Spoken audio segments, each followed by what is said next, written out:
Wang Hao is an honest man, yet his beautiful wife perceives him as ineffectual. Following their divorce, his ex-wife's friends begin to take an interest in him. Realizing his true worth, his ex-wife experiences regret and desires reconciliation. However, the once earnest man has transformed into a scoundrel, and Wang Hao is unwilling to return to her, with her friends opposing the idea as well.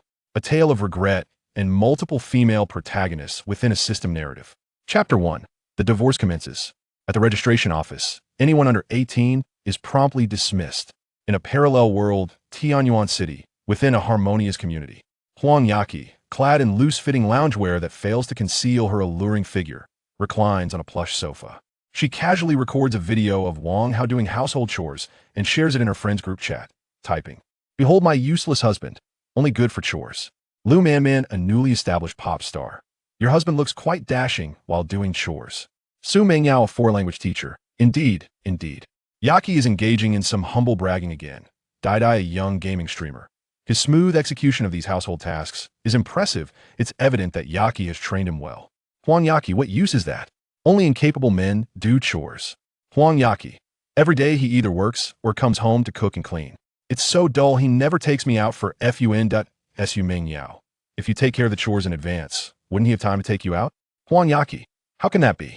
I married him to enjoy life, not to serve him. Lu Manman. Currently, he is the one serving you. Such a good man, and you still find fault. Huang Yaqi. He's good, but ultimately useless. Dai useless? I wonder who has become increasingly charming after marriage. Lu Manman.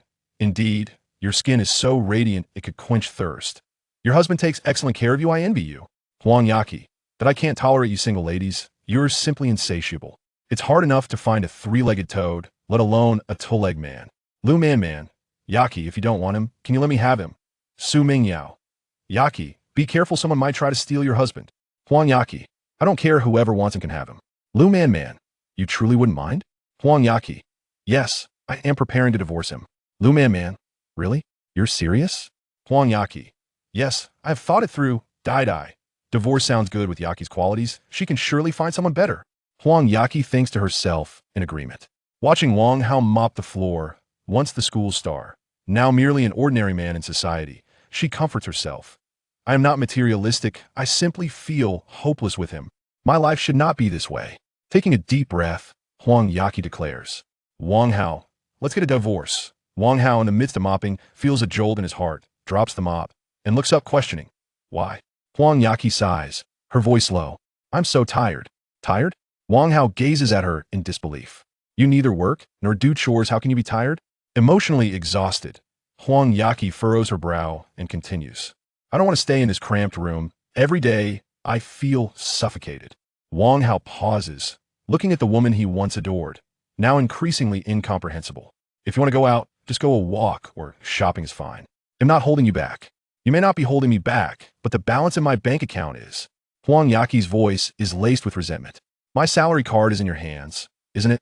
You can spend the 10,000 each month, as you please. 10,000?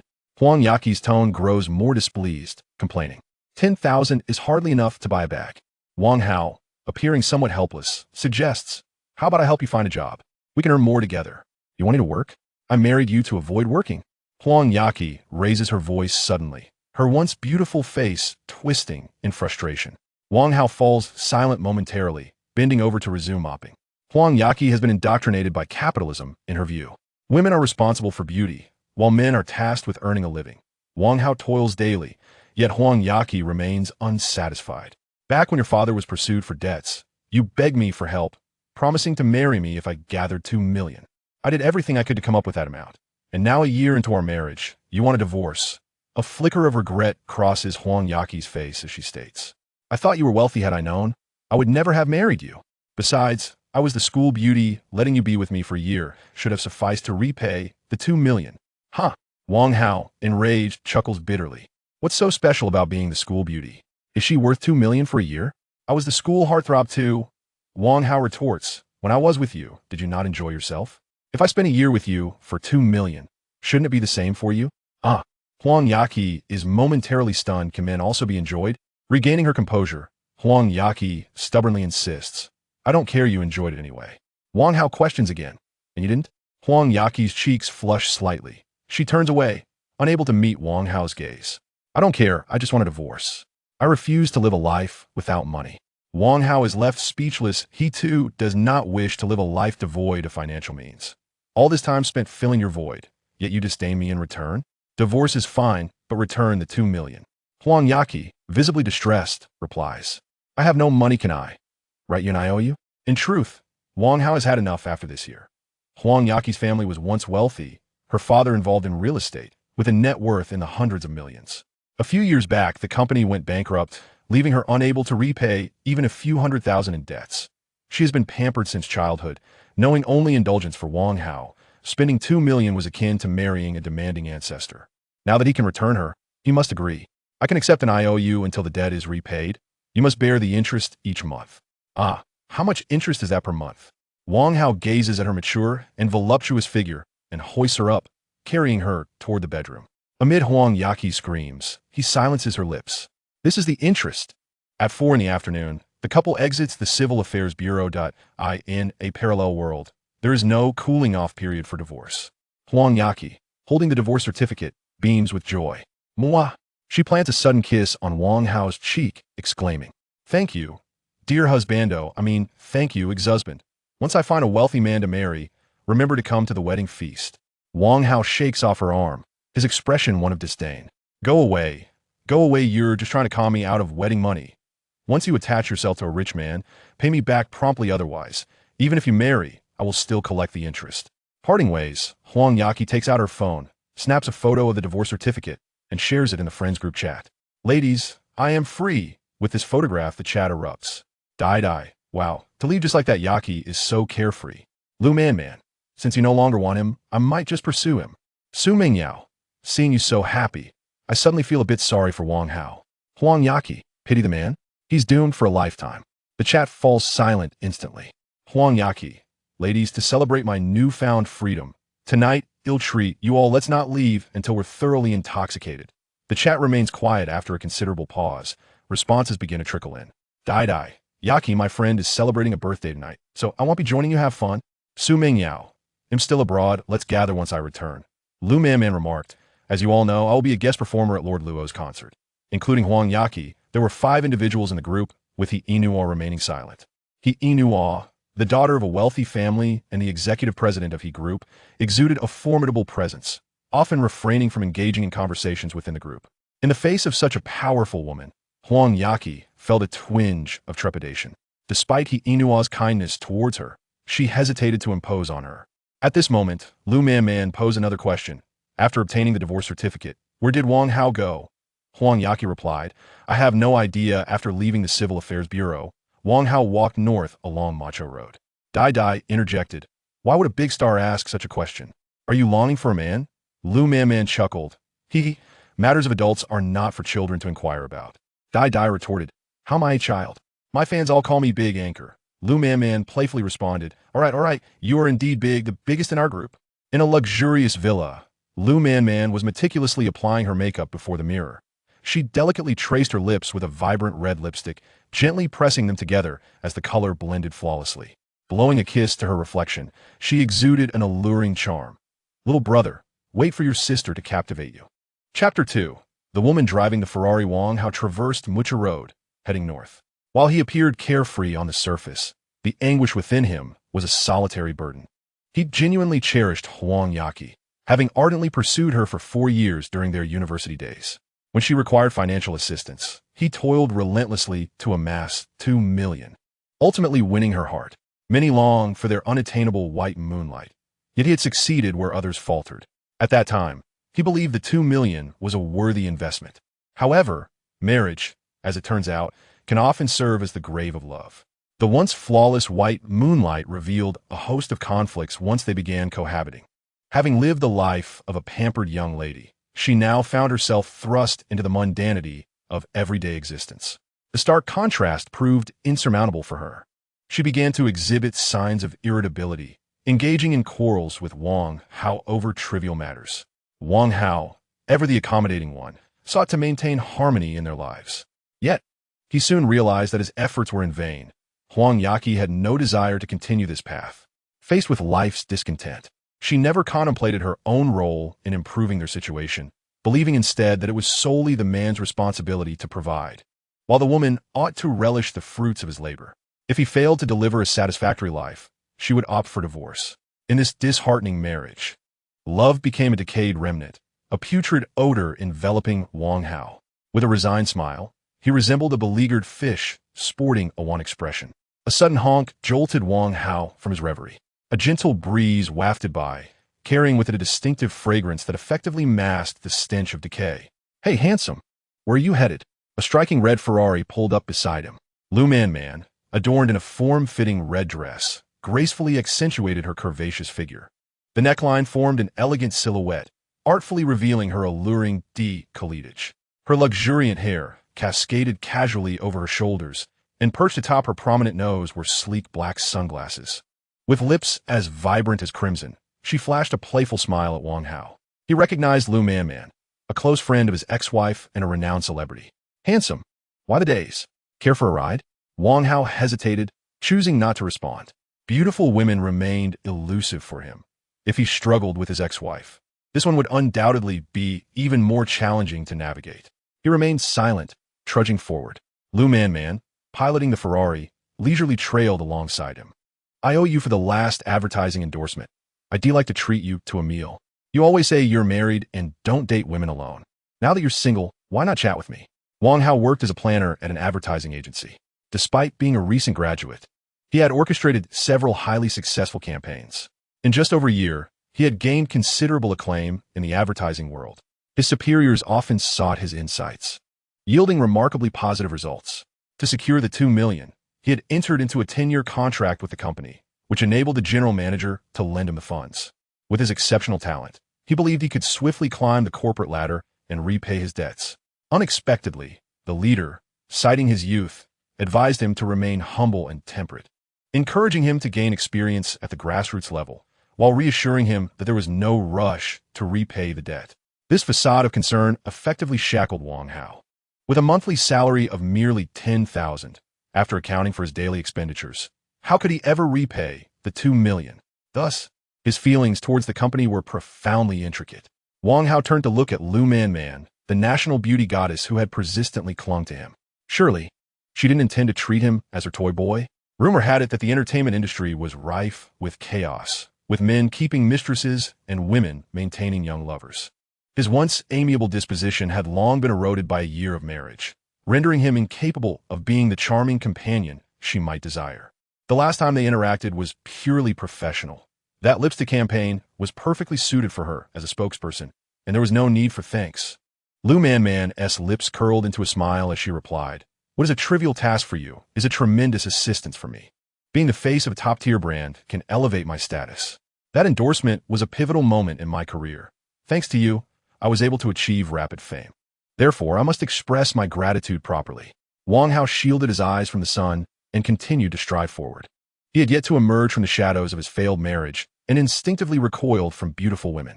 "I accept your gratitude, but I have matters to attend to. Please do not follow me." A glimmer of mischief danced in Man's eyes as she chuckled. "Where are you off to now? Surely not to work? Just divorced and heading straight to the office. How audacious." Wang Hao paused. Going to work at this moment would indeed seem beneath him, as if he were addicted to it. But if not at work, then where? He had no home to return to. Should he go to an internet cafe to vent his frustrations through gaming? Or perhaps to a foot massage parlor to soothe his wounded spirit? Though all these options seemed viable, he felt an unwillingness to settle. Gazing at the Ferrari that had been following him, its vibrant hue overshadowed even the currency in his pocket. It was as if the phrase, "I am wealthy," was inscribed upon its body. Wang Hao's agitation grew. His divorce had been a consequence of the insidious nature of capitalism, which had thoroughly brainwashed women. What men consider good: to work diligently, return home on time, assist with cooking and chores. What women deem good: to avoid work, receive a monthly allowance, and indulge in pleasures. Such a lifestyle was reserved for the capitalists. How could a mere commoner like him aspire to it? In frustration, Wang Hao exclaimed, "I am quite vexed. It will be best not to provoke me." Man pouted, feigning innocence. "It's truly unfair for you to take your anger out on me, just because Yaki divorced you." At the mere mention of the word divorce, Wang Hao's anger flared, his eyes narrowing at Man. Are you reveling in my misfortune? Lu Man remained undaunted, adopting a pitiful demeanor as she replied, How could I? I feel for you. Wang Hao regarded her with skepticism. How could a prominent star like you possibly be interested in a nobody like me? Lu Man shot him a reproachful glance, chiding, How can a grown man refer to himself as a nobody? Perhaps, in Yaki's eyes, you are disposable trash, but to me, you are a gem coated in dust. A gem? The heartfelt confession stirred a subtle emotion within Wang Hao. Lu Man, playfully twirling a lock of her hair, assumed a charming demeanor and smiled. I understand you're feeling rather irritable today. I came to help you release that pent-up frustration. With Lu Man at the wheel, they sped towards the outskirts. As the surroundings grew increasingly desolate, Wang Hao glanced at Lu Man and quipped, When you say release frustration, you re not implying something like. Lu Man turned her head, flashing a mischievous smile. Oh, that's a precious treasure I would never part with. Half an hour later, the Ferrari glided into a courtyard named Luoxia Mountain Villa. Several luxury cars graced the premises, none valued under $1 million. Exclusive and scarce. Wang Hao understood this was not a place for the average consumer. Guided by a waiter, they ascended to the third floor. To avoid recognition, Lu Man kept her sunglasses on. After swiftly ordering some drinks and appetizers, she turned to Wang Hao, saying, Let us have a bite first. We'll go swimming shortly to help you unwind. Wang Hao's face fell in disappointment. Swimming is your idea of unwinding? Lu Man chuckled lightly, Of course not. But let me share a secret with you. I brought a bikini. As he admired her alluring figure, a rush of heat surged through Wang Hao. Stay calm. Lu Man is a top-tier star. Surely there's an ulterior motive at play. Gazing in her eyes, he inquired, What is it that you see in me? A divorcee? A broke man? Lu Man took a sip of her drink, a rosy blush gracing her cheeks, enhancing her allure. A man who has experienced divorce knows how to care for others. That's your strength. And being poor is hardly a flaw. Only a woman lacking wealth would see it as such. As for me, I am not short on funds. Wang Hao nodded. You make a fair point. I quite like that. Please do elaborate. He fancied himself somewhat attractive, believing Lu Man was drawn to his looks and desired to support him. How could a talented, formidable man like him willingly accept such a situation? Yet, gazing at Lu Man's exquisite beauty and her sultry waves, he pondered, perhaps it wouldn't be so bad. Lu Man rested her chin on her hand, gazing at Wang Hao with longing. Does love require justification? Yaki often shares your stories in our group. Post your photos. She admires how diligently you work, care for your family, and even cook. At times, I find myself daydreaming. This is the everyday life of my boyfriend.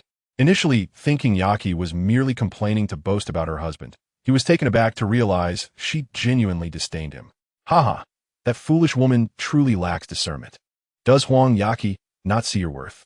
When affection is easily fulfilled, it often leads to a subconscious neglect of deeper feelings.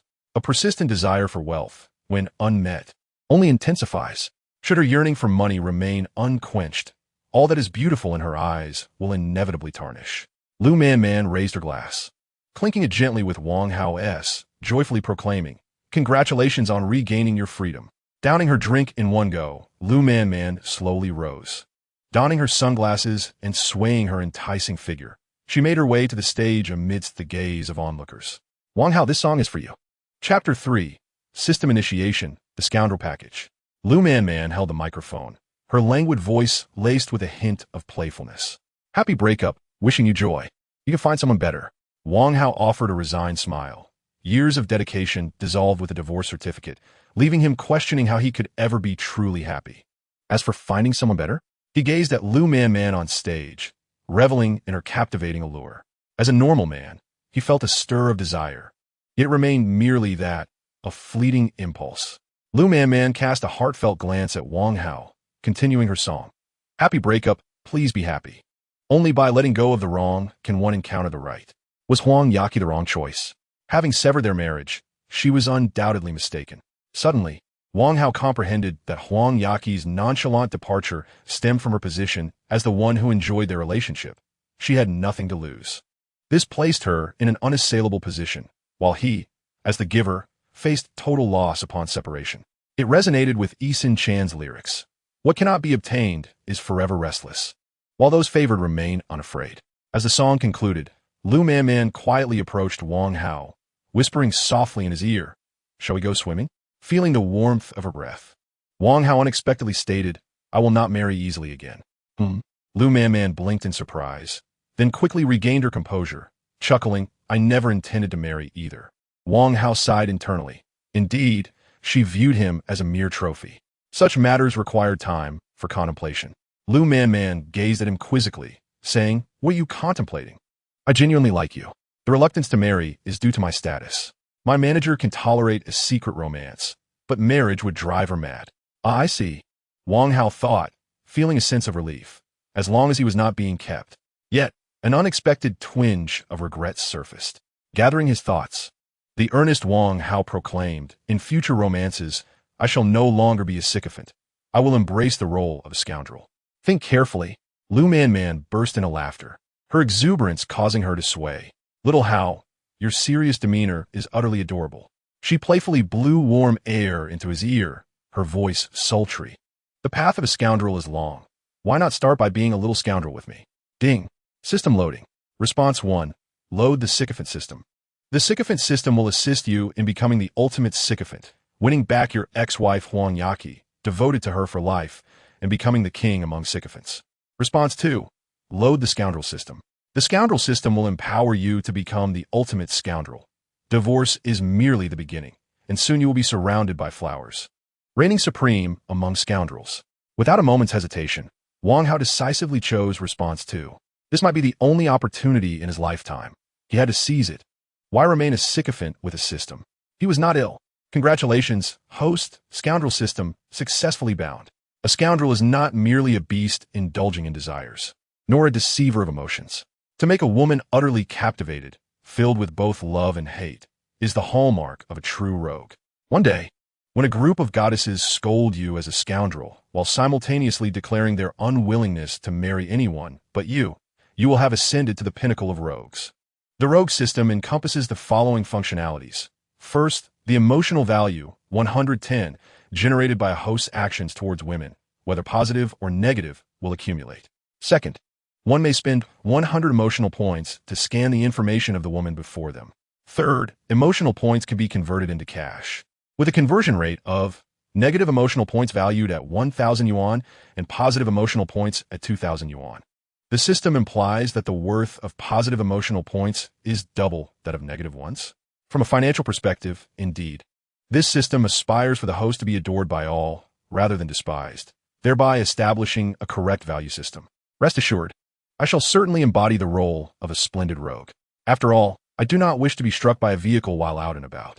Fourth, regardless of whether the emotional points are consumed, upon accumulating 10,000 emotional points, an automatic lottery opportunity will be granted.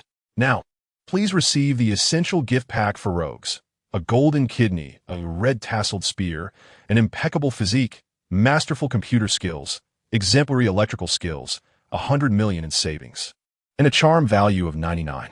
Wang Hao gazed at the array of rewards. While he could comprehend most, he was perplexed by the notions of masterful computer skills and exemplary electrical skills. Was he to assist a beautiful superior with her computer troubles? Or repair a light bulb for the neighbor? Dings. Wang Hao opened a text message. China Merchants Bank. Your account 1431 has received a real-time transfer of 10,000,000 on May 2nd, with an available balance of 10,000,168,852 yuan. A house, a wife, 2 children, and 100 million in savings. Yet now, despite having 100 million, he felt it was far from sufficient. His previous divorce had stemmed from financial hardships, now presented with an opportunity. Wang Hao vowed to earn a fortune and never again worry about money. Observing Lu Man, who was so close at hand, he no longer hesitated, pulling her warm waist into an embrace and whispering, "Then, as you wish, I shall indulge in some mischief with you first." Feeling the surge of male hormones, Lu Man trembled slightly, playfully chiding, "Look at how eager you are. Today I am yours, rest assured. Let's first go swimming to acclimate ourselves." Wang Hao maintained a facade of calm, while inwardly recognizing that opportunities must be seized. Delay could lead to changes. He presented an irrefutable reason. "I cannot swim." Observing Lu Man's sudden nervousness, he smiled gently. "Didn't you initiate this? Why are you suddenly afraid when it comes to the real deal?" "Who is afraid?" Lu Man lifted her fair neck defiantly. I'll come if I must. I'm not afraid. In the guest room of the backyard, the stage was set for an epic showdown. Both contenders were relentless, and soon the first blood was drawn. Wang Hao, astonished, inquired, "Is this your first time?" Lu Man retorted, "Sister S' first kiss was just given to you. Could it be anything but my first?" Being sexy does not equate to being promiscuous. It is merely a persona, you see. Wang Hao nodded. "Then shall you rest for a moment?" "Was a little pain. I'm not afraid of pain when practicing dance. Why should I fear this?" With the fluctuation of emotions, the battle finally subsided. The highest emotional value reached merely 9, and Wang Hao recognized that there remained ample room for his improvement. A cigarette was inserted between his lips. The flicker of flames ignited as Lu Man held the lighter and remarked, "I heard from Yaki that after marrying her, you quit smoking for her. Now, you can be yourself again. My sister does not disdain men who smoke." Upon Wang Hao's nod, Lu Man's heart brimmed with joy as she lit the cigarette for him. Leaning against the headboard, Wang Hao held a cigarette in one hand while embracing her with the other. "This is life. Having lived for 25 years, today I finally understand who I am." Lu Man, a quintessential blend of naivety and playfulness, contributed a remarkable 999 emotional points to Wang Hao throughout the night. The next afternoon, after disentangling himself from her long legs, Wang Hao rose to wash up, nearly forgetting the system's functions in his moment of bliss. System, scan Lu Man. Chapter 4. The Interests of Lord Luo. Name: Lu Man. Age: 28. Height: 172 centimeters. Attractiveness: 95 points. Romantic experience: 1 notes. Lu Man has struggled in the entertainment industry for years, relying on her extraordinary looks and musical talent. Lacking connections and unwilling to bow to the powerful, she has remained lukewarm in her career. Thanks to the host's assistance, her career has taken a turn, and she has just risen to the status of a first-tier singer, albeit with an unstable position. Lord Luo is her admirer, originally planning to confess his feelings at last night's concert. However, Lu Man, aware of this plan, intentionally stood him up. Upon reading this information, Wang Hao squinted slightly. Lord Luo, originally named Luo Yao, in his 50s, has been divorced 3 times and is rumored to have a history of domestic violence. A scoundrel like him daring to covet my woman? I shall transform you from a king into a jester. System, what does romantic experience 1 signify? Can our relationship be classified as romantic? Report to the host. This system does not deal in emotions, only in science. Biologically, after Lu Man engaged with the host, her romantic experience is counted as 1. Well, that is quite scientific. Gazing at the remaining 899 emotional points, Wang Hao calculated their worth. With Lu Man's attractiveness rated at 95 points, that translates to an astounding 899, 951, 000, 854, 05 yuan. Among them, 888 points are positive emotional values, which could double the income. 888, 951, 000, 843. 6 yuan. Wang Hao, supporting his waist, murmured, after a hard night's work, I've made over 10 million. Is that acceptable? By the way, system, will each scan cost negative emotional points in the future? That would be quite economical. Rest assured, host. The cost incurred just now was indeed negative emotional points. Wang Hao turned on the computer in the room. His exceptional computer skills encompassed not only repairs, but also hacking. After a series of operations, he stared at 5 videos on the computer screen, astonished. Truly, being a king means indulging in extravagance. He not only indulges in play, but also delights in capturing moments on video, embodying the essence of a seasoned photography enthusiast. The sound of keystrokes roused the slumbering Lu Man, who, still in a daze, murmured, "Are you working?" Her voice bore a huskiness, a testament to the fervor of the previous night's events. Wang Hao approached the bedside, caressing her delicate face and planting a gentle kiss on her forehead, stating, "I'm not working. I am merely watching videos. Did I disturb you?" Upon perceiving the concern in Wang Hao's eyes, Lu Man allowed a faint smile to grace her lips as she replied, "Not at all. It's just that I am quite hungry. With such exertion, how could one not be?" Wang Hao chuckled.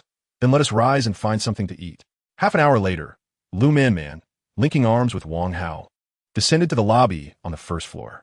There, at the entrance, a woman in her 40s awaited anxiously. The moment she spotted the pair, she hurried over, casting a fierce glare at Wang Hao. Wang Hao felt taken aback. Why such animosity upon first meeting? The woman pulled Lu Man aside, launching into a tirade. Man, how could you stand up King Luo? Even if you were disinclined to attend, you should have informed me in advance. Do you have any idea how worried I was when you didn't answer my calls or messages all day? Lu Man's cheeks flushed. Having spent the entire day in bed, she had no opportunity to check her phone. Wang Hao scrutinized the woman, noting her details. Name, Liu Ru. Age, 41. Height, 165 centimeters. Appearance, 79-100. Romantic history, none. Remarks, a workaholic with a stern disposition. Despite her lack of romantic experience, she did not oppose Lu Man's pursuit of love, regarding her as a goddaughter. Under her guardianship, Lu Man had managed to maintain her purity amidst the complexities of the entertainment industry. Wang Hao suddenly realized that he had inadvertently slept with someone's cherished goddaughter. It was no wonder she harbored resentment towards him. This sentiment was understandable, and he chose not to hold it against her. With a tone of earnest concern, addressed Lu Man, I understand you are not fond of King Luo, but our two entertainment companies have a contract. Your sudden absence will result in a breach of contract, incurring penalties. The company's owner has organized a dinner, inviting King Luo.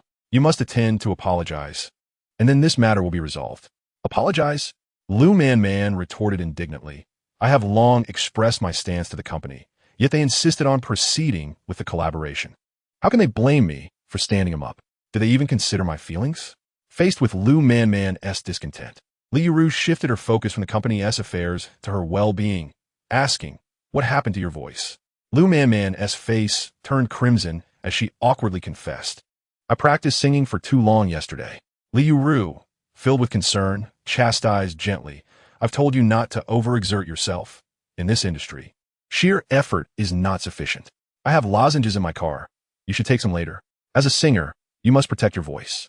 Lu Man, playfully tugging at Liu Ru's arm, whined, I understand. So, I want to have to attend the gathering tonight, right? Liu Ru shook her head, replying, you still must go, as your contract with Xinghua Entertainment has not yet expired. However, with your voice in this state, you have a perfect excuse to avoid drinking. I can also say that you were unwell yesterday, which forced your absence.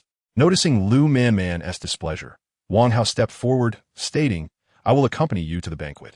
You are not merely hungry. It is fortuitous that we indulge in a sumptuous feast together.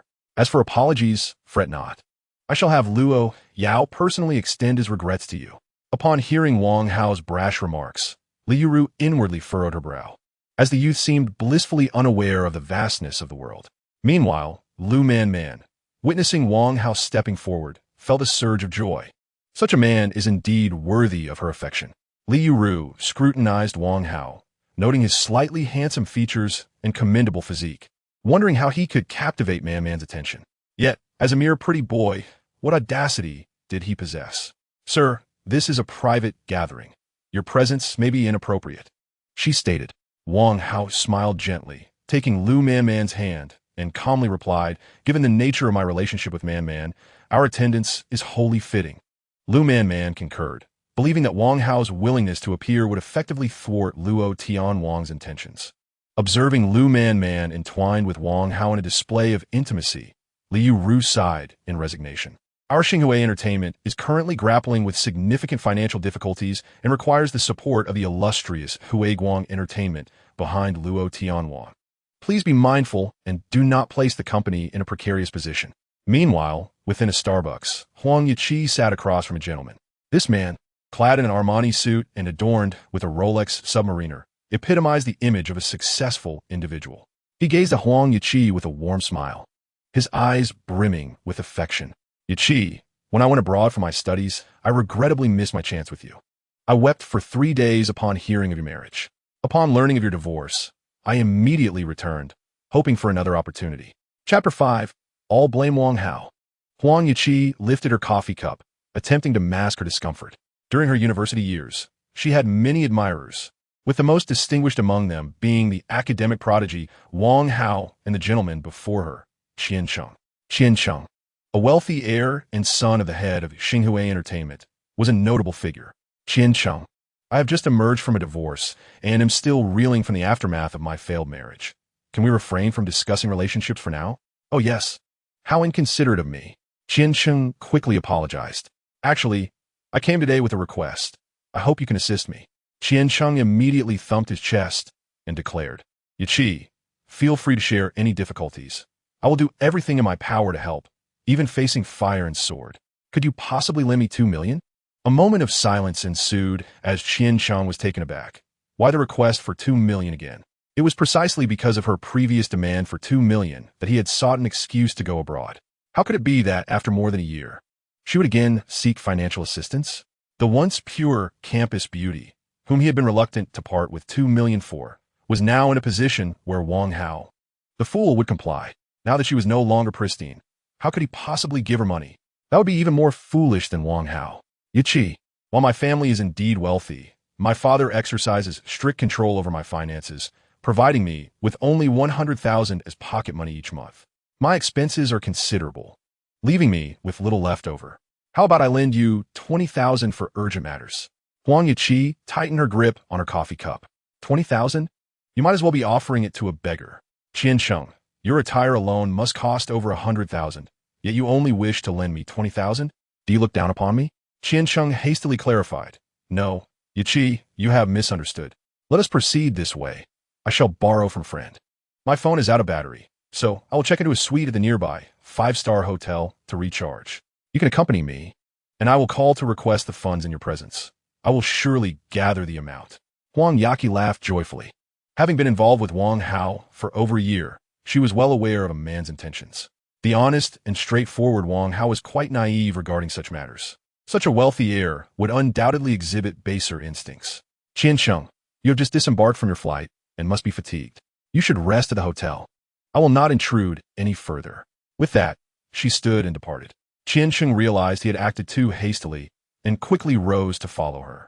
Yaqi, you have misunderstood. That is not what I meant. He attempted to grasp Huang Yaqi's hand, but she evaded him. Classmate Qian, please maintain your dignity. It is solely because we are classmates that I sought your assistance. If you harbor any other intentions, it would be best for us not to meet again. Watching Huang Yaqi walk away, Qiancheng's expression twisted in anger. A second-hand woman pretending to be pure, with a torrent of frustration that had no outlet. Qiancheng opened his phone and dialed number. Momo, come over now. If you perform well, I will arrange for you to debut in the industry. Huang Yaqi returned to her apartment in the Harmony community, collapsing onto the sofa. This residence was purchased with a down payment of 400,000 from Wang Hao's parents when the property was valued at 1 million, leaving a mortgage of 600,000.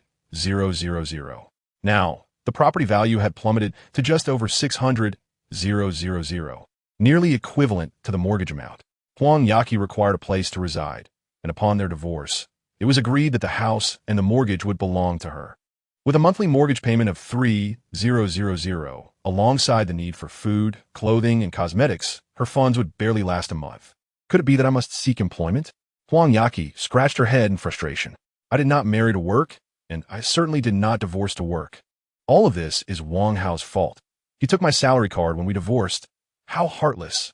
Feeling the pangs of hunger, Huang Yaqi dragged herself to the kitchen. She recognized the ingredients in the refrigerator, but she lacked culinary skills. It was all Wang Hao's fault. After the divorce, he no longer returned to cook for her. Truly heartless. Perhaps I should simply order takeout. She opened the app and selected a variety of delectable dishes. Upon reaching the payment page, Huang Yaqi paused. Why is it so expensive? Did the advertisement not claim a grand meal for just $9.99? Reluctantly, she selected a few items, leaving only a 15 yuan pig trotter rice dish. Again, she hesitated at the payment page. Why is there a delivery fee of 3 yuan? I just want a meal. Why must the restaurant profit from me, the platform as well, and the delivery person? With no money left, how can they still expect a profit from me? Huang Yaqi angrily shut her phone, picked up a glass of water from the coffee table, and drank it down in one go. It is all Wang Hao's fault. He never saved money, and after the divorce, there was no property to divide. Such a spendthrift. Meanwhile, in a Ferrari, Wang Hao, who had been engaged in light-hearted banter with Lu Man, was taken aback. Where did this incessant stream of negative emotions come from? Which woman harbors such animosity towards me? As Wang Hao glanced at the alpha behind him, a sudden realization dawned upon him. It was Li Yuru. This woman possesses an exceedingly petty spirit. Is it not merely a matter of having slept with your goddaughter? It is not as if she has slept with you. Must such resentment be harbored? Jealousy. It must be jealousy. In her eternal single status, bitterness runs deep. At the Marriott Hotel, the Alfa and Ferrari were parked side by side. Lu Man naturally clasped Wang Hao's arm as they entered the lobby, which caused Liu Ru behind them to furrow her brows in discontent. Man's actions were tantamount to a public affront to Lord Luo. How would this situation resolve itself? Wang Hao cast a glance back at Liu Ru, confirming his suspicion. Inside the private room, Qian Lei, the CEO of Xinghui Entertainment, was toasting to Lord Luo. Despite his position, Qian Lei faced tremendous difficulties. In recent years, the entertainment industry had been severely impacted by his social media influencers, compounded by an unfavorable economic climate. The company's revenues were minimal, leaving it burdened with substantial debt. Once valued at 100 billion, Xinghui Entertainment's worth had plummeted to 30 billion, with debts reaching 20 billion. A 5 billion loan was approaching its due date, and Qian Lei was in a state of frantic desperation, yet funding remained elusive. Financial institutions deemed Xinghui Entertainment too high risk, halting investments and loan approvals. Although Lord Luo was merely an artist, his years of experience had amassed considerable wealth, and he was also a shareholder in Huiguang Entertainment, a company significantly more robust than Xinghui. Although their CEO had not appeared, if Qian Lei could appease Lord Luo, a long-term collaboration between their two companies could be established, along with a bridge loan to manage their cash flow, securing their fortunes. Furthermore, Luo Yao was a few years older than Qian Lei, and toasting to him would not be seen as a loss of face. Sitting at the head of the table, with a cigarette dangling from his lips, Luo Yao spoke slowly. Mr. Qian, as I understand, your company's operational conditions are quite dire. Our collaboration might need to be postponed. Qian Lei's heart sank as he hurriedly explained, Brother Yao, you understand the current environment. This is merely temporary. It won't be long before our company takes flight again. We have been in the entertainment industry for many years. Our capabilities are evident, and our collaboration is one of mutual benefit. Capabilities? Luo Yao chuckled with a hint of amusement. During our first collaboration, your artist Lu Man stood me up. Is this your so-called capability? Qian Lei's face flushed with embarrassment as he repeatedly apologized. I sincerely apologize, Brother Yao. It was my mismanagement. Man will arrive shortly to personally toast and apologize to you. Noticing Luo Yao's lack of appreciation, Qian Lei discreetly handed him a card. Not a bank card, but a room key. I have ensured that all nearby cameras have been disabled. You may handle matters as you see fit. The two exchanged knowing smiles, a shared understanding that only men grasp. Accepting the room key, Luo Yao replied with a grin. Thank you for your efforts, Mr. Qian. A single misstep is of no consequence. We shall collaborate more in the future. As the two conversed amiably, Wang Hao and his companions entered the room. Upon seeing Lu Man affectionately draped over Wang Hao's arm, Luo Yao's expression darkened instantly. Wang Hao instantly recognized the distinguished Luo Tianwang, a familiar face from television. Observing the tense atmosphere, Qian Lei promptly stood up and shouted at Wang Hao, Who are you? This is a private gathering. Who permitted your entry? At the entrance, a well-dressed female secretary hurriedly interjected, I apologize, Mr. Qian. They barged in unexpectedly, and I had no time to report. Name, Zhao Fong. Age, 26. Height, 165 centimeters. Attractiveness, 82 points. Romantic experience, 5. Remarks, Qian Lei's secretary and lover. She adeptly utilized Qian Lei's penchant for leopard print to swiftly ascend the ranks, earning his trust. She is privy to numerous secrets about Qian Lei, including his inappropriate relationships with several female artists in the company. In recent years, Xinghui Company has struggled, and while Qian Lei presents himself as cultured and refined in public, he has grown increasingly volatile in private affairs. Zhao Fong, bearing the scars of their tumultuous relationship, harbors deep resentment towards Qian Lei. Wang Hao smiled, wrapping an arm around Lu Man's waist, and remarked, Can you guess who I am? The brazen display incited further anger in Luo Yaoyu. So, Lu Man, it's no wonder you've consistently rebuffed my advances. You've been harboring a gigolo. He then turned to Qian Lei, seething, Mr. Qian, you've truly bestowed upon me a grand surprise. With that, he pivoted to leave. Qian Lei hurried to stop him, exclaiming, Yaoga, this is all a misunderstanding. Please wait a moment. I assure you an explanation. Ignoring him, Luo Yaoyu strode towards the exit. As he passed by Lu Man, he warned sharply, To offend me is to offend Huiguang Entertainment. You can forget about thriving in the entertainment industry from here on. A chill gripped Lu Man's heart. She understood the industry's ruthlessness, capable of silencing an artist without a trace. Wang Hao gently patted her hand in a comforting gesture. Yao Yu, I never anticipated your talents extended beyond singing. Your filming skills are indeed remarkable. The 5 videos on your computer truly left me in awe. Luo Yao Yu halted, his voice low and menacing. What do you mean? Wang Hao smirked playfully. I know you have a fondness for toys, both electric and manual. Your collection is impressive. Luo Yao Yu's expression darkened. How could he possibly know about the videos on my computer?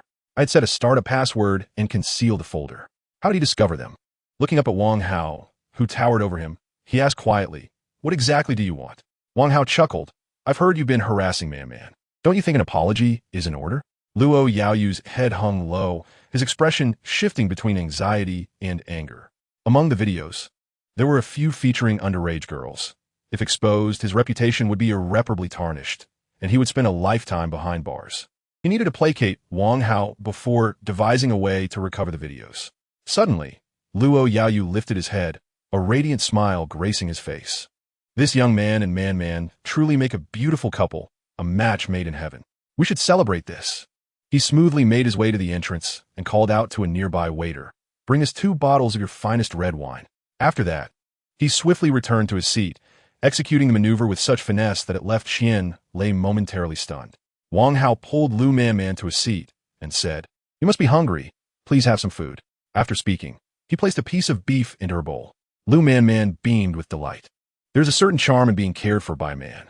Luo Yao raised his glass, signaling towards Wang Hao, and apologized. If I have offended you in any way earlier, I hope you will forgive me. Yet, Wang Hao and Lu Man continued to indulge in their meal, paying no heed to Luo Yao. Embarrassed, Luo Yao finished his drink in one gulp and tilted his glass downwards to indicate it was empty. Witnessing Luo Yao's subservience, Qianlei became increasingly perplexed. Could this young man have an extraordinary background? Without hesitation, Qianlei stood up and raised his glass. Regardless of the truth, it was best to flatter first. This young gentleman clearly hailed from a distinguished lineage. It was indeed a cause for celebration that Man had encountered such a fine companion. Wang Hao disregarded him, thinking, you won't extract anything from me. Meanwhile, Liu Ru wore a puzzled expression. What could make Luo Tianwang and Qianlei treat Wang Hao with such deference? Was he perhaps a second-generation official? Not just any second-generation official, but one from the capital?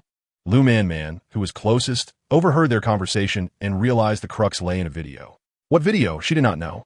Those details were unimportant. What mattered was the feeling of being cherished by a man. After years of navigating the entertainment industry, she felt mentally and physically exhausted. Wang Hao's recent behavior had been exceptional. Last night, he had provided her comfort, and tonight, he offered her peace of mind. She had already become deeply enmeshed in her affections for him and could not extricate herself. She was grateful to Huang Yaqi for allowing such a wonderful husband to come into her life. Truly, she was a remarkable best friend. The banquet proceeded in a peculiar atmosphere. After satisfying his hunger, Wang Hao stood up and announced, I'm stepping outside for a smoke. He cast a glance at Luo Yao, who understood and followed him out.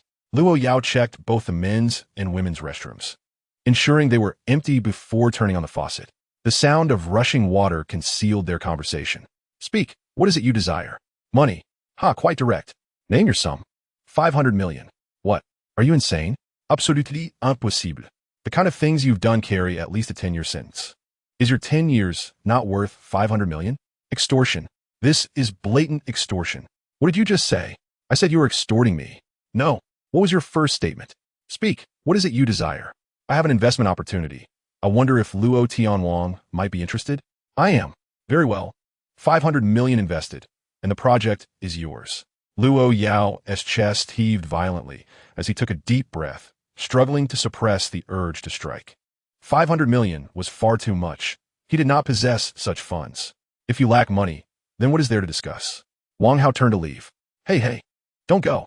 ISNT business about negotiation? A king of the era bargaining like a market vendor. I can offer you a maximum of 100 million. That is all my cash. 500 million, not a penny less. If you lack cash, sell your assets. Do not push me. If driven to desperation, I could eliminate you without paying a dime. You may attempt that. Are you not afraid of death? I am, but I fear being broke even more. Regardless of my wretched existence, We might as well exchange our fates. After a prolonged silence, Luo Yao gritted his teeth and declared, 500 million it is. But I require time to prepare. Wang Hao extended 3 fingers and replied, I shall wait for you for 3 days. If I do not receive the funds within that period, the video will be sent to Uncle Mao. Luo Yao retorted furiously, impossible. This is 500 million, not 5,000. How could one possibly gather such an amount so swiftly? Even if I liquidate my assets, I will need time. A hasty sale would result in substantial losses. Wang Hao shrugged nonchalantly. That is your concern, not mine. As he observed the incessantly running faucet, Wang Hao splashed water on his face. Gazing into the mirror, he leisurely arranged his hairstyle. Luo Yao, what kind of hairstyle do you think would make it evident at first glance that I am a billionaire? Luo Yao, witnessing Wang Hao's pretentious demeanor, felt an overwhelming urge to punch him. However, considering their height difference, he forcefully restrained his impulse. Do not ask me about hairstyles. I wear a wig. Before Luo Yao could fully comprehend the situation, Wang Hao yanked off his wig, revealing a man with a balding Mediterranean hairstyle before him. Goodness, this wig is akin to a disguise. Your fans would be mortified to discover your true appearance. They might leap from a building in shame. Luo Yao's eyes widened in fury, his anger surging beyond that of being extorted for 500 million. Return my wig. Otherwise, even if I must languish in prison, I shall not give you a single penny. Wang Hao inwardly marveled, recognizing he had struck a nerve with this middle-aged man. Look at you, so anxious. At your age, one ought to be composed. Nevertheless, Wang Hao returned the wig to Luo Yao, for his ultimate aim was to secure the money, and he did not wish to escalate matters further. As he watched Luo Yao carefully rearranging his hairstyle, Wang Hao reminded him, the 500 million should be transferred in installments to Lu Man's account. You are both part of the same circle. Financial transactions should be quite reasonable, no? Remember to draft a contract. You can fabricate a rationale, be it investment or performance fees. This should be within your expertise. After imparting this cryptic advice, Wang Hao turned to leave. Luo Yao observed Wang Hao's departing figure, a scowl etched upon his face. Youthful yet so cunning. Yet my money is not so easily acquired. Chapter 7. Wang Hao's shrewd maneuvers. Wang Hao did not return to the private room, but instead approached Qian Lei's secretary, saying, Miss Zhao, may we converse privately? Zhao Fang, captivated by Wang Hao's handsome appearance and recalling how King Luo had just toasted him, thought to herself, he is truly both charming and charismatic. Is he asking to speak with me alone? Could it be that he has taken a liking to me? Should I be proactive or maintain my reserve?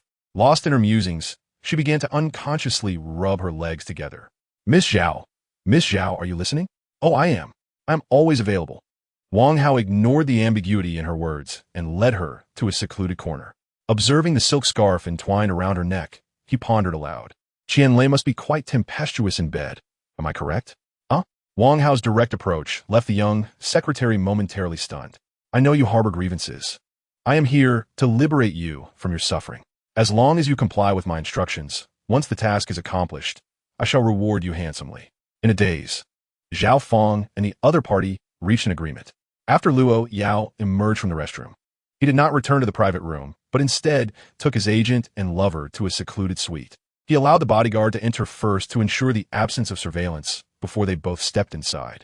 The agent, Tang Mengting, had been with Luo Yao for over 20 years. Though she had surpassed 50, her charm remained intact. After listening to Luo Yao's account, Tang Mengting narrowed her eyes and whispered, Yao Ge, this young man must be eliminated. Even if you pay him off, there is no guarantee he won't keep a backup and extort you for a lifetime. Luo Yao nodded. He was well aware of this principle. There are 1,000 days for a thief, but not 1,000 days to guard against one. Luo Yao spoke gravely. Then who should we assign for this task? Standing behind Luo Yao, Tang Mengting massaged his shoulders and replied, Yao Ge, aren't you quite familiar with Boss Bai? Leave professional matters to those who specialize in them. After a long silence, Luo Yao recalled his previous collaborations with Boss Bai. The latter was ruthless and efficient, yet he always felt a sense of peril in dealing with such a tiger. Tang Mengting caressed Luo Yao's hand, encouraging him. To hesitate in making a decisive move invites chaos. Gritting his teeth, Luo Yao took out a special phone. Boss Bai, are you resting? A voice with a strong Hong Kong accent resonated through the line. Not at all. I have a premonition that something good will happen tonight. I can't sleep with excitement. Haha, Your intuition is spot on. I'm here to deliver some cash. Haha. Luo Laudi, feel free to command me. I need you to eliminate someone. I'll send you the details shortly. Ensure it appears as an accident. Rest assured, a dump truck will handle it all. In the parking lot, Wang Hao and Lu Man had arrived. After a long day yesterday, Lu Man needed to rest, while he had matters of his own to attend to. After a brief survey of the parking lot, he located a Bentley, checked the license plate, and confirmed it was Luo Yao's vehicle, information he had gleaned from his secretary. Grabbing a traffic cone from the ground, Wang Hao smashed it down. What a release! After venting his frustration, he deliberately stood under the surveillance camera and called the police. Inside the suite, Luo Yao was energetically engaged with Tang Mengting when a sudden, urgent knock on the door startled him. "Damn it! I told you not to disturb me," shouted Luo Yao. Outside, the bodyguard announced loudly, "Yao, your newly purchased Bentley has been vandalized." Cursing under his breath, Luo Yao hurriedly pulled up his pants and rushed downstairs, with Tang Mengting following him with a look of disappointment. In the parking lot, several men wearing caps were questioning Wang Hao. "Who called the police?" "I did." "Who vandalized the car?" "I did." "Why did you vandalize someone else's car?" "Simply out of class envy." "Come with me to the station." As he passed Luo Yao, Wang Hao mouthed, 3 days. He then noticed Tang Mengting nearby, smirking to himself. "I knew you wouldn't be satisfied with just money. You want to enlist the underworld to eliminate me. Go ahead and try." Luo Yao's expression darkened as he glared at Wang Hao's retreating figure. A subordinate approached, exclaiming, "Brother, good news. The plastic traffic cone he used only has a few minor scratches. It's not a significant issue." However, he didn't strike the car. "He struck your face. Shall we take action?" In a fit of rage, Luo Yao slapped the man across the face, scolding, "What action? Get lost." "I'm sorry, boss. I'll leave right now." "Wait. Have someone draft a letter of understanding and minimize the damages." "Huh? Get lost." Returning to his room, Luo Yao felt a heaviness in his chest and kicked over a vase at the door. Crash! The sound of shattering glass was merely the beginning. Various clattering noises erupted within the room.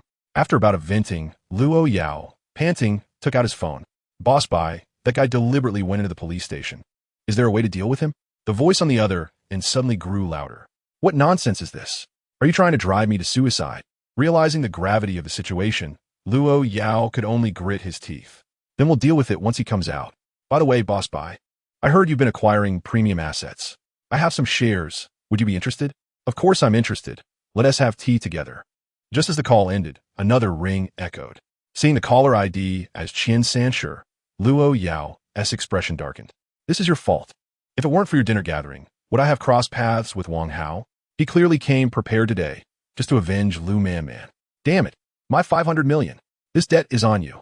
Answering the call, Luo Yao spoke with a harsh tone. "What is it?" On the other end, Qian Lei's voice was tinged with flattery. "Brother Yao, what is the background of that Wang Hao?" Hearing the name Wang Hao ignited Luo Yao's fury. "Qian Sanshi, I warn you, refrain from prying into Wang Hao's affairs." Qian Lei was taken aback. Could Wang Hao possess a formidable background? If so, he must be courted. Such wealthy scions have both money and influence. Pleasing them would make securing a bank loan effortless. "Understood, Brother Yao," he replied quickly. Luo Yao rolled his eyes. "What do you understand? Is there anything else? If not, I'll hang up." Qian Lei cautiously added, "About the collaboration between our two companies." "Collaboration? Dream on." Beep, beep, beep. Upon hearing the outburst, Qian Lei was baffled. Why was Luo Yao in such a foul mood today? Remembering how Luo Yao had toasted Wang Hao at the dinner table, realization struck Qian Lei. Luo Yao must have angered Wang Hao, and when they went to the restroom together, Wang Hao surely chastised him thoroughly. Yes, that must be it. After using the restroom, Luo Yao didn't return to the private room, likely feeling humiliated. As Qian Lei pieced together the reasoning, enlightenment washed over him. Luo Yao had no composure. Unable to vent his frustration on Wang Hao, he could only unleash it on me. Back when Xinhui was thriving, he treated me with utmost respect. But now, in its decline, he dares to bark at me. Once Xinhui overcomes this hurdle, I shall have my revenge. In the interrogation room, a male and female police officer sat across from Wang Hao. The man was responsible for the interrogation while the woman took notes. Wang Hao sat calmly in the interrogation chair, exuding an air of ease. He cooperated throughout the process, unshackled by handcuffs. Having voluntarily confessed and gained the car owner's forgiveness, he was eligible for leniency in his punishment. According to public security regulations, he faced 3 days of detention and a fine of 500 yuan. Wang Hao gazed thoughtfully at the departing policewoman, contemplating her demeanor. Her name was She, aged 24, standing at 166 centimeters with an impressive appearance rating of 93. She had no romantic history. Notably, her father was Wei, the director of the Provincial Public Security Department, and her mother held the position of director in the Discipline Inspection Commission.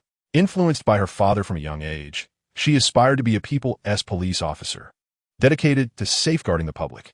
Recently graduated from the police academy, she yearned to showcase her talents. Yet her mother had assigned her to grassroots administrative duties. Although she outwardly complied with her mother's directives, she secretly collected evidence against the notorious Bai Lauda, determined to prove herself. Wang Hao silently marveled at her formidable background. In this country, wealth alone is insufficient. Power is equally essential. As he needed to be wary of Bai Lauda, collaborating with She could be advantageous. Chapter 8. Huang Yaqi Speculation. 3 days later, Wang Hao emerged from the detention center, only to encounter an unexpected visitor at the entrance. Huang Yaqi, what are you doing here? Huang Yaqi, hands on her hips, replied with indignation, you were detained, so I had to inform your family. The police called me. Family? Wang Hao retorted, we are divorced. You're hardly family. A nearby officer interjected, the civil affairs and public security systems do not share data, and updates take time. We have Ms. Huang's contact details, hence the notification. All right. Thank you for your assistance, officer, Wang Hao said, expressing his gratitude before striding away. Huang Yaqi, in her high heels, hurried to catch up. Hey, why do you thank the police, but not me? I came here under the blazing sun to pick you up. Wang Hao assessed Huang Yaqi, noting she appeared exactly the same as before. You would graciously come to collect me? Speak, what is it you desire? Realizing he had seen through her intentions, Huang Yaqi felt a twinge of embarrassment.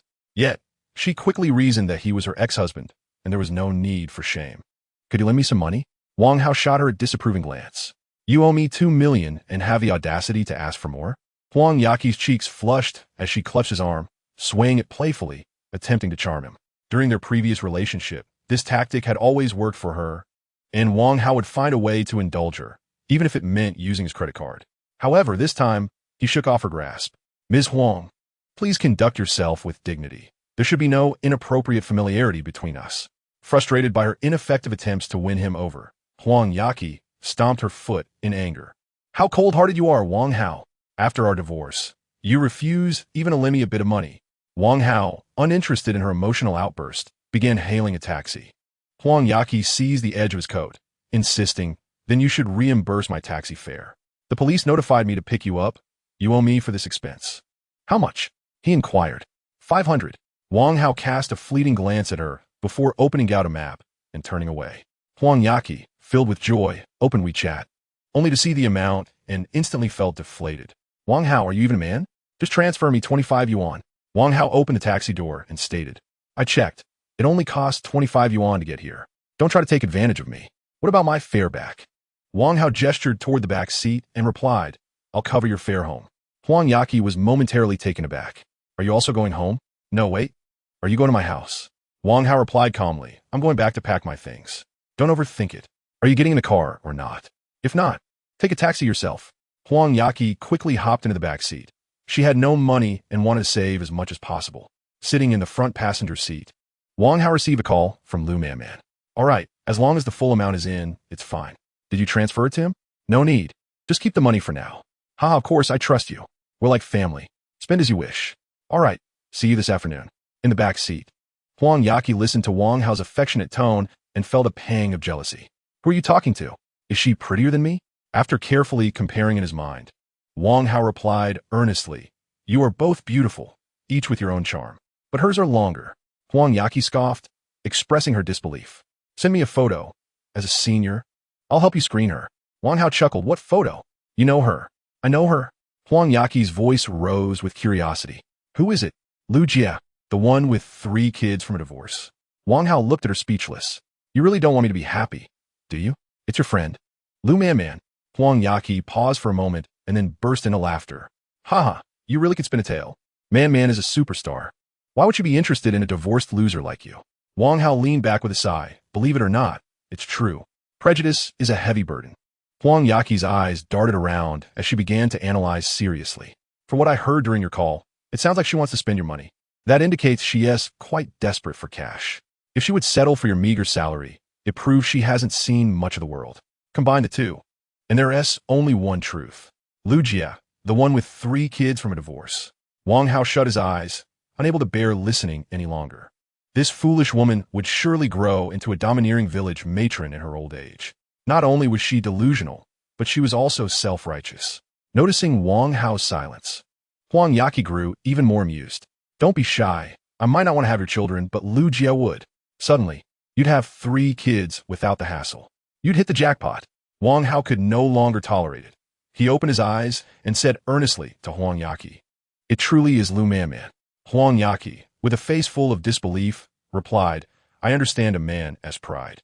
Although Man always says you're a good man and wants to pursue you, that is just teasing.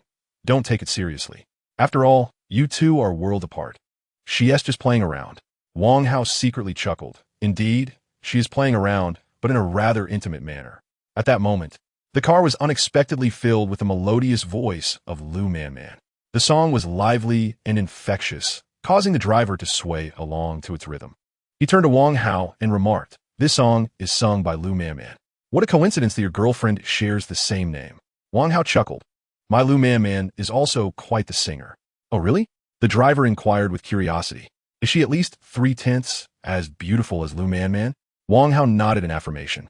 The driver exclaimed with excitement, "Then, my friend, you are indeed fortunate. Quickly tell your girlfriend to go live on Douyin and imitate Lu Man.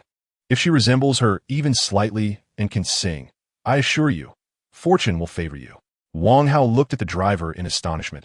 Indeed, taxi drivers are often full of ideas. Before he could respond, Huang Yaqi interjected loudly, "Wang Hao, if you dare have that flirtatious vixen imitate Man, I will certainly have Man sue you for copyright infringement."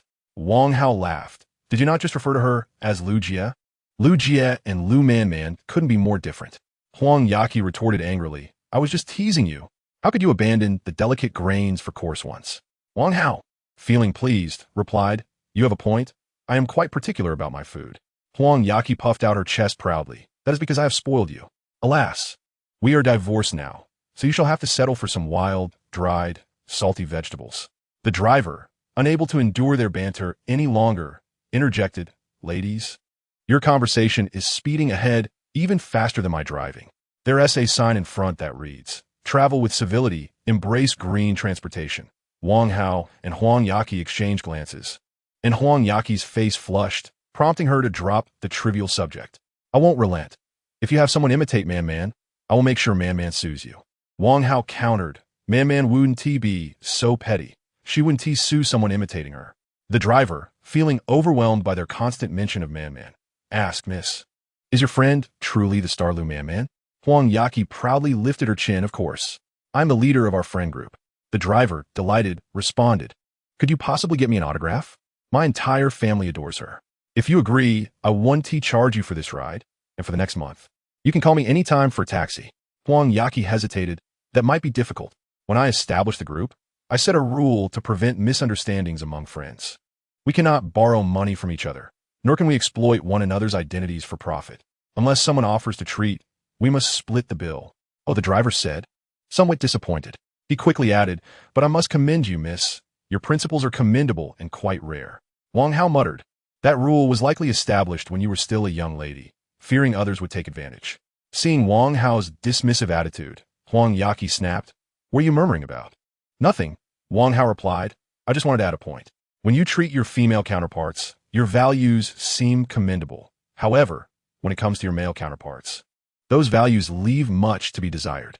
Observing the nuances in Wang Hao's words, Huang Yaqi sharply pinched his neck from behind. "What do you mean by that? Clarify." Wang Hao promptly straightened his posture, creating distance between them. "When you girls go out, you understand. Why is it that when you go out with boys, they are expected to pay?" Without a moment's hesitation, Huang Yaqi replied, "It is only natural for women to spend men's money." "Why is that natural?" Wang Hao inquired once more. "Because you men earn more money." At that moment, Wang Hao's expression resembled a perplexed emoji. "Isn't it the purpose of men earning all that money to spend it? It's only fitting that we women enjoy it. Men experience the joy of earning. while women revel in the pleasure of spending. It's a win-win situation. The driver, having listened intently, was left astounded and exchanged a glance with Wang Hao. Young man, is this for real? Chapter 9. Misaligned Values, Perfect Proportions. Upon entering their home in a harmonious community, Huang Yaqi hurriedly turned on the air conditioning. It's sweltering. This weather is unbearable. I'm going to take a shower. You should finish packing and leave promptly. Wang Hao paid her no mind and opened the refrigerator, retrieving a chilled Sprite. The refreshing sensation of drinking a cold Sprite in summer could elevate one's spirit. As he gazed into the refrigerator, filled with ingredients he had purchased 5 days prior, he noted that some vegetables had begun to wither, yet remained untouched. The trash bin overflowed with instant noodle packets and eggshells, while the sofa was strewn with women's clothing. When it comes to messiness, women can be even more excessive than men. Wang Hao was too apathetic to tidy up the clothes on the sofa, but he was determined not to waste the ingredients in the refrigerator. After enduring 3 days of steamed buns and cabbage, he was thoroughly exasperated. With a fluidity of motion, he prepared a stir-fry of green peppers and meat, along with a tomato and egg dish, all within 20 minutes. Just as he was about to indulge, he heard Huang Yaqi's voice from the bathroom. Wang Hao, are you still there? Can you help me scrub my back? Through the frosted glass door, he could discern her alluring silhouette. Regardless of her values, it was undeniable that her figure was impeccable. He opened the bathroom door and confidently stepped inside. Such occurrences had become commonplace during their year-long marriage.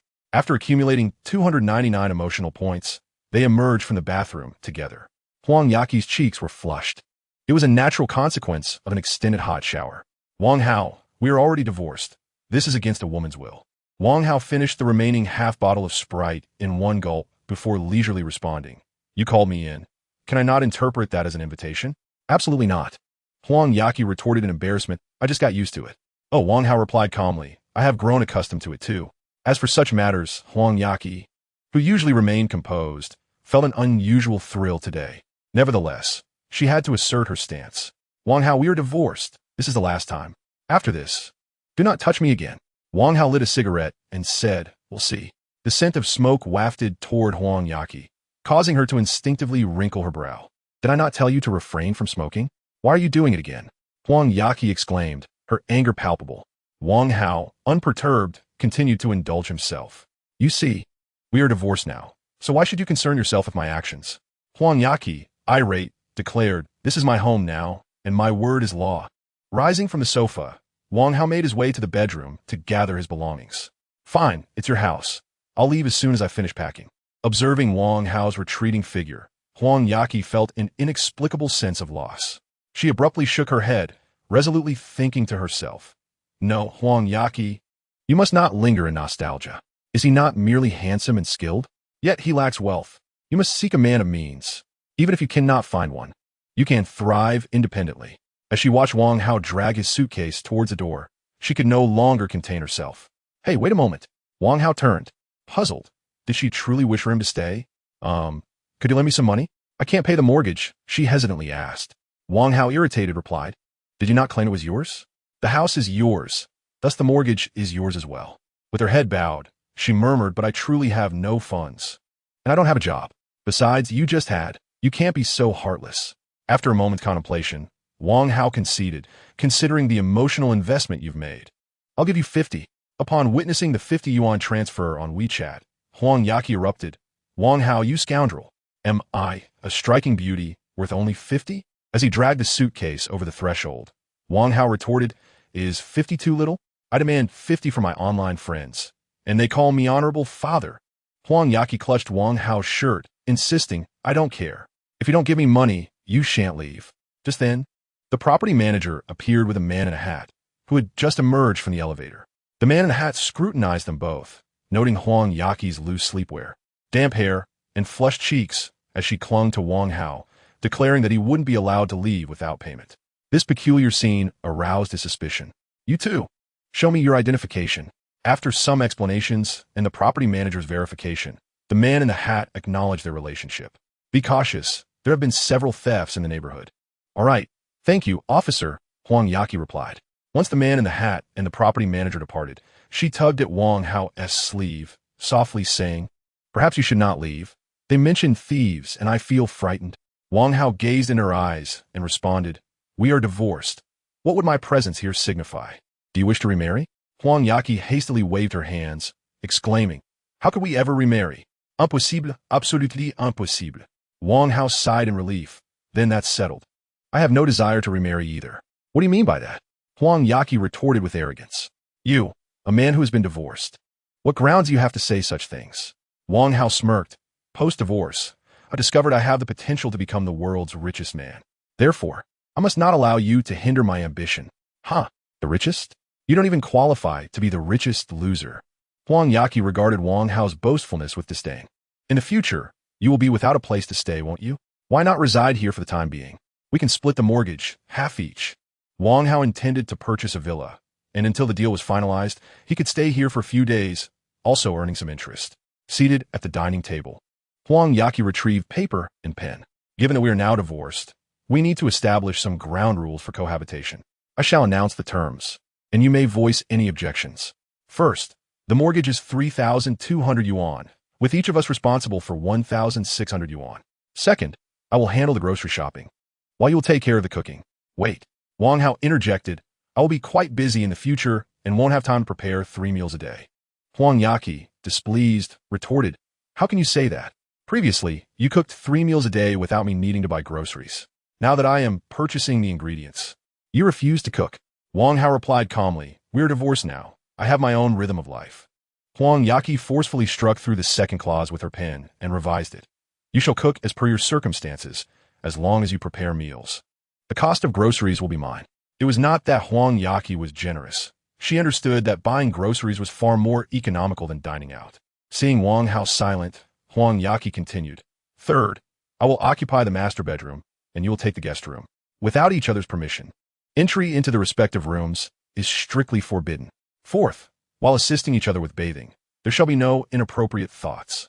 Fifth, neither party may interfere with the other's pursuit of romantic interests.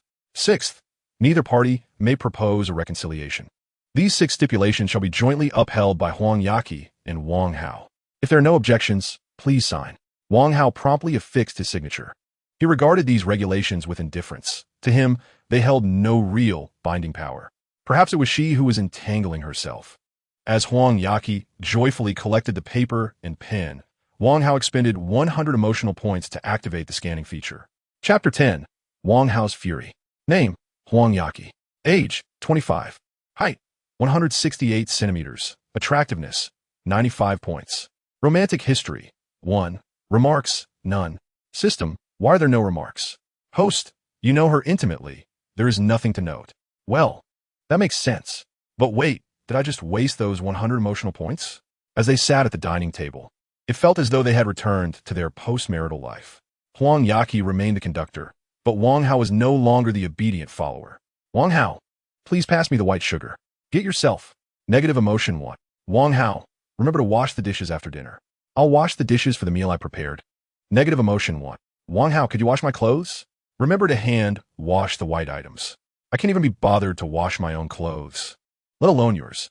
Dream on. Negative emotion 2. Wang Hao, could you refrain from calling me? Can't you see I need some peace? I just got out of the detention center. Can't I have a moment to rest? No, I'm not directing you. I'm merely offering a suggestion. In the bathroom, Huang Yaqi's voice echoed. Can you squat while urinating? Look, you made a mess outside. Wang Hao abruptly rose from the sofa, seething with anger. Such a trivial matter. Can't you just wipe it up? You want me to squat? Do you think I'm a pervert? Damn it. Startled by Wang Hao's sudden outburst, Huang Yaqi cautiously replied. If you don't want to, then don't. Why are you getting so angry? You've never snapped at me before. Huh? Wang Hao retorted with a forced smile. I could tolerate it before, but now that we're divorced, I won't take any more nonsense. Pointing at Huang Yaqi, he impatiently continued. You just sit there, commanding me to do this and that. Am I your servant? Huh?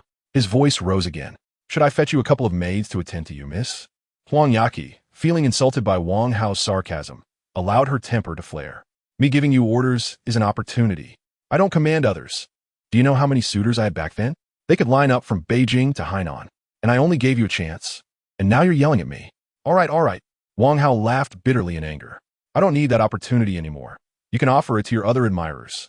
Let us see if your admirers can fill the whole Tianyuan city. He stood up to leave. Have you been so pampered that you think you're superior? Damn. Seeing him heading for the door, Huang Yaqi rushed to block him. Where are you going? I'm going to the hotel to rest. Wang Hao replied impatiently. The hotel? Huang Yaqi's voice suddenly rose. Are you meeting another woman? That vixen with the same name as Man? Yes, I am meeting Lu Man. Besides, why do you care who I meet? Huang Yaqi felt utterly humiliated and rushed forward, frantically slapping Wang Hao's arm. How can you do this? After just sleeping with me? You're going to find another woman. Wang Hao forcefully pushed her away, stepping out of the house, his tone icy. Look at the 5th clause you wrote. Huang Yaqi retrieved the contract, where the 5th clause boldly stated, neither party may interfere with the other's romantic pursuits. Her fingers tightened involuntarily, feeling an impulse to tear the contract to shreds. Control yourself. Hold it together. Wang Hao must be doing this on purpose. A loser like him couldn't he possibly find a new love so quickly. And even if he did, it must be an ugly woman, boasting that she has longer legs than me? How ridiculous. Meanwhile, Lu Man had changed to a Maybach today, taking Wang Hao to Luoxia Mountain Villa to relax. Along the way, they couldn't help but indulge in playful touches. The Maybach carved elegant lines along the spacious road, while the driver of a Mazda behind them scoffed. Driving a Maybach, what is so impressive about that? In the bedroom, Lu Man had already fallen asleep. Wang Hao lit a cigarette and moved to the window, dialing Luo Yao's number. In a low voice, he said, Luo Yao, you're not following the rules. On the other end, Luo Yao's calm voice responded, I don't understand what you're talking about. Boss Bai mentioned that you sought his assistance to assassinate me, requesting double the payment. Let this matter rest. What? That scoundrel Bai is playing both sides. I certainly shall not pay him. I warn you, I have a backup of the video. Should anything happen to me or anyone close to me, I assure you that the video will be disseminated across the internet on the very same day. How dare you keep a backup? You lack integrity. It seems we are both in the same boat. Young man, I caution you. Beep, beep, beep. Hearing the busy tone on the phone, Luo Yao furiously smashed his device against the ground. I can't believe this. On the bed, Tang Mengting approached him, soothingly saying, do not let your anger consume you. It is detrimental to your health. Given that he possesses a video backup, we must ensure his safety. You need to call Boss Bai immediately and prevent any action against him. Luo Yao retorted angrily. Why should I call? That two-faced Bai has no intention of taking action.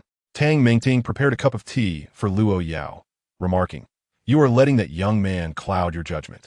What kind of person is Bai to jeopardize his reputation for a mere 2 million? Accepting the cup, Luo Yao regained his composure. Over the years, Bai's reputation has been impeccable. It must be that young man deceiving him. This young man has too many tricks up his sleeve. Every word he utters is a trap for himself. Reluctantly dialing Bai's number, he stated, Boss Bai, let us hold off on dealing with Wang Hao for now. All right, you are the employer. You call the shots. However, the deposit is non-refundable. I understand. The deposit shall remain. Consider it my treat to Boss Bai for drinks. Excellent. Let us enjoy tea together when we have the chance. After hanging up, Luo Yao rubbed his temples incessantly, his face etched with worry. Over the years, he has amassed considerable wealth, yet parting with 500 million still pains him immensely. Though 500 million is substantial, it cannot withstand the extravagance of a single individual. When a poor person suddenly becomes rich, they will undoubtedly squander it. In just a few years, that 500 million will surely vanish. When that young man comes asking for money again, should I give it or not? If I refuse even once, the inevitable outcome will still be disastrous. After a moment of contemplation, Tang Mengting suggested, in that case, we have but one path to take, emigration. Hearing the term immigration, Luo Yao's hand trembled slightly. Am I truly to abandon the career I have painstakingly built over the years? Grasping his hand, Tang Mengting comforted him. This is the only way to free ourselves from his threats. Even if we are exposed, being abroad ensures no one can apprehend us. Luo Yao sighed deeply, his expression somewhat forlorn, stating, then let us depart. Alas, the entertainment industry has long been the realm of the young. In recent years, whether releasing new songs or hosting concerts, I have failed to trend. It is indeed time to make way for the younger generation. After a moment's reflection, Tang Mengting replied, let us not rush. Asset relocation requires time. Your global tour must appear to continue uninterrupted. Domestic concerts should proceed as usual, so as not to raise suspicion. For the concert in Los Angeles 2 months from now, we shall leave and not return. I will strive to relocate our assets within that time frame. Luo Yao clenched his fists tightly, declaring with fierce determination, "Once we are abroad, we will immediately find someone to deal with him." Wang Hao hung up the phone and exhaled a plume of smoke toward the window. A bolt of lightning streaked across the night sky, heralding impending rain. The matter concerning Luo Yao required swift resolution to prevent him from acting out of desperation. Concealing the video online? Its value is exceedingly low. Aside from providing fleeting amusement to netizens, I have not derived any substantial benefits. This case is significant. I must enlist someone capable of handling it while simultaneously ensuring they owe me a favor. Two birds with one stone. Chiruashi. Chapter 11. It is only natural for men to spend women's money. With a newfound clarity, Wang Hao returned to bed, cradling Lu Man as he drifted into slumber. Meanwhile, Huang Yaqi huddled beneath her covers, trembling. Outside, thunder rumbled and lightning flashed. Raindrops pelted the window, producing a cacophony akin to frantic knocking. The thought of the police mentioning nearby thieves heightened Huang Yaqi's fear. Could it be that a thief was attempting to pry open the window? Unable to contain her anxiety, she took out her phone and messaged Wang Hao, "Where are you? Why haven't you returned?" A minute passed with no reply. "If you don't come back, you'll still have to contribute to the mortgage." 3 minutes later, silence persisted. "Please come back. I was wrong today. I won't boss you around anymore. I promise to let you rest well." 5 minutes elapsed without a response. "If you return now, I'll let you sleep in the master bedroom with me." 10 minutes passed. Still no reply. Huang Yaqi began to frantically bombard Wang Hao with messages, seeking solace from her fear despite his silence. Upon awakening in the morning, Wang Hao opened the window and stretched. The air after the rain carried a sweet freshness that invigorated him. Checking his phone, he noticed the red notification number 99 next to Huang Yaqi's WeChat avatar. This scenario felt oddly familiar, yet their roles had reversed. Previously, he would text Huang Yaqi, and she would respond at her leisure. Now, it was 8 in the morning, rendering last night's messages unnecessary to reply to. Locking his phone, Wang Hao savored the tranquility of the morning. "Host, your emotional points have accumulated to 10,000. Would you like to initiate a lottery? So soon?" Wang Hao glanced at Lu Man on the bed, a testament to his hard-earned efforts. "Let's draw." Ding. "Congratulations, host, you have acquired the skill Perfect Level Free Fighting." Description: all perfect level skills signify that the host is undeniably the foremost expert in this domain. Wang Hao's face lit up with excitement. This skill arrived at an opportune moment. Since his charm had increased, he had been concerned about being accosted by aggressive women. With this skill, he could turn the tables. At that moment, a pair of delicate hands wrapped around Wang Hao from behind, as Lu Man rested her chin on his shoulder, nuzzling him like a cat. "Good brother. I'm going to participate in a variety show and will return in about half a month. During this time, don't stray, okay? If you truly can't resist, you're welcome to visit me on set." Wang Hao turned to embrace her and replied, "If I visit, our relationship might be exposed. Aren't you concerned?" Lu Man caressed Wang Hao's cheek and said, "If it gets exposed, so be it. I'm already 28. Isn't it normal to be in a relationship? Celebrities are human too. However, you must be careful. My followers are numerous, and surely some will cry out for vengeance, proclaiming that they cannot coexist with the one who has taken my beloved." "Huh." Wang Hao chuckled and remarked, "I have practiced free fighting since childhood. I may acknowledge my skills as second to none, yet no one dares to claim the top spot. I could easily defeat a few of your fans." Lu Man rolled her eyes at him and said, "Brother, refrain from boasting. Be careful not to be caught off guard by an errant punch from a master." Wang Hao flexed his biceps, asserting, "I am young and vigorous, hardly a master." With a teasing tone, Lu Man embraced him, murmuring, "Sister worries for your safety." After a tender moment, Lu Man produced stating, "This card holds over 20 million. Take it and spend it. The password is 250502. Wang Hao raised an eyebrow, realizing that the password coincided with the date of their first intimate encounter. Lu Man then revealed a car key, saying, "You may drive the car parked outside. I heard men enjoy driving Maybachs, so I brought it just for you." Though Wang Hao was wealthy, he believed in accepting gifts without hesitation. Grinning as he accepted the bank card and car key, he remarked, "I feel as though I'm being pampered." Lu Man playfully tossed her hair and responded, "Isn't it only natural for a man to spend a woman's money?"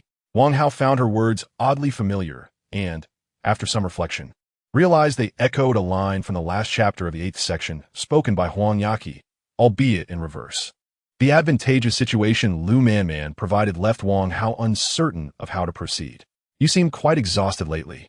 Perhaps you should skip that variety show and let us enjoy a few days away, Lu Man suggested with a gentle smile, teasing. When you boys say let's go out, isn't it merely a change of hotel for a night's rest? Wang Hao chuckled awkwardly, appreciating her understanding. Lu Man glanced at the time and said, I must take my leave. This variety show is significant, and I cannot breach my contract. The mention of a breach of contract suddenly prompted Wang Hao to inquire, how long until your contract with Xinghua Entertainment expires? Although puzzled by his question, Lu Man answered truthfully, when I first entered the entertainment industry, I was naive and unwittingly signed a 10-year contract, of which 3 years remain. Is the penalty for breach substantial? Indeed, all entertainment companies impose hefty penalties to deter artists from switching affiliations. If I were to unilaterally terminate my contract, the earnings from the past 7 years would not cover the compensation. While artists appear to earn a fortune, the bulk of the profits are claimed by the company. After achieving fame, companies bombard artists with numerous offers to maximize profit, especially as the contract nears its end. If an artist does not renew in advance, they are often exploited for their final worth. Since Lu Man had become his own, Wang Hao was determined to alleviate her burdens and grant her ample freedom. He gently tapped the bed with his index finger, contemplating for a moment before proposing. In fact, there exists a method that does not require paying the penalty. Lu Man's eyes brightened as she changed her clothes, asking what method. Acquire Xinghua Entertainment. Upon hearing this, Lu Man trembled slightly. After a moment, she regained her composure and self-deprecatingly remarked, though Xinghua Entertainment has seen better days, it is not something we could easily digest. I have recently been promoted to the front lines, yet I have not amassed considerable wealth. Even with your 500 million, it remains woefully insufficient. Furthermore, Qianlei is unlikely to sell. Wang Hao rose from his seat, approached her from behind, and comforted her by saying, rest assured, Qianlei will certainly sell. To my knowledge, Xinghua Entertainment recently has a 500 million loan due, and he needs to find someone to bridge the gap. This means he must first gather 500 million to repay the bank loan, after which the bank will grant him a new loan of 500 million, allowing him to repay the individual who lent him the money. Given the current state of Xinghua Entertainment, securing such a loan will prove exceedingly difficult for him. When pressed, he will swallow his pride and seek financial assistance from his artists. I have already laid the groundwork. You need only follow my instructions, and within a month, Xinghua Entertainment will bear the surname Lu. Chapter 12. Chiruashi. In a corner of the CAF, Wang Hao waved to a short-haired beauty.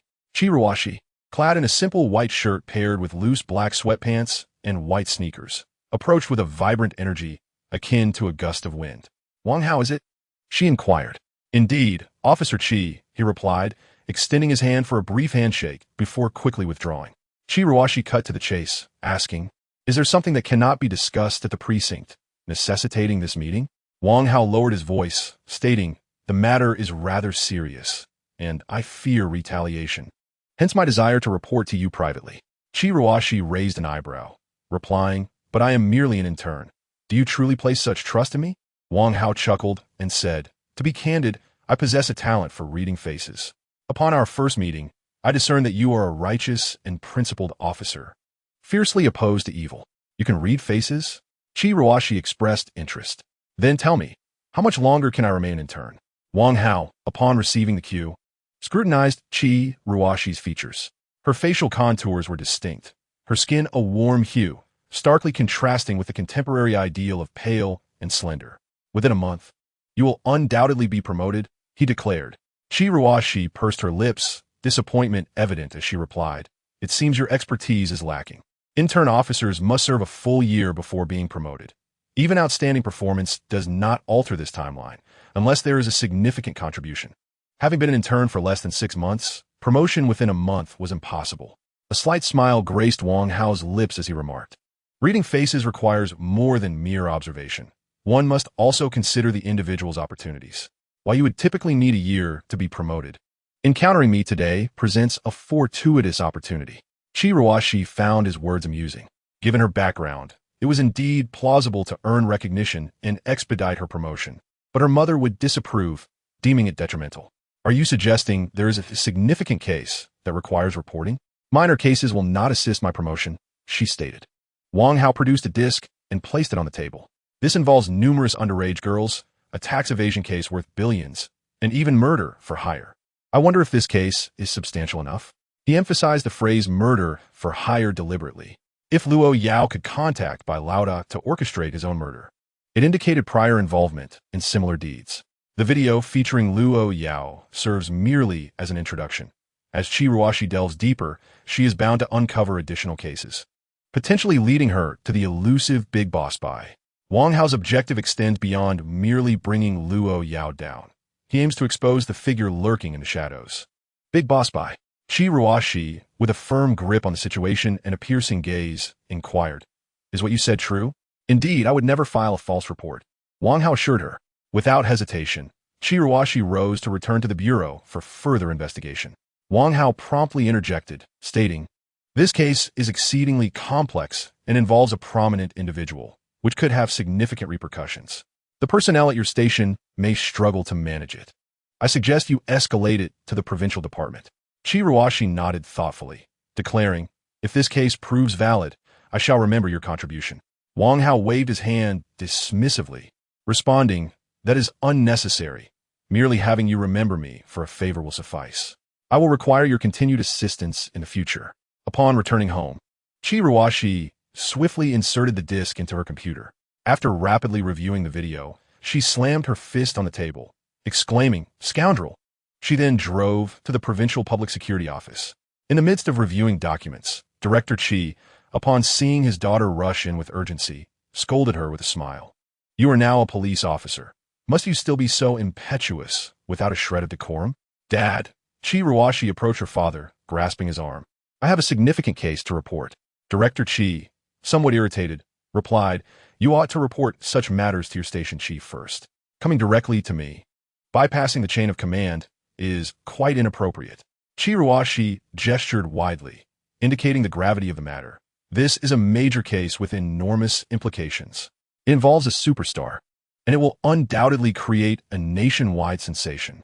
Seeing that his daughter was serious, Director Qi immediately shifted to a serious demeanor. 2 hours later, Director Qi, with a grave expression, stated, "The technical department has confirmed that this is authentic footage, not fabricated.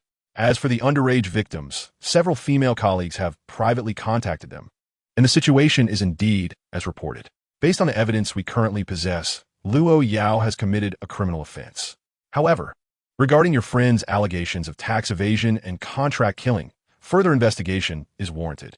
Qi Ruoxi clenched her fists, gritting her teeth. This Luo Yao appears glamorous on the surface, yet harbors such darkness beneath. While his affairs with numerous female artists may merely be a moral failing, his predation on minors is utterly reprehensible. Suddenly, Director Qi inquired, "Who is that friend of yours?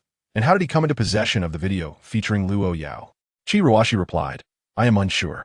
He was previously detained for 3 days for vandalizing someone else's car out of class resentment. I interrogated him during that time, which is how we met." "Vandalizing someone else's car? Whose car?" Director Qi furrowed his brow. Qi Ruoxi's eyes widened in realization. It was Luo Yao's car. So, he wasn't merely resentful of the wealthy. They had a personal vendetta. Director Qi nodded, advising, "Maintain contact with him. You may uncover more clues." "Understood, Dad. I will keep in touch with him." In a CAF, Wang Hao arranged to meet with a second woman, Zhao Fong, the secretary of Qianlei. Zhao Fong, adorned with sunglasses and a mask, exuded the aura of a celebrity as she gracefully settled opposite Wang Hao, swaying her slender waist. "Brother Hao, I have followed your instructions to the letter. Pray tell, how do you intend to reward me?" she said, her hand slowly reaching toward Wang Hao's. He deftly evaded her touch and produced a bank card. "There's 10 million in this card, enough for you to live extravagantly for a lifetime." Zhao Fong did not accept the card. Instead, she fluttered her eyelashes at Wang Hao. In a coy tone, she remarked, "I'm not after money. I only desire you." Wang Hao suppressed his discomfort and replied sternly, "I have a girlfriend." "I am well aware of your girlfriend. That is Sister Man. Zhao Fong's voice dripped with temptation. "Though I may not possess her beauty, I am a wildflower, and a wildflower's fragrance surpasses that of a cultivated flower. Sister Man is away recording a show. Allow me to keep you company during her absence." With that, she purposefully lowered her neckline, revealing a glimpse of creamy white amidst her leopard print attire. Wang Hao, acknowledging her intentions, felt it was unwise to pursue a relationship, especially upon learning of her 5 past romantic entanglements. Take a few days off for illness. Use this opportunity to leave. And do not contact me again. Watching Wang Hao's retreating figure, Zhao Feng licked her lips. All 4 male models in the company have succumbed to my charms. Yet none possess a physique that rivals yours. Wang Hao, just wait. I shall make you my devoted servant. Chapter 13. The 2 Merits of Huang Yaqi. Wang Hao drove his Maybach back to the harmonious community. Upon entering, a thick cloud of smoke rushed to greet him, causing him to cough violently. What on earth are you doing, trying to blow up the house? He hurried to the kitchen and pulled Huang Yaqi out with urgency. He swiftly covered the blazing frying pan with a lid, turned off the gas stove, and flung open the windows. Subsequently, he activated the range hood, setting the fan to its highest speed. Moments later, the smoke cleared, leaving only a lingering burnt smell. Sighing at the chaotic state of the kitchen, Wang Hao remarked, "When frying fish, you need not use so much oil, and if it catches fire, simply cover the pan. Why pour water into it?" Huang Yaqi, her face smudged with soot from the smoke, stammered, "But when it's on fire, isn't water the solution?" Wang Hao retorted impatiently, "Cold water and hot oil will only cause an explosion. Even if you're clueless, you should have turned off the gas first. If you don't extinguish the flame, the fish will turn to char and the pot will warp." Huang Yaqi lowered her head, murmuring, "I was a bit flustered at the time." Wang Hao shook his head in resignation. "Go wash your face. By the way, you usually eat instant noodles. What prompted you to attempt cooking fish today?" After washing her face, Huang Yaqi approached Wang Hao hesitantly. "Yesterday was my fault. I should have asked you for help right after you got out of detention. I realized you were upset when you didn't respond to my messages, so I thought cooking you a fish would be a way to apologize." Wang Hao looked at Huang Yaqi in astonishment, scrutinizing her for a moment before saying, We've been married for over a year, and I've yet to see you cook for me. It's only been a week since our divorce, and you've suddenly had an epiphany?" Huang Yaqi hastily waved her hand and said, "This has nothing to do with divorce. I merely wish to offer you my sincerest apologies." "All right," Wang Hao replied. "Though I have not caught any fish, I have received your apology." He proceeded to the bedroom, rummaging through his belongings for his identification card, which he had forgotten in his haste the previous day. As he retrieved the card and prepared to leave, Huang Yaqi quickly inquired, "What do you need your ID for? Are you going to book a hotel?" Wang Hao retorted, "Is the only purpose of an ID to book a hotel?" In truth, he intended to purchase a property, but he saw no need to explain this to Huang Yaqi. "When we were dating, you insisted I bring my ID solely for the purpose of booking a hotel." This thought made Wang Hao's cheeks flush. Indeed, there had been a time filled with sweetness between them. After he gifted her $2 million before their marriage, they had shared moments akin to those of an affectionate couple. Dating was blissfully simple, focused on enjoyment and leisure. However, post-marriage, living together brought forth a multitude of trivialities that required joint responsibility. If one party was unwilling to contribute and only sought pleasure, problems inevitably arose. Huang Yaqi, while indulging in enjoyment, also complained about Wang Hao's lack of ambition, making divorce seem inevitable. Wang Hao chose to dismiss such troubling thoughts. He had emerged from the quagmire of marriage and would not allow himself to be ensnared again. As he reached the door, Huang Yaqi grasped the hem of his shirt once more. "Could you lend me some money?" Wang Hao regarded her with exasperation and replied, "Why do you want to borrow money again? Do you intend to exploit your ex-husband indefinitely?" "What do you mean by again?" Huang Yaqi retorted, visibly annoyed. "You've never lent me any. You only gave me 50. If you find 50 insufficient, then return it." With that, Wang Hao attempted to snatch her phone. Huang Yaqi swiftly evaded him, saying, "I genuinely have an urgent matter. Could you lend me 2,000? Wang Hao, though not in need of money, was reluctant to part with his hard-earned cash without reason. "During our school days, you had many admirers. I'm certain that if you sent a WeChat message, numerous people would be willing to lend you money." "I don't have their WeChat," Huang Yaqi countered defiantly. "Wang Hao, although I have always criticized your financial status, I have remained faithful during this past year of marriage. Back in school, I had no interest in connecting with admirers. Now that I have a husband, regardless of my satisfaction, I would never add other men." Wang Hao listened to Huang Yaqi's account in silence. Was this not the conduct expected of a wife? What was there to feel proud of? Huang Yaqi, blocking the doorway, continued, "After our divorce, several wealthy individuals approached me, and I could sense their ulterior motives immediately. If I were to borrow from them, they would certainly oblige, likely offering even more. But I refuse. Though I, Huang Yaqi, love money, I will not become someone else's mistress. If I cannot find a man who is both wealthy and genuinely loves me, I would rather remain alone for the rest of my days. Wang Hao regarded her calmly and asked, "What is it you wish to convey by telling me this?" Huang Yaqi paused, gazing earnestly at Wang Hao, and said, "I asked to borrow money from you because you are someone who brings me peace. Owing you money would not leave me in constant anxiety. Do you understand?" "Oh," Wang Hao suddenly realized, "so you mean that you don't need to worry about repaying me, as I won't press you for it? Is that the implication?" Huang Yaqi paused slightly, then hurriedly clarified, "That's not what I meant." "Oh, it seems that might actually be the case." No, it can't be that." Observing Huang Yaqi's flustered demeanor, Wang Hao chuckled. "Come on, tell me. What do you need the 2,000 yuan for?" "I wish to purchase a ticket for a concert," Huang Yaqi replied. A flicker of concern crossed her eyes as she continued. "Ever since my father went bankrupt, he has been in low spirits and his health has deteriorated. He adores listening to Luo Tianwang songs, and he happens to have a concert in Tianyuan City. I wanted to buy 2 tickets from Scalper so that my parents could attend together. I hope it brings him some joy. He won't find happiness there." Wang Hao interjected bluntly. "What did you say?" Wang Hao replied calmly, "Luo Yao's concert will not uplift your father, as it will not take place."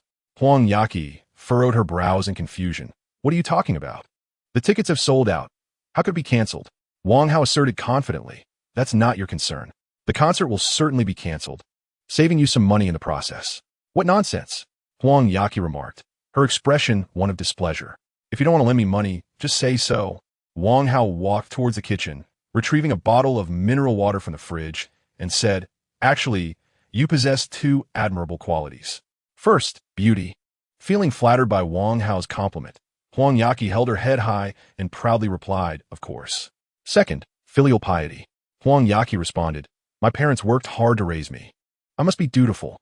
You could marry someone else to help your father repay his debts. In ancient times, that could have become a celebrated tale." "Really?" Huang Yaqi exclaimed with excitement. "Am I that exceptional?"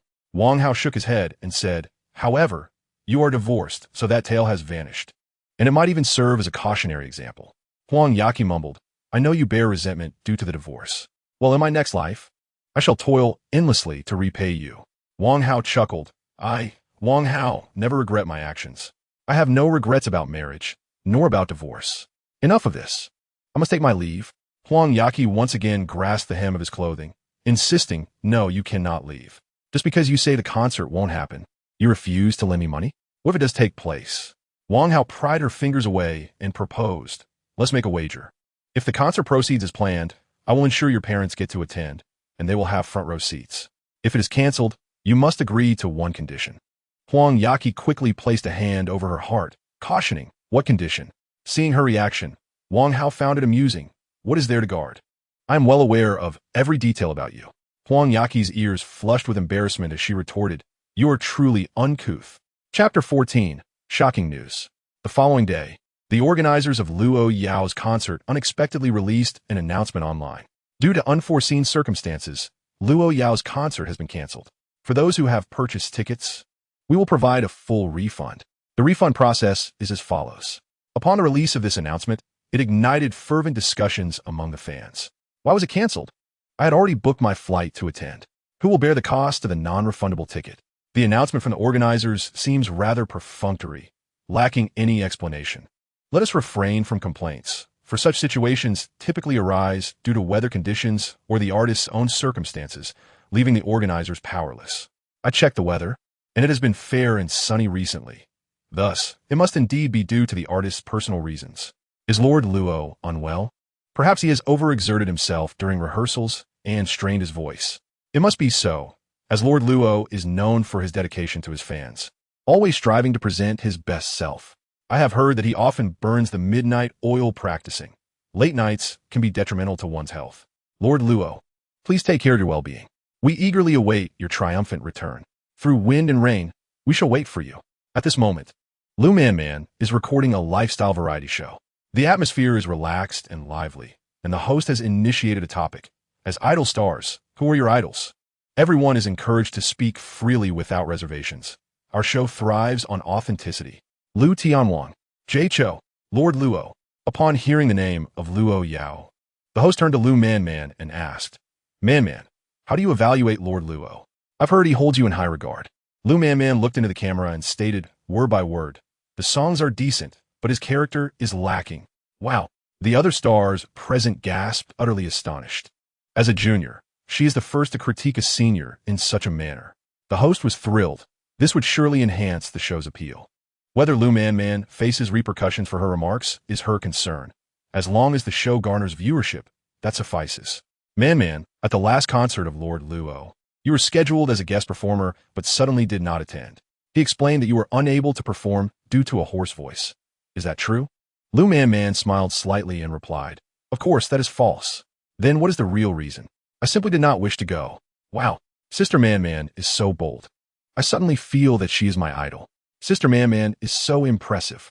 The other artists, still in shock, began to admire Lu Man. In the entertainment industry, where social niceties prevail, it is rare to find an artist who speaks so candidly. Li Xin, a female artist from the same entertainment company as Luo Yao, could no longer contain herself. Lu Man, you have just ascended to the first tier. Is it appropriate to critique a king in such a way? Lu Man responded nonchalantly. I'm commenting on character, which is unrelated to status. If a person's character is commendable, even if they are merely a trainee, I would praise them. Conversely, if their character is poor, even a king is not exempt from criticism. Are you implying that Lord Luo has a poor character? Li Xin's demeanor shifted abruptly. I share the same entertainment company as Lord Luo. He often guides us juniors, working tirelessly even into the late hours without complaint. Lu Man replied with a knowing smile. Working late into the night? That sounds quite taxing. I'm not the one who suffers. It is Lord Luo who bears the burden. Haha. Seeing that the tension was escalating, the host wisely shifted the topic. We must avoid a genuine conflict, lest the program face the risk of being banned. Man, who is your idol? Lu Man pondered for a moment before responding. I do not have one at the moment. If one must speak, then it would be my future husband. After the show concluded, Li Xin returned to her hotel and immediately attempted to call Luo Tianwang, only to find the line persistently unreachable. Suddenly, her phone displayed a news headline. Renowned singer Luo Yao, suspected of criminal offenses, has been arrested by the police. In a flurry, Li Xin opened her phone, revealing a statement personally issued by Uncle Hat. Recently, our bureau has been investigating a criminal case involving the suspect Luo Yao, who has repeatedly employed deceptive methods to lure numerous women into relationships, including underage girls. The public security authorities have lawfully apprehended him. Moreover, during our investigation, we discovered significant suspicions of tax evasion involving Luo Yao and his studio, and our bureau has intervened legally. Further illicit activities are still under investigation. Upon reading the announcement, Li Xin was utterly stunned. Simultaneously, she was not alone in her bewilderment. Netizens across the nation were equally flabbergasted. Platforms such as Douyin, Weibo, and Zaya Hongshu saw Luo Yao rapidly ascend to the top of trending searches. As users began to process the shocking news, they unleashed a torrent of vitriol. Accusations flooded in with each refresh, declaring him a scoundrel and a disgrace. He even preys on minors. Death penalty. We support the death penalty. Rumors circulated about numerous female artists falling victim to his predatory behavior. Should these revelations come to light, their careers would be irrevocably tarnished. I possess videos of Luo Yao and these female artists. Those interested, please follow. Some extreme fans even live-streamed themselves burning Luo Yao signed photographs, shouting, Luo Yao. How dare you? All of Luo Yao's previous songs and videos were swiftly removed from major platforms. Celebrities rushed to dissociate themselves from him, proclaiming, I'm not familiar with Luo Yao. The last time he shared a stage was merely for an award. Reflecting on it now, it's truly shameful. Once Li Xin regained her composure, she hurriedly logged into Weibo, erasing all photos with Luo Yao. She then called the show's producer, Wang Hao, demanding that today's recorded footage be deleted. I'm willing to pay for its removal. Wang Hao readily acquiesced, as there was no profit in airing topics related to Luo Yao. However, he pondered a deeper implication. The announcement had yet to be released, yet Lu Man dared to openly challenge Luo Yao. It seemed she had insider knowledge. Already aware of Luo Yao's impending downfall, Lu Man's rapid ascent to stardom and her ability to access such clandestine information suggested that she had substantial backing. With this thought, he swiftly convened a meeting. This episode will elevate Lu Man. Meanwhile, Huang Yaqi, at home scrolling through videos, was equally bewildered. Is this truly happening? Wang Hao's ominous predictions are uncanny. No, I must let my father know. This will only distress him further. The company has collapsed, and the idol has fallen. She promptly picked up her phone and dialed Wang Hao. At that moment, Wang Hao was at the Jiangnan sales office, engaging in casual banter with his former university classmates. Zhang Tao, Wang Hao's college roommate and close friend, was now working in villa sales. During their university days, Wang Hao often borrowed his shampoo to save money while pursuing Huang Yaqi. Brother Hao, have you really divorced Huang Yaqi? Indeed.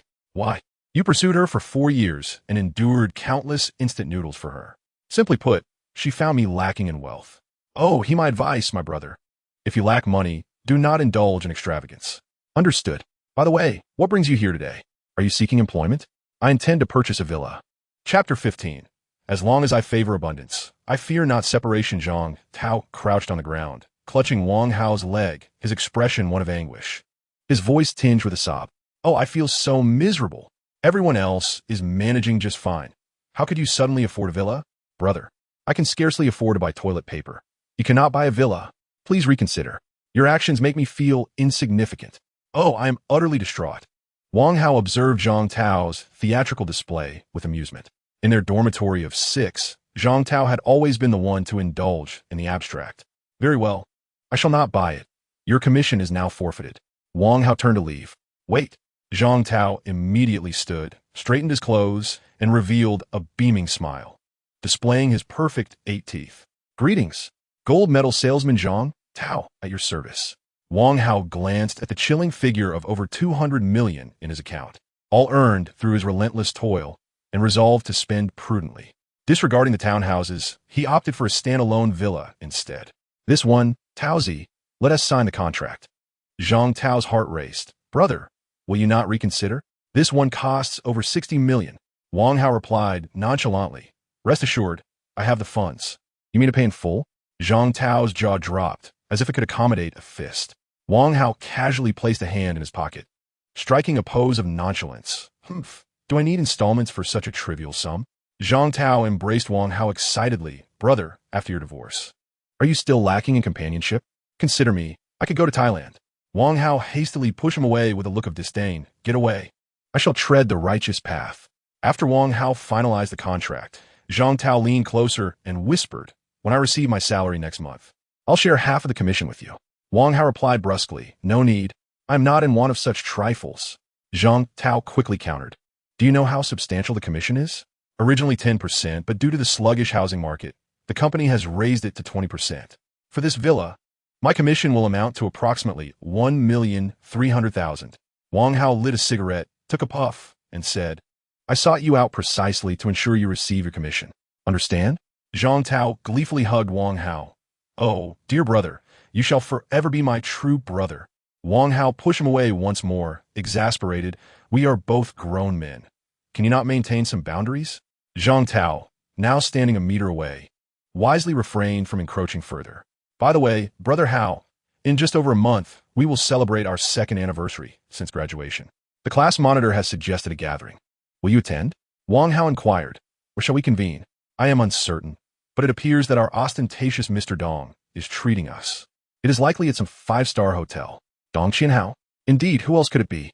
Zhang Tao jested. This fellow, relying on his family's wealth, revels in showing off. No one in the entire school can rival him. I still recall the incident when he was flaunting his Porsche on campus and collided with my bicycle. Upon disembarking, he nonchalantly remarked, I understand you all are financially constrained, so no need for compensation, and sauntered away. I can still vividly remember the scent of the exhaust fumes. How good, now that you have become formidable. Are you not tempted to confront him? Wang Hao chuckled and replied, when the ostentatious king treats us, we must graciously accept. Come closer, I have an idea for you. Zhang Tao immediately leaned in. Wang Hao whispered, during the gathering, coordinate with the hotel staff in advance. Purchase 2 bottles of red wine at 30 yuan each, and when everyone is in high spirits, claim their Roman economy worth 300,000 a bottle. When the bill arrives, the ostentatious king will surely be flabbergasted. Then you can swipe your card to settle the cost of the 2 bottles. If he truly possesses the means, he will promptly transfer you 600,000, and that would be your windfall. If he hesitates to pay, simply assert that you have already settled it. Not only will he be humiliated, but you will also have outshone him. How many girls will regard you with newfound admiration. Upon hearing this, Zhang Tao was invigorated, exclaiming, as expected, of how good, brilliant. I am rather looking forward to the reunion now, huh? At that moment, Huang Yaqi's call came through. Zhang Tao's eyes sharpened as he spotted the name and grinned at Wang Hao. How good? Is this what you meant by divorce? Wang Hao, disinterested, answer the phone. What is it? Have you seen the news about Luo Yao? Yes, I am aware. You truly have a knack for foreboding. Not only is the concert canceled, but the person has also been incarcerated. This fortuitously saves you money. Remember, you owe me a favor. Speak. What do you wish for me to do? Wang Hao pondered for a moment and replied, I haven't decided yet. I shall save it for the future. Take your time. Just don't let it linger until you're 6 feet under without having decided. Then I shall ask you to go first. Negative emotions 3. Now tell me, what is the purpose of your call? Surely, you aren't merely reminding me of my victory? Huang Yaqi took 2 deep breaths, suppressing the urge to strike Wang Hao, and said, I wish for you to help me devise a way to comfort my father. He is already in a fragile state, and with his idol suddenly turning into a scoundrel, he must be devastated. In Wang Hao's view, Huang Yaqi's father is a principal businessman. When his company faltered, he did not abscond with funds but sought ways to liquidate assets to repay debts. Transforming from a billionaire to having nothing must be a significant blow. Tell your father that once a company collapses, it is exceedingly difficult to recover. The same applies to idols. Once they fall, redemption is improbable. Huang Yaqi retorted, What sort of comfort is that? My father will feel even worse upon hearing it. I haven't finished speaking. Don't interrupt, Wang Hao continued. Adoring an idol is far simpler than running a company. Your father merely needs to admire more idols, and he will have no fear of collapse. No matter how swiftly they fall, can they outpace his adoration? Huang Yaqi's voice carried a hint of melancholy. But my father is quite nostalgic. He is not like the young people of today who casually follow everyone. Wang Hao chuckled. My experiences mirror your father's. He faced setbacks in his career, while I encountered failures in my marriage. If I could emerge from my struggles, surely he will too. Wang Hao, could you refrain from mentioning marriage? I can't shake the feeling that you're hinting at something, Huang Yaqi thought, feeling a pang in her heart. You are overthinking it. I am merely sharing my reflections. Wang Hao replied, his tone devoid of despondency, instead imbued with a sense of lightheartedness. He continued, I've come to understand that women are no different. As long as I cherish the moments, I need not fear breakup. No matter how swiftly it occurs, can it ever surpass the speed at which I cherish? Huang Yaqi retorted angrily, Wang Hao, you have changed. Thanks to you, I shall return and inform my father that you are bullying me. Suit yourself. We are already divorced, and he's no longer my father-in-law. I fear him not, Wang Hao replied dismissively. Beside them, Zhang Tao stood in stunned silence. Upon seeing Wang Hao hang up, he hastily inquired, Brother Hao, have you truly divorced your wife? Indeed, it's true. Are you truly willing to part ways? Frankly, in terms of looks, your wife is the most stunning woman I have ever encountered. None can compare. Wang Hao chuckled lightly. That merely reflects your limited experience. Limited experience? Zhang Tao insisted earnestly. We have so many beautiful women in our sales department, yet none can rival your wife. Many affluent clients who come to buy houses bring along beautiful mistresses, and some even include celebrities, but none can hold a candle to your wife. As he spoke, Zhang Tao's mouth fell agape, unable to continue. Just then, a vivacious, athletic beauty entered, her light steps capturing the attention of every man present. Brother Hao, I think I understand now. Zhang Tao murmured in astonishment as Qi Ruoxi approached Wang Hao from behind, playfully tapping his shoulder and calling out, Wang Hao. He turned around with a smile, greeting her. Officer Qi, what a coincidence. Qi Ruoxi, in high spirits, replied, Coincidence? I specifically came to find you. Oh, how may I assist you? It's not convenient to talk here. Shall we discuss it privately? Of course. Zhang Tao watched their departing figures, enviously drooling. So, divorce truly allows one to meet someone better. Perhaps I should consider divorce as well. At that moment, the sales manager approached. Zhang Tao, the company is organizing a singles event, and I've registered you. Huh? Tears welled in Zhang Tao's eyes. I almost forgot, I am still a single dog. Chapter 16, Night Rose Bar. Qi Ruoxi led Wang Hao to a bar named Night Rose. Immersed in the pulsating music, Wang Hao glanced at Qi Ruoxi beside him. She was clad in loose athletic wear, starkly contrasting with the surrounding women in ultra-short skirts. With her exceptional beauty, even in modest attire, she attracted the gaze of many men. Wang Hao had already formulated plans regarding Chi. For him, earning money was a simple task, but navigating relationships proved to be far more complex. Her background is formidable, and I must seize this opportunity to rely on her as my support. With her as my talisman, many future endeavors will undoubtedly be facilitated. As I interact with Chi, I have meticulously devised a strategy, simply put, to embody a blend of charm and mischief. First and foremost, I must not appear pretentious or condescending in her presence. Having encountered numerous influential figures, any pretense would merely render me a figure of ridicule in her eyes. Secondly, I must avoid being overly serious, surrounded by countless upright and justice-driven young gentlemen. She has likely grown weary of conventionality. A hint of rebelliousness in my demeanor might just tug at her heartstrings. Of course, I must tread carefully. Any misstep could land me in trouble. Ultimately, my moral compass must align with justice, for she is a police officer, and every action I take must ultimately benefit society. Officer Chi, what brings you here? To celebrate? I casually inquired. Chi poured 2 glasses of wine and replied, "It is not yet time for celebration. Today, I brought you here to meet a stunning beauty." Officer Chi is aware of my preferences? You seem quite concerned about me, I said with a playful tone. However, I looked at Chi and sincerely added, "Yet, I find none of the women around here possess even half your allure." Chi's cheeks flushed a delicate shade of pink. Such unreserved praise was difficult for her to bear. Yet, she quickly reminded herself that as an intern officer, she should not be intimidated by someone who had spent time in detention. Suddenly, she raised her right hand and playfully struck my head. "What are you staring at? Be careful. I might just poke your eyes out." "Goodness," I exclaimed, shielding my head. "What are you doing? You've knocked me silly. Now you must take care of me." Feigning a fierce demeanor, Chi warned, "Oh, is that so? If you dare to keep staring, I might just throw you in jail. And you'll have to eat prison food for life." I thought to myself, this fiery girl is indeed a spicy pepper, quite a handful. Adopting a pitiful expression, I protested. "Others flaunt their legs without fear of my gaze, yet you cover up so diligently, as if I could see anything." With her arms crossed defiantly, Chi retorted, "I don't care. You are absolutely forbidden from staring at me." "Fine, if you don't want to look, I want tea," I muttered, turning my attention to a nearby pair of exquisite legs, my lips emitting sounds of admiration. "Wow, that skin is so fair. Oh, those legs are even fairer, truly porcelain." This one in black stockings may hide her complexion, but the length is captivating.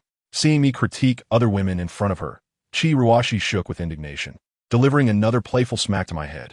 "What are you looking at? Look at me." Cup of my head, I snapped back. "What's the deal? You're the one who doesn't want me to look, yet you expect me to only gaze at you.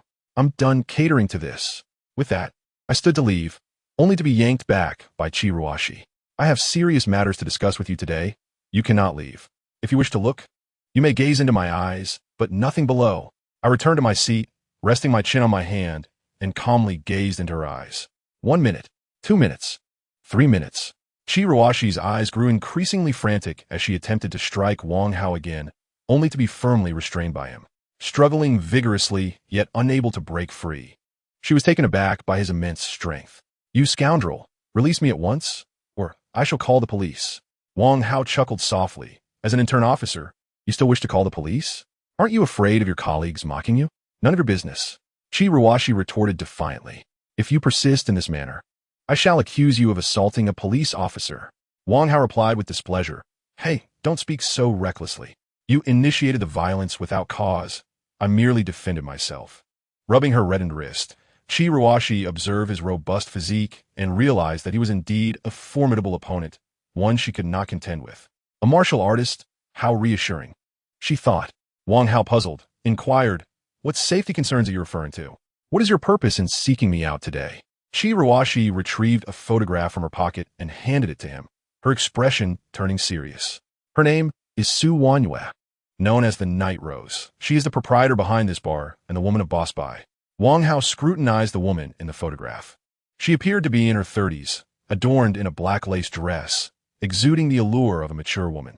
A sense of caution washed over him as he replied nonchalantly, "Officer Chi, what do you mean by sharing this with me?" Chi blinked her bright eyes, studying Wang Hao's handsome visage with a curious smile. Wang Hao, covering his chest with both hands, exclaimed, Hey, what kind of look is that? Are you trying to intoxicate me? I assure you, even if you succeed, I will not yield. She playfully extended her long leg and gave him a gentle kick, teasingly saying, "You wish." Wang Hao winced, holding the spot she kicked, and complained, "That hurts. If you don't make it up to me today, I'll shout that the police are bullying me." She shot him a glance and took a sip from her glass. "If you think I will indulge you, you are dreaming.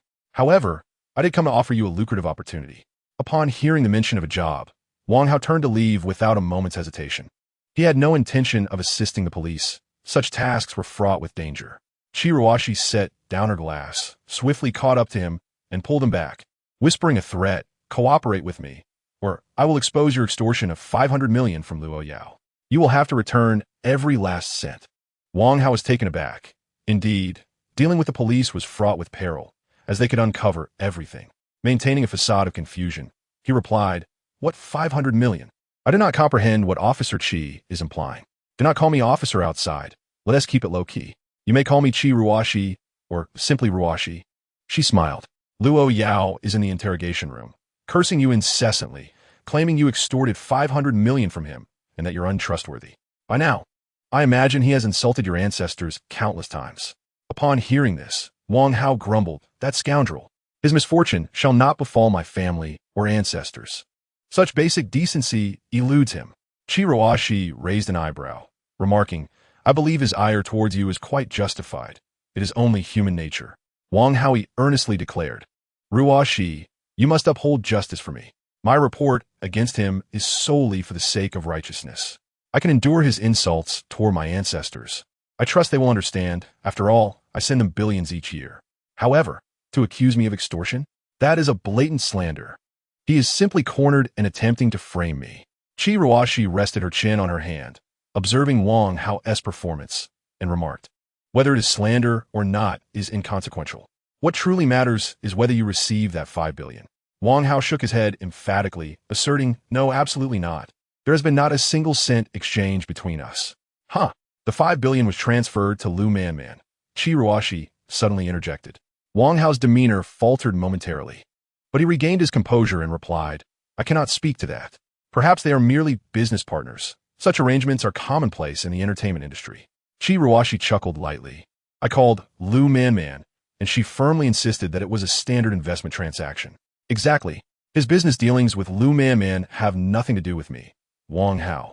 "Huh. According to my investigation, Lu Man is currently your woman." The atmosphere instantly froze. Chapter 17. For Justice, What is a Little Sacrifice of Appearance?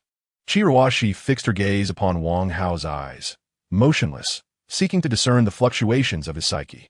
Wang Hao cleared his throat, straightened his posture, and said, "It is inevitable. My charm is simply too great. You must understand that exceptional men invariably attract various, remarkable women. This is not my desire. It is merely an inevitable outcome. Huang Yaqi was extraordinary. She was once my woman. Lu Man is also exceptional. She is currently my woman. Perhaps there will be others in the future. You will come to realize that if a woman has not yet become mine, it simply indicates she is not exceptional enough." Wang Hao's self-proclaimed Sea King rhetoric shattered Chi Ruoshi's worldview. "Oomph, how narcissistic. Do you truly believe that all the beauties in the world revolve around you?" Wang Hao swirled the crimson liquid in his glass, a smirk gracing his lips. "At least in my narrative, beauties do indeed behave thus. Ruoshi, everyone is the protagonist in their own story. If a person does not cooperate, you may as well conclude their role." Chi Ruoshi felt a hint of validity in Wang Hao's words, yet her remaining rationality compelled her to shake her head vehemently. "Do not regale me with your Sea King aphorisms. I am not interested. I now ask you, does Lu Man's 5 billion have any relation to you?" Wang Hao replied calmly, "We are in a relationship based on mutual affection, emphasizing personal independence, professional autonomy, and financial independence. Thus, we do not interfere with one another. Therefore, this 5 billion is unrelated to me. It is simply a normal business exchange between Lu Man and Luo Yao." In truth, Chi Ruoshi had already investigated the 5 billion exchange between Lu Man and Luo Yao. The investment project had all the necessary qualifications and paperwork, posing no issues whatsoever. More critically, Wang Hao had not taken a single cent from this transaction, and the police could not determine any wrongdoing on his part merely due to his romantic connection with Lu Man. Today, Ruoshi sought out Wang Hao not for the 5 billion, but rather to leverage this matter as a bargaining chip. Unfortunately, Wang Hao was shrewd and audacious, completely refusing to fall into her trap. Ruoshi changed her expression and smiled. I was just teasing you, hee. Luo Yao's current assets are more than sufficient to cover any tax evasion penalties and compensations for the victims. Furthermore, he will retain a substantial amount of property, all of which are legitimate earnings and cannot be confiscated. Therefore, I do not care how he spends that legal 500 million. Wang Hao chuckled and said, the moment I first met you, I knew you were a reasonable person, and it seems I was right. Ruoshi and Wang Hao raised their glasses and clinked them together. Let us not dwell on the 500 million. But I have come to you today because I truly need your assistance. If you can accomplish this task, I will owe you a significant favor, and you may call upon me whenever you need. What is it? Wang Hao recalled the photograph from earlier and inquired. Do you want me to help you catch that woman? Ruoshi shook her head. Capturing her would be futile, without evidence of her crimes. She would be released after a day. My target is Boss Bai, and she must possess incriminating evidence against him. Hence, I need you to infiltrate their ranks. Wang Hao looked into Ruoshi's somewhat piercing gaze and immediately shook his head in refusal. No way, being an undercover is too dangerous. I won't do it. Ruoshi lowered her voice and spoke earnestly. It's not dangerous. You are not a police officer, your background is clean, and there is no reason for them to investigate you. Moreover, I will not force you to steal any information. You are entirely free to decide how to proceed. You could even pretend you are merely pursuing romance. From what I know, Boss Bai is quite old, while Su Wanyue is in the prime of her youth. With your charm, if you put in a little effort, there is a significant chance she will be charmed. Of course, whether you can win her over depends solely on your own capabilities. Wang Hao's mouth fell open in disbelief. You want me to sacrifice my looks? Absolutely not. Ruoshi smiled gently, her words laced with persuasion. Su Wanyue is renowned as the most beautiful woman in the underground world, the dream lover of countless men. If you exert a little effort, you may have the opportunity to experience her allure. If things go smoothly, you might even achieve great merit. This would undoubtedly aid you in your future endeavors. And of course, I will owe you a favor. This is a threefold opportunity. Are you certain you will not take it? Wang Hao held his glass, gazing at the photo of the mob wife. She was alluring and undeniably a rare gem among women. Yet, Wang Hao valued not only her, but also the power behind her. Ruoshi's target was Bai Qi. If he could indeed bring Bai Qi down, he could share in the vast empire that would be left behind. The famous fishmonger Gao Qiqiang once said, the bigger the storm, the more valuable the fish. Now the fish have leaped from the water, waiting for him to dive in. Moreover, I do not see myself as an undercover agent, nor do I need to adhere to any professional ethics. If danger arises, I will prioritize my own escape. Wang Hao had mentally prepared himself for this analysis, but he had to maintain a facade. He displayed a conflicted expression, as if caught in a great dilemma. Sigh. Very well. In the pursuit of justice, I shall take action just this once. I, Wang Hao, am but a modest individual.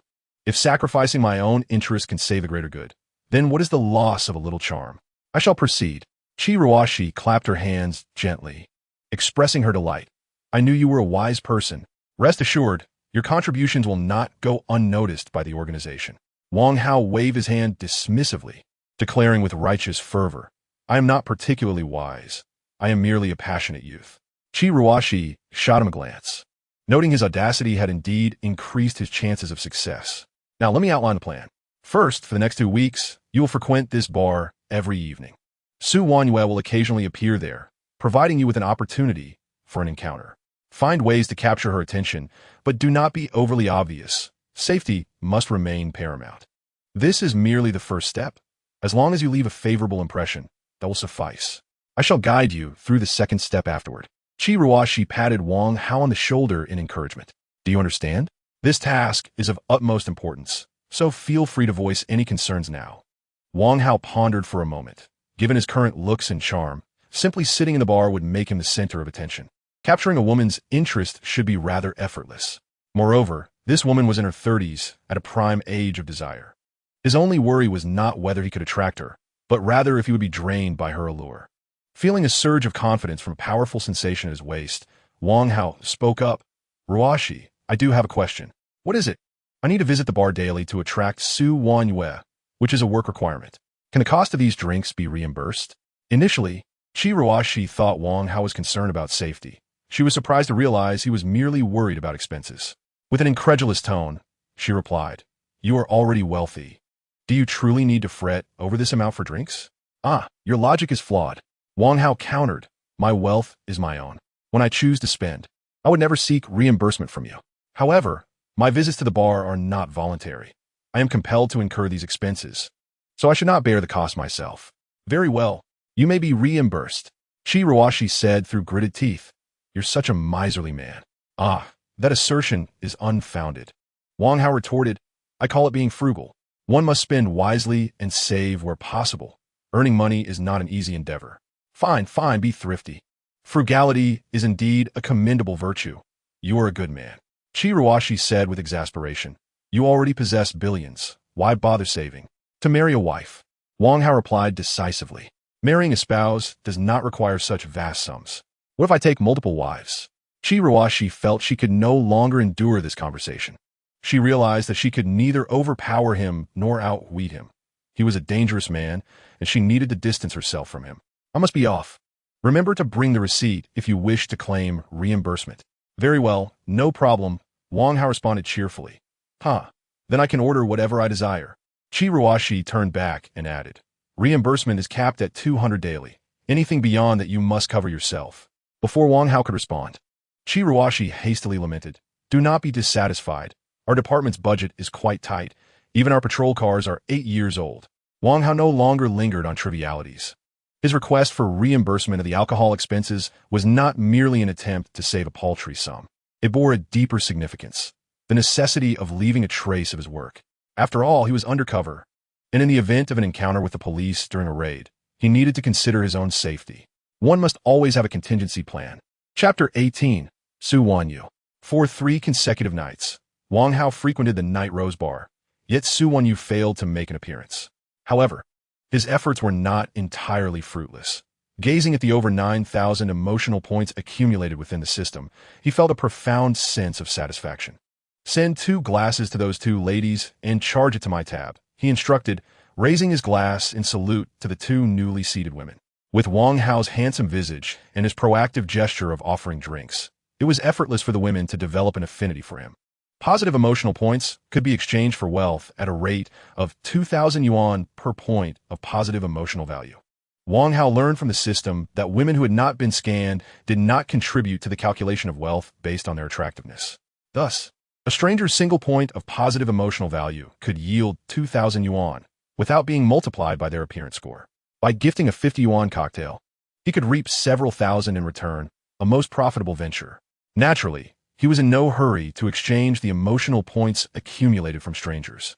He preferred to reserve them for scanning influential figures, as scanning required a cost of 100 emotional points, making the cost-effectiveness of strangers the most advantageous. Once again, with no sign of Su Wanyu, Wang Hao resolved not to wait idly any longer. He had to take initiative. Summoning the bar manager, he conveyed a few instructions. Moments later, a resounding roar echoed throughout the venue. "Tonight, all expenses for the ladies are on young Master Wang." The atmosphere in the bar ignited with fervor. In response to Wang Hao's extravagant display, the emotional contributions from the gold diggers surged dramatically. In an instant, he amassed over 300 points of positive emotional value. Many men accompanying their partners bore no objections to this. Had he targeted a single table, they might have perceived him as attempting to woo their dates, potentially leading to confrontation. But with the entire venue in on the act, they merely muttered inwardly, "Who is this foolish son of a wealthy landlord?" When it came time to settle the bill, Wang Hao discovered that these men were quite cunning, insisting that the drinks they consumed were actually for the women. The total expenditure reached over 300,000, yet Wang Hao ended up paying 250,000. "You sly dogs," he muttered under his breath, issuing further instructions to the bar manager.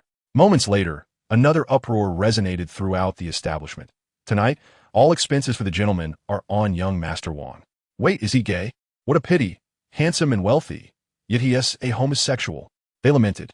"What of it? With my charm, I shall surely turn him straight." Wang Hao, once again pleased with the acquisition of over 200 emotional points, nodded appreciatively and decisively swiped his card. The 100 emotional points devoid of attractiveness were worth an astonishing 10,200,000, netting him yet another substantial profit. More importantly, a total of 10,000 emotional points have been accumulated, allowing for another lottery draw. System, initiate the draw. Very well, please hold on. Congratulations, host. You have obtained the life-saving aura. Send 3 emojis to claim it immediately. The life-saving aura is a passive skill should you encounter life-threatening danger. The system will automatically issue a warning. Wang Hao vigorously clenched his fist, exclaiming, "This skill is excellent. With the life-saving aura, I can act freely." For the next 3 days, Wang Hao created quite a scene, ultimately drawing out Su Wanyu. On the second floor, leaning against the railing with one hand, she held a lady's cigarette in the other. The curling smoke wafted around her face, enveloping her in an aura of melancholy. Dressed in a sleek black dress, her exaggerated curves gracefully accentuated its form, exuding the irresistible allure of a mature woman. She lightly parted her crimson lips, inquiring of the bodyguard beside her. "Whose young master is this?" The bodyguard, unable to meet her gaze, lowered his head and replied, "Madam, based on the information we have gathered, he appears to have no significant background and recently went through a divorce." "Divorce?" Su Wanyu's voice dripped with languor. Such impulsive spending seems rather unusual. Could he be a law enforcement officer? The bodyguard responded, "That is unlikely. He smashed someone else's car the day after his divorce and was subsequently detained." Gazing at the handsome Wang Hao, Su Wanyu softly commanded, "Have him come up. He has spent over $1 million in 3 days. And, as one of our major clients, I must meet him in person, in a private room on the second floor." Wang Hao and Su Wanyu sat across from each other. As he beheld the legendary Black Rose, Wang Hao activated his scanning feature. Name, Su Wanjue. Age, 33. Height, 165 centimeters. Attractiveness, 96 points. Romantic history, 1. Notes. Lover of the infamous women.She, mother to a 5-year-old daughter. Her parents were once the heads of the Jiangwei group, but tragically perished in a car accident, leaving her as the sole survivor. This year, while assisting women.She in managing the company, she discovered numerous projects overlapping with those of the former Jiangwei group. After conducting her own investigation, she concluded that the car accident was no mere accident, but a scheme orchestrated by women.She to seize control of the Jiangwei group. Recently, women.She's aged father passed away, and he returned to Hong Kong to handle the funeral, presenting Su Wanyu with an opportune moment to seize power. However, women.She had stationed numerous bodyguards around her, ostensibly for her protection, but in reality, to surveil her. Your young brother displays quite the extravagance. May I inquire your esteemed name? Su Wanyu asked with a smile. Wang Hao lit a cigarette, his gaze fixed on the voluptuous woman before him. Truly, the Black Rose, renowned as the underground's most beautiful, possessed an exquisite figure. "My name is Wang Hao, courtesy name Mengda." Su Wanyu chuckled softly, her voice laced with seduction. "I hadn't anticipated that your young brother was also a man of culture." Wang Hao laughed heartily. "I dare not claim such a title. Chao Mengda is a legendary figure and my idol." Su Wanyu lifted her glass, smiling gently. "In my view, your young brother is also a figure of ambition. Let's toast to ambition. Cheers." They both drank heartily, exchanging smiles. This marked their first encounter, a mere taste of what was to come. That night, the news of Su Wanyu's meeting with Wang Hao reached women.She's ears. Wang Hao, a name so familiar. women.She's eyes narrowed slightly. After a moment of contemplation, women.She suddenly recalled, "Isn't this the very person Luo Yao had intended to kill?" Luo Yao would certainly not dare to reveal my involvement, as it would only add to his culpability for hiring an assassin. He was so eager to eliminate Wang Hao, yet later sought my assistance in liquidating several billion in assets. It seems he must have some leverage over this young man. This lad must have extorted quite a sum from Luo Yao. With this thought in mind, women.She promptly dialed Su Wanyu's number. "You must attend to Wang Hao with utmost care. This fellow possesses several billion. We must extract every last bit from him." Su Wanyu nodded in agreement. "Understood. I will treat him well. Just be mindful of your position. A little sweetness will suffice, but do not overstep." "Yes, I comprehend." Chapter 19. Wanyu Lacks Hao. Upon exiting the bar, Wang Hao summoned a designated driver and settled into the back seat, soon succumbing to drowsiness. Just past midnight, a text message jolted him awake. "Wang Hao from the planning department, employee ID 0168. You have been absent for 10 days. Should your absence reach 30 days, your employment will be terminated automatically. Please be advised." Signed, Shinya Media. As Wang Hao read the message, he was enveloped by a surreal sense of disorientation. These past 10 days have been exceedingly indulgent, causing him to forget his responsibilities. The general manager had lent him $2 million. He owed her a significant debt of gratitude and could not simply vanish upon acquiring wealth. After much thought, Wang Hao resolved to refrain from leaving just yet. He needed to resolve matters with the Black Rose first. Having finally lured her out, he could not let his efforts go to waste. Considering his $2 million, he felt it was time to collect interest. Addressing the driver, he said, "Forget Jiang and Li. Take me to Hexie community." "Understood, boss." However, regarding the fare, the thrill of collecting interest banished Wang Hao's sleepiness. He cheerfully replied, "Just complete the original order. I'll give you an extra 100. Drive faster." 20 minutes later, Wang Hao exuberantly pushed open the door, only to find the room empty. How strange. Where had that woman gone at such an hour? Had she truly found herself a wealthy suitor in just a few days? The more he pondered, the more irked he became. A woman he had once shared intimacy with should not be left for another. Cursing under his breath, he grabbed his phone and called Huang Yaqi. 30 seconds later, negative emotion 5. Huang Yaqi's groggy voice crackled through. "Why are you calling at this hour? Can't you let anyone sleep?" Not detecting any anomaly, Wang Hao replied calmly, "Where are you?" "I've returned to my hometown. What's the matter?" "Oh, nothing. Just worried you might wet the bed, so I thought I'd remind you." Negative emotion 9. "Wang Hao, you bastard, you are such a..." As Huang Yaqi's tirade began to unfold, Wang Hao promptly hung up. "Power off, sleep. The number you dialed is currently turned off." Negative emotion 9. "The number you dialed is currently turned off." Negative emotion 9. Gazing at the stream of negative emotions, Wang Hao felt invigorated. He hadn't anticipated that Huang Yaqi's emotional value would be so easily obtained. He would continue this approach henceforth. "Oh, that's odd. Isn't the emotional value only provided by those nearby? After all, I am several hundred kilometers away from Huang Yaqi. System, what is going on?" "Report to the host. The women with whom you have had relations are not affected by distance." Wang Hao suddenly understood. Indeed, this was the essence of the scoundrel's system, subtly nudging him. From now on, as long as it pertained to his woman, a simple message, a phone call, or a flirtatious tease would not only foster emotional connections, but also yield emotional value. A perfect win-win situation. Contemplating this, Wang Hao opened his phone, disregarding 2 missed calls and a 60-second message from Huang Yaqi on WeChat. He sent a message to Lu Man. "Darling, are you asleep? I miss you." Positive emotional value 5. Lu Man replied, "Not yet. I was just thinking of you." "Wow, what a charming sister," Wang Hao thought. "I too can't sleep for missing you." Positive emotional value 5. Lu Man, "Don't rush. I'll be back in a few days." "I can't wait. I want to fly over right now." "Don't come. My relative is visiting." "I'm not solely coming for that. I simply miss you. Now that I know your relative is here, I must go. I need to take care of you." Positive emotional value 6. Lu Man, "I have sisterly to look after me, so don't worry. The recording is closed for a few days, and no visitors are allowed." "All right then, do take care of yourself. If you don't wish to record, don't. If any issues arise, I will help you bear the burden." Positive emotional value 6. Lu Man, "You too. Rest well and conserve your energy. When I return, I'll be checking your work." Since Bai Qi issued the order, Su Wanyue had been accompanying Wang Hao for drinks every night, and their relationship grew increasingly familiar. Holding a cocktail, Su Wanyue, her cheeks flushed, softly said, "Mr. Wang, you possess considerable strength. I currently have some high-quality projects. I wonder if you might be interested."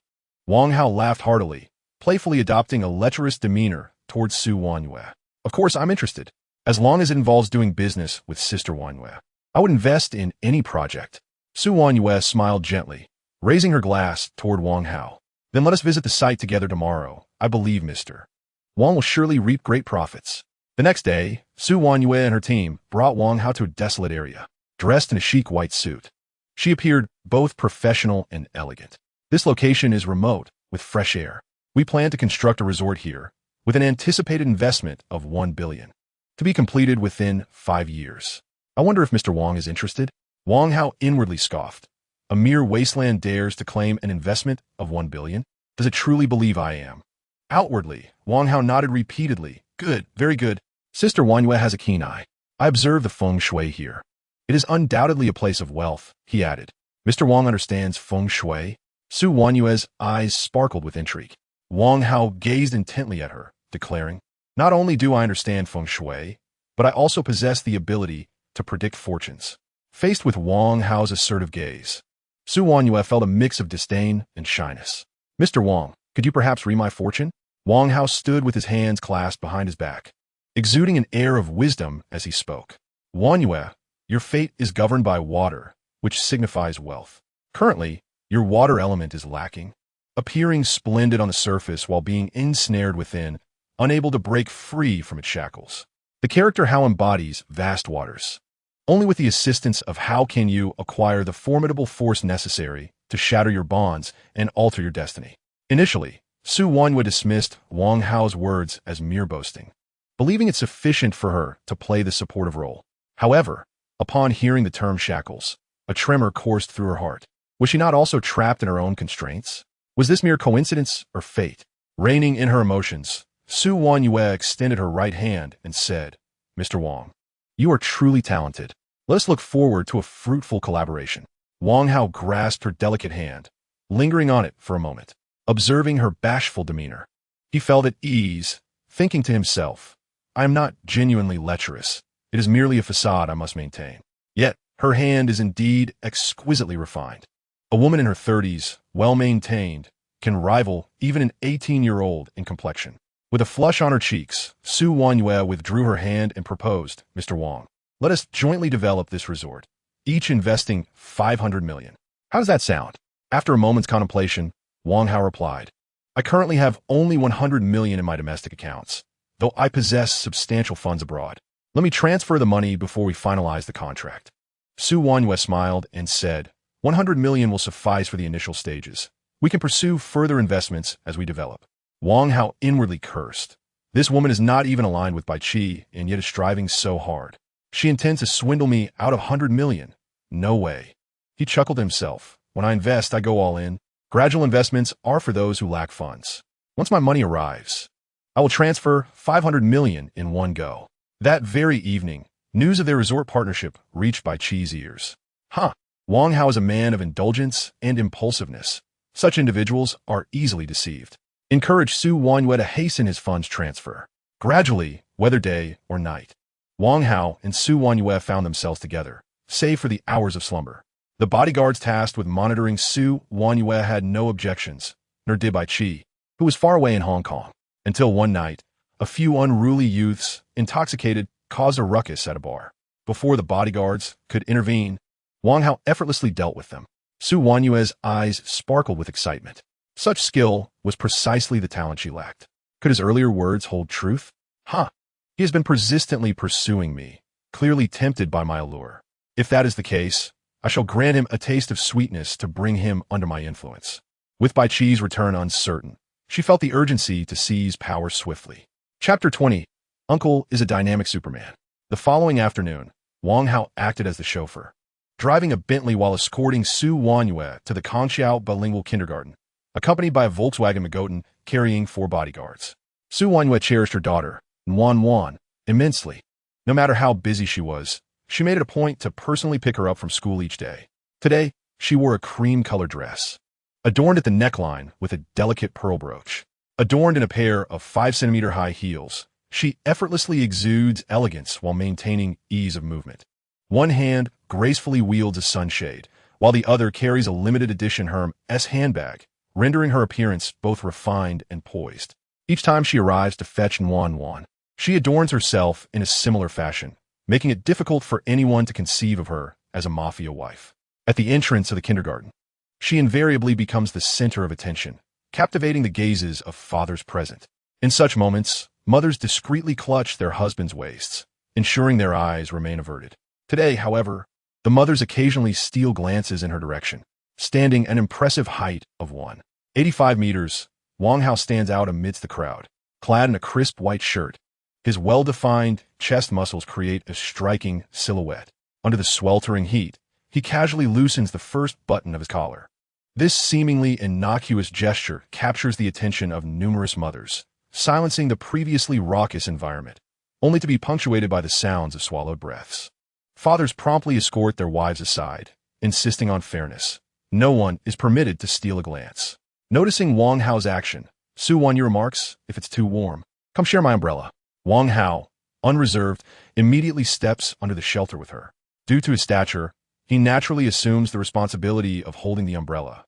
Whether by design or happenstance, their hands brush together during the exchange, sending a jolt of electricity through both. Under the shared canopy, they are merely inches apart. The intoxicating fragrance of her perfume wafting into Wang Hao's senses, igniting a flutter of excitement within him. Though Su Wenyu appears composed, her fingers grip the bag with an unconscious intensity. Bai-Chi, now 60, finds himself increasingly powerless. His relationship with Su Wenyu tinged with a desire for control, an almost pathological thrill in subjugating his subordinates. In stark contrast to Bai-Chi's seasoned demeanor, Wang Hao radiates the vibrant essence of youth, an allure that captivates Su Wenyu deeply. The kindergarten principal, witnessing the pair beneath the umbrella, marvels what a stunning couple. The principal is well aware of Su Wenyu's affluent and influential status, and promptly approaches to greet her. Wan's mother. Wan will soon be dismissed. I had never encountered Wan's father before. How striking he is. No wonder you have kept him hidden from view. With a slight smile, Su Wenyu refrains from commenting. Bai-Chi, inherently cautious, never reveals himself in public. His paternal affection towards Wan is notably sparse. 6 years prior, Su Wenyu had forcibly conceived a child to elevate her status, believing that motherhood would enhance her standing, only to realize that Bai-Chi remained indifferent. As he already had numerous offspring, as far as she knows, Bai-Chi has at least 3 mistresses and 5 children in Hong Kong, and here in Tianyuan City. Aside from her, he has 2 mistresses and 3 children. Ultimately, it was her beauty and cunning that secured her position, as she remained by Bai-Chi's side, managing his various enterprises. She chose not to correct the principal's misunderstanding. In this moment, she felt a profound sense of happiness, a joy that seemed effortlessly attainable to ordinary individuals. Yet for her, it was a coveted treasure. This happiness blossomed from the sight of a couple hand in hand, patiently awaiting their child's return from school. As a child, her greatest anticipation was to see her parents together at the school gate to greet her. Gazing at Wang Hao's handsome profile, Su Wenyu mused that Wan must share this same longing. At that moment, however, Wang Hao was consumed by a singular thought: to win her heart. Such a captivating beauty, it would be a travesty to let her slip away. If successful, he would not only gain a fair maiden, but also command a formidable influence. As for Boss Bai, he could only express his gratitude. Before long, a delightful girl with 2 playful buns dashed towards Su Wenyu. Mama, mama. Her voice, sweet and melodious, brimmed with joy. In that instant, Wang Hao could not help but smile. Indeed, children possess an irresistible charm, invoking an instinctive desire to protect them in all who encounter them. From Su Wenyu's affectionate demeanor towards Wang Hao realized his opportunity was within reach. Su Wenyu leaned down and planted a gentle kiss on Wan's cheek, asking, "Were you well behaved at school today?" Wan, with her large, sparkling eyes, nodded vigorously, exclaiming, "Of course. Wan is the best." She then proudly retrieved a drawing from her small backpack, declaring, "The teacher praised me today, saying my picture is the most beautiful." Su Wenyu accepted the drawing, which depicted a little girl holding her mother's hand, joyfully playing in an amusement park. Although the artwork was not meticulously crafted, it exuded an immediate appeal. A simple creation, employing 5 or 6 vibrant colors, perhaps encapsulated the essence of a colorful childhood. Wan, your drawing is wonderful. Let us go to the amusement park right now, shall we? Wan jumped up and down with delight, exclaiming, yes. I love the amusement park." Then, her voice softened, "Is Daddy coming too?" Su Wenyu knelt down, gently stroking her little head, her voice tinged with regret. "Daddy can't come. He is on a business trip. But I promise, when he returns, he will take you out, okay?" Wan pouted, her face clouded with disappointment. "Mama, you're lying. Daddy never takes me to play." A mist of emotion flickered in Su Wenyu's eyes, her lips quivering slightly. "Mama is not lying. I will make sure that when Daddy comes back, he will take you out to play, all right?" Wan pouted again and declared, "Fine. If Daddy doesn't take me to play, I won't want him anymore, humph." With that, she crossed her little arms, striding ahead like a miniature adult, visibly upset. Su Wenyu offered Wang Hao a helpless smile. Wang Hao handed her the parasol, saying, "Children are easy to please. Just watch me." He quickly approached Wan, stating, "Wan, how about Uncle takes you to play?" Wan eyed Wang Hao with suspicion, shaking her head. "Who are you? Are you a bad person who takes children?" Wang Hao laughed heartily, replying, "I'm Uncle Wang from next door. But I have another identity. I am the dynamic superhero who fights against bad people. Wan blinked her adorable big eyes. Curiosity piqued, really? How can you prove that? Wang Hao rolled up his sleeves and declared, Dynamic Superman is the mightiest. He can perform a backflip. And I can do a backflip too. Taking 2 steps back to establish a safe distance, he added, watch closely and don't blink. With his knees slightly bent, Wang Hao exerted his strength, executing a stunning backflip in midair. Wow, that's amazing. Wan clapped her hands vigorously, her excitement palpable. After landing, Wang Hao did not halt but continued to perform several backflips in succession, thrilling the nearby children. Wan, your dad is incredible. Your dad is so cool. Wan's face flushed with enthusiasm, and she remained silent, engrossed in clapping. The nearby mothers observed Wang Hao's athletic form and then glanced at their portly husbands, letting out silent sighs. This scene resembled a classic film, the inept husband and the sighing wife. Wang Hao lifted Wan high, allowing her to perch upon his shoulders. Let's go. Dynamic Superman is taking Wan to the amusement park. With Wan's little legs cradled in his arms, he sprinted forward, occasionally bouncing her to elicit peals of laughter. Mommy, catch up with us. Su Wanyue smiled with satisfaction at this sight, her heart resolute in a certain decision. Chapter 21. I am here to repair the pipes. At the children's playground, numerous children frolicked while their parents sat outside, watching them and scrolling through their phones. Only Wang Hao accompanied Wan throughout, weaving through the castle. The castle's heights were quite limited, forcing adults to stoop, making it rare for parents to accompany their children for long due to the strain on their backs. An hour later, Su Wanyue called out and Wan, come drink some water. Wang Hao, you should take a break too. Isn't your back tired? Wang Hao patted his sides and replied, I possess a golden back. This level of exertion is nothing. Nearby mothers turned their heads towards Wang Hao, their eyes sparkling with intrigue. Su Wanyue shot him a glance, exuding charm as she remarked, don't take advantage of your youth to show off. You might regret it when you're older. Wang Hao laughed heartily, saying, I would rather regret in my old age than squander my youth in idleness. In response to his provocative words, Su Wanyue smiled alluringly and whispered, you're quite bold. Do you know whose woman I am? With a cheeky grin, Wang Hao locked eyes with her and replied, who you belonged to before is irrelevant. You will be mine in the future. Su Wanyue glanced at the 4 bodyguards nearby and casually remarked, if you pursue me, you might find yourself hunted by countless others. Would you still dare? Wang Hao, hands in pockets, feigned a nonchalant demeanor, stating, to die under the peony is to be a spirited ghost. What is there to fear? Su Wanyue lightly twirled her hair, her voice laced with allure. Tonight, the window will be unlocked. If you have the courage, come. Gazing at her voluptuous figure, particularly the exaggerated curve of her hips, Wang Hao felt a surge of heat. He finished his bottle of water in one gulp and declared, at midnight, I shall arrive punctually. Not far away, the 4 bodyguards observed the banter between Wang Hao and Su Wanyue and began an internal discussion. Do you think that kid Wang Hao has feelings for the lady? It is no exaggeration to say that few can resist the allure of the lady in question. So, what shall we do? Shall we eliminate him? The leader among the 4, Bai Tiangliang, is a distant cousin of Bai Qi, albeit a connection stretched across 18 bands of kinship. He has been tasked with surveilling Su Wanyue. Come on, Bai Laodao insisted. We are engaged in legitimate business now. We must refrain from constant violence. Furthermore, this fellow possesses several billion. We must first extract every last cent from him. All right then, we will eliminate him after we have drained him dry. Why do you insist on his demise? I have already stated that we must avoid bloodshed. This fellow is rather handsome. His presence has begun to undermine my status as the esteemed Peng Yuyan of Guangdong. The remaining 3 exchanged glances and declared, we must take him down. At that moment, Wang Hao remained blissfully unaware that his striking appearance would soon attract a perilous fate. At midnight, within the Rose Manor, a shadow deftly evaded surveillance and stealthily ascended to the 3rd floor. Cautiously pushing open a window, Wang Hao leaped inside.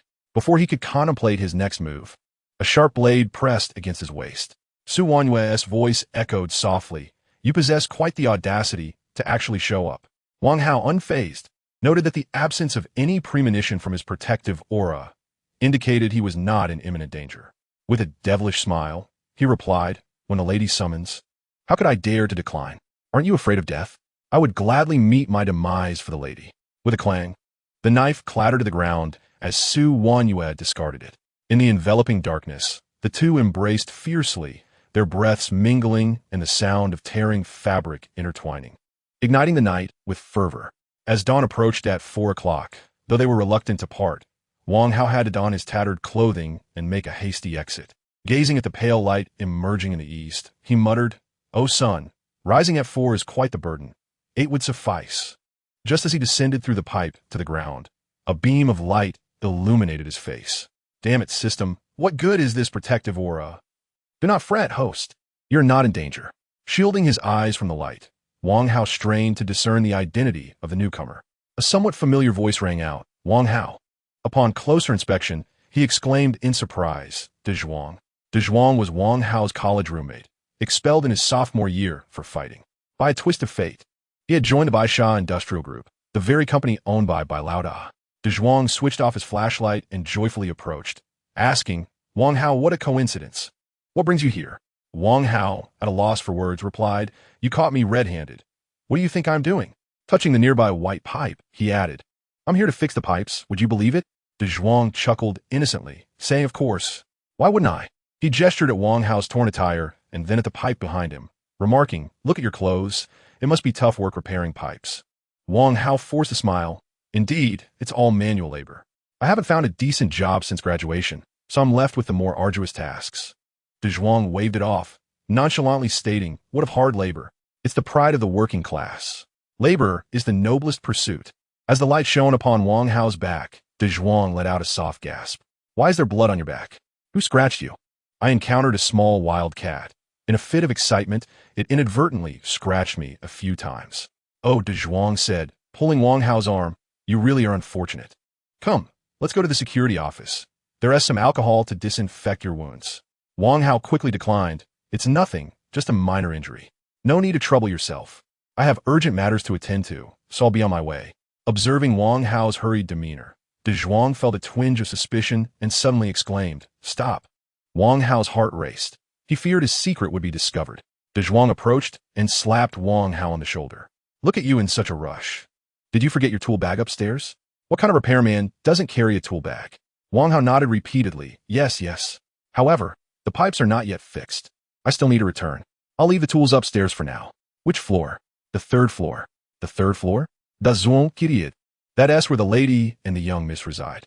Men are never allowed there. How could you possibly go in?" Just as Wang Hao was about to concoct an excuse, De Zhuang had a sudden realization. "Oh, I understand now. It was the lady who let you in." "Exactly," Wang Hao said, glancing at the sky, which was becoming increasingly bright. "De Zhuang, I really must leave now. I'll treat you to a drink tomorrow. We can chat then." "Stop." De Zhuang's playful demeanor shifted as he admonished. "Wang Hao, do you really think I'm foolish? You even dared to approach the white boss's woman." Wang Hao quickly covered his mouth, whispering, "Keep your voice down. Are you trying to get me killed?" De Zhuang lowered his voice. "You're quite bold. If I hadn't been on patrol today, you would be in serious trouble."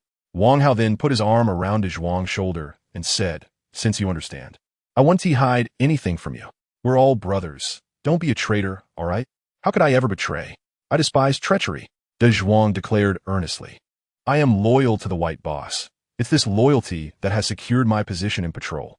Observing his prideful assertion of loyalty, Wang Hao replied, "What good is loyalty if it doesn't put food on the table? Tell me, are you betraying a brother today or the gang?" Da Zhuang spoke solemnly. "You are my brother, but the members of the White Shark Gang are also my brothers." "Nonsense. Those are merely colleagues," Wang Hao retorted vehemently. "Only those who unite for reasons beyond profit can truly be called brothers. What do you think the White Shark Gang gathers for? Isn't it all for profit? That's hardly brotherhood." De Zhuang nodded. Somewhat perplexed, "I don't quite understand, but I can certainly affirm that we are brothers." "Then I'll let you go this time. Do not return." Wang Hao patted his shoulder and departed briskly. "Good brother, I'll treat you to a drink sometime." The next day, at 3 in the morning, Rose Manor. Chapter 22. Why have you come to steal again? After some playful antics, Su Wanyu nestled in Wang Hao's embrace, knowing the moment had come to reveal everything to him. After several tests, she realized that Wang Hao was a man of boldness, with a penchant for flirtation, yet possessing a hint of compassion. Such a man would not be intimidated by Bai Qi's identity. To secure his own dominance, he might even take action against Bai Qi. Bai Qi's return is imminent, and I cannot afford to delay any longer. 10 minutes later, Su Wanyu disclosed all matters concerning herself and Bai-Chi to Wang Hao. As long as you assist me in toppling Bai-Chi, I shall belong solely to you. Not only my body, but if I can gain control of the White Shark Group, this multi-billion company will also be yours. I can manage it openly, with all profits attributed to you. Wang Hao caressed Su Wanyu's figure, particularly pleased with her form. In truth, both had the same objective, to eliminate Bai-Chi. Though Su Wanyu remained unaware of this shared goal. How can I assist you? Upon hearing Wang Hao's agreement, a glimmer of joy flickered in Su Wanyu's eyes as she spoke. I have already strategized the overt business matters. I can seize them through legitimate means. My concern lies with the loyal and ruthless veterans who have followed Bai-Chi for many years. Once I act, they will undoubtedly retaliate against me and Wan in the shadows. Thus, I hope you can ensure our safety. After a moment of contemplation, Wang Hao inquired, do you possess direct evidence of Bai-Chi's criminal activities? Indeed, I do, Su Wanyu replied. Why not hand it directly to the police? A hint of helplessness crossed Su Wanyu's gaze as she sighed. I previously arranged for a trusted confidant to anonymously submit a report along with some evidence. Yet it vanished without a trace, yielding no results. This indicates that Bai-Chi has significant internal connections and considerable power. Wang Hao nodded, acknowledging that Bai-Chi's success could not be achieved without such ties. However, no matter how extensive his connections may be, can they surpass those of Qi Ruoxi? If you provide me with that evidence, I assure you I can prompt the police to take action. Su Wanyu was taken aback. Are you affiliated with the police?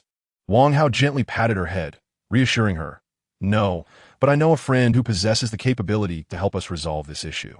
Observing Su Wanyu's earlier anxiety, Wang Hao pondered and solemnly asked, were you involved in any of Bai-Chi's serious criminal activities? Su Wanyu shook her head resolutely. No. My Black Rose Bar is a testament to that. It is entirely legitimate and has not engaged in any illicit activities. Over the years, Bai-Chi has sought to completely cleanse his reputation, and I have assisted him in managing some legitimate businesses. Yet, he, even in lawful endeavors, tends to resort to violent methods to resolve issues. As he puts it, it is simple and efficient. Wang Hao nodded, amused by her elevated heart rate. Remarked, why do you grow anxious at the mention of the police? Su Wanyu replied with resignation. Having been entrenched in the underworld, I instinctively fear the police. Wang Hao enveloped her in his embrace, continuously stroking her back as a means of comfort. You are engaged in legitimate business. Henceforth, the police will only protect you. There is no need for fear. Rather, they can become allies. After their exchange, Wang Hao stood, donning his attire, and stated, I shall first present the evidence to the authorities. You should carefully plan over the next few days. Once prepared, we shall act simultaneously to ensure a decisive strike against the enemy. 3 minutes later, in the backyard of Rose Manor, Wang Hao and De Zhuang exchanged intense glances. Wang Hao, how dare you show up? Have you become addicted to stealing?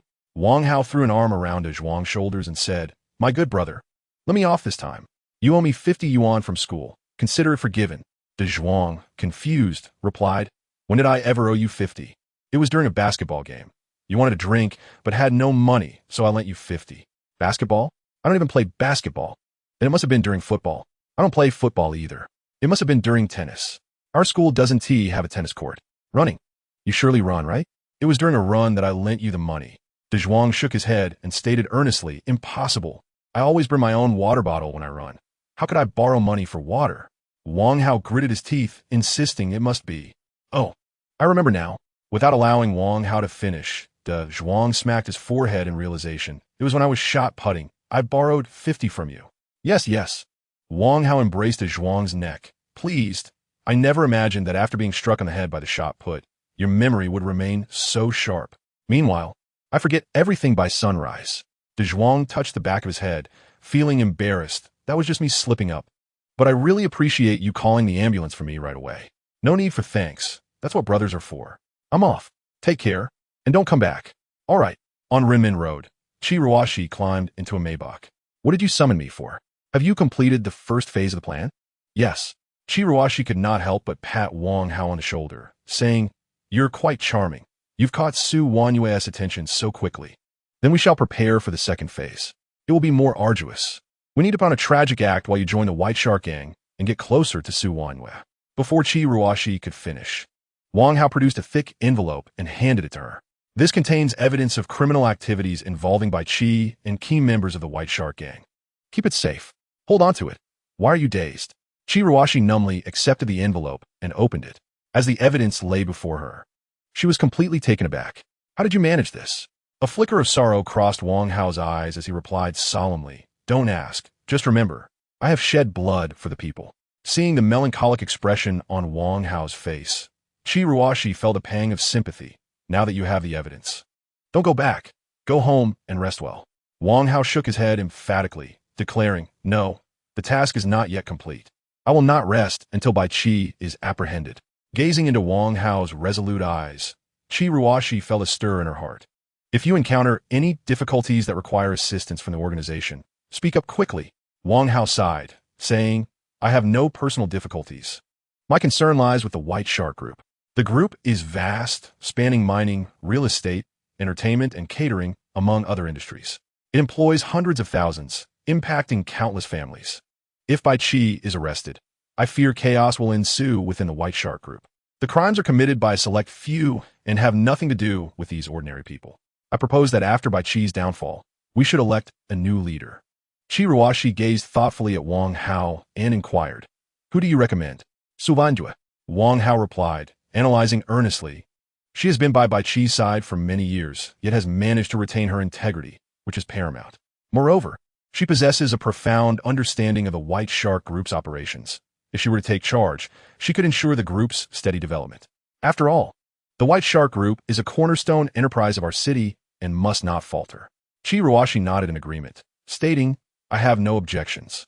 However, this is a commercial matter and does not pertain to us in law enforcement. As long as Su Wanyue ascends to the position of chairman through legitimate means, we will not interfere excessively. Wang Hao shook his head. I'm not suggesting that you refrain from intervening, but rather imploring you to do so. If you do not intervene, despite Su Wanyue's suitability, she would never attain the chairman's position. There will undoubtedly be others vying for the opportunity. Chi understood Wang Hao's implication. She had witnessed too many instances of insiders seizing opportunities. I can assure you that I will prevent others from encroaching. But consider this the cancellation of the favor I owed you. Wang Hao waved his hand dismissively. No problem. If the favor is gone, then so be it. For the sake of the livelihoods of tens of thousands of families, I, Wang Hao, am willing to bear the loss. Chi shot him a sidelong glance. He always maintained a facade of righteousness, yet would never truly incur a loss. The hundreds of billions of the White Shark Group would surely benefit him. Chi sighed inwardly. Well, if he profits, let him profit. Without some benefits, who would associate with you? That night, Wang Hao infiltrated the estate once more. He informed Su Wanyue that 3 days hence, the operation would commence. While the police would strike against the criminals, they would also dispatch personnel to protect legitimate business people like her, allowing her to act with abandon. The years of planning were finally coming to fruition, and Su Wanyue was exceedingly excited. She actively collaborated with Wang Hao, executing various challenging maneuvers. At 4 a.m, in the back courtyard of Rose Manor, Wang Hao and Da Zhuang exchanged bemused glances. Why are you here again? Why are you on duty again? Didn't you promise me yesterday that you wouldn't return? Did I? Oh, I forgot. Brother, you are making it difficult for me. Boss Bai is our elder brother, and, as a younger brother, I cannot assist him while watching the elder sister-in-law being taken advantage of. My heart is filled with guilt, as if it were bleeding. Well, you needn't feel guilty any longer. What do you mean? You won't be stealing her anymore? Of course not. I will come openly. What? Are you out of your mind? Haha, do not be surprised. I will become the master here. The elder sister-in-law remains yours, but the elder brother will now be me. Understand? Da Zhuang was stunned. What do you mean, you intend to marry the elder sister-in-law? Wang Hao sighed in resignation. Who said I intend to marry her? What? Do you want to share the wedding gifts? Da Zhuang was somewhat bewildered, struggling to grasp the complexities of such romantic entanglements. You sleep with her daily, yet do not plan to marry her. Isn't that rather unscrupulous? Wang Hao pointed at his own face. Do I resemble a scoundrel? Da Zhuang nodded earnestly yes. Wang Hao burst into laughter. You have a keen eye for character. Chapter 23. The demise of the White Shark and the birth of the Bright Moon combined. In many films, one often witnesses the heroic figure battling against a multitude of villains, even sacrificing themselves in the process. Yet in stark contrast, reality presents a different narrative. Why should we sacrifice when we possess the ability to prevail? The life of the heroic figure cannot be compared to that of those malevolent foes. With a resolute command, Director She orchestrated a collaborative effort among various law enforcement agencies, criminal police, special forces, cyber police, and economic investigation departments, resulting in the apprehension of 107 criminal suspects in one decisive strike. In Hong Kong, Chi stood on the second floor of his villa, surveying the heavily armed police outside, fully aware that the tides had turned against him. He dialed what would be his final call. Su Wanyue, is this your doing? Su Wanyue's voice was frigid. When you murdered my parents, you should have anticipated this outcome. Bai Chi paused, a sardonic laugh escaping him. So, you have known all along. Suppressing her tears, Su Wanyue resolutely replied, a year ago, when I began managing your enterprises, I discerned the discrepancies. The White Shark Group rose to prominence following the incident with my parents' company. I refused to believe it was mere coincidence. So I pursued the trail and uncovered the truth from that time. I meticulously planned for an entire year, enduring humiliation, all for this day. After a moment of silence, Bai Chi did not express anger. Instead, he erupted in maniacal laughter. You truly are the daughter of the Su family, possessing remarkable patience. But I have profited as well, occupying your life for 6 years, and even fathering a daughter. Turning to her daughter, Wan, Su Wanyue whispered, sweetheart, go play over there for a while. Mommy has some work to do. I will join you shortly. Okay, Mommy, Wan replied, scampering off to play in the sand. As Su Wanyue resumed her conversation, laughter began to escape her lips, gradually escalating. Bai Chi, are you capable of self-reflection? With your frail physique, how could I possibly be pregnant? A sense of foreboding crept into Bai Chi's mind, his voice rising in anger. What do you mean? Su Wanyue laughed heartily, her tone imbued with unrestrained joy. Wan is a test tube baby, conceived from my clandestine selection at a sperm bank. In other words, she has no connection to you whatsoever. Impossible. Absolutely impossible. Bai Chi's fingers trembled slightly as he cursed. You vile woman, do not speak such nonsense. Beware, or I shall kill you. Su Wanyue's expression turned mocking. Then come at me. I see you only have bravado to offer. She continued, by the way, I owe you my gratitude. Were it not for your orders, I would not have encountered Wang Hao so soon, nor would I have truly experienced the joy of being a woman. So go in peace. Off to hell with your green hat, green boss. Bai Chi felt a sharp pain in his chest, collapsing backward. Su Wanyue ended the call, exhaling a heavy sigh. Years of resentment found release in that moment. Her 3 bodyguards rushed over, kneeling on the ground, pleading for mercy. Madam, I'm ever loyal to you. We have always followed your orders. Having no connection to Bai Chi, furrowing her brows, Su Wanyue coldly interjected, do not refer to me as madam any longer. Yes, you are the boss. Boss, we are innocent. Su Wanyue let out a soft snort. If you feel wronged, take it up with the police. Seeing her refusal to relent, the 3 exchanged glances, their eyes flashing with malice as they prepared to strike. Suddenly, a figure darted past them. Hey! With a swift elbow, Wang Hao incapacitated one of them. Following that, a flurry of punches and kicks brought the other 2 down. After dealing with the trio, Wang Hao remained vigilant. One of the 4 bodyguards was still unaccounted for. At that moment, Su Wanyue's phone rang with a video call. By Tianliang, holding the frightened Wan in one arm and a fruit knife in the other, grinned menacingly at the screen. Wan, terrified, cried out, Mommy, where are you? Come save me. Mommy. Hearing her daughter's cries sent Su Wanyue into a panic as she shouted into the phone, By Tianliang, don't harm Wan. I'll agree to anything you want. By Tianliang coldly replied, you come to the rooftop alone. Remember, only you. If there's anyone else, I will kill her immediately. After hanging up, Su Wanyue rushed toward the staircase. Wang Hao grabbed her from behind, reassuring her, don't panic. Wan is his talisman. He won't easily resort to killing. Su Wanyue, trembling with anxiety, felt her chest heaving. I'm not panicking, but what should I do? Wang Hao, what should I do? You go up the stairs from the front, and I will climb the pipes from the back. You won't allow anyone else up. If he discovers it, Wan will be in danger. Wang Hao tightly clasped Su Wanyue's hands, attempting to impart strength. Have faith. I'm an expert at climbing pipes. I won't be detected. You keep him occupied at the front, and I will find a way to rescue Wan. Seeing Su Wanyue still tense, Wang Hao grasped her arms firmly and instructed, just follow my lead. Breathe. After 3 repetitions, Su Wanyue's heartbeat began to stabilize slightly. Wang Hao gave her an encouraging glance, and they split up.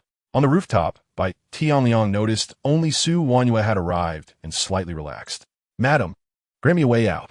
Su Wanyue fought to suppress her anxiety as she began to converse with Bai Tianliang. Release Wan, and you can leave now. Haha, how could I leave? There are cameras everywhere. There is no way I could escape. Then what do you propose? You must testify for me, prove my innocence. You are the key. As long as you say, I am an undercover agent planted among Bai Chi's ranks, I will have a chance to evade conviction. Wang Hao stealthily ascended to the rooftop from behind, contemplating, you're quite the master of deceit. Noticing Wang Hao had made it up, Su Wanyue felt a surge of confidence. All right, I can testify. I will do whatever you ask, as long as you release Wan. Madam, do you think I'm foolish? If I release Wan, how will I survive? Then what do you intend to do? We'll go downstairs together, and you will explain the situation. I will keep holding Wan. If you make any sudden moves, I will kill her. Fine, I agree to your terms. Wang Hao found a steel pipe on the rooftop and, gripping it tightly, began to stealthily approach Bai Tianliang from behind, step by step, with utmost caution. Su Wanyue gazed at Wang Hao, acutely aware that she needed to seize Bai Tianliang's attention at this moment, preventing any distraction or retreat. Do you desire money? I can offer you in abundance. Yes, certainly. However, it must wait until I navigate through this ordeal. Do you wish for beautiful women? I can assist you in finding countless. Yes, absolutely. If the lady would accompany me just once, I would forsake all other beauties. At this juncture, Wang Hao had stealthily approached Bai Tianliang from behind, wielding a steel pipe, and struck with force. Take that. The pipe shattered his skull instantly, and Bai Tianliang collapsed, lifeless. Su Wanyue cried out for Wan, frantically rushing over. Upon embracing Wan, her emotions erupted into a torrent of tears, releasing all her worries, fears, and grievances in that singular moment. Wang Hao wrapped his arm around her shoulder, offering continuous comfort. At that moment, Qi Ruoxi ascended to the rooftop with her entourage. Observing the 3 embracing, a myriad of emotions stirred within her, prompting a silent lament. You indulge in pretense, yet you act so sincerely. Following this incident, the White Shark Gang was relegated to the annals of history. The publicly recognized White Shark Group appointed Su Wanyue as its new chairperson. After a week of upheaval within the ranks, the White Shark Group convened its inaugural leadership meeting. The atmosphere was tense, with all eyes fixated on Su Wanyue at the head of the table.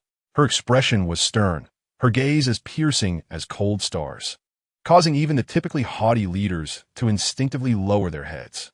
I hereby announce several decisions. First, the White Shark Group shall be renamed the Hao Yue Group. There were no objections. They were already aware of the rumor that Su Wanyue had a man named Wang Hao supporting her from behind. Bai Chi's downfall was entirely attributed to Wang Hao, and Su Wanyue's ascension to chairperson was also facilitated by his backing.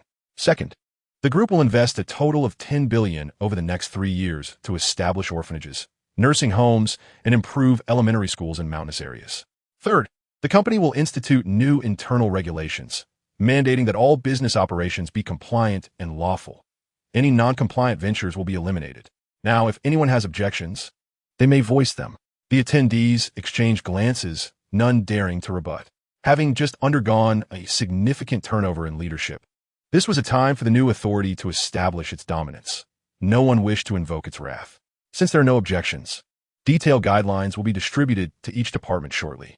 Su Wanyue smiled gently, stating, there is no need for anxiety. We will be collaborating frequently in the future.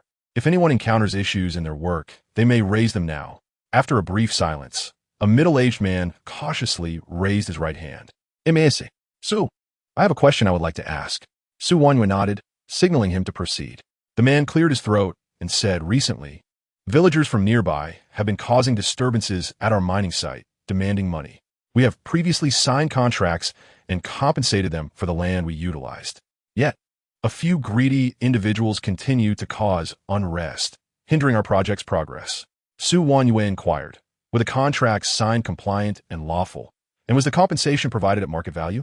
Yes, they were indeed compliant, and the price was reasonable. The middle-aged man lamented, when they first caused a commotion, we offered them 100,000 to avoid disrupting the project. Little did we expect them to become increasingly audacious, returning to create further disturbances. Lying in front of the excavator, insisting they wouldn't leave without more money. Su Wanyu furrowed her brows, recognizing that such rogues were the most challenging to handle. A hushed murmur spread among the crowd. When Boss Bai was around, who dared to cause trouble? Now that he has been apprehended, even the lowliest scoundrels feel emboldened to bully us. The Hao Yue group is surely on a downward spiral. Sigh, perhaps it's time to resign. At that moment, the conference room door was abruptly pushed open, and Wang Hao strode in with purpose. Standing beside Su Wanyu, he addressed the middle-aged man with a commanding voice. What is the background of those troublemakers? Have you conducted an investigation? Their ages, addresses, family members, financial status, and whether they're being instigated by someone. Have you looked into any of this? As the direct person responsible for this matter, do not tell me you are utterly oblivious and merely here to complain. What use are you to us? The middle-aged man was momentarily flustered by Wang Hao's barrage of questions and struggled to respond. A balding acquaintance beside him stood up to intervene. Who are you? This is an internal meeting of our group. Who allowed you to enter uninvited? Wang Hao leaned against the table, calmly stating, I am Wang Hao.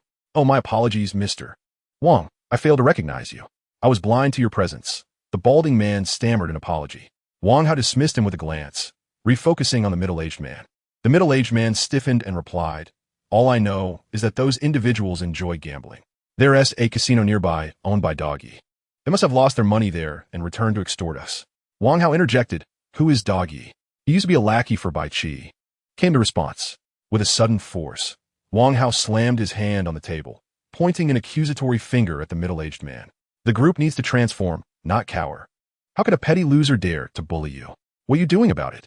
Faced with Wang Hao's unexpected fury, the middle-aged man fell silent, trembling and unable to speak.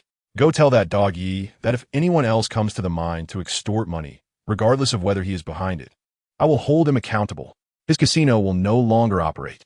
If I can topple Bai-Chi, what can a mere dog do? Let us see if he can last a day.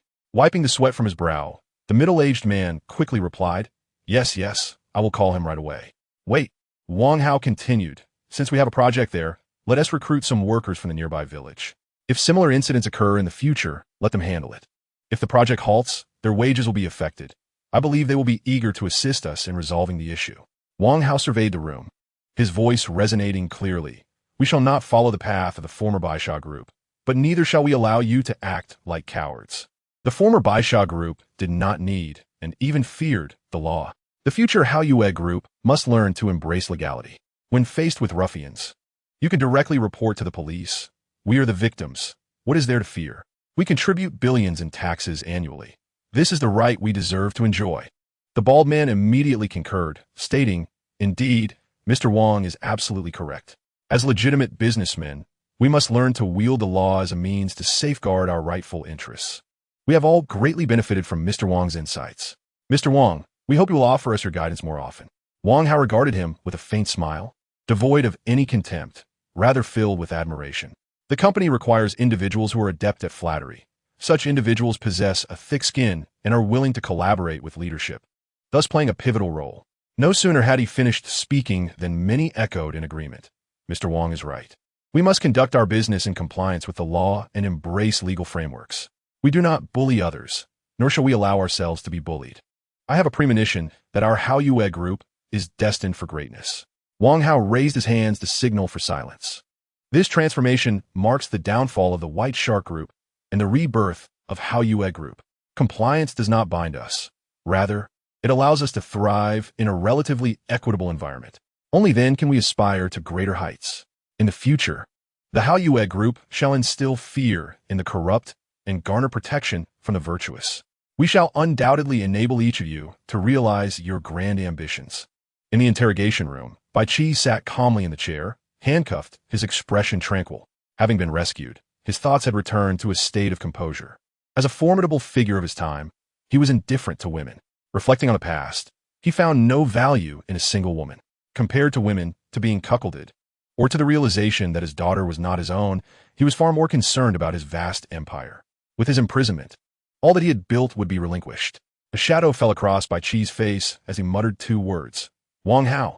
The officer in the interrogation room rapped the table, fixing his gaze on Bai-Chi, and inquired, Bai-Chi, based on the seized illicit funds, It appears you are concealing at least 10 tons of gold. Confess the location of the gold, and you may receive a lighter sentence. Bai-Chi lifted his head slightly, a hint of disdain crossing his features. The crimes I have committed warrant 100 deaths. Surrendering the gold may spare me a single death. With so many children, should you not consider them? Revealing the gold's whereabouts could afford you a more dignified end. Bai-Chi shook his head slowly, replying, they have enjoyed the fruits of my labor for a long time. I owe them nothing. As for the gold, I discarded it long ago. That night, Wang Hao drove a Bentley, escorting Su Wanyu towards Rose Manor. Noticing her weary countenance, he grasped her hand and remarked, is it the plethora of official engagements that has left you feeling somewhat out of sorts? Perhaps we should consider expanding the public relations department for certain less critical leaders. Your direct involvement is unnecessary. Su Wanyu massaged her temples and replied, it's not too taxing really, as I have just ascended to this position. It is essential that I engage actively. Gazing out at the moonlit sky, her voice took on a tinge of melancholy. This is my first time managing such a sizable group, and I find myself struggling to adapt. Every decision requires careful consideration, for I fear that one misstep could plunge me into the abyss, becoming another white shark. Wang Hao smiled gently and said, this world is not merely black and white. It is a tapestry of exquisite grays. As long as you uphold your principles, even if you err in minor ways, there exists an opportunity for a fresh start. A flicker of hope illuminated Su Wanyue's eyes. Can mistakes truly lead to new beginnings? Wang Hao nodded affirmatively, asserting that indeed, no one is infallible. Therefore, you should act boldly and leave the rest to time. Observing the encouraging glint in Wang Hao's gaze, Su Wanyue felt her tense heartstrings gradually relax. The once confident and poised black rose seemed to bloom anew. At the entrance of the estate, Dazhuang stood tall, saluting the Bentley. Wang Hao pressed the window button and called out to Dazhuang, thank you for your hard work. Dazhuang instinctively shouted back, not a problem, serving the leader. Suddenly sensing something amiss, he focused and realized it was Wang Hao. Wang Hao, what brings you here?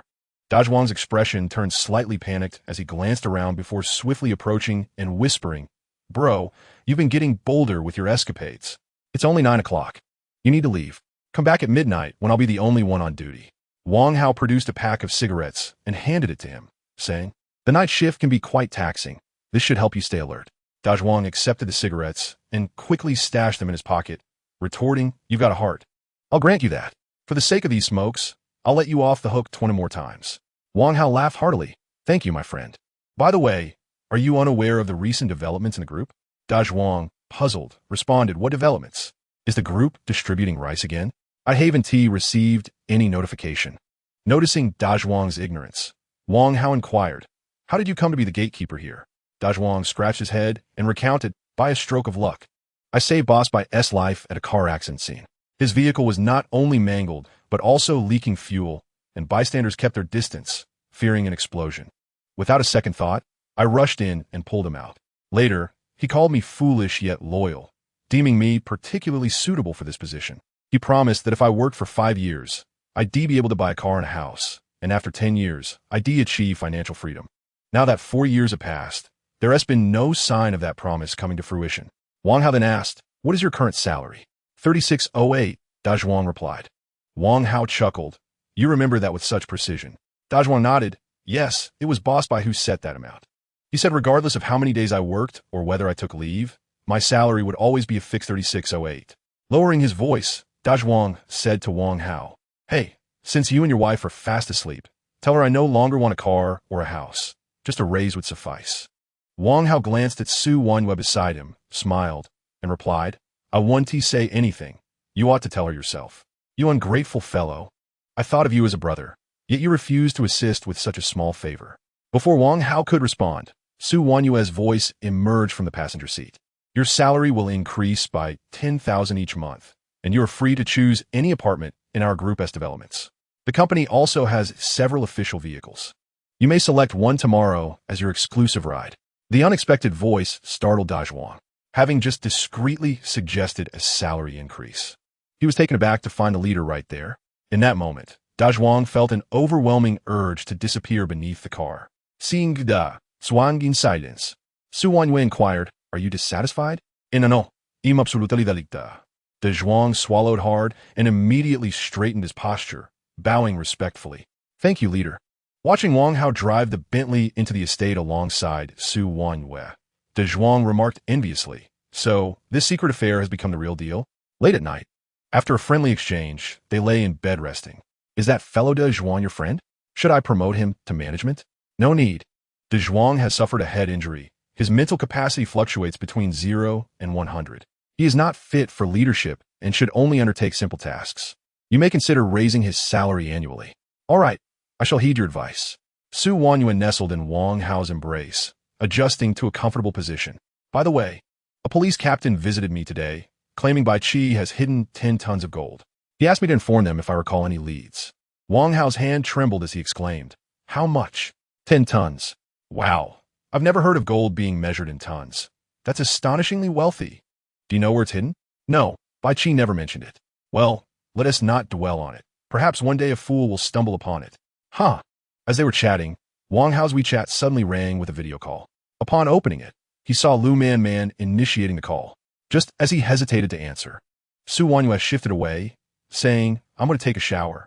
Wang Hao awkwardly smiled. All right, go ahead. A mature woman, indeed, knows how to be considerate. She effortlessly changes positions while a man instinctively avoids suspicion when matters arise. Who wouldn't adore a woman like that? As the video connected, Lu Man's long legs appeared before Wang Hao. Hey, little brother, do you like these high heels? They're beautiful, but no shoe can compare to your feet. Hee. Haven't you always wanted to try on red-soled high heels? I specially bought these for you. Wang Hao instantly blushed. Send me your location. I'll fly over right now. Don't be impatient. I'll be back tomorrow. Remember to pick me up at the airport. As Su Wanyue emerged from the bathroom, she noticed Wang Hao staring at her with excitement. Oh, can video calls heal? Chapter 25, The Airport Incident. The next morning, Wang Hao rose early. Wanyue, you've been working too hard lately, managing the group during the day and attending to me at night. I feel deeply guilty and have decided to grant you a few days off. As Su Wanyue gently helped Wang Hao organize his clothes, she replied, You go ahead and take care of your matters. There is no need to worry about me. Yes, do remember to rest. The group's affairs can unfold gradually. No need to rush. After embracing, Wang Hao turned to leave. Wait a moment. Su Wanyue retrieved an exquisite box from the cabinet, revealing an Audemars Piguet watch. The Royal Oak 26405, entirely in black, exuded a robust yet fashionable style. Su Wanyue fastened the watch around Wang Hao's wrist, meticulously adjusting the strap's length. After a careful inspection, she nodded with satisfaction. Excellent. It truly complements your character. Perhaps it was the warmth that inspired Su Wanyue to become particularly attentive to others. In the days spent with Wang Hao, she consistently cared for him with meticulous devotion. When he was engrossed in his phone, she would quietly bring him a steaming cup of coffee, then discreetly withdraw to avoid interruption. Each night before he retired, she would neatly lay out his attire for the following day. Aware of Wang Hao's entanglements with other women, she never pried, instead choosing to maintain a respectful distance. Her thoughtful and considerate gestures ensnared Wang Hao in a web of infatuation from which he could not escape. After more than a year of marriage, Huang Yaqi had never cared for him in such a manner. Rather, he had always been the one tending to her needs. For Huang Yaqi, such attentiveness was merely expected, and she offered no gratitude, believing that men should care for women without reciprocation. Sighing, Wang Hao reflected on the stark contrast between individuals and, cradling Su Wanyue, pressed a tender kiss upon her forehead. I truly appreciate this watch. Thank you, he remarked as he turned to depart, unable to suppress her feelings. Su Wanyue called after him. Wang Hao, I am fully aware of my place and understand I can never truly be your woman. I do not concern myself with how many women you have outside. Whenever you feel weary, disillusioned, or long for me, you are welcome to seek me out. Here, you may indulge freely, as I harbor no extravagant demands. Wang Hao returned to her side, caressing her silky hair, and reassured her, rest assured. With a woman as understanding as you, how could I ever forsake you? I shall return often. Watching him depart, Su Wanyue called out once more, Wang Hao. He turned back with a smile. What is it? Are you reluctant to see me go? You can exit through the front door. His face flushed with embarrassment. Wang Hao quickly retreated from the window and exited through the main entrance. Inside the Maybach, he gazed through the rearview mirror at the receding Rose Manor. Through these days of companionship, his perception of Su Wanyue had evolved. Initially, He had only intended to occasionally seek rest and allow her to manage his business affairs. Now, it appeared that she was not only capable of overseeing the company, but was also well suited for managing a harem. In terms of age, acumen, and experience, she was more than qualified. Most crucially, she possessed flaws. Her past experiences were her imperfections. In the eyes of some, those with flaws ought to be discarded, as perfection is often sought. Yet, throughout history, those who have achieved greatness understand a fundamental truth. Individuals with imperfections are easier to manage. In the future, there will be no shortage of women in his life. Someone must oversee their interactions. Should a shrewd and flawless woman be entrusted with managing a harem, it could lead to her dominance, leaving the others vulnerable. Su Wanyue was acutely aware that she could never ascend to the role of the primary consort. Thus, being the steward was a commendable outcome. She would help him navigate the relationships among the women, preventing discord. In moments of obstinacy, he could remind them, "Look at Su Wanyue, so exceptional, yet she never competes or strives for dominance." As the scenery raced by, Wang Hao felt a surge of grandeur. Such imperial wisdom. I seem to grasp instinctively. It appears I possess the grandeur of an emperor. At the airport exit, a throng of fans fervently awaited, brandishing signs to welcome Li Xini home. Though it was late May and the weather sweltering, nothing could eclipse the fervor of the fans. Li Xini and Lu Man had shared a flight. Their previous altercation over Luo Yao had been reconciled following the unfolding of events surrounding him, with Li Xini extending an olive branch to Lu Man. Upon disembarking, Li Xini suggested, "Sister Man, let us part ways here. I fear that the mingling of our fans may incite chaos." While ostensibly concerned for the fans, her true anxiety lay in the possibility of being overshadowed by Lu Man. Standing at 175 centimeters, Lu Man's long legs paired with her high heels rendered her a formidable presence in the entertainment sphere. Donning sunglasses, Lu Man's expression remained inscrutable as she replied, "I did not arrange for fans to greet me." Li Xini feigned exasperation. "Nor did I. The fans organized this spontaneously. It is quite bothersome, really. Such is the nature of popularity. Fans can be overwhelming." Her words, laced with irritation, betrayed a hint of pride. After exchanging pleasantries with Lu Man, Li Xini hastened toward the exit. The first wave to welcome her was not the fans, but rather a contingent of over 10 prearranged bodyguards. As they emerged, the bodyguards encircled her, guiding her toward the crowd of admirers. Xini is out. Quick shout. Xini, you are phenomenal, always by our side. Xini's allure is unmatched. This life is devoted to you." Li Xini thrived in this ambience, the fans' enthusiasm filling her with pride. Journalists, who had been prearranged, captured these moments, disseminating them online. The goddess descends. Popular star Li Xini appears at the airport, sending fans into a frenzy. Envy. The beloved star interacts warmly with fans, smiling throughout. She truly cherishes her supporters. A visual feast. The airport transforms into a runway, as Li Xini makes a stunning entrance. Lu Man, obscured by sunglasses and a mask, strode past with her long legs, swiftly capturing the attention of a fan awaiting an autograph. The fan's eyes widened in awe, taken by the striking presence of this figure. "Wait, is that Lu Man?" Realization dawned, and she exclaimed, "Look, the alluring goddess Lu Man." With a shriek, she dashed forward. The fans, previously queued for Li Xini's signature, abandoned her in droves, rushing toward Lu Man. Witnessing this scene, Li Xini's frustration simmered. To the lone fan remaining, she forced a smile. "Thank you for your unwavering support. Shall we take a photo together?"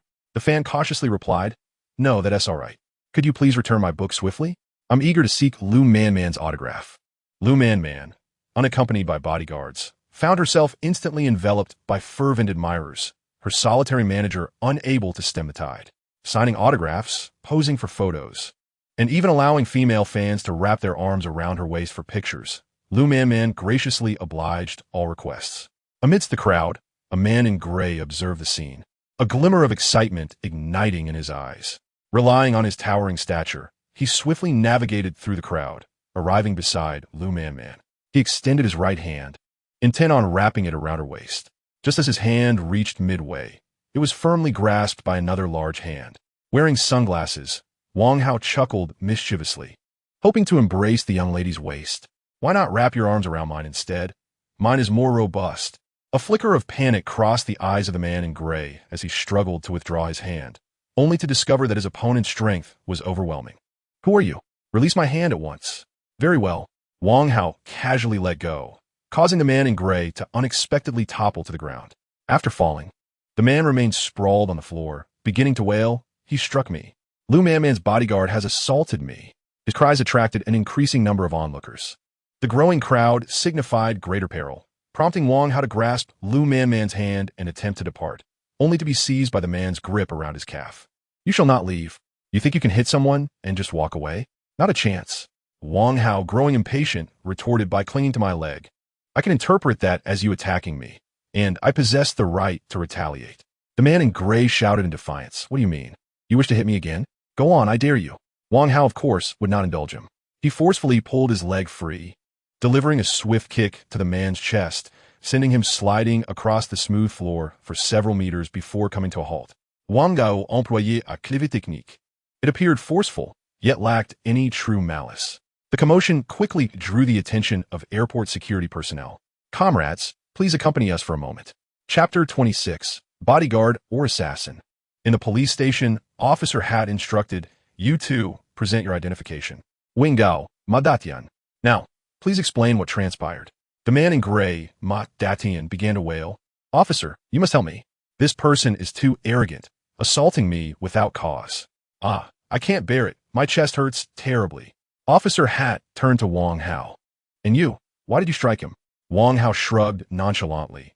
He attempted to embrace the young lady's waist, and I was merely preventing him from committing a crime. "You are lying. I never touched her waist." Ma Datian feigned innocence. Moreover, it was chaotic at the scene. Even if I brushed against her, it was unintentional. And I did not touch her at all. "Officer, he assaulted me based on his delusions, a clear case of violent behavior. This is a crime." Officer Hat responded, "We have reviewed the surveillance footage, and Ma Datian indeed did not make contact with the celebrity." Ma Datian immediately leaped to his feet, exclaiming, "Yes, that is the truth. My chest is aching. I feel unwell, and I must go to the hospital for an examination. You must compensate me." Wang Hao chuckled. "The kick I delivered was due to you holding onto my leg, preventing my escape. You initiated the altercation, forcing me to respond." Ma Datian retorted, "You struck me, so of course I had to cling to your leg to stop you from fleeing." "When did I ever kick you?" Wang Hao countered. "You kicked me when I was holding your leg. Before you grasped my leg, I hadn't struck you, had I? You pinched my hand." "Huh. I was merely shaking your hand. That cannot be deemed an act of aggression. As you clung to my leg, preventing my departure, I was compelled to retaliate, which can be described as self-defense." Amidst the heated debate between the two, an officer named Shun Qingfeng entered, holding the identification cards of both parties. He cast a peculiar glance at Wang Hao, then impatiently addressed Ma Datian. "Ma Datian, you are indeed a habitual offender. You have previously been administratively detained multiple times for surreptitiously touching women. Although you did not succeed this time, you were well aware of your intentions." He then turned to Wang Hao, stating, "Mr. Wang's actions are justified as self-defense, and he bears no responsibility." Observing Ma Datian preparing to protest, Shun Qingfeng sternly remarked, "If you disagree with the ruling, you may file an administrative review within 60 days. Wang Hao rose and shook hands with Shun Qingfeng, expressing gratitude. "Thank you, officer, for your keen discernment." Shun Qingfeng laughed heartily. "Mr. Wang, you are too kind. You are now my idol. In the Bai-Chi case, you played a crucial role." Wang Hao, puzzled, inquired, "You have heard my story?" "Indeed," Shun Qingfeng replied. "I have long heard of a devoted citizen named Wang Hao, who, undeterred by danger, infiltrated the enemy's ranks. Braving perilous circumstances, you collected crucial evidence against the White Shark Gang, enabling the police to eradicate this menace." Shen Qingfeng patted Wang Hao on the shoulder, smiling. "Come, let us take a photo together. Apart from our chief, you're the person I admire most." Meanwhile, the video of Wang Hao's altercation had been posted online by reporters arranged by Li Sini, titled, "Explosive. Lu Manman's bodyguard violently kicks a fan in public, sending the fan flying 10 meters, fate unknown. Character collapse. Lu Manman's hired bodyguard assaults a fan, now taken away by Uncle Hat. Is the bodyguard a killer? As a fan of Lu Manman, please wear protective gear." In an instant, the fans of Li Sini and Lu Manman were embroiled in a fierce quarrel. Both are emerging female stars. Previously, Lu Manman had the upper hand in the competitive music scene. which bred resentment in Licini and incited her fans to defend her honor. Seizing this rare opportunity, Licini's various supporters transformed into agents of justice, launching a vehement attack on Lu Man and Wang Hao. Having approached their idols with joy, only to be met with violence, Lu Man must step forward to provide an explanation to her fans. Is the bodyguard a protector or a killer? There's a strong demand for the bodyguard to kneel and apologize. I used to like Man, but I never imagined her heart was so malevolent. I am unfollowing her. If I don't leave now, I might get beaten too. Despite the many temporary defections among Lu Man's fans, a segment of loyal supporters endeavored to defend their idol. Man is not that kind of person. There must be a reason behind this incident. The person who was struck is a known rogue. He deserved it.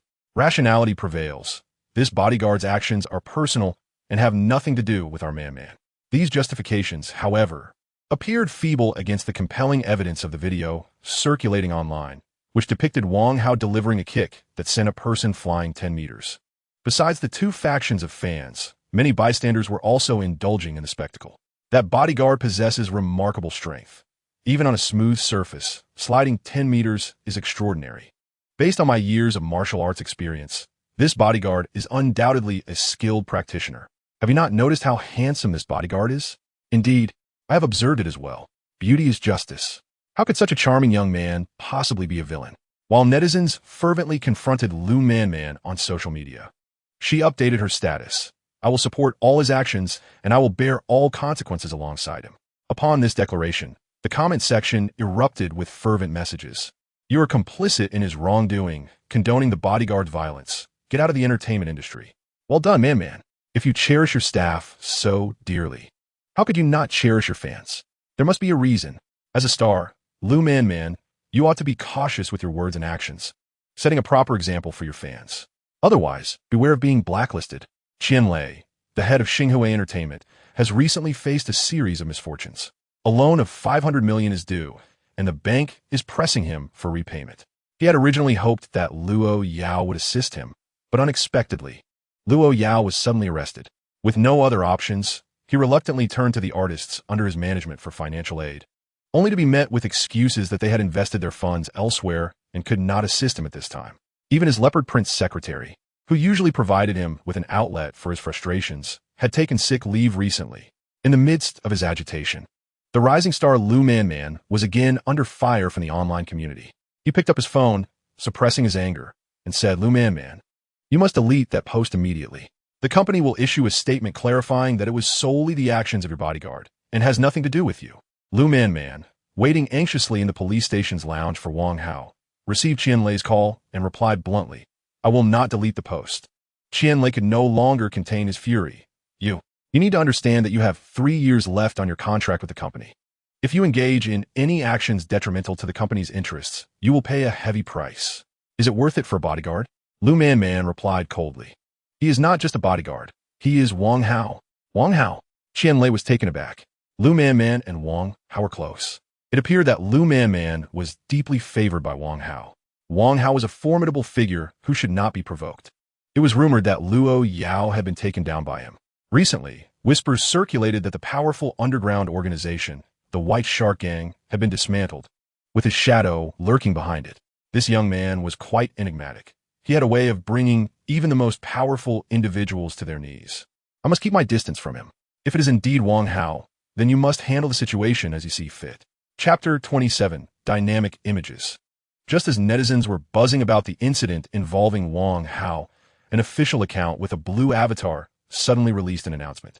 In an effort to promote social justice and encourage the spirit of heroism, motivating the public to actively participate in safety initiatives, the Working Committee, upon verification and investigation, decided to award the title of Hero for Bravery to Comrade Wang Hao for his exemplary performance in combating organized crime. The announcement included Wang Hao's photograph and outlined a series of his commendable deeds. Although the details were not elaborated upon, it was made clear that Wang Hao played a crucial role in the eradication of the criminal organization led by Bai-Chi. Initially, the comments section beneath this announcement contained only scattered remarks. The comments were strikingly uniform, a tribute to the hero, until a perceptive netizen noticed that this Wang Hao bore a striking resemblance to the bodyguard involved in the altercation. He promptly commented, Official neck dad? Is this Wang Hao the one who assaulted someone? Initially a mere inquiry, it unexpectedly received a response from the official account. Wang Hao did not assault anyone. According to our police investigation, he was merely acting in self-defense. With this comment, it became an implicit acknowledgement. This hero named Wang Hao is indeed the bodyguard. How could a hero ever initiate violence? Unless, of course, the other party is a villain. Resourceful netizens, in less than an hour, thoroughly uncovered the truth about Ma Datian. It turns out, Ma Datian is a habitual offender. He frequently indulges in inappropriate behavior in public. Can defending against a villain be called assault? It is called valor. Let us applaud Wang Hao. My apologies, how good. I raised my voice earlier. I reflect, and I apologize. Oh, how could such an outstanding young man serve as a bodyguard? If you're short on funds, come to me. I can offer you $1 billion a year. To the wealthy lady above, a hero cannot be demeaned by money. I can, with a filter enhancing the perspective. Netizens rewatched the video of Wang Hao kicking Ma Datian away and felt an exhilarating rush. That's how one should deal with villains. Consequently, the video of Wang Hao kicking Ma Datian 10 meters away became a dynamic image, rapidly sweeping across the internet. Beautiful lady, shall we dine together tonight? Not going. Wang Hao kicked Ma Datian. Bro, lend me some money, will you? You still owe me from the last time. Wang Hao kicked Ma Datian. My mother says a wedding requires a dowry of 580,000. Otherwise, no marriage. Come on, your mother is of such an age and still demands 580,000. Wang Hao kicked Ma Datian. Everyone must work overtime this weekend. Please confirm receipt. Wang Hao kicked Ma Datian. The viral spread not only propelled Wang Hao to fame, but also made Ma Datian even more notorious, surpassing that of a celebrity. Once while out, he was recognized on the street, and a passerby couldn't resist delivering a kick. Hey, why didn't you kick me away? Ma Datian scrambled up from the ground, cursing. Are you insane? You just came up and kicked me. No sooner had he spoken than another passerby kicked him in the rear. Your angle was off. Let me show you. Ma Datian fell to the ground in a classic faceplant. Are you all insane? Did I provoke you? Kick me again, and I will call the police. One bystander chuckled, producing a mental health certificate. Yes, I am indeed insane. Another bystander quipped, I'm not insane, but I'm out of money for food and was thinking of staying here for a while. Infuriated, Ma Datian trembled with rage, wanting to retaliate, but hesitated at the sight of the two intimidating figures. Just when he felt utterly helpless, a burly man approached. Wearing round glasses and sporting a scruffy beard, he donned a white knit shirt that revealed exaggerated pectoral muscles, complemented by fashionable white knee-high socks. Slightly flexing his biceps, he frightened the two bystanders away. Ma Datian, witnessing this, repeatedly expressed his gratitude. Thank you, big brother, for your assistance. I am in your debt. The conversation remained unfinished when the burly man reached out and touched Ma Datian's backside. With a gentle exertion, he embraced Ma Datian. No need to thank me. I shall take you to a delightful place. The fervor surrounding this incident continued to escalate, as numerous netizens, unable to locate Wang Hao's social media, resorted to leaving comments on Lu Man's profile. Man, your bodyguard is exceptionally handsome. Could you introduce us? A 300-pound girl from above chimed in. Want to give it a try? I can assure you, Wang Yingxiong cannot budge you. Do you not think Wang Yingxiong and Man are a perfect match? Both are long-legged. Has a group formed upstairs? A bodyguard falling for a celebrity? I am not a fan. I merely wish to follow Wang Hao. Please, Wang Hao, activate your social media. 3,000 of us are pleading for the young gentleman's contact information. To those above, with a monthly salary of 3,000, spare us the pretense. I will offer 30,000. I found the young gentleman's Douyin account. Those above, stop feigning ignorance and send the money. Within a luxurious villa. Lu Man glanced at the comments beneath her post and inquired, are you going to activate your social media? Wang Hao shook his head. I won T. That S for the post-80s generation. As a member of the new generation, I only engage with Douyin and Fanxia. If they wish to find me, let them follow me on Douyin. Lu Man chuckled. Your Douyin has already been exposed. Remember to silence your phone in the coming days. Wang Hao brandished his black-screen phone, saying, the moment I saw you, I switched it off. Lu Man's cheeks flushed as she gently bit her lower lip. Why did you turn it off? Wang Hao lifted her effortlessly, striding towards the bedroom. I only wish for solitude with you, devoid of interruptions. Oh, put me down quickly. I have yet to bathe. We can bathe together. An hour later, after their shower, Lu Man lay on the bed, her face aglow. Brother, How did you earn the title of hero? Did you secretly engage in perilous activities? Wang Hao replied with calm amusement. Not dangerous, merely quite draining. That must be exhausting. Indeed, to gather evidence of crimes. I must toil through the night. Lu Man entwined her arms around Wang Hao's neck, her eyes sparkling with allure. So, my great hero, how would you like me to reward you? Did you not purchase a pair of red-bottom high heels? Try them on for me. You're insufferable. As the saying goes, a brief separation is better than a new marriage. Lu Man returned this time with unusual excitement, contributing 999 emotional points to Wang Hao in just 2 days. Today, Qianlei invited Lu Man to meet, claiming he had matters to discuss. In the past, such situations would have seen Lu Man rushing back to the office to meet her boss. However, at present, she and Wang Hao were seated on the 3rd floor of the Luoxia villa, sipping coffee and engaging in conversation. Man, do you own the Luoxia villa? I've noticed your particular fondness for this place. No, I can never afford it. This villa initially required an investment of over $1 billion, with annual operating costs exceeding $100 million. With such a vast establishment, I see only a dozen or so guests daily. This investment must be a considerable loss. Lu Man shook her head, stating, in truth, Luoxia Villa was never intended to be profitable. Did you not notice it is not marked online or on maps? Wang Hao had indeed overlooked this. At present, he would not think to search for group purchases before entering.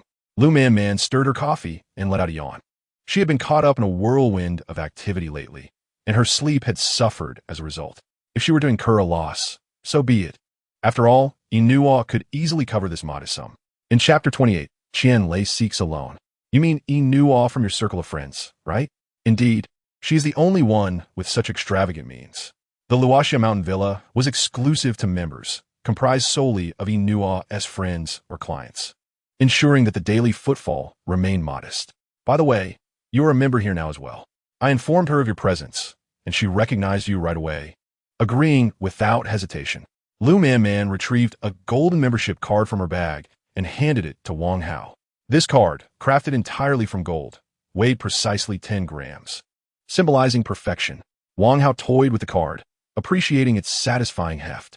With gold prices soaring, I ought to keep this safe. If I ever find myself short on cash for meals, selling it would yield a substantial sum. That is a clever idea. I'll just tell Inua that the card was lost and request a complimentary replacement. As her laughter echoed, a server approached with a walkie-talkie. Ms. Lu, there's a Mr. Qianlei outside, claiming you summoned him. Do you know him? Lu Man nodded. Let him in. The server responded into the walkie-talkie. Allow him entry and escort him to the 3rd floor. Wang Hao observed thoughtfully, realizing that even someone of Qianlei's stature lacked a membership card, indicating that Luoxia Mountain Villa was more exclusive than he had anticipated. Guided by the receptionist, Qianlei ascended to the 3rd floor.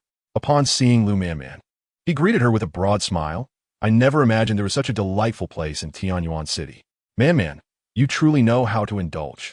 When he extended his right hand, Lu Man refrained from reciprocating, unwilling to shake hands with another man in front of Wang Hao, even if it was merely a formality. Qianlei awkwardly withdrew his hand, reminding himself that he was there to borrow money and needed to maintain composure. Turning to find a place to sit, he was startled to see Wang Hao present as well. The prospect of borrowing money suddenly felt daunting. Observing Wang Hao and Lu Man seated across from one another, he wondered where he might sit. Beside Wang Hao made him uneasy, while next to Lu Man might provoke Wang Hao's ire. Ultimately, he settled for a chair at the edge of the aisle. Mr. Wang, what a coincidence to see you here, he said. Wang Hao replied with a slight smile. It's no coincidence. I am waiting for you. Qianlei's heart sank. This was not a good sign. Struggling to mask his discomfort, he forced a laugh. Wang Hao's smile suddenly faded. What brings you to seek my dear man? Qianlei wiped the imaginary sweat from his brow. Oh, it's nothing much. Just checking on man's work, and whether she needs any assistance from the company. Wang Hao remarked with a knowing glance at Qianlei. If you hadn't mentioned it, man and I would be leaving. We are planning a short getaway, and soon, our phones will be unreachable. Realizing the urgency of the situation, Qianlei understood he could not afford to delay any longer. The bank was pressing him for repayment, and he needed to secure the funds today. With a determined grit, Qianlei cautiously stated, I would like to borrow some money. How much? 100 million. Is that sufficient? A bit more would be preferable. For how long? 10 days. Such a brief duration? Qianlei straightened his posture and spoke candidly. To be frank, The company had a loan of 500 million that is due. I have already communicated with the president of the bank. As long as I repay this amount, they will conduct an evaluation of the company and will extend another 500 million within 710 days. At that point, I shall return the funds to you. Wang Hao reclined in his chair, lazily inquiring. So you mean you need 500 million, not just 100 million? Qianlei, feeling somewhat awkward, replied.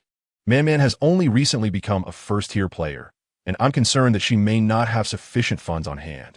I was thinking of borrowing 100 million first and seeking the remainder from others. Wang Hao regarded him with a knowing look. Have you managed to secure that loan? Qianlei forced an awkward smile. Not yet. Wang Hao internally mused. Your little secretary has already made arrangements with others. What chance do you have of securing it? Casting a glance at Lu Man, he asked, Man, do you think we should assist him? Lu Man smiled gently and replied, Mr. Qian has been very kind to me. I must certainly help with this. Qianlei was overjoyed. I'm immensely grateful. In the future, the company's valuable resources will be prioritized for you. Lu Man waved her hand dismissively. Mr. Qian, don't rush to thank me. 500 million is no small sum. You must show some sincerity. Qianlei was taken aback. You can lend me 500 million? Lu Man chuckled lightly. I have recently made some gains from investments. I can lend you the full amount. After all, whether it's 100 million or 500 million, it's still a loan, which saves you from seeking out others. Upon hearing that Lu Man could lend him 500 million, Qianlei could hardly contain his excitement. The burdens weighing on him for so long could finally be alleviated. Man, if you can lend me that amount, I will agree to any conditions you set. Suddenly, Lu Man interjected, Can we discuss an early termination of my contract? At this critical moment, she softened. If Qianlei agreed, she was inclined to let him off the hook. Upon hearing contract, Qianlei instantly regained his composure. Lu Man's current position could yield over 100 million in profit for the company each year, and with 3 years remaining on her contract, it was impossible for him to release her early. Man, I cannot make that decision unilaterally. Although I'm the largest shareholder, it is not solely within my purview. Lu Man gazed down at her black coffee, understanding his implication. Since you are unwilling to be benevolent, do not expect my loyalty in return. I see, Mr. Qian. If this is a difficult matter for you, let us forego the contract discussion. However, if I lend you 500 million, you must provide some collateral. After a moment of silence, Qianlei sighed. To be honest, the company has faced difficulties in recent years, and several of my properties have already been mortgaged. There is little left to offer as collateral. The remaining cars are not worth much. I only have Starshine Entertainment left. It is my sole asset, and I must ensure the company survives. Mr. Qian, what percentage of shares do you hold in Starshine Entertainment? 60%. Then let those 60 shares serve as collateral. Qianlei was taken aback. That is out of the question. Then, Mr. Qian, please take your leave. Lu Man stirred her coffee, no longer looking at him. Qianlei remained seated, muttering to himself. At its peak, Starshine Entertainment was valued at 10 billion. How could I possibly mortgage it for just 500 million? Lu Man, that is merely ancient history. As far as I am aware, the current valuation from the appraisers places the company's worth at a maximum of 3 billion. Furthermore, the company is burdened with a debt of 2 billion, leaving a residual value of merely 1 billion. Mr. Qian, for your 60% stake, should you seek a loan from a financial institution, they would, in an effort to mitigate risk, likely extend you only 60%, which amounts to 3.6 billion. My offer of 500 million is already generous, given our long-standing friendship. You might wish to ponder this. It is not as though I'm asking you to sell the company. You simply need to repay me in 10 days, and the shares will remain yours. Qianlei lifted a glass of cool water from the table, gulping it down in an effort to compose himself. After a moment of hesitation, he rose. I apologize. I must make a phone call. Lu Man nodded slightly. Mr. Qian, please proceed. As she observed his departing figure, she inquired, Will he agree? Wang Hao smiled wryly. He is out of options. He will certainly acquiesce. Qianlei's secretary, Zhao Feng, had already divulged his circumstances to Wang Hao. Upon learning that Qianlei had intended to intoxicate Lu Man and deliver her to Luo Yao, Wang Hao had effectively sentenced him. Stepping into a secluded corner, Qianlei dialed a number. Good afternoon, President Li. I wish to confirm that if I repay the company's 500 million, I can still secure another loan, correct? Mr. Qian, our approvals follow standard procedures. As long as your company does not undergo significant changes, there is a strong likelihood of approval.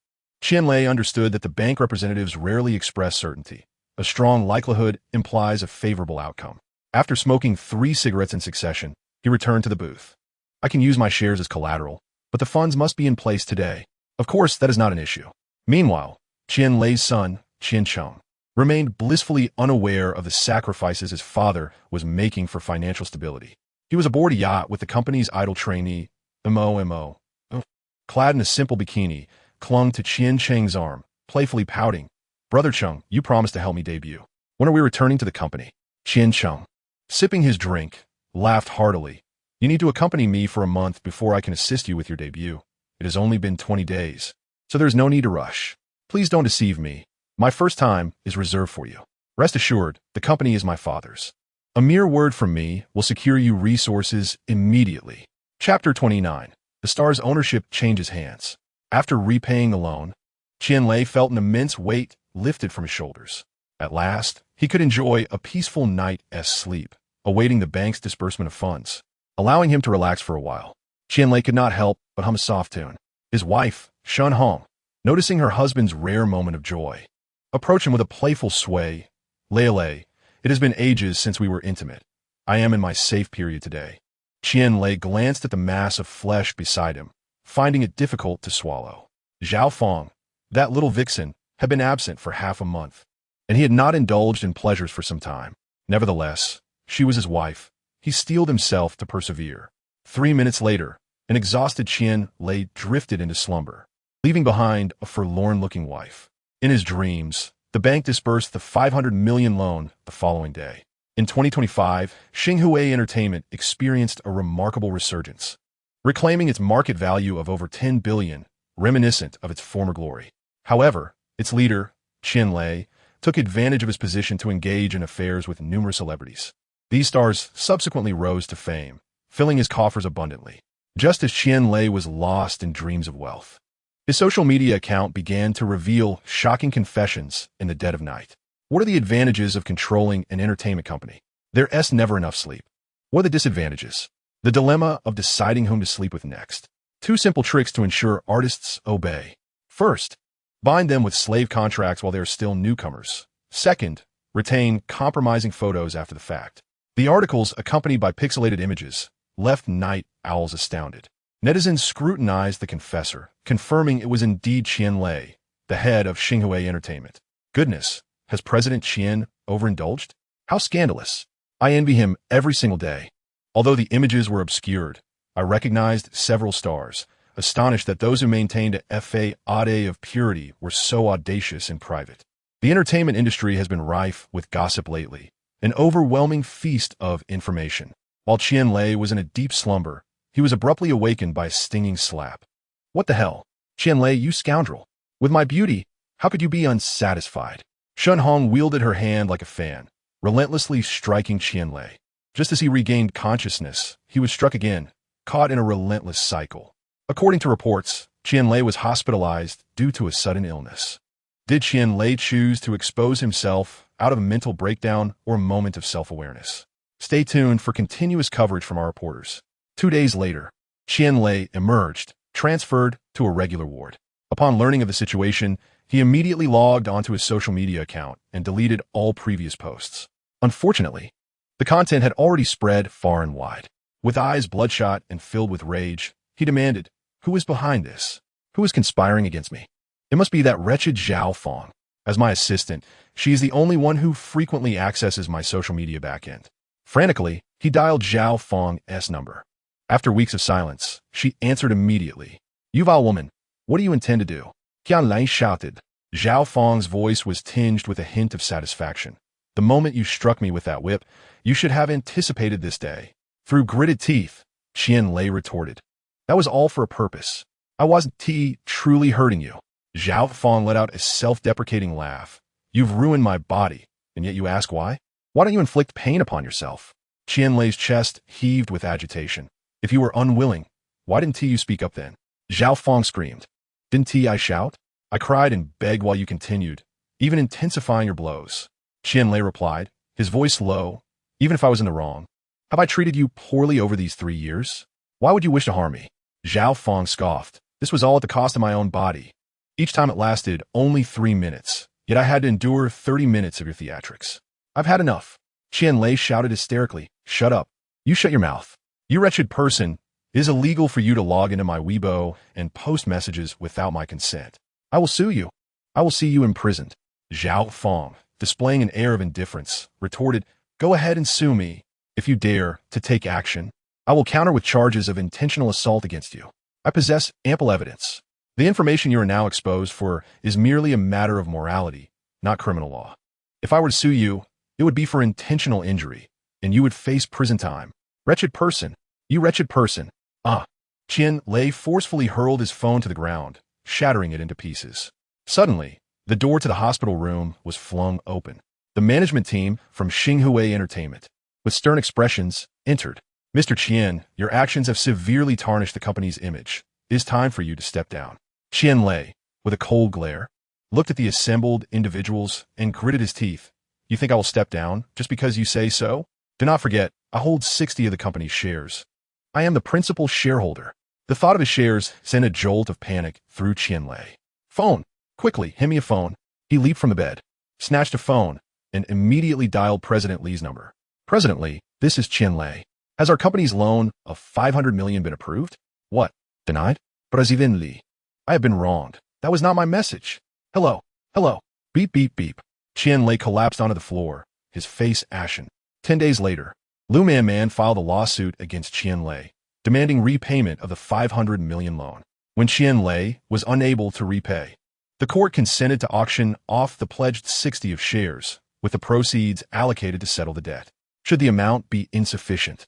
Further auctions of Qian Lei's other assets would ensue. Following the scandal surrounding Qian Lei, chaos erupted within Xinghua Entertainment, leading many artists to switch agencies.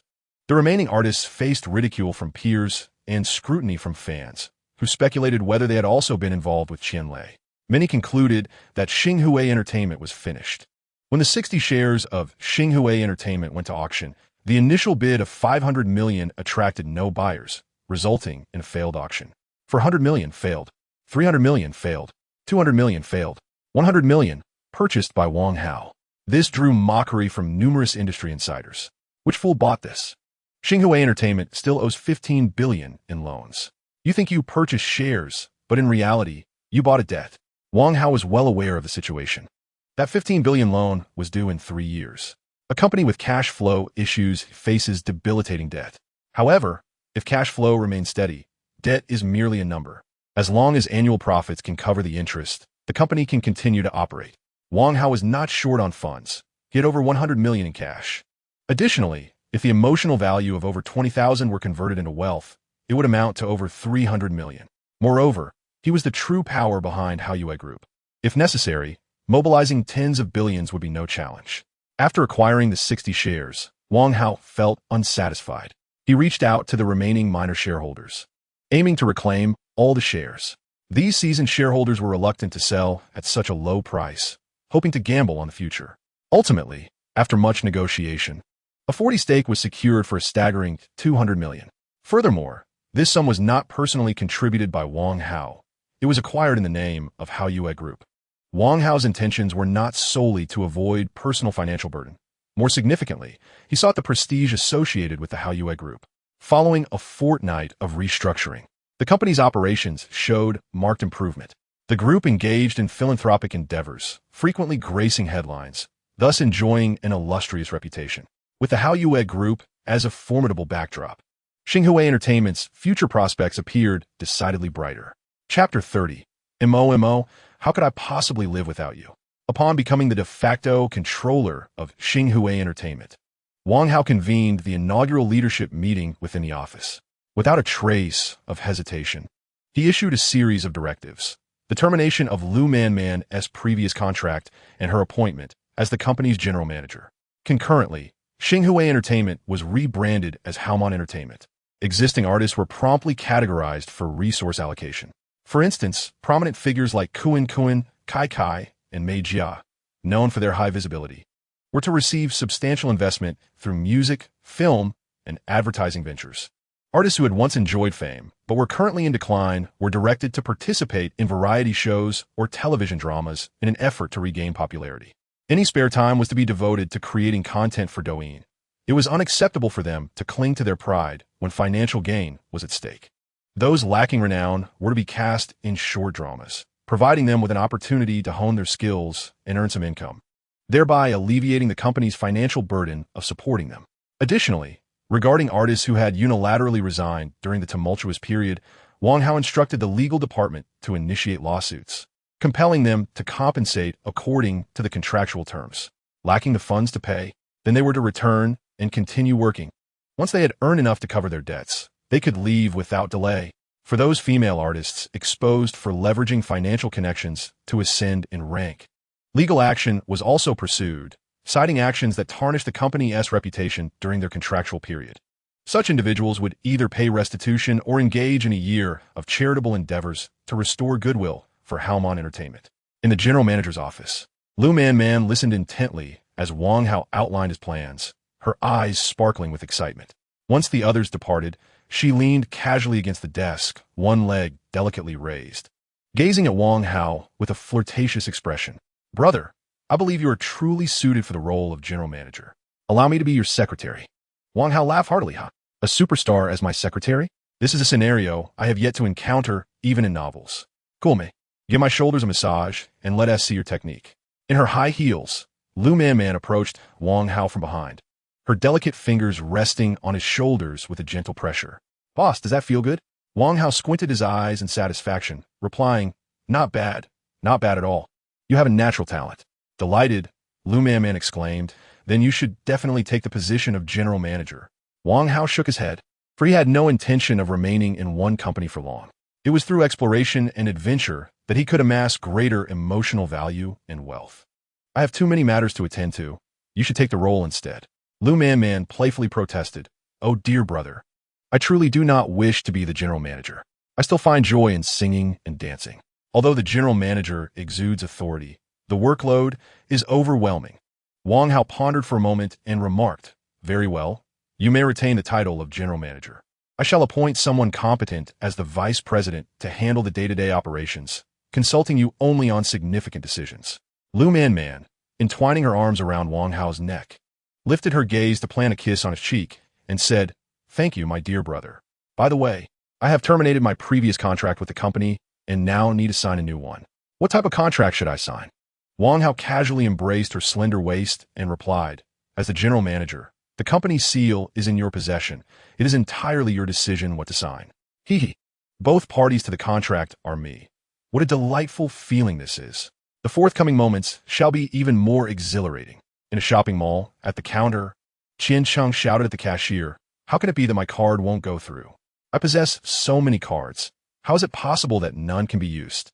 What are you looking at? Do you think I am one of those fraudulent wealthy men who deceive young women?" The cashier responded, "I sincerely apologize, sir, but your card has indeed been frozen.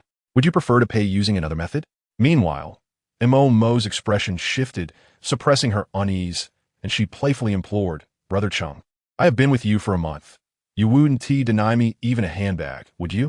Qian Cheng hastily reassured her, "Of course not. You are my favorite." Qian Cheng's previous relationships never lasted beyond 7 days. He grew weary of them. He merely painted illusions for them, never investing real money. However, Mo was different. Even after a full month, he had not grown tired of her. Mo had given him her first time, which filled Qian Cheng with pride. Throughout this month, under Mo's gentle companionship, Qian Cheng felt he had discovered true love, and today he intended to buy her a handbag. "It must be that I inadvertently angered my father. I will call him now to lift the freeze on my cards." After calming Mo, Qian Cheng stepped aside to make a phone call. 2 minutes later, Qian Cheng stood frozen, his expression blank, his lips trembling uncontrollably. "It's gone. The company is gone. I will never have pocket money or young models again." Mo shouted anxiously, "Brother, what is wrong?" At that moment, a message arrived from her friend, a fellow trainee at Xinghue Entertainment. Xinghue Entertainment has changed ownership. Qian Lei has been ousted. Mo was taken aback, then erupted with fury. "I've been used for a month without reason." She stormed over and slapped Qian Cheng across the face. "You scoundrel! You are nothing but a fraud." Qian Cheng, watching Mo rush away, hurried after her. Mo, don't go. I only have you left. How can I live without you?" Montak haitit tuonit, and slapped him again. "If you follow me, I shall accuse you of assault. Qianqing covered his face, disbelief etched across his features. Montak, Montak, how can you say such things? You love me, don't you? Your first time was with me. Mo laughed derisively and retorted, I was merely pretending, you fool. Qianqing's body weakened, and he sank to the ground. It is utterly impossible, absolutely inconceivable. You are deceiving me.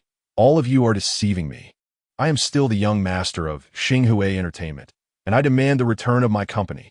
Stumbling and panting, Qianqing arrived at the foot of the Xinghui building, only to witness a construction team replacing the company sign with Haomon.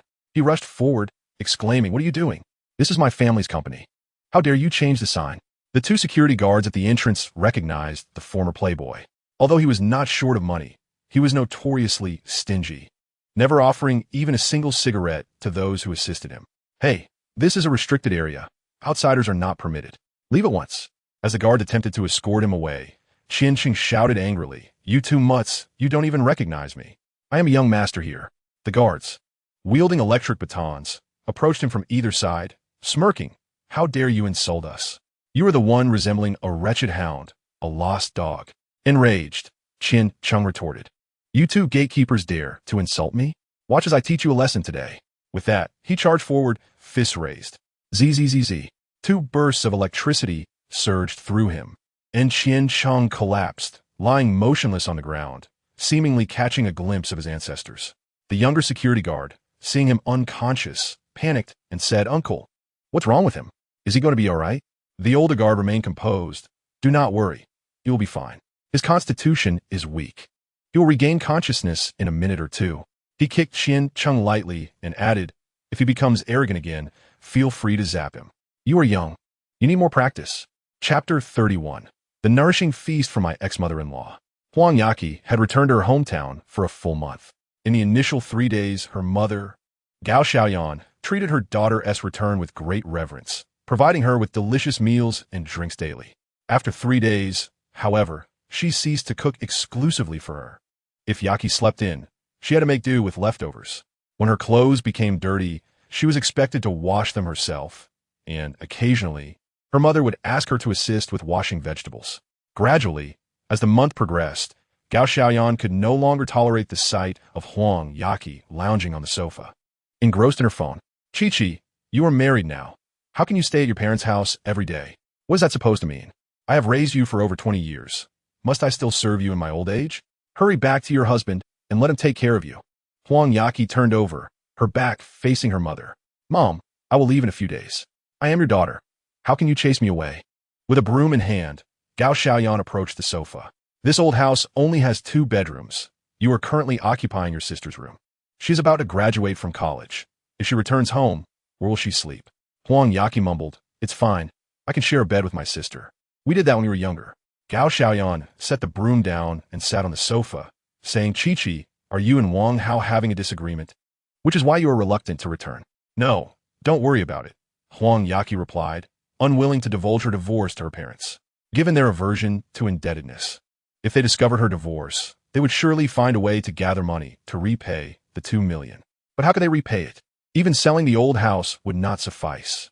Initially, to alleviate her parents' worries, Huang Yaqi had claimed that she married Wang Hao out of true love. Moreover, Wang Hao's family is quite affluent, so they're not particularly concerned about the 2 million. It allows them to accept it without guilt. If his parents were to learn the truth, they would undoubtedly feel remorse. Gao Xiaoyan grasped Huang Yaqi's hand and spoke with the wisdom of experience. It is perfectly normal for young couples to have disagreements. Men are often sensitive about their pride, and you must learn to give him an opportunity to save face. You've been back for a month, yet he hasn't even called, which indicates he is still upset. You need to provide him with some subtle hints. Huang Yaqi sat up, slipped on her slippers, and headed towards the bedroom. Mom, please don't interfere. Our generation's romance is different from yours. Gao Xiaoyan called after her. What is so great about being young? Isn't it all just a fast-paced affair? They fall in love quickly and break up just as swiftly. Though our generation may be slow, once we develop feelings, they last a lifetime.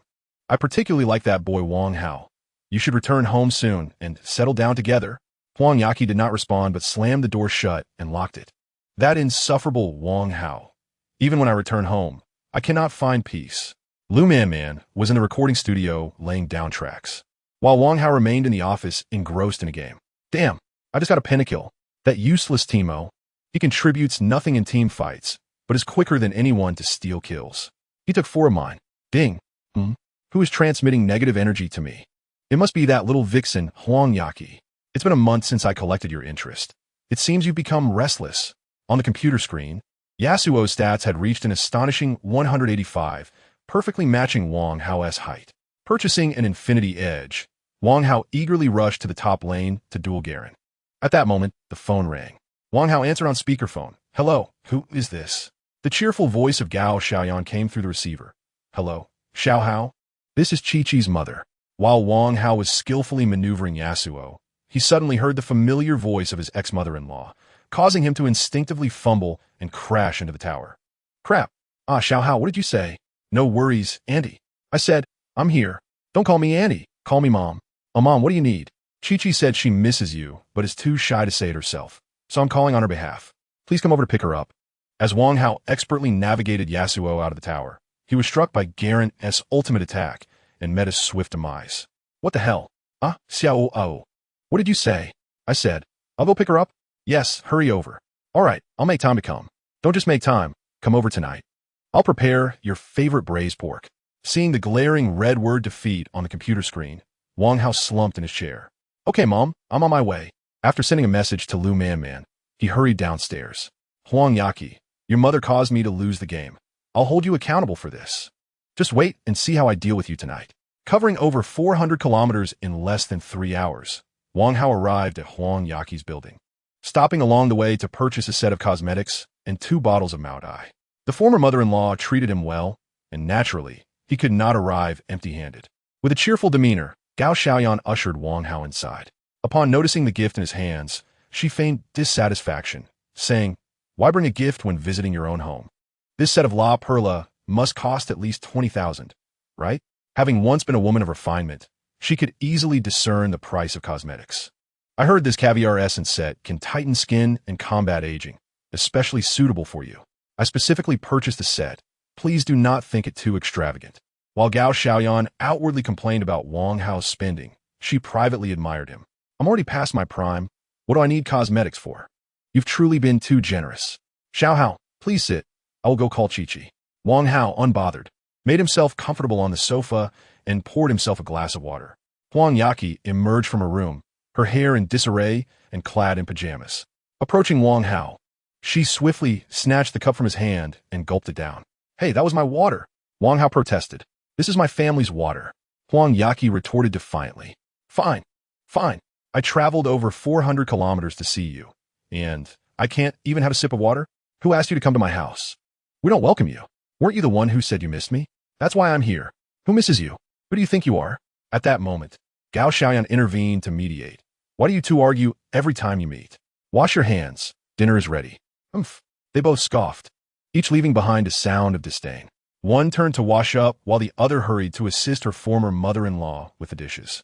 Wang Hao gazed at the bountiful spread before him, lost in thought. I adore braised pork. Chives and eggs are a delightful supplement. Lamb stew with goji berries is immensely nourishing. Yam and pork rib soup is highly restorative.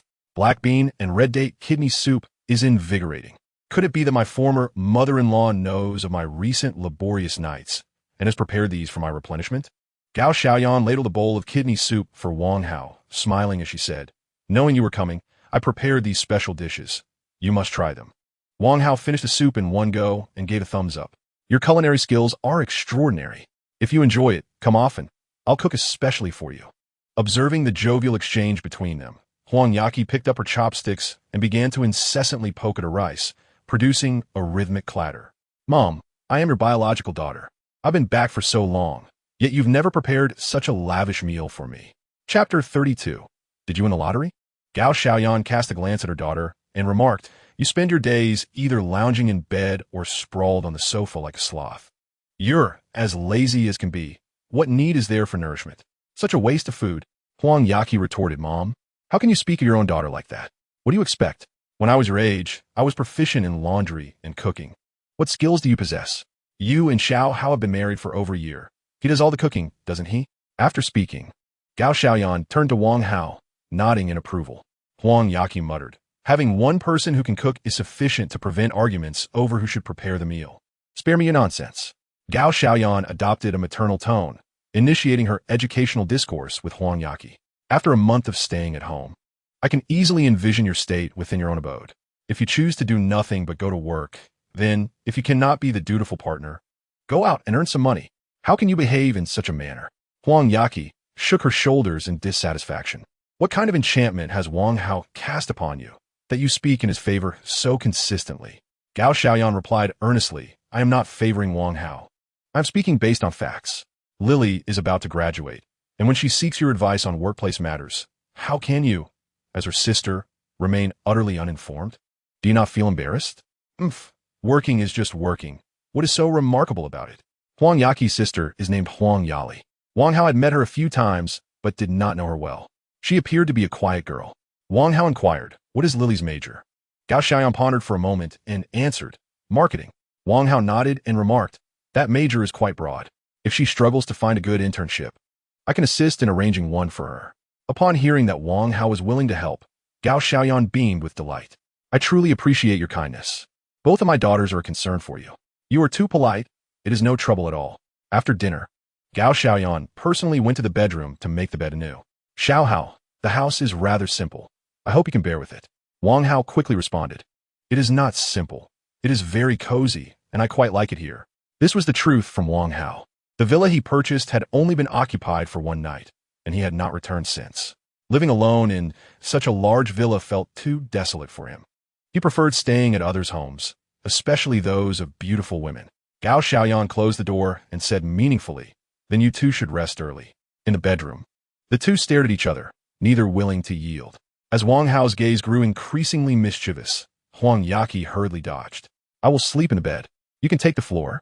You take the floor, and I will sleep in the bed. This is my home. Are you suggesting I sleep on the floor? I am the creditor. How can you make the creditor sleep on the floor?" "I do not care. I want to sleep in the bed." "Well then, let's both sleep in the bed." Wang Hao swiftly scooped Huang Yaqi up and walked toward the bed. Huang Yaqi frantically slapped Wang Hao's shoulder, exclaiming, "What are you doing? We are already divorced. This is not permissible." Wang Hao curiously replied, "Oh, are we divorced? Then I shall inform your mother." "No." Huang Yaqi quickly stopped Wang Hao, saying, "You absolutely must not tell my parents about the divorce." Wang Hao playfully scrutinized her eyes and said, "Whether I say it or not depends on your behavior." Huang Yaqi hugged her teddy bear and warned, "This is my home. Do not act recklessly." Wang Hao chuckled, "Do not forget what we agreed upon initially. We must collect interest every month. You have defaulted for a month, so tonight I intend to collect my dues." Huang Yaqi, realizing there was no escape, could only plead softly, "Good brother, I was wrong. Can we wait until we return?" "No, I have traveled a long way, and you did not even allow me a drink. You must be punished." Huang Yaqi pointed to the next room and whispered, "But the old house has poor soundproofing, and my mother is just next door. Will my former mother-in-law really eavesdrop? That seems unlikely, does it not?" Wang Hao regarded Huang Yaqi with a dubious expression. Huang Yaqi nodded fervently. Back then, when we returned home, Wang Hao's face flushed with embarrassment. "All right, I shall let this go for today." Huang Yaqi sighed in relief, only to hear Wang Hao continue, "Your mother prepared such nourishing dishes tonight. I must engage in some exercise to burn off the excess." "What kind of exercise?" she inquired. "Sit-ups and push-ups," Wang Hao instructed as he had Huang Yaqi place her feet on him, performing an impressive 200 sit-ups in one breath. Huang Yaqi exclaimed in astonishment, "You're quite formidable now." Wang Hao removed his shirt, revealing his chiseled 8-pack abs. "So, do you regret divorcing me?" he teased. Huang Yaqi turned her face away, haughtily declaring, "The decision I, Huang Yaqi, made, I shall never regret." Wang Hao sprang from the bed, viewing the 200 sit-ups as merely a warm-up. Next were the push-ups. "Cool me. Lie on the bed." Upon hearing this, Huang Yaqi's expression tightened in apprehension. "What are you planning to do?" Amused by her nervousness, Wang Hao reassured her, "Fear not. Though I'm not a saint, I keep my word and will not act inappropriately." He positioned himself with his hands beside her ears and asked, "A kiss is permissible, right?" Huang Yaqi nodded gently. "Just a kiss, nothing excessive." Wang Hao lowered himself over Huang Yaqi, commencing standard push-ups, kissing her soft lips with each descent. With Wang Hao so close, emanating a masculine aura, Huang Yaqi felt a rush of nostalgia akin to first love. As he lowered himself, she instinctively embraced him. Wang Hao, perplexed, asked, "What are you doing? Don't speak, just kiss me." Meanwhile, in the adjacent room, Gao Xiaoyan opened a novel on her phone, listening to the story while knitting.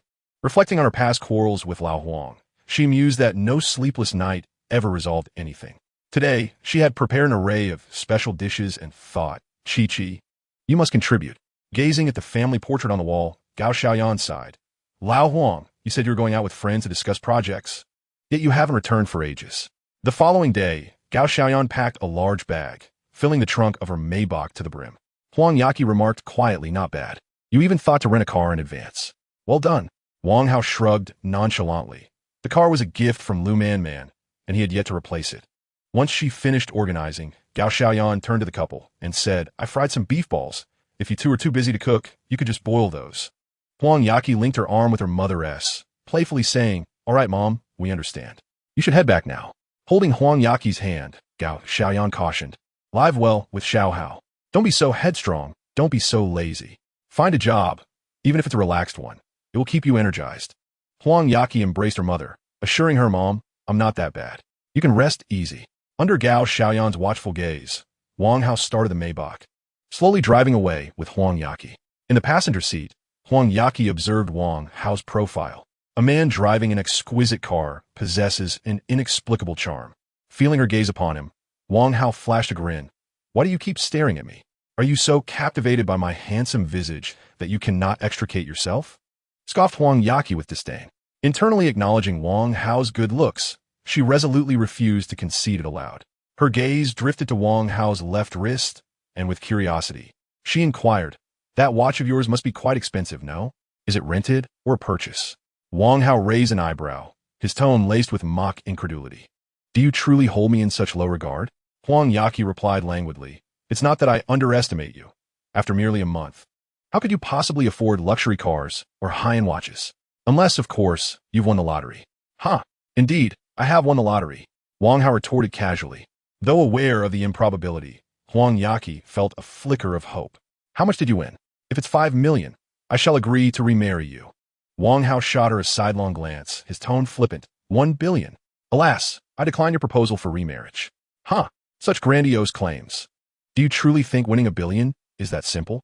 Do you believe the lottery officials are mere decorations?" Huang Yaqi felt an inexplicable twinge of disappointment. Yet her words were unyielding.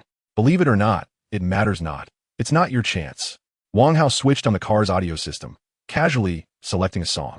For a long drive, one must have some music. With a resounding clap, Huang Yaqi abruptly changed it to a soothing melody. "I'm about to sleep. Play something calming." Wang Hao replied, exasperated, "Sleep if you wish. I shall soon follow suit." Huang Yaqi's eyes widened in alarm as she raised her voice. "You're driving. How can you sleep?" Wang Hao yawned. "With you playing lullabies, how can I not feel drowsy?" For the sake of her own safety, Huang Yaqi was compelled to remove her shoes. "Then play something enjoyable. This is too outdated." Wang Hao tilted his head, implying, "That's because you're still young and unaware of true enjoyment." He then selected a catchy tune, Innocent Rubber. Chapter 33. Turn Your Face Away. The harsh reality shatters the fortress of one's inner strength, drying tears in the face of a mundane existence, one spoonful of sauce. Wang Hao steadied the steering wheel, swaying rhythmically. "What do you think of this song?" Huang Yaqi furrowed her brow. "Not particularly impressive." Wang Hao smiled slightly. "No rush. Let us listen a few more times." After 2 renditions, he asked, "How about now? Any feelings?" Huang Yaqi gently shook her head. "It seems like I'm beginning to feel something." "Excellent. Let us continue." After 3 iterations, Huang Yaqi clenched her fists, biting her lip, her body unconsciously swaying to the music. "Why do I feel a bit euphoric?" "That is precisely the point. If you don't feel euphoric, what's the use?" After 5 repetitions, Huang Yaqi fully surrendered, joyfully swaying along with the rhythm. Witnessing her rare display of abandon, Wang Hao smiled knowingly. "Yaqi, do you realize you've always harbored one issue?" "What issue?" "You always maintain such a rigid demeanor." "Rigid? You scoundrel." Wang Hao, mocking me again. Huang Yaqi lowered her hands and playfully twisted Wang Hao's arm with force. "Ouch, I'm driving. Do you wish for us to meet our end?" "That's what you get for making comments about me." Huang Yaqi turned her gaze to the scenery outside, choosing to ignore Wang Hao. Wang Hao sighed and remarked, I say this for your own good. As your ex-husband, it is necessary for me to correct your flaws, lest you find yourself alone in the future. Oomph. If no one wants me, then so be it. A solitary life may not be so bad, Huang Yaqi retorted. But don't you desire more friends? To infuse your life with a touch of joy, she added cautiously. Wang Hao turned to face her, instinctively reaching out his right hand to touch her hair. Huang Yaqi hesitated but did not recoil. That summer, I was captivated by your ponytail. Although your hairstyle has changed, I still faintly recall how you looked back then. Huang Yaqi lowered her head, her fingertips twirling a strand of hair as she quietly listened to Wang Hao's reminiscence. Throughout the class, and even the entire school, everyone knew you were not only beautiful, but also the daughter of a wealthy family. Yet at that time, I felt you were not aloof. Rather, you were down to earth. You would eat heartily in the cafeteria, stroll through the campus, munching on an apple, completely devoid of any airs. As a young lady, you had an impressive wardrobe, but chose to wear the same school uniform as everyone else. You did not ride in a luxury car, but shared bicycles with your classmates. Your confidence emanated from within, making you all the more enchanting. Huang Yaqi gazed at Wang Hao, recalling, back then, you too were brimming with ambition. You amassed various awards, and even the teachers would deliberately praise you in my ear. Thus, in a daze, I acquiesced to your pursuit, though the later 200,000 was also significant. Wang Hao shook his head and said, I'm not here to reminisce. Rather, I wish to convey that you have changed, and not for the better. Huang Yaqi looked at him in confusion, a foreboding sensation creeping into her heart. Since your family went bankrupt, in an effort to maintain your image as a young lady, you began to put on airs. You no longer ate heartily in public, shunned the school uniform, and ceased to ride shared bicycles. You adopted a haughty demeanor that made it evident you hailed from a wealthy background. Yet, these displays are merely proof of your insecurity. Previously, you were unafraid of others' opinions because you had genuine wealth. Now, stripped of that confidence, you can only desperately mask your true self. Wang Hao's words pierced deeply into Huang Yaqi's heart, leaving her feeling as though she were sitting on pins and needles.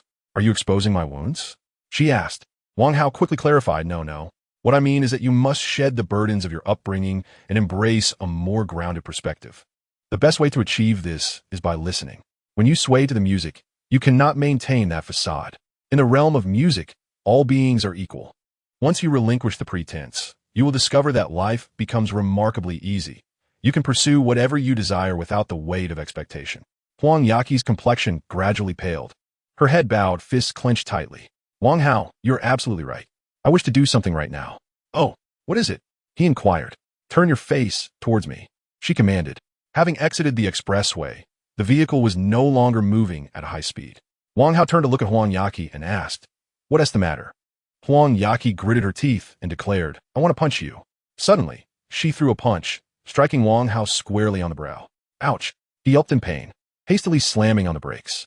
Huang Yaqi, are you out of your mind? I'm driving. Huang Yaqi flung open the car door, leaving behind a sharp retort. I never wish to hear your nonsense again. Bang! The door slammed shut with a resounding thud. They had just exited the highway, finding themselves in a remote location, not far from a small hill. With anger coursing through her veins, Huang Yaqi stormed out, aimlessly scaling the slope. Wang Hao, peering into the mirror, examined his injured right eye, which was merely a bit red. Fortunately, the girl had not struck with full force. Otherwise, he would have been left as a one-eyed man. Yet again, he had erred. Discussing trivialities with a woman was utterly futile. After exiting the vehicle, Wang Hao lit a cigarette and strolled to the base of the hill, shouting upwards. Hey girl, if you manage to reach the summit, I shall allow you to land a punch. Upon hearing Wang Hao's voice, Huang Yaqi instinctively sought to distance herself from him, quickening her ascent. Wang Hao chuckled softly, observing her high-heeled shoes. You think you can climb it all? He understood Huang Yaqi well. She epitomized the spoiled heiress archetype. Faced with a challenge, she might attempt to rise to it, but upon realizing the difficulty, she would readily concede, knowing someone would always catch her fall. When she grew weary from shopping, she would expect Wang Hao to carry her. When she lost interest in her homework, she would resort to checking the answers. When she lost in a game, she would simply give up and sleep. And similarly, in bed, she would plead for mercy when overwhelmed. Wang Hao took great satisfaction from this last point. In her upbringing, combined with her extraordinary beauty, She had always been coddled and understood by everyone whenever she played the damsel. Was this trait a blessing or a curse? If she were an affluent heiress with striking features, one would find her charming. Yet, if she were a less fortunate girl with no beauty to speak of, perpetually in need of assistance, she would soon become a source of annoyance. Deprived of her heiress title, Huang Yaqi still possessed her allure, particularly her figure, which was the most proportionate Wang Hao had ever encountered. Men, being shallow creatures, especially Wang Hao, could not help but admire her. As he watched her pause, breathless, he taunted, "Feeling weak, are we? Perhaps last night was too exhausting for you." Upon hearing Wang Hao's mockery, Huang Yaqi was tempted to remove her high heels and hurl them at that insufferable man. Glancing at the gravel beneath her feet, she restrained herself. Taking a deep breath, she continued her ascent, determined to prove herself in the face of their disdain. Wang Hao, still at the base of the hill, continued to shout at her, "It's already 10 o'clock. If you don't hurry, the sun will rise right above you." At that point, with the sun blazing down, you may very well faint from heat stroke. And what if you were to faint and cut your face? Watching the rising negative emotional value, Wang Hao relished the moment. Yet, the distance was too great, and his voice was beginning to strain. He decided to ascend the hill himself, inching closer to Huang Yaqi, preparing to unleash more jibes. Naturally, the mockery would not cease during his climb. Wearing a skirt, yet no safety shorts? I can see everything, even if you do not suffer from heat stroke. What would you do if a snake suddenly appeared? Huang Yaqi trembled all over, her chest heaving violently, her nostrils flaring as she exhaled hot air. She abruptly turned around, intent on chastising Wang Hao, but her swift motion caused her to stumble. Help! Chapter 34. You all look down on me, yet I am also a disappointment. In that fleeting moment of falling, countless thoughts raced through Huang Yaqi's mind. That jinx Wang Hao. Am I really going to break my face? With such a steep mountain, if I tumble down, I might fracture my legs. What if I become a useless person in the future? God, please save me. Why doesn't it hurt? Huang Yaqi opened her eyes to find Wang Hao with his head bowed, a cigarette dangling from his lips, wearing a mischievous grin as he gazed at her. Her heart raced, and the once despised scent of smoke now brought an inexplicable sense of security. "Little girl, I knew you couldn't handle it," Wang Hao teased with a smirk. "Who says I can't?" Huang Yaqi retorted defiantly, struggling to leap from Wang Hao's embrace. However, as soon as her feet touched the ground, she exclaimed, "Ouch," and nearly fell again. Wang Hao effortlessly steadied her. "Your ankle is twisted. Why pretend to be strong?" With a gentle yet firm grip, he cradled her knee with one hand and supported her back with the other, carrying her in his arms as he descended the mountain step by step. Upon reaching the base, the cigarette was just extinguished. Huang Yaqi's cheeks flushed crimson as she nestled against him. The boldness of her earlier descent now transformed into acute embarrassment. Wang Hao observed her, unable to suppress his ridicule. "Back in school, you lagged behind everyone in the 1,000-meter run, that SA 400-meter track, mind you. With your physique, how dare you wear high heels to climb a mountain? Truly overestimating yourself." Against Wang Hao's jibes, Huang Yaqi remarkably refrained from retorting, nor did she summon any negative emotions. She merely murmured, "Ooh, you all look down on me, yet I'm also a disappointment." "Woo-woo." Wang Hao, with a hint of satisfaction, remarked, "You finally have some self-awareness." He set Huang Yaqi down in the back seat and retrieved 2 ice pops from the car fridge. Biting into one himself, he offered the other to her. "I want to eat it. My ankle hurts, and I have no appetite for ice pops." "Who said you should eat it? I want you to apply it to your ankle. Without an ice pack, the ice pop will serve the same purpose." Seeing Huang Yaqi in a daze, Wang Hao urged, "Hurry and apply it. Otherwise, your ankle will swell." "Oh." Huang Yaqi accepted the ice pop and obediently placed it on her ankle. Wang Hao then grabbed 2 cushions to elevate her feet, instructing, "Lie down and raise your feet. This will help prevent swelling." Huang Yaqi tilted her head, observing Wang Hao as he prepared her footrest, and curiously asked, "How do you know so much?" Wang Hao gazed up at the sky, a melancholic expression crossing his face. "I've always had a premonition that one day I would find myself stranded on a deserted island with 7 stunning beauties. So I learned many survival skills in advance." 20 minutes later, the two returned to the harmonious community. As they had not purchased a parking space when they bought the house, Wang Hao had no choice but to carry Huang Yaqi home from the entrance. As the elderly ladies strolled downstairs with their children, they couldn't help but praise the scene before them. "Look at that young couple, married for over a year. yet still so affectionate. One remarked, "That young man, Xiao Wang, is handsome and capable, truly cherishing his wife. Such a rarity. Alas, my own son merely lounges at home, engrossed in video games, relying solely on his wife's modest salary, and he refuses to listen to a word I say. How enviable." Wang Hao, passing by, muttered, "Envy? What nonsense! I've already been divorced." Upon hearing his words, Huang Yaqi pinched his waist and whispered, "Family matters should remain private. Keep your voice down." Wang Hao shrugged nonchalantly. "If people know, they know. The divorce rate is so high nowadays, there's nothing to be ashamed of. I'm not concerned. You simply mustn't speak of it in the community." All right, I shall refrain. Such a prideful stance." Wang Hao gently placed Huang Yaqi on the bed, propping her feet up once more. "I'm drenched in sweat. I'm going to take a shower." Upon hearing this, Huang Yaqi felt equally uncomfortable, stammering, "I also want a shower." Wang Hao replied, "Your foot is uninjured. You may bathe. However, standing on one leg is precarious. It's best to wait a few days." Huang Yaqi, feeling shy, said, "I worked up a sweat from our hike today. I feel so uncomfortable. Could you assist me with a wash?" Wang Hao looked at her with playful intrigue. "Are you certain?" Huang Yaqi murmured, "I'm injured. You mustn't be so casual." Wang Hao, adopting a serious demeanor, reassured her, "Fear not. In the underworld, I am known as Lu Xiahui, renowned for my skills." 5 minutes later, Wang Hao returned to the bedroom, cradling a blushing Huang Yaqi. "Rest well. I shall step out for a moment." "Where are you going?" Huang Yaqi grasped his hand, reluctant to let him leave. "To work," Wang Hao instinctively replied.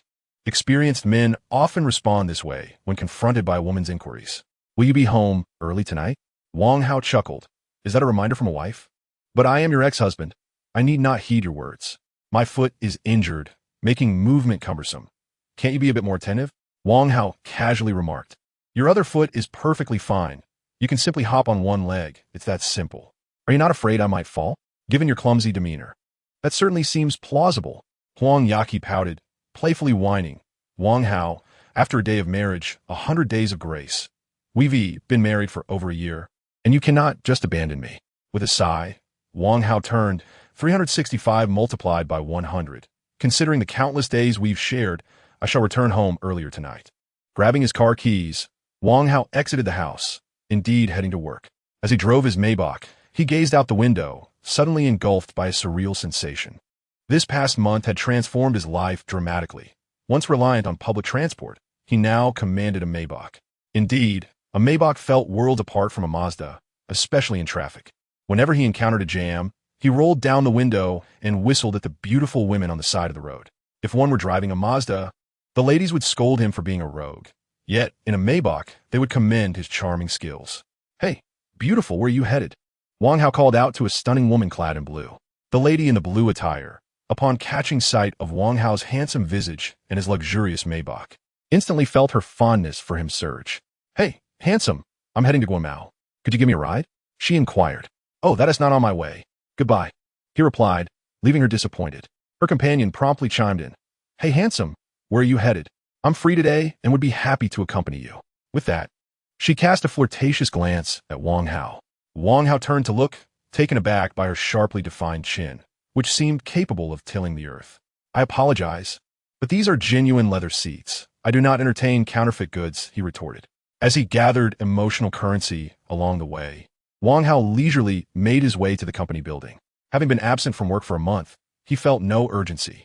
Just as he parked his car, he noticed a striking beauty alighting from an Audi, a true rarity. One should not assume that the plethora of online beauties translates to a similar abundance in reality. The genuinely stunning women, devoid of filters, are indeed few and far between. He had encountered none on his journey. As he prepared to approach and seize some emotional value, he felt an unusual vibration from his system. Chapter 35, Please don't come any closer. With a sense of resignation, Wang Hao expended 100 emotional points to scan the enchanting lady before him. Name, Guo Lily. Age, 27. Height, 163 centimeters. Attractiveness, 90 points. Romantic history, 28. Remarks. After graduating from high school, she mingled in society, garnering numerous boyfriends due to her sweet appearance, leading to a chaotic private life. She carries the virus for genital warts. Proceed with caution. Wang Hao's leg, which had just begun to step forward, froze instantly. Silently, he turned and fled. Guo Lily observed the man who dashed away like the wind, a glimmer of excitement flashing in her eyes. What powerful legs, what incredible speed, what striking looks. Just the thought of sharing a night with him sends shivers of excitement through me. New Leaf Media occupies the 7th and 8th floors of the Jiaoyin building, housing over 500 employees with a gender ratio of 2:3. The abundance of beautiful women is notable, and models or celebrities frequently come to film advertisements. Wang Hao, however, was not drawn there by the allure of beauty. His dedication to his work was pure and unadulterated. Upon entering the company, the first sight that greeted him was the twin receptionist sisters. He activated his scan and discovered both ladies had no romantic history, which immediately put him at ease. Phew, that earlier encounter was merely an anomaly. There are still many virtuous women in this world. He playfully remarked to the sisters, Coco, you've grown since I last saw you a month ago. Mimi, you haven't changed at all. You remain as approachable as ever. The sisters, thrilled to see Wang Hao, exclaimed, how good, it's been a month. Did you go on a honeymoon with your wife? Wang Hao shook his head, sighing, a honeymoon? We've divorced. Divorced? The sisters echoed, their voices rising in unison. Their tone carried a blend of shock, confusion, excitement, and a hint of anticipation. They exchanged glances and, in unison, welcomed Wang Hao back to the singles club. Wang Hao opened his arms, exuding a sense of despondency. Would you be so kind as to give this forlorn man a comforting embrace? The sisters exchanged glances at Wang Hao, their lips curling into secret smiles as they bent down and greeted, hello, General Manager Yi. Sensing an unusual presence behind him, Wang Hao swiftly turned around. Ye Qingmei, the general manager of New Leaf Media, was the one who had lent him 2 million yuan, adorned in a deep gray business suit. Her pencil skirt accentuated her flawless curves. She wore flesh-toned stockings that clung seamlessly to her legs, standing tall and straight. With a pair of gold-rimmed glasses perched on her nose and a keen gaze, she exchanged a brief glance with Wang Hao before nodding slightly and departing hastily. Wang Hao began to analyze her departing figure. Name, Yi Qingmei. Age, 28. Height, 167 centimeters. Attractiveness, 92 points. Romantic history, 0. Remarks, workaholic, anti-marriage. Her parents divorced when she was very young, each remarrying subsequently. Growing up in the protective embrace of her grandparents, she lacked parental affection, fostering a deep mistrust of love. New Leaf Media, her grandfather's legacy, was entrusted to her after his passing, and she devoted all her energy towards expanding the company he left behind. Wang Hao chose to follow her into the office. Yi Qingmei was bent over, organizing files on her desk, not raising her head as she inquired. Is there something you need? Wang Hao replied, General Manager Yi, regarding the 2 million you lent me, there's no rush to repay it. Yi Qingmei interjected, cutting him off. I have a means to return it now, Wang Hao stated. Yi Qingmei paused in her task, lifting her gaze to meet his. Wang Hao, you are an astute individual. You should understand that my intention was merely to ensure your continued presence here. Wang Hao nodded appreciatively. I am sincerely grateful for your recognition, General Manager Yi. I have no intention of leaving. It simply feels wrong to owe someone money. I wish to settle the debt. Ye Qingmei straightened it, gently adjusting her glasses as she looked directly at him. In that case, consider it a bonus, and you need not repay it. Wang Hao chuckled. You are indeed generous. General Manager Yi, the value you bring to the company far exceeds this amount. It is well deserved. Thank you for the compliment, she replied. As for your previous 10-year contract, Yi Qingmei furrowed her brow, hesitating momentarily before saying, I will instruct human resources to prepare a new standard contract for you. I hope you will remain. If you truly wish to leave, please inform me in advance. Wang Hao approached the water dispenser, filling 2 cups and placing one before Yi Qingmei.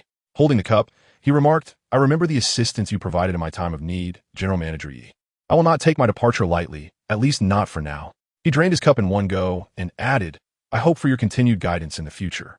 Indeed, Yi Qingmei nodded gently. After Wang Hao departed, she gazed at the cup on her desk, lifting it slowly to finish the water. In the planning department, Wang Hao's former workplace, he returned to find his desk immaculate, devoid of dust.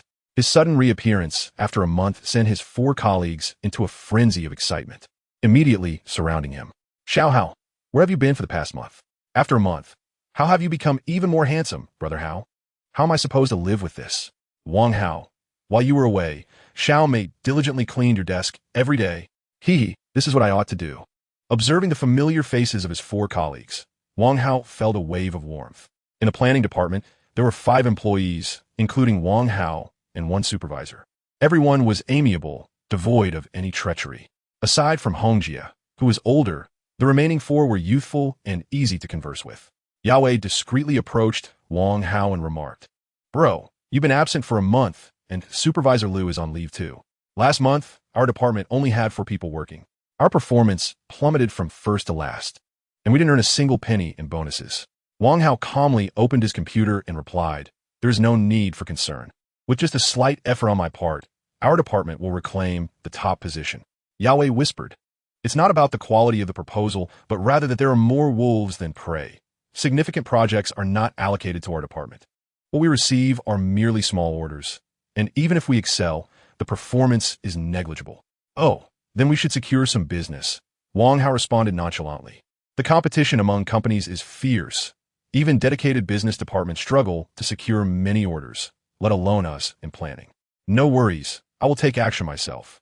"Wow, your confidence is truly impressive, bro. I'm just waiting to bask in your success," Yahweh replied eagerly. Xiaomei also approached, secretly handing Wang Hao 2 macarons. "Bro, try these. I just bought them." Wang Hao took a bite and exclaimed, "Wow, these taste delightful. Hee, if you like them, you can have the whole pack." "No need, I'm not hungry." Just as they were conversing softly, Manager Luo from the planning department entered the office with 2 new female colleagues. "Everyone, please quiet down. I would like to introduce 2 new team members. This is Guo Lily, and this is Yu Xiaojia. Let's give them a warm welcome." The male colleagues in the office fixated on Guo Lily, applauding fervently, while the female colleagues regarded her with a hint of hostility.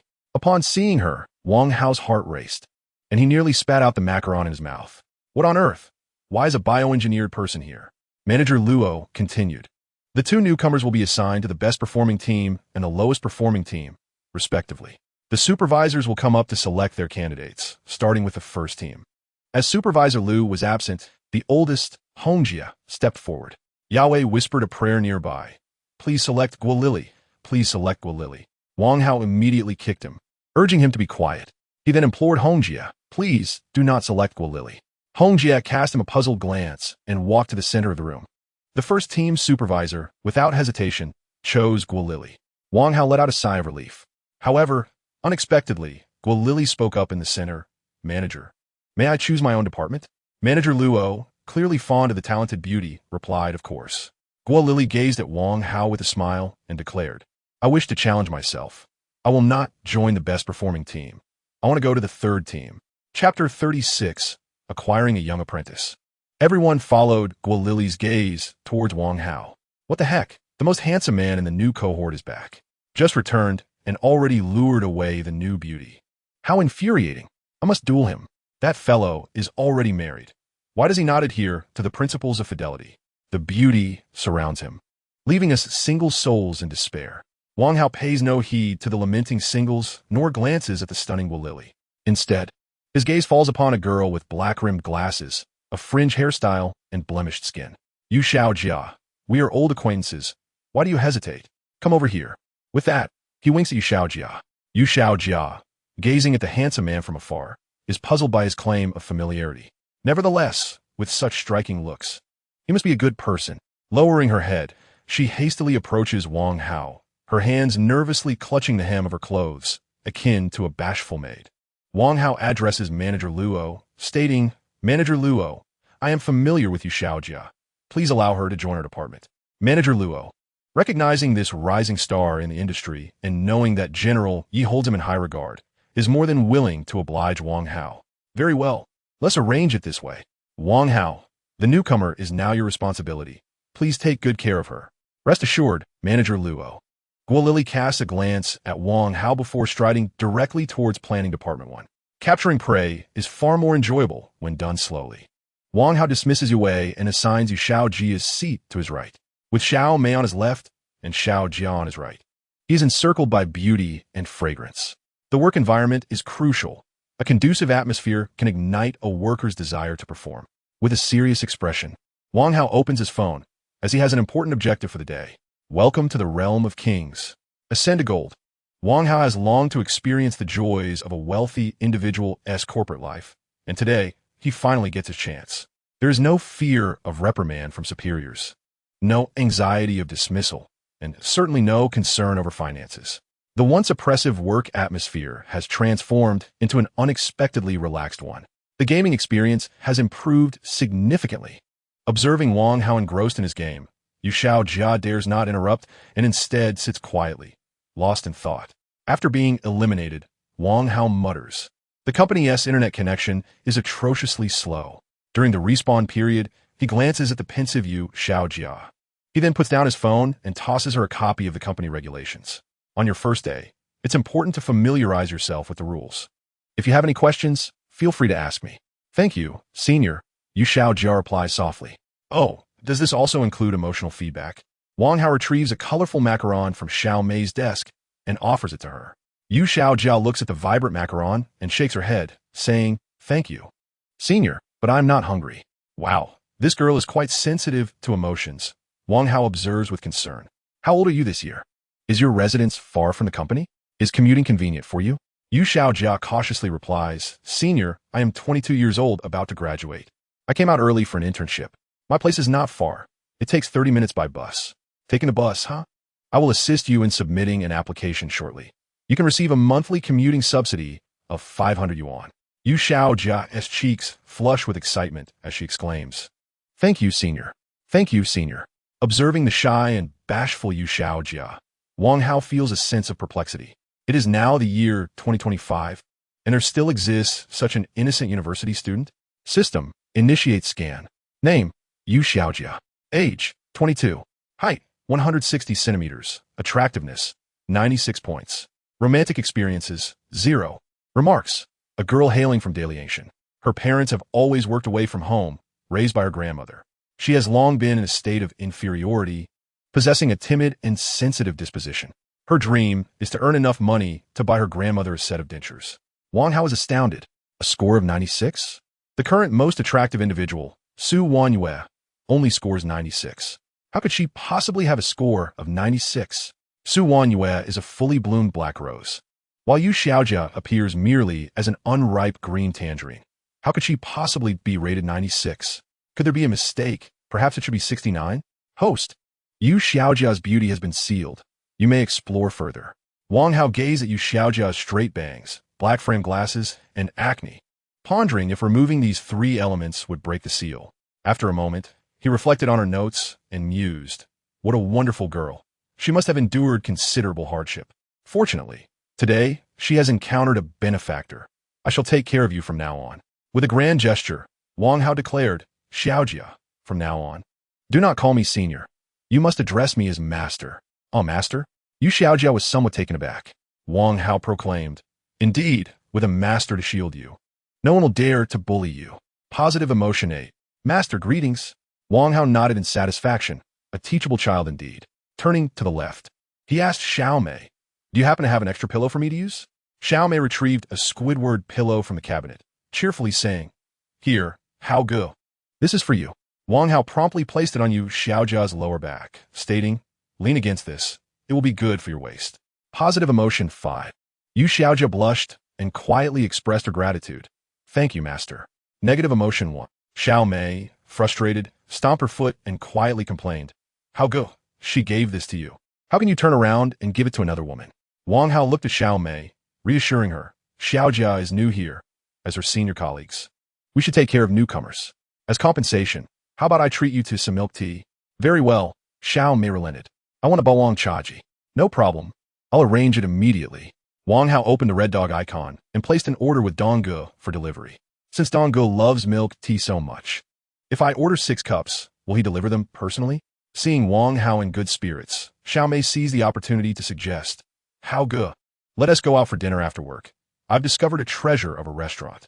Xiao Mei has feelings for Wang Hao, a fact known throughout the entire department, and she never tries to hide it. Wang Hao observed Xiao Mei's score of 80, which was already quite high, placing her in the realm of attractive women. With 2 romantic encounters, it's quite normal for such a beautiful girl to have had 2 boyfriends. In the realm of passersby, Xiao Mei's beauty and romantic history undoubtedly make her a goddess long for yet unattainable. Wang Hao mused, "It's not that you are not good enough, but rather that my standards are somewhat elevated." He proposed, "Let us have our department go together. It would be a perfect opportunity to host a welcome banquet for Xiaojia. Xiao Mei pouted, looking displeased. Very well. Wang Hao clapped his hands and proclaimed, tonight, our 3 departments will gather for a feast to celebrate my apprentice Xiao Jia's welcome banquet. The arrangements will be made by Xiao Mei, and I shall cover the expenses. Hooray for Brother Hao, cheered Yue, though Wang Hao felt a nagging sensation that he had overlooked something important. Suddenly, a heart-wrenching sound emanated from his phone. He hastily unlocked it. In the lower left corner, remnants of his teammates' warm wishes remained. Dying once means you go offline? Did your farm just message me? Are you staying? Bathing in a spring? Noticing someone adding him as a friend, he assumed it was a cordial inquiry. Wang Hao approached Yue, patted him on the shoulder, and said, with a box of cigarettes, help me make this kid feel embarrassed. With excitement, Yue replied, Brother Hao, you've come to the right person. I am the Grand Master of Zwan. Chapter 37, Revelry and Libation. The workday at the company concluded at 6 p.m. As the clock struck, the 6 members of the planning department clocked out simultaneously on Ding Talk. A sense of time management is an essential quality for any worker. Every extra minute work translates to a deduction in wages. Hong Jie remarked, our department has 2 cars, as per the usual arrangement. I will drive with Wei Wei and Yue, while Xiao Mei takes Wang Hao. Xiao Jia, which car will you ride in? I can sit in either, replied Yu Xiao Jia, hesitant to voice her preference, as she secretly wished to ride with her master, but it seemed Xiao Mei did not favor her. Wang Hao pulled out his car keys and declared, I'll drive. Xiao Jia will accompany me. Yu Xiao Jia remained silent, yet her emotional state conveyed everything. Xiao Mei scrutinized both Wang Hao and Yu Xiao Jia, inwardly contemplating, I have waited a year for Wang Hao's divorce, and now a newcomer arrives. Hoping to seize the opportunity so swiftly? I didn't drive today. I want to ride in your car. She insisted.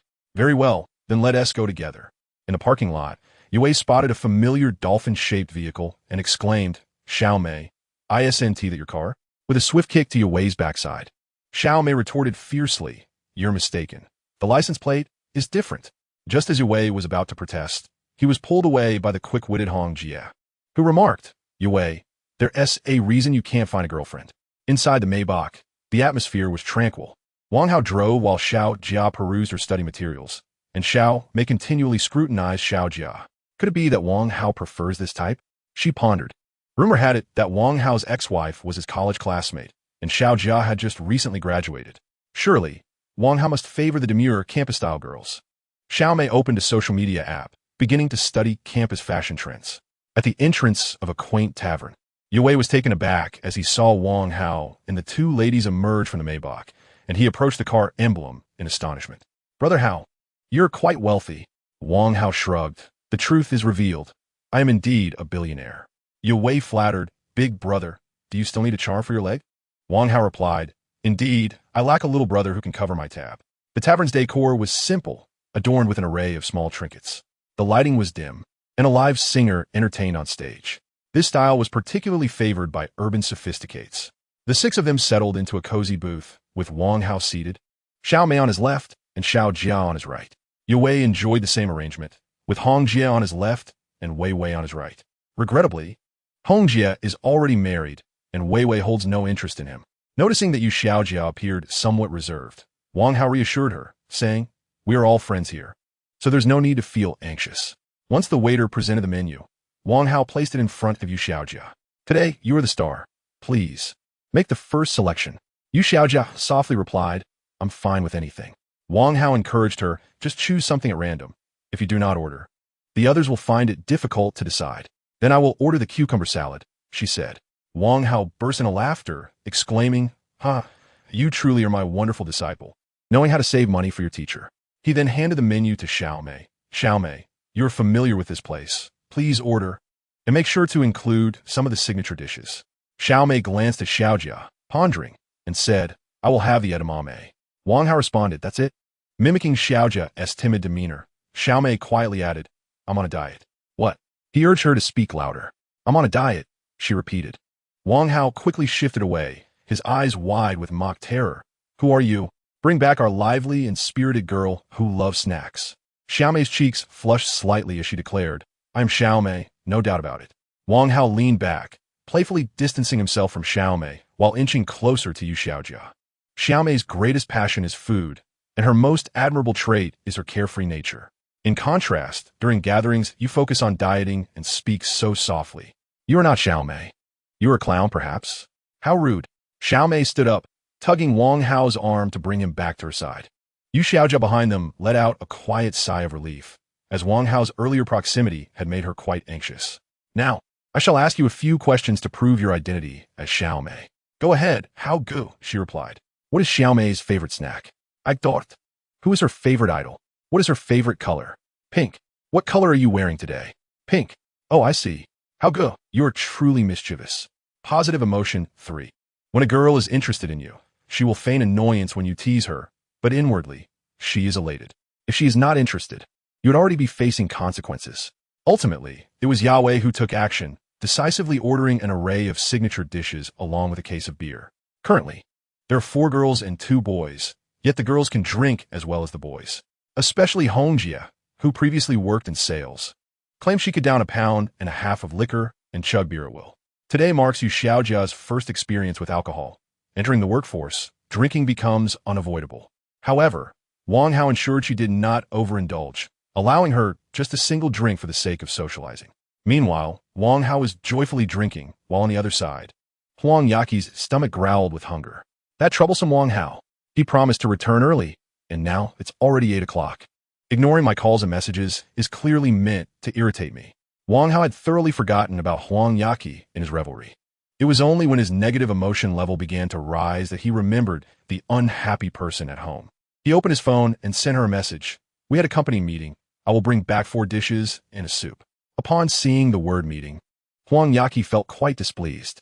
Yet, upon the sight of the sumptuous spread of 4 dishes and a soup, my ire dissipated. Given the lavishness of this feast, I shall grant you my forgiveness. At the dining table, several individuals engaged in discussions about life and work. The current market climate is fiercely competitive.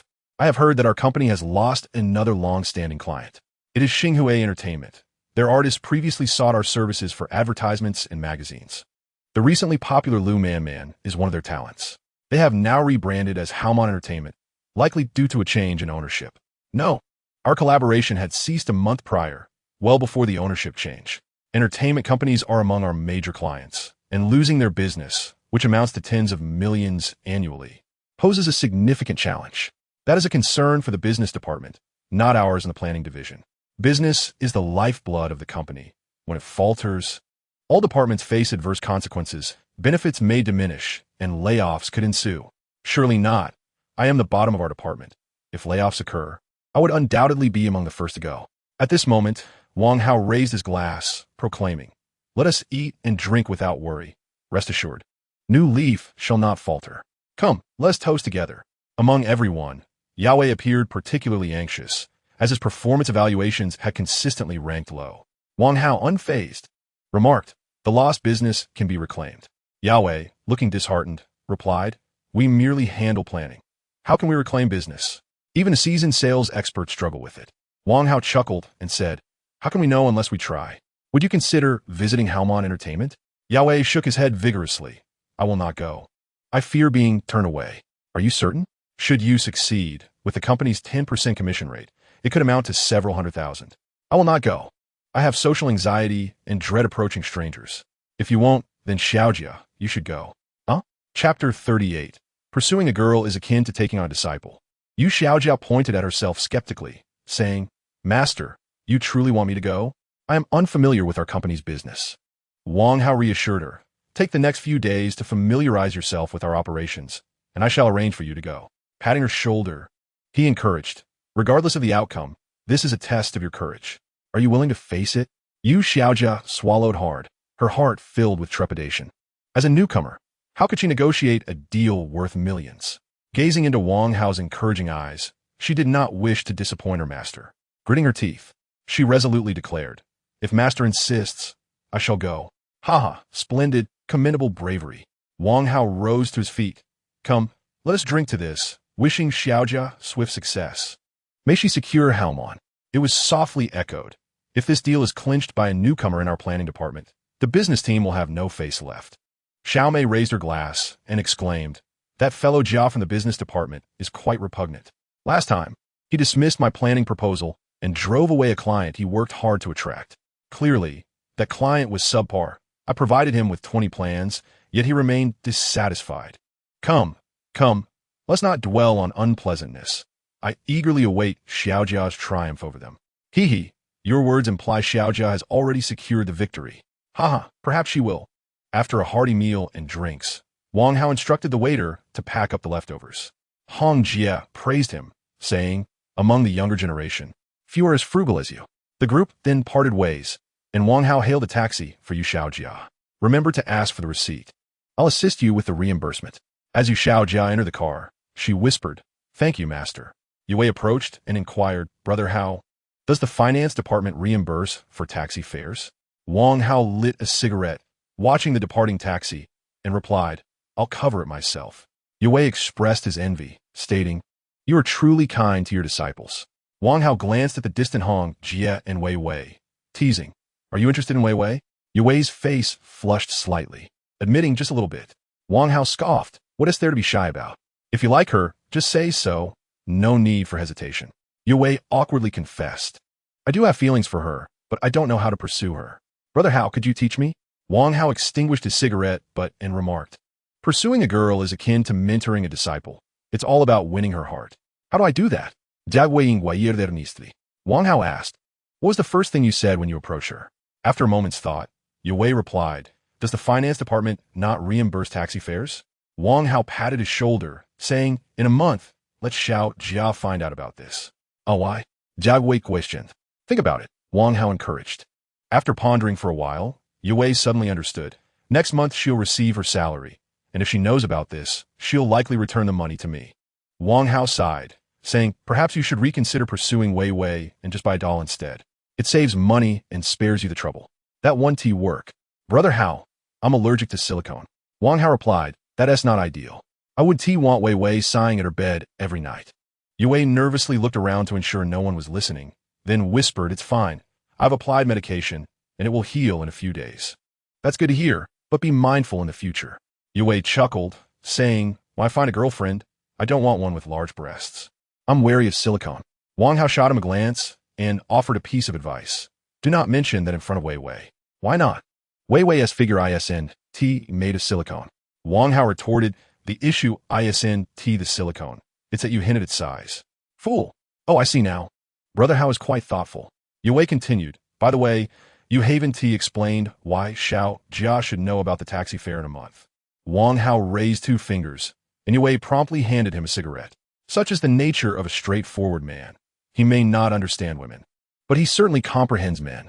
Wang Hao nodded in satisfaction, stating, by reimbursing her taxi fare, I aim to cultivate her fondness and reliance on me. Once a woman habitually seeks you for something, you've already succeeded halfway. Of course, if a woman is accustomed to having you foot the bill, it's best to cut her off immediately. Taxi fares are trivial. The cost of trial and error is low.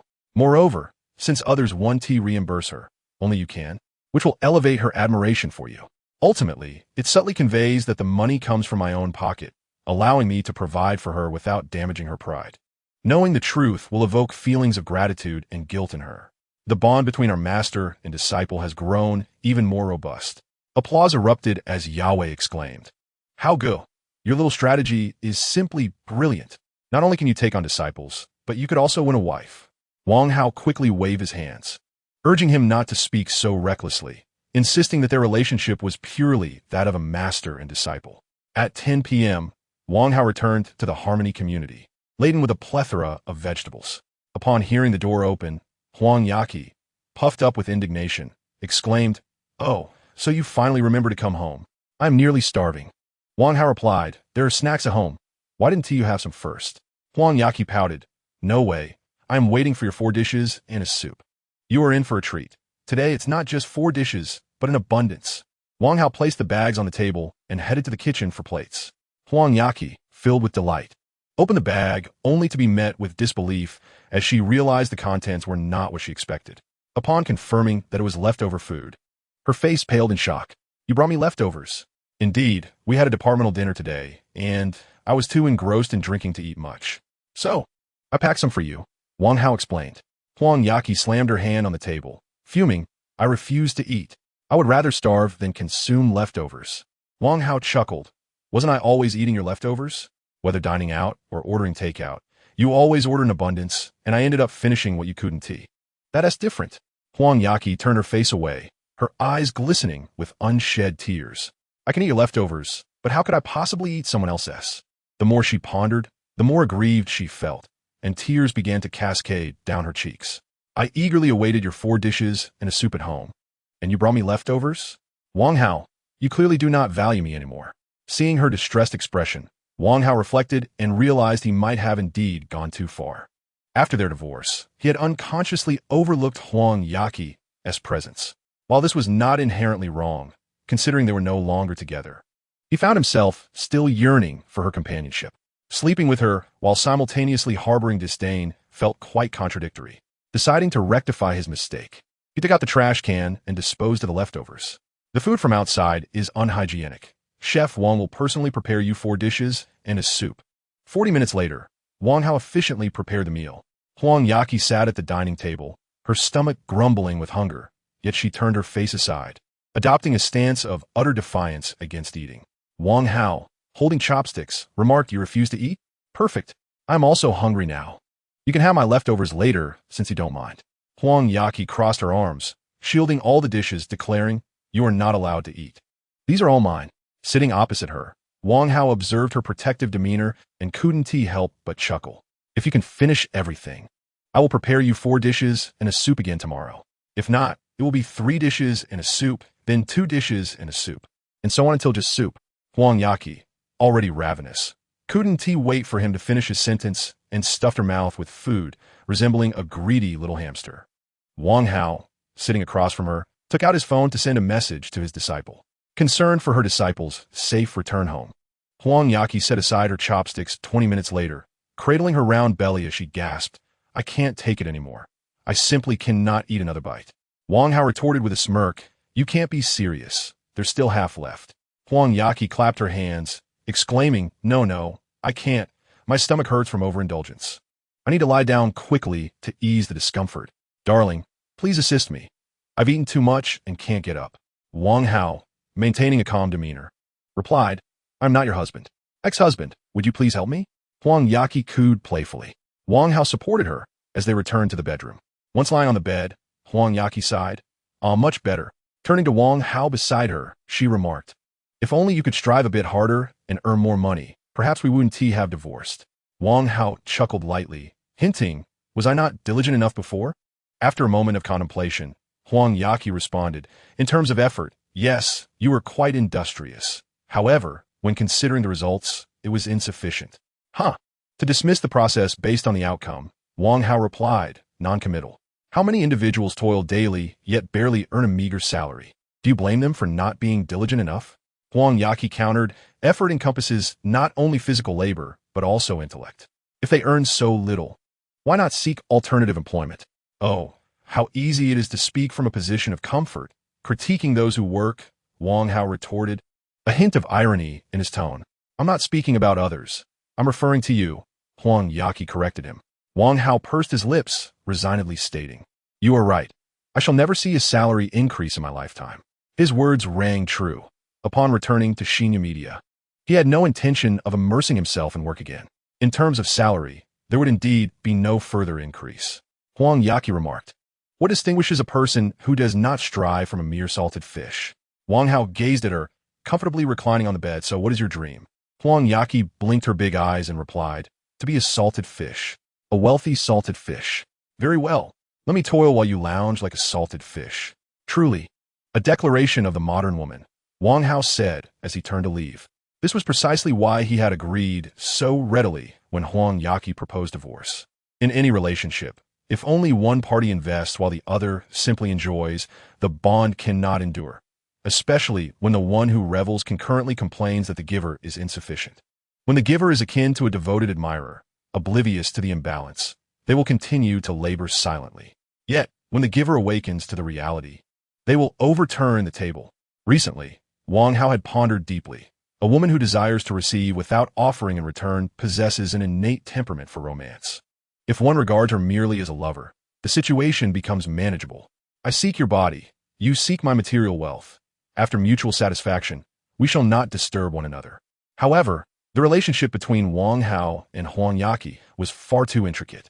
Huang Yaqi admired Wang Hao as a person but resented his lack of wealth, hoping he would prosper so she could enjoy the life of a wealthy wife. Now that Wang Hao had money, he deliberately withheld it, wishing for her to understand that without contribution, she would not receive his acknowledgement. During their year of marriage, Wang Hao returned home after work to find not a sumptuous feast awaiting him, but rather the expectation to prepare his own meals to cater to her needs. Had she not been Huang Yaqi, his cherished white moonlight, he would have long since abandoned the endeavor. Behind him, Huang Yaqi called out, "Where are you going?" Wang Hao waved his hand dismissively, just taking a stroll like a salted fish. Observing the empty room, Huang Yaqi murmured softly, "Could it be that I've upset him, causing him to run off in the middle of the night to drive for others?" Wang Hao, driving a Maybach, arrived at Lu Man's villa. "Man, which company are you collaborating with for your advertisement shoot?" Lu Man leaned against Wang Hao, inspecting his skin for blemishes, gleefully extracting each one she found. Who could comprehend the exhilaration of popping pimples? Absently, Lu Man replied, "I think it's something like Hong Media. To be honest, I'm not too sure. I'm not interested in the management side of things. I've entrusted that to our former vice president, Guorongxia. Guorongxia? Is she reliable? She lacks ambition. Is 50, has a harmonious family, and 2 children. She has been with the company for a decade, has a good reputation, and possesses a deep understanding of our business. So I let her manage things. She reports to me on significant decisions. All right, let us assign future advertising tasks to XINU Media." "Kinya Media. Isn't that the company you used to work for?" "Indeed. I owe them a debt of gratitude." Suddenly, Lu Man leaned in closely, fixating on Wang Hao's eyes. "The president of XINU Media is a stunning beauty. Do you have any interest in her?" Wang Hao chuckled. "No matter how beautiful she is, she cannot compare to you. Our relationship is strictly professional." Lu Man, with a hint of suspicion, replied, "I was merely inquiring. You seem rather flustered." "Flustered? Look at my steady heartbeat and even breathing." Wang Hao grinned mischievously. "In fact, it's you whose heart is racing and breath uneven." Lu Man shot him a playful glare, removing his hand from her body, feigning annoyance. "It's your fault. Your hands are restless." Wang Hao chuckled awkwardly, pulling the blanket over them. "Let us sleep. We have work tomorrow." Lu Man gazed at Wang Hao, pondering. With such wealth, why still go to work? If the company lacks a benefactor, something must be amiss. A glint of cunning flashed in her eyes as she softly added, "My new album is about to be released. I need to shoot some magazine covers and posters. I'll come to your company to shoot, and perhaps meet the president." "Go ahead," Wang Hao replied nonchalantly, confident in the integrity of his relationship with the president, at least for the time being. "By the way, in a couple of days, I will send a young lady to represent XINU Media for a collaboration discussion. Please give your company a heads up." "A young lady?" Lu Man's expression turned shrewd. "Is she attractive?" Wang Hao recalled Yu Xiaojia's black-framed glasses and blunt bangs, replying, "Not particularly." "Then why do you treat her with such special care?" Lu Man questioned skeptically. Wang Hao remained composed. "She is merely an intern, a girl from the mountains. I took her under my wing. I must look after her." "Oh, so she is your apprentice?" Lu Man remarked with curiosity. "I must see what your little apprentice looks like. I'll personally welcome her." "Of course," Wang Hao assured her. "However, her character is quite innocent. Please do not frighten her." Lu Man spoke in a high-pitched, endearing tone. "I am also very innocent, you know." Wang Hao's heart trembled. What a compelling voice. It felt as though it could snap one's waist. He immediately straightened up and said, "If you continue with that voice, then I shall no longer feel drowsy." Chapter 40. A Meeting of the Eyes. On the 7th floor of the Zhaoyin building, Manager Ma of the planning department gazed at Guo Lily with glowing eyes. "Lily, you are truly remarkable. You have completed a planning proposal merely 3 days after joining us. Just yesterday, I asked you to give it a try, and to my surprise, you secured the client in a single day. The client has just made the final payment." Manager Ma's voice boomed, seemingly offering praise exclusively to Guo Lily. Yet in truth, he was flaunting her success to the entire department. "Wow, Lily is not only beautiful, but also possesses such impressive professional capabilities. I have heard that client is quite difficult to deal with. Lily, you are incredible." Guo Lily tossed her hair playfully and responded sweetly. "That client was indeed a bit challenging. We communicated late into the night before finalizing the proposal. Of course, this was also thanks to Manager Ma's guidance. She concluded with an admiring glance directed at Manager Ma. Manager Ma, captivated by Guo Lily's charming demeanor, felt his heart melt. Lily, should you encounter any uncertainties in your work, do not hesitate to reach out to me. I will gladly mentor you. Wang Hao cast a glance at Guo Lily. Noticing her romantic encounters had increased from 28 to 29. Your exchanges are indeed quite fruitful. He then looked at the eager Manager Ma with a sense of pity. Good luck, Manager Ma. Guo Lily sensed Wang Hao's gaze lingering on her and promptly shot him a flirtatious glance. Startled, Wang Hao quickly lowered his head. Observing this, Guo Lily playfully licked her red lips and remarked, "What an innocent little man. I must devour you." Wang Hao disregarded Guo Lily's attention and turned to Yu Xiaojia, who was diligently taking notes. "You will be going to Haomon Entertainment shortly. I have made an appointment for you." Yu Xiaojia looked up at Wang Hao, her expression anxious. "Master, will you be accompanying me?" Wang Hao shook his head, replying solemnly, "I have 5 significant opponents to handle shortly, so I cannot join you." "Oh." Wang Hao patted her shoulder encouragingly. "No matter who you face, you must bravely meet their gaze. As long as you dare to look them in the eye, they will not underestimate you." Yu Xiaojia, somewhat confused, asked, "Look them in the eye?" "Indeed. You can practice with your master first. Now, gaze into your master's eyes." "Oh." At the moment their eyes met, Yu Xiaojia instinctively flinched. Remembering her master's advice, she bravely lifted her head again. "I can do this. I must not disappoint my master or my grandmother." Summoning all her strength, she looked into Wang Hao's eyes once more. This time, her gaze became fixed. Master's eyes are so expressive. Do they conceal some secrets? Who is the figure reflecting in his pupils? It seems to be me. My heart races. I feel breathless. I can't hold on any longer, Phew. Wang Hao observed the blushing Yu Xiaojia, noting how pure and endearing she was, evoking a sense of tenderness. "Xiaojia, I take back what I said earlier. From now on, you must only gaze into my eyes, never at anyone else." "Oh, why?" Wang Hao mused inwardly. "Your eyes are too pure. Which man could possibly resist?" Externally, he adopted an expression of patient guidance. "Your training has not yet reached its peak. Just a brief moment earlier, you were gasping for breath, nearly unable to endure. If you carelessly direct this at others, it could pose a grave danger to your life." "Oh." Yu Xiaojia felt somewhat disheartened, perceiving her own inadequacy. "Master, how should I train?" Wang Hao pondered for a moment and replied solemnly, "Practice daily with your master. Once in the morning and once in the evening. You shall see results in a month." "All right, master, I will strive diligently," Yu Xiaojia responded obediently. "Well, it is getting late. Let us depart." As he watched Yu Xiaojia's departing figure, Wang Hao reiterated, "Take a taxi. Do not use public transport. I shall reimburse the fare." Half an hour later, with a heart full of trepidation, Yu Xiaojia arrived at the entrance of Haomon Entertainment. The same 2 security guards from before were present, each wielding an electric baton, patrolling the entrance. Observing their fierce demeanor, Yu Xiaojia felt increasingly anxious and hesitated to approach. The younger guard noticed her, mistakenly assuming she was a fan loitering at the company's entrance. He immediately approached and barked, "What are you doing? This is private property. Please leave at once." Startled, Yu Xiaojia stammered, "I am Yu Xiaojia from Shinya Media. I have come to visit your esteemed company." The older guard rushed over. "What did you say your name was?" "Yu Xiaojia." Slap. The older guard snapped to attention, saluting. "Welcome, Miss Yu. Our director Lu is waiting for you in the office." Bewildered, Yu Xiaojia was escorted into the Haomon building and personally introduced to the general manager's office by his secretary. As she beheld the opulent, spacious office, Yu Xiaojia clenched her hands tightly around the hem of her clothing, nervously gazing at Lu Man, who sat at the desk. "Oh dear, how could I have forgotten the director's name? How should I greet her? Yet this sister is truly beautiful, resembling a movie star." Lu Man was also assessing Yu Xiaojia. Her legs are not long enough, and she lacks sufficient presence. She likely does not fit Wang Hao's preferences. However, her eyes are so pure and lovely, akin to an unblemished sky. Hesitantly, Yu Xiaojia addressed her, "Beautiful sister, hello." Lu Man was momentarily taken aback, then covered her mouth, chuckling lightly. "You called me beautiful sister? Hee, I quite like that title." Lu Man rose and approached Yu Xiaojia, scrutinizing her closely.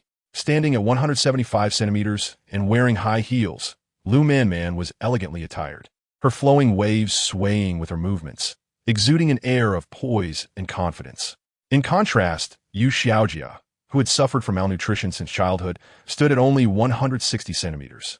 Clad in canvas shoes and simple clothing, her long bangs framing a face that appeared to shrink with insecurity. Together, they embodied the real-life contrast of the ugly duckling and the swan. "You are Wang Hao's disciple?" Yu Xiaojia was taken aback. "You know my master?" Lu Man chuckled, saying, "Of course, I know him quite well." "Oh."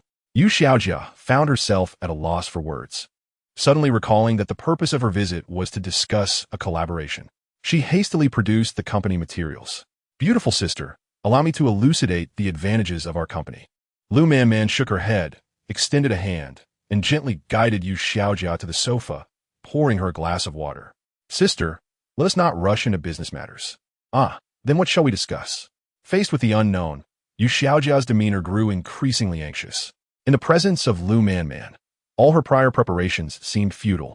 Lu Man lightly curled a strand of hair, smilingly said, "Let us converse about any shared topics. For instance, your master." Chapter 41. Yu Xiaojia shines. As they sat on the sofa, Lu Man resembled a cunning wolf, enticing Little Red Riding Hood to divulge all her secrets. "Xiaojia, how long have you been working?" 3 days. "Only 3 days, and you can independently engage in business discussions? You are quite impressive. And no, it is all thanks to my master's teachings." "What does your master do at the company every day?" "He works diligently." "Diligently? Ha, what exactly does he do?" "He plays games. However, he claims to seek inspiration within the game graphics." "Ha, how do you perceive your master as a person?" "He is wonderful. He treats me exceptionally well." "And what feelings do you harbor toward him? Do you have any different sentiments?" "Different? I do not quite comprehend what you mean, sister." "For instance, do you feel shy or your heart race in his presence?" "Does that happen?" Innocently, Yu Xiaojia nodded. "It does." Lu Man secretly clenched her fists. "I knew it. With Wang Hao's charm, it is far too easy to attract girls, especially those as naive as her. Henceforth, I may have numerous competitors. I must remain vigilant." Just as Lu Man was lost in thought, Yu Xiaojia spoke again. "I feel the same way in front of you, sister." "Oh, so it's merely nervousness." Lu Man sighed with relief. With a light laugh, she inquired, "Are there many beauties in your office?" "Many, but none are as beautiful as you." "Ha, such sweet words." Lu Man took Yu Xiaojia's hand and said with a smile, "From now on, you shall call me sister." Yu Xiaojia's eyes sparkled with delight. "Really? Can I always call you sister?" "Of course. From this moment on, you shall be my younger sister." Lu Man tucked a few stray strands of hair behind Yu Xiaojia's ear, asserting, "If anyone at the company bullies you, just mention my name, Lu Man, and rest assured that no one will dare to harm you." "Thank you, sister." Yu Xiaojia suddenly felt an overwhelming sense of happiness. As she embarked on her career, having met her master, and now gaining a sister, filled her with a warmth akin to home in this unfamiliar city. Lu Man affectionately ruffled her hair and said, "It is getting late. Let us sign the contract." Yu Xiaojia was taken aback. "Sister, I haven't even discussed the contract details yet. Aren't you worried?" Lu Man interrupted. "We are like sisters. I trust you completely."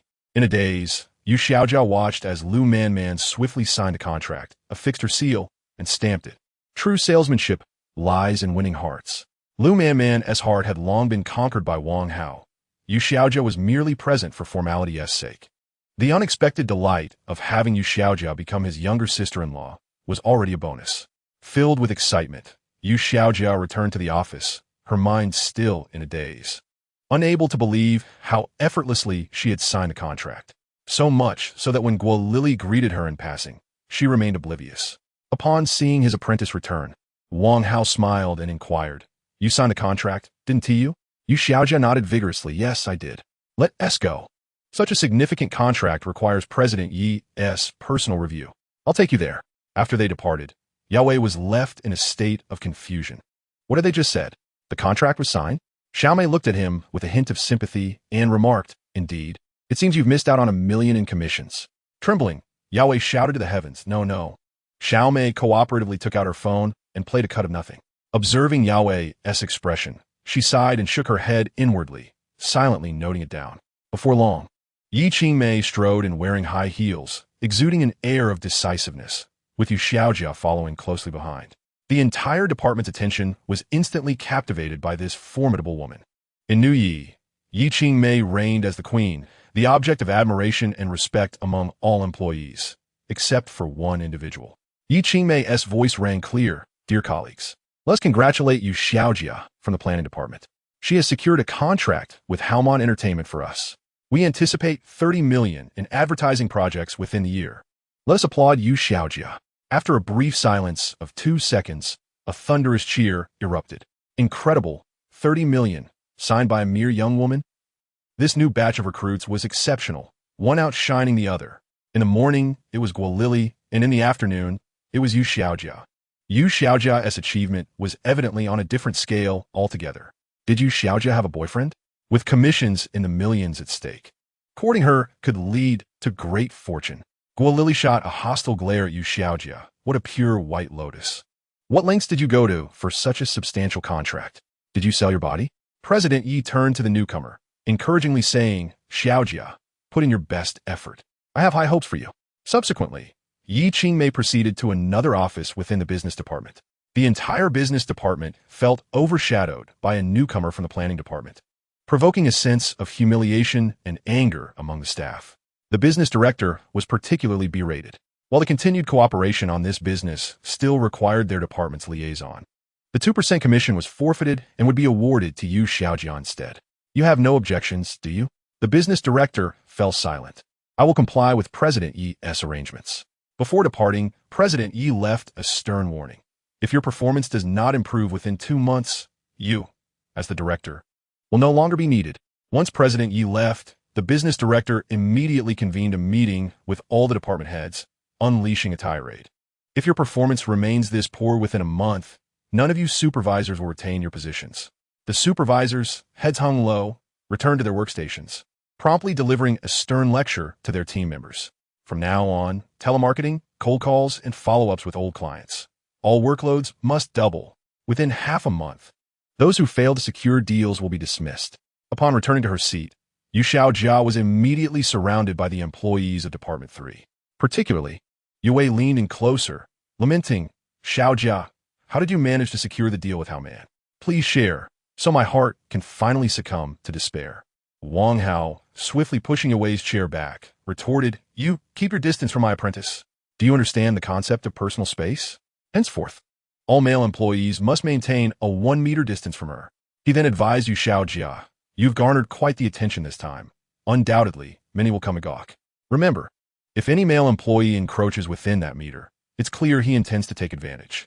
Simply strike him on the head with your folder, should any trouble arise. Your master will safeguard you. Oh, understood, master, she replied obediently, recognizing his protective intent. At this moment, Wei Wei, with a hint of envy, remarked, The commission is based on business progress. By year-end, your commission along with bonuses could exceed 3 million. Hong Jia shook her head. Don't forget the taxes. The actual amount should be over 2 million. Yue clutched his heart, exclaiming dramatically, Over 2 million. My heart bleeds. Hearing this figure, Yu Xiaojia's face flushed with excitement.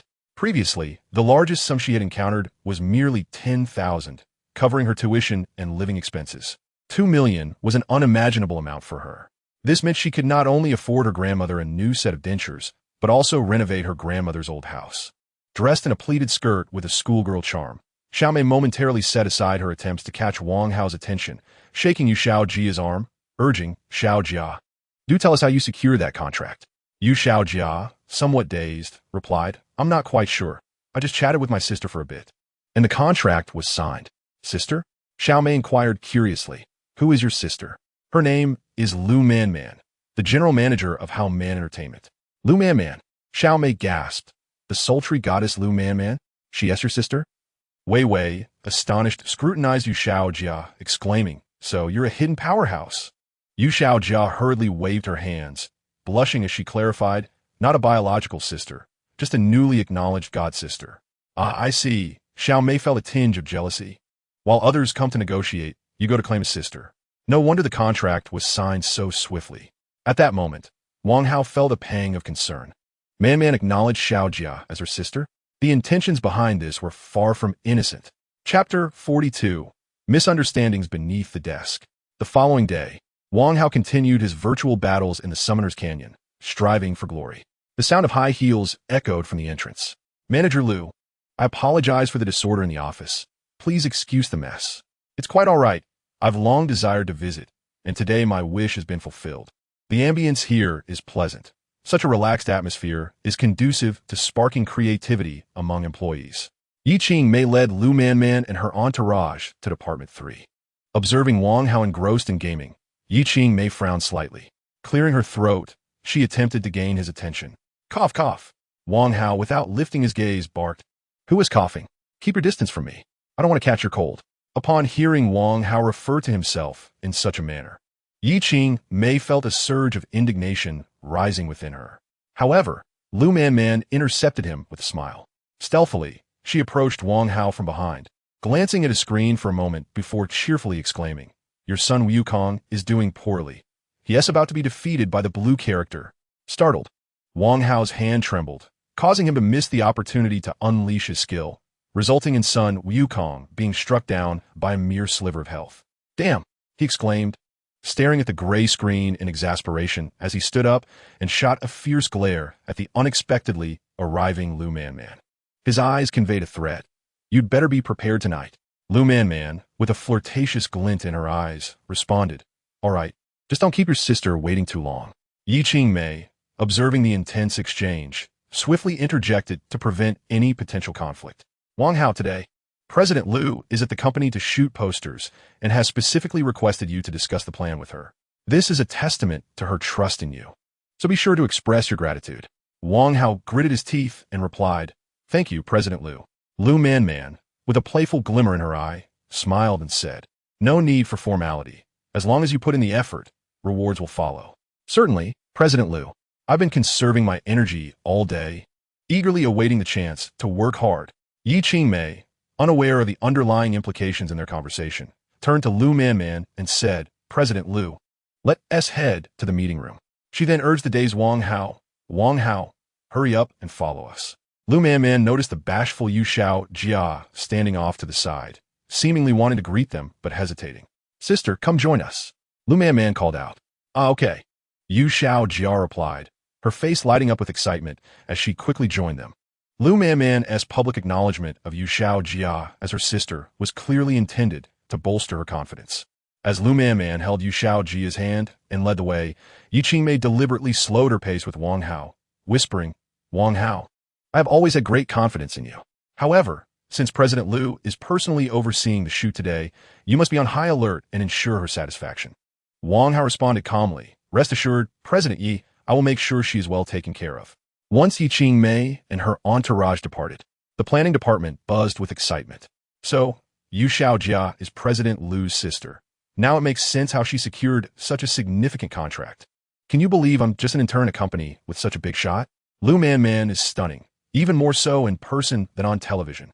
Indeed, especially those long legs, they're longer than my life.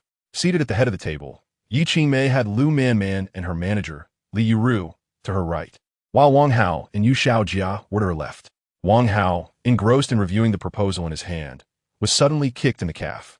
He glanced up to find Lu Manman grinning mischievously at him. Wang Hao shot her a glare, signaling, Stop it, I'm working. Undeterred, Lu Manman continued to playfully kick his leg, finding joy in the little mischief. Wang Hao thought to himself, You want to stir trouble? I'll show you. He swiftly captured her foot, and despite her struggles, she could not break free. Lu Manman's eyes widened in warning. This is a public setting. Don't get carried away. Wang Hao smiled subtly, communicating with his gaze, Don't worry, I am a gentleman. True to his word, he refrained from crossing any lines, merely indulging in a playful tickle. Lu Manman endeavored to bite her upper lip, suppressing her laughter. Wang Hao flashed a mischievous grin and extended his hand toward her soles.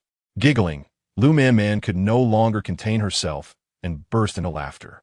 Everyone turned their gaze towards her, prompting Lu Manman to smile awkwardly as she swiftly withdrew her foot.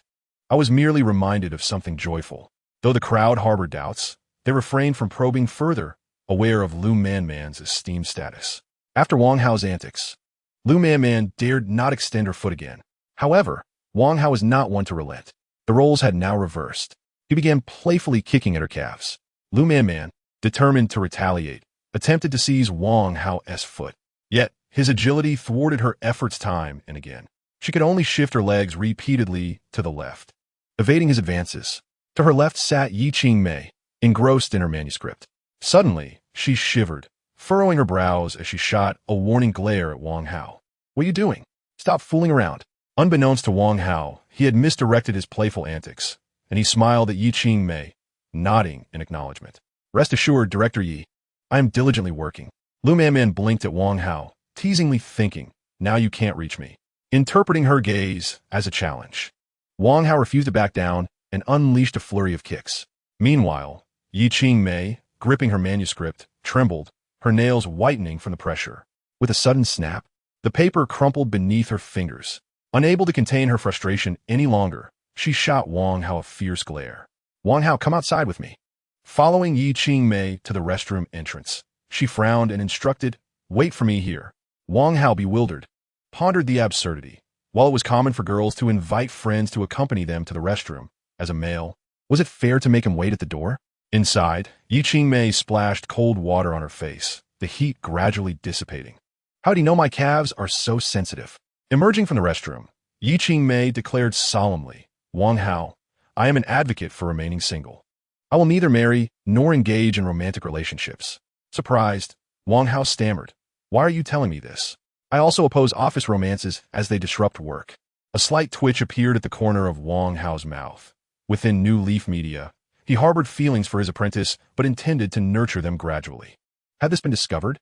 "Wang Hao, I admire you, but it is not in a romantic sense. Please do not misconstrue my feelings."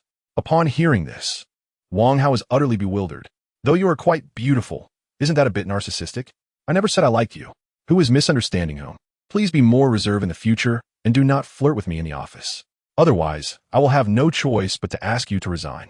Watching Yi Qingmei walk away, Wang Hao was left speechless. "What, did I ever flirt with you?" "Oh, right, I just smiled at you earlier." "Wow, is my charm so potent that a mere smile could lead you to think I was flirting?" After contemplating the matter, Wang Hao took out his phone and, with a touch of vanity, adjusted his hairstyle before casting a fleeting smile in your direction, one that could easily intoxicate you. "If I were to employ a slight tactic, would it not be effortlessly within my grasp?" In Chapter 43, "This melon is quite sweet." Upon returning to the room, Wang Hao discovered Yi Qingmei seated in his designated spot. "What a peculiar woman," he muttered under his breath before taking his place at the head of the table. Glancing at Lu Man to his right, a sly grin spread across his face. "This time, I shall see where you attempt to escape." After playfully rubbing his foot against Lu Man's calf, he found himself pondering. Why does this sensation feel somewhat different from before? It seems a tad slimmer, perhaps a bit longer. Ah, never mind, it must be my imagination. As Wang Hao and Lu Man engaged in their playful banter, Yi Qingmei rose and declared, "If the proposal poses no issues, let us proceed to the shoot." The group stood, and Lu Man turned to Wang Hao, requesting, "You must accompany me to the shoot." Unfazed, Yi Qingmei remarked, "Wang Hao, you shall assist General Manager Lu, should any adjustments be needed on site. You can promptly address them." Together, Wang Hao and Lu Man exited the company, heading towards the photography area on the 8th floor. As they passed the reception, Lu Man gazed at the twin sisters at the front desk and suddenly exclaimed, "Those twins are quite adorable. Every time you visit the company, you must feel delight at first sight." Wang Hao feigned disinterest, replying, "It's all right, I haven't really paid much attention." Lu Man scrutinized him, hinting, "What if I were to lure them away?" Wang Hao shrugged nonchalantly, "Do as you please as long as General Manager Yi consents." Lu Man chuckled, "I mean no harm. I simply believe they have potential in the entertainment industry, rather than wasting away at the front desk." In the 8th floor photography area, Lu Man, a true star, effortlessly posed for countless photos without repeating a single one, leaving Wang Hao in awe. If it were him up there, after much effort, he would likely only be able to manage a simple peace sign. After completing a series of photos, Lu Man stepped out from behind the green screen and settled beside Wang Hao. "I'm so thirsty," she said, naturally reaching for the water cup in front of him and draining it in one go. The nearby assistant, witnessing this scene and glancing at her own cup, felt a wave of self-doubt. "Alas, I'm so slow. What should I do now that Sister Man has drunk someone else's water? If I remind her now, will I be reprimanded?" Leaning against Wang Hao, Lu Man cooed, "I'm quite exhausted. Would you mind giving my shoulders a little massage?" Wang Hao extended his hands, gently kneading her shoulders. The assistant's eyes widened in realization. I think I've discovered Sister Man's secret. The staff from XINU Media, observing the scene, initially paused in surprise but quickly resumed their work, feigning nonchalance. Maintaining silence was part of their professional ethics, yet it did not hinder their enjoyment of the unfolding drama. A little to the left. A bit lower. Yes, just like that. Harder. Ah, your touch is so much more pleasant than when I had the assistant do it. Lu Man remarked. The assistant muttered under her breath. My technique cannot possibly compare to that of a lover. This is a purely physical approach. He embodies a physical spirit, a dual force of assault.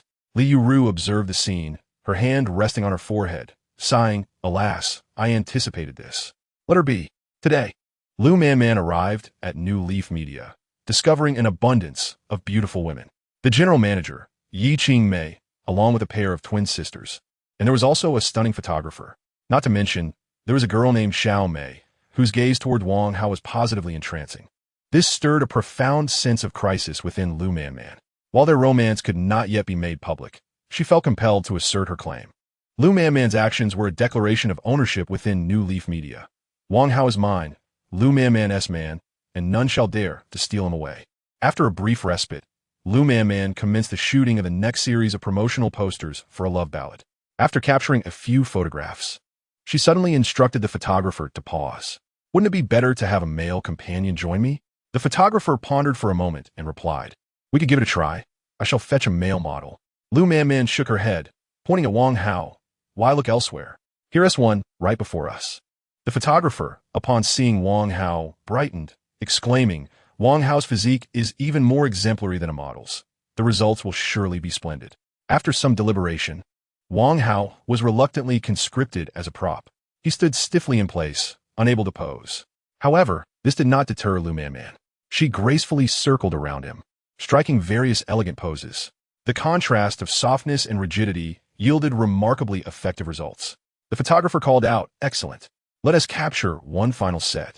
Sister Man, since your song embodies the perfect ending of love, let us take a picture of a couple in an embrace. Should we use a misaligned shot or go for direct capture? Lu Man decisively replied, direct capture, no need for misalignment. Gazing at Wang Hao with a playful smile, she said, embrace me. You can manage this pose, can't you? Wang Hao wrapped his arm around her waist, grinning, I may not know much, but this move is well within my skill set. As the shoot had yet to commence, the two found themselves in an embrace, eliciting knowing smiles from onlookers. Today's gossip was rather sweet. Lu Man had long proclaimed herself a goddess of allure, her long legs undeniably captivating. Yet, she had never been linked to any scandal, until now. Lu Man was a superstar, while Wang Hao was merely a minor employee. Did they believe Wang Hao was worthy of Lu Man? After all, he was the most handsome man at New Leaf Media, exceptionally capable in his work. I believe they make a fine match. It's not a stretch at all. Indeed, we are Wang Hao's family. We must support him. Family, we are indeed the in-laws.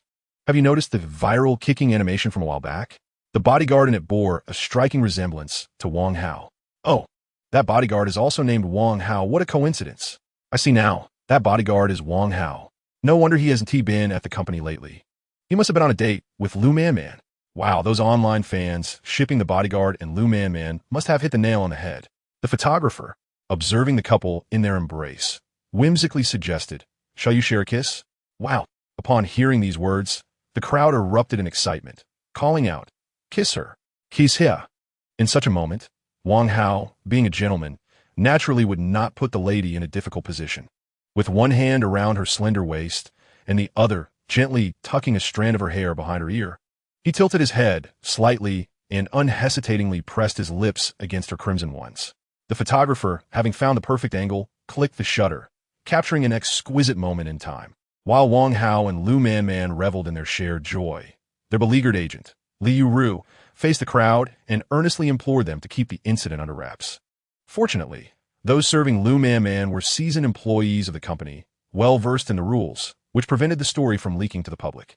Instead, they became fervent supporters of Lu Man and Wang Hao, vigorously defending them against any negative comments from Lu Man's detractors online.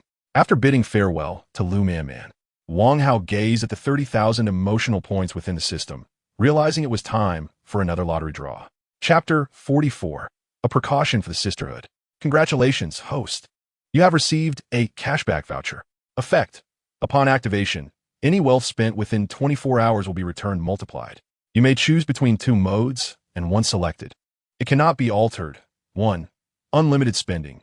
Whatever amount you spend will be fully refunded.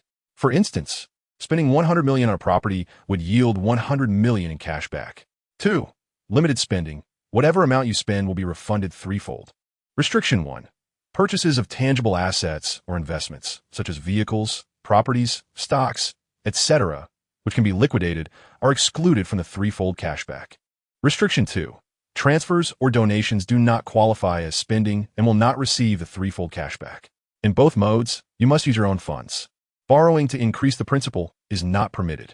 The cashback voucher is valid for 7 days, so please ensure you activate it within that time frame. Once activated, all expenditures within the subsequent 24 hours will be accounted for. Host, what do you choose? Without hesitation, Wang Hao replied, "Challenges make things interesting." Congratulations, host. You have earned the opportunity for threefold cashback. Please heed the corresponding rules. Violations will result in forfeiture of the cashback. Understand, Wang Hao muttered. Can't you make an exception and lift the restrictions for me? Host, these limitations are for your benefit. Without them, inflation and currency devaluation could ensue, ultimately diminishing your wealth. You are destined to become a wealthy man. Should global currencies depreciate, the impact on you would be profound. All right, I understand.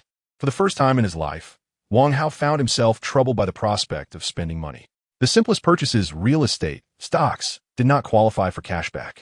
Live streaming rewards were also off limits, as the government had imposed a daily cap on the amount that could be gifted. While he could spend several million in a day, any attempt to exceed that would be futile. Wang Hao had $8 billion in cash remaining. Earlier, the system had granted him a reward of $100 million, and he had exchanged $30 million using his emotional points. He had spent $100 million acquiring shares in Xinhui Entertainment, but that sum was subsequently returned to Lu Man, who then gifted it back to him, leaving him effectively with the same amount, $13 billion still intact in his account. Qianlei's assets were auctioned for $50 million, which were used to repay Lu Man. This sum was subsequently transferred to Wang Hao, resulting in him possessing cash amounting to $8 billion. Initially, Qianlei owed Lu Man $500 million, repaying only $1.5 billion, leaving him with a debt of $3.5 billion that he is now unable to settle, rendering him a defaulter. Wang Hao is disinterested in pursuing him, as the $500 million was intended for repaying Starshine's loans. Starshine now belongs to both him and Lu Man, and its liabilities have diminished, meaning the $500 million has not resulted in a loss. It is said that when Qianlei's 200-pound wife learned she would share the burden of the debts, she sat down on him in a fit of rage, breaking his spine instantly, likely condemning him to a life bedridden. System. Please convert all 30,000 emotional points into wealth. There is a chance for a threefold return, and Wang Hao plans to gamble it all at once. As for the 100 emotional points needed for scanning, he can easily acquire them from any woman. Host, your 30,000 emotional points comprise positive emotional points, negative emotional points, and pedestrian emotional points that cannot be multiplied by attractiveness. Ultimately, they can be exchanged for a wealth of $4.5 billion. Wang Hao estimated this aligns closely with his expectations. If we consider a perfect attractiveness score of 10,000 positive emotional points can be exchanged for $2 billion, while 10,000 negative emotional points can be exchanged for $1 billion. The pedestrian emotional points do not benefit from attractiveness scores. 10,000 emotional points can be converted into 1 million, given that the majority of Wang Hao's emotional points are positive. A rough calculation suggests that 10,000 emotional points could yield approximately $1.5 billion. Thus, with $4.5 billion, plus the $1.8 billion he currently holds, he would have a total of $6.3 billion. With 7 days remaining, Wang Hao needs to meticulously plan how to spend his surplus. Upon arriving at the company front desk, he spotted the charming twin sisters and was reminded of Lu Man's words from earlier. He thought to himself that these sisters must not be swayed by her, otherwise, under her watchful eye, he would find it difficult to act. He stealthily approached the sisters and whispered, "I recently heard some significant news from the entertainment industry." Kiki and Mimi widened their eyes in curiosity, asking, "What big news?" A major mogul in the entertainment world is seeking twin sisters, planning to invest heavily in crafting them into top-tier stars. Really? Their eyes sparkled with dreams and innocence. Absolutely. This is insider information that cost me dearly. Come closer, and I shall reveal more. Kiki and Mimi leaned in eagerly. Brother Hao, please tell us who this mogul is. Do we have a chance? In close proximity, Wang Hao unabashedly admired the sisters. You two are so adorable. You certainly have a chance. Is that true? Brother Hao, do tell us who this mogul is. Wang Hao shook his head, saying, that mogul is very secretive. No one knows his identity. Many entertainment companies operate under his influence. Wow, how impressive. The sisters exchanged excited glances. Indeed, but he has one flaw. What flaw? He's exceedingly lecherous. The sisters exchanged another glance, their cheeks tinged with pink. The elder sister, Kiki, remarked, Brother Hao, is being lustful really a flaw? Is it not a neutral term? Everyone behaves this way. Wang Hao, with his mouth agape, stared blankly at the enchanting sisters before him. Then, he clapped his hands vigorously, exclaiming, I never expected to find the confidante I have long sought right before my eyes. Truly, after searching for her 1,000 times amidst the crowd, I turned to find that person in the dim light. Coco, Mimi, we must engage in profound exchanges from now on. The sisters joyfully replied, absolutely. We also enjoy conversing with Brother Hao. Suddenly, Wang Hao adopted a serious demeanor and whispered, let us set aside our conversation for another day. You must heed my words today. It is said that this powerful boss not only possesses a lustful nature, but also has a taste for human flesh, particularly that of twins. Oh, the sisters gasped in unison, their eyes betraying a flicker of fear. Is that true? Wang Hao affirmed earnestly, indeed it is. Consider this, with such formidable power. The boss is constantly on the lookout for twins. But how many pairs are truly famous? All the twins who have been lured away have met a grim fate, toyed with before being killed and consumed. How terrifying! The sisters huddled together, trembling in fright. Then, why hasn't the police apprehended him? Wang Hao sighed, expressing his helplessness. His might is simply too overwhelming. He has evaded detection all this time. Therefore, you must remain vigilant. If someone offers you a high salary to work, do not accept. If it's an entertainment company promising to cultivate you into stars, that is even more perilous. Exercise utmost caution. Coco and Mimi nodded vigorously, declaring, Brother Hao, we are staying at New Leaf Media. We won't go anywhere else. Wang Hao responded with relief, that's the right attitude. With President Yi and myself watching over you, this is the safest place. After taking a few steps, Wang Hao suddenly recalled something. By the way, is your residence far from the company? Mimi, somewhat discontent, replied, it's a bit far. Our lease is expiring, and we were just about to search for a new place. Brother Hao, do you have any recommended neighborhoods? Wang Hao replied, given the current urgency, if your residence is distant, commuting could be dangerous. After a moment of hesitation, he added, how about this? I have a villa that has been vacant for a while. I initially intended to hire someone to watch over it. If you have nowhere to stay, you could move in and help me keep an eye on the property. But one thing must be clear. I want to pay you for house sitting. This is Wang Hao's cleverness. If he allows them to stay for free, they might become suspicious. By asking for their assistance, they are less likely to think ill of his intentions.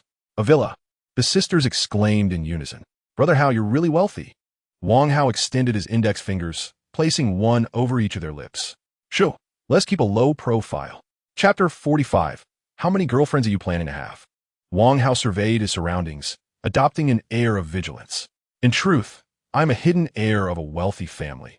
My family is testing me, so please do not reveal my identity. Wow, I understand now. Mimi trembled with excitement. Is it true that once you complete your trials, you will earn a great fortune? Yes. Mimi, you are truly astute.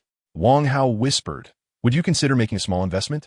In the future, should I pass the trial, I could return tenfold. Mimi exclaimed, invest. But I only have 900 left. Cuckoo replied, I still have 600. Wang Hao looked at the pair of naive sisters and chuckled. Your money is so easily coaxed. When you grow old, I shall sell you health supplements. How rude. We are not easily fooled. We simply trust you. Brother Hao, Cuckoo retorted. Wang Hao waved his hand dismissively. All right, you are clever. But do I appear to be in need of money? Why would I require your funds? What then shall we invest in? Mimi inquired, tilting her head in confusion. Wang Hao replied solemnly. That is something you must ponder yourselves. Money is merely the surface. You should consider what I lack the most at present. Here is a hint. I have just gone through a divorce. Just divorced? What could one possibly lack? The two exchanged innocent glances. Never mind. Time is on your side. Take your time to think. Tomorrow is the weekend. You should first move into your new home. Suddenly, Cuckoo asked, Brother Hao, will you also stay at the villa? Wang Hao certainly intended to find a reason to move in, but he could not disclose that now, lest he frighten the sisters away. Rest assured, I want to be living there. Wang Hao wore a perplexed expression. He attempted to reassure them, perhaps in the future, I might consider it. In that moment, his heart swelled with joy. He had always believed himself the hunter, only to realize he was, in fact, the prey. Clearly, his charm was indeed unparalleled. Wang Hao opened WeChat and transferred 50,000 to each of Cuckoo and Mimi. As you will be watching over my home for free, I cannot be stingy. The villa is well furnished, but some minor necessities may be lacking. Purchase whatever you need. Let me know if you require more. Brother Hao, you are too generous. We will certainly take good care of your home, and no one else shall be allowed in. As I passed a CAF, Chi, clad in a gray tracksuit and sporting black sunglasses, her short hair unadorned yet exuding elegance, approached. Wang Hao, I hope I'm not interrupting your romantic pursuits?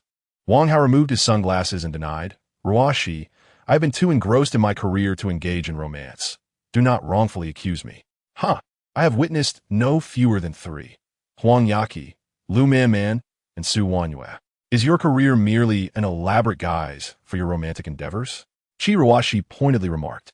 Wang Hao laughed heartily, acknowledging the truth. Since you are already aware, there is no need for pretense.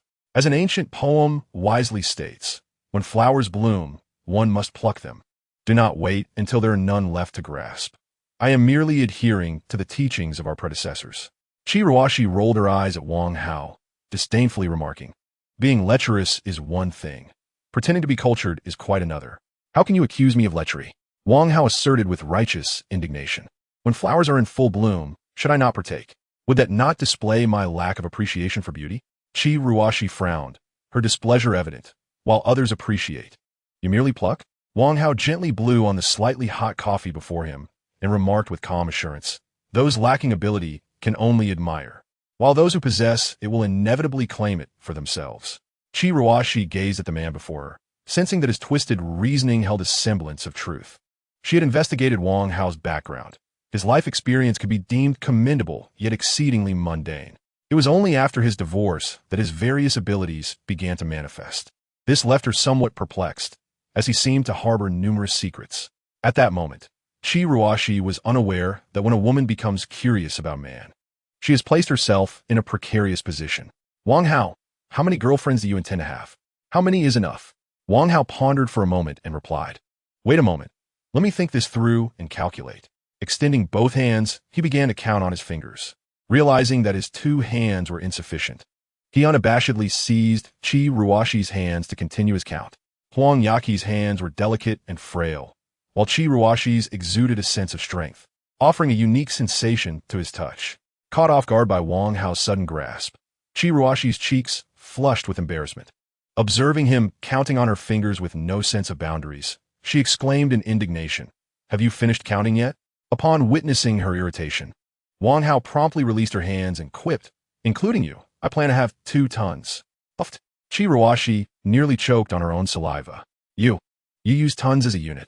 Wang Hao shrugged nonchalantly, of course. Gold can be measured in tons, so why not girlfriends?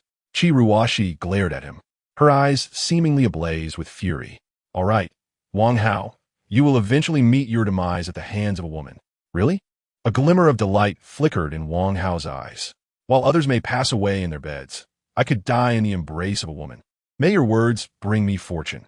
I hope my later years are filled with splendid experiences. Chi Ruashi clenched her fists, wishing she could land a punch on Wang Hao's face. Taking a deep breath, she gritted her teeth and stated, I did not come here to discuss women with you. There is something important to address. What is it? My father wishes to meet you. What? Is it too soon to meet the parents? Chi Ruashi, seeing that Wang Hao still toyed with her, could no longer contain her frustration and aimed a punch at his head. Wang Hao effortlessly caught her fist and grinned mischievously. This is the 2nd time. I hope you keep trying until you actually hit me. Chi Ruashi withdrew her right hand, knowing she was no match for Wang Hao. Yet she couldn't resist the urge to strike him. When will you meet my father? Wang Hao shook his head thoughtfully. My current capabilities are insufficient. I am not ready to meet someone of his stature. Should Director Chi take a liking to me and wish for me to become his son-in-law, I would have to forsake all other women. One day, when I hold the reins of the global economy in my left hand and boundless power in my right, then I shall meet him and perhaps even call him Little Chi. For now, it is best to postpone the meeting. Why? Chi Ruashi's face was filled with confusion. Many sought to curry favor with her father, but lacked the opportunity, yet Wang Hao willingly declined. Wang Hao chuckled softly and replied, "If Director Chi were to learn that I had touched your hand, he would undoubtedly take aim at me with a sniper rifle." Chi Ruashi chuckled with intrigue. "So you are aware of the fear, are you?" Wang Hao replied solemnly, "Please convey to Director Chi that I hold him in the highest esteem, particularly his tale of defying fate. It has been a constant source of inspiration for me. I tend to become quite nervous in the presence of my idols. I shall muster my courage before meeting him." "He, so you are indeed intimidated by my father." Chi Ruashi seemed to have discovered a new continent, her voice tinged with delight. "Should you ever bully me, I shall certainly inform my father." Wang Hao feigned helplessness. "Miss Chi, how could I ever dare to bully you? It is merely jest among friends. Do you have any other instructions? If not, I shall take my leave." Chi Ruashi promptly inquired, "Why are you in such a hurry to depart? Have you made arrangements with another woman?" "No, I merely sensed someone aiming at me with a sniper rifle." Chi Ruashi playfully slapped Wang Hao and scolded, "My father is not that idle. Do not speak recklessly." "Haha, gust ayist. Do you have any other matters to discuss?" Chi Ruashi observed Wang Hao's anxious demeanor and, suppressing her irritation, said, "Indeed, there is a lead on the 10 tons of gold." Chapter 46. Waiting for Results. Chi Ruashi produced a book and stated, "We discovered this autobiography of Bai Chi in his bedroom. According to our psychological experts, the location of the 10 tons of gold is likely concealed within this tome." Wang Hao took the book and flipped through it briefly. It chronicled Bai Chi's rise to prominence and his notes from years of travel across the country. "Apologies, but I'm not skilled at deciphering codes. I fear I may not be of assistance." Chi Ruashi clarified, "I'm not expecting you to decode it immediately. Given your close relationship with Su Wanyue, keep an eye out. She may stumble upon some clues." "Very well, I understand. Is there anything else?" Chi Ruashi, noticing Wang Hao's persistent desire to leave, expressed her dissatisfaction. "While official matters are concluded, personal ones remain. Both the Luo Yao case and the Bai Chi case have greatly benefited from your assistance. I have successfully achieved my formal appointment now. I would like to treat you to a meal. I wonder if you would do me the honor?" Wang Hao gazed at Chi Ruashi's earnest expression and chuckled. When a beautiful lady extends an invitation, one must certainly accept. "However, let us be clear. You owe me a favor, and this meal cannot be counted as repayment."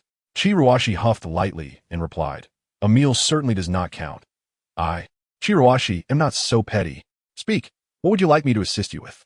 Wang Hao, "For the time being, it is unnecessary. Your favor is too precious. I must reserve it for a crucial moment, when it may even save my life." Chi Ruashi crossed her arms, feeling quite pleased. "Haha, I must commend your discernment." Wang Hao casually chose a barbecue restaurant, and they settled down on small stools at the entrance to enjoy their meal. Observing Chi Ruashi unabashedly devouring skewers, Wang Hao inquired, "Do you often like this? I thought a young lady of your stature would not favor street vendors." "The accomplishments of my parents have nothing to do with me. I am merely a newly appointed officer." Chi Ruashi replied calmly. Her down-to-earth demeanor prompted Wang Hao to nod in approval. After taking a hearty sip of beer, Chi Ruashi inquired, "Though you are quite the libertine, I understand that your flirtations began only after your divorce. What prompted you to end your marriage? Were you unable to contain yourself?" Fundamental differences in values. Wang Hao provided the quintessential excuse for a breakup. "Is that all?" Chi Ruashi expressed her dissatisfaction. Wang Hao shrugged, unwilling to elaborate further. "Why do you care? Are you interested in pursuing me? Then let us establish a rule. If you wish to court me, it must be done clandestinely, away from your father's knowledge." Chi Ruashi regarded him with disdain. "Must you be so self-absorbed? Do you really believe yourself to be gold, universally adored?" Wang Hao chuckled lightly. "Gold is easily attainable, as it is found everywhere. However, I am a singular entity in this world. I am far more precious than gold." "Very well, you are precious. Let your various girlfriends shower you with affection. I merely wish to recover that 10 tons of gold. Only then can the Bai Chi case be truly resolved." Chi Ruashi looked at Wang Hao earnestly. "If you can retrieve that 10 tons of gold, coupled with your contributions to the Bai Chi case, you might well earn a first-class merit." "First-class merit?" Wang Hao was taken aback. "Isn't it said, third-class merit is received standing, second-class lying down, and first-class by family members?" She wiped the grease from her mouth with a piece of paper and replied seriously. That expression merely signifies the difficulty of achieving merit, not its criteria. In times of peace, whether military personnel or civilians, those who make remarkable contributions to the nation and society are honored accordingly. This is not limited to combating criminals. Significant contributions in research, earning accolades for the nation in competitions, and more are all valid. If you can reclaim that 10 tons of gold, it would help the country recover a substantial economic loss, aligning with the criteria for first-class merit. Wang Hao nodded, refraining from making any promises. Did he desire it? Undoubtedly. This was not merely an honor. It served as a protective talisman. To navigate the world freely, he required various forms of support. In today's society, lacking connections, even immense wealth could be seized under pretexts. Upon first encountering She, he had envisioned her as his pillar of support. Thus, he proactively offered her various accolades. Yet, she was a woman, the most unpredictable of beings. If she were to become displeased one day, turning against him would be all too easy. Hence, he needed more. The prospect of attaining first-class merit was an opportunity. The two conversed until midnight before parting ways. Instead of returning to the harmonious community, Wang Hao drove to the Rose Manor. At the security post, he found a zhuang on duty. Wang Hao narrowed his eyes and, peering through the glass of the guard booth, he spotted a large bouquet of red roses. Red roses? Who sent those?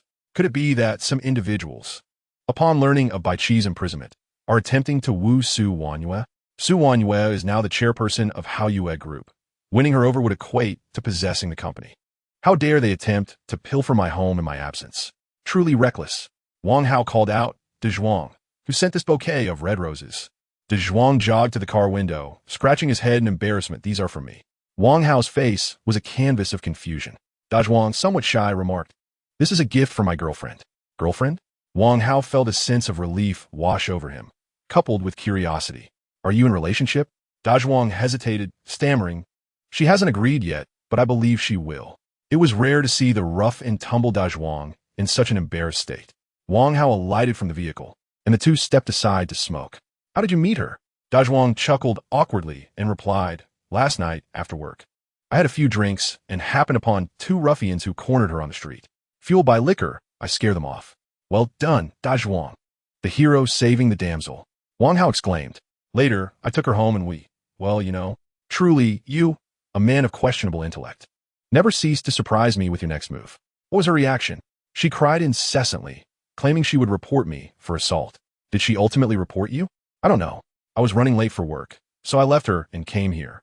Wang Hao patted his shoulder, saying, "You are indeed the most loyal security guard of our Hao Yue group. Since you are safe now, she must not have reported you, and you still have chance."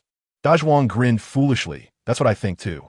Since I've been with her, I must take responsibility, so I bought a large bouquet of flowers to confess my feelings."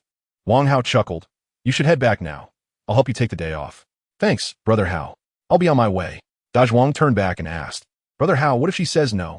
Wang Hao pondered momentarily before replying earnestly, "Her not reporting you indicates she has some feelings for you.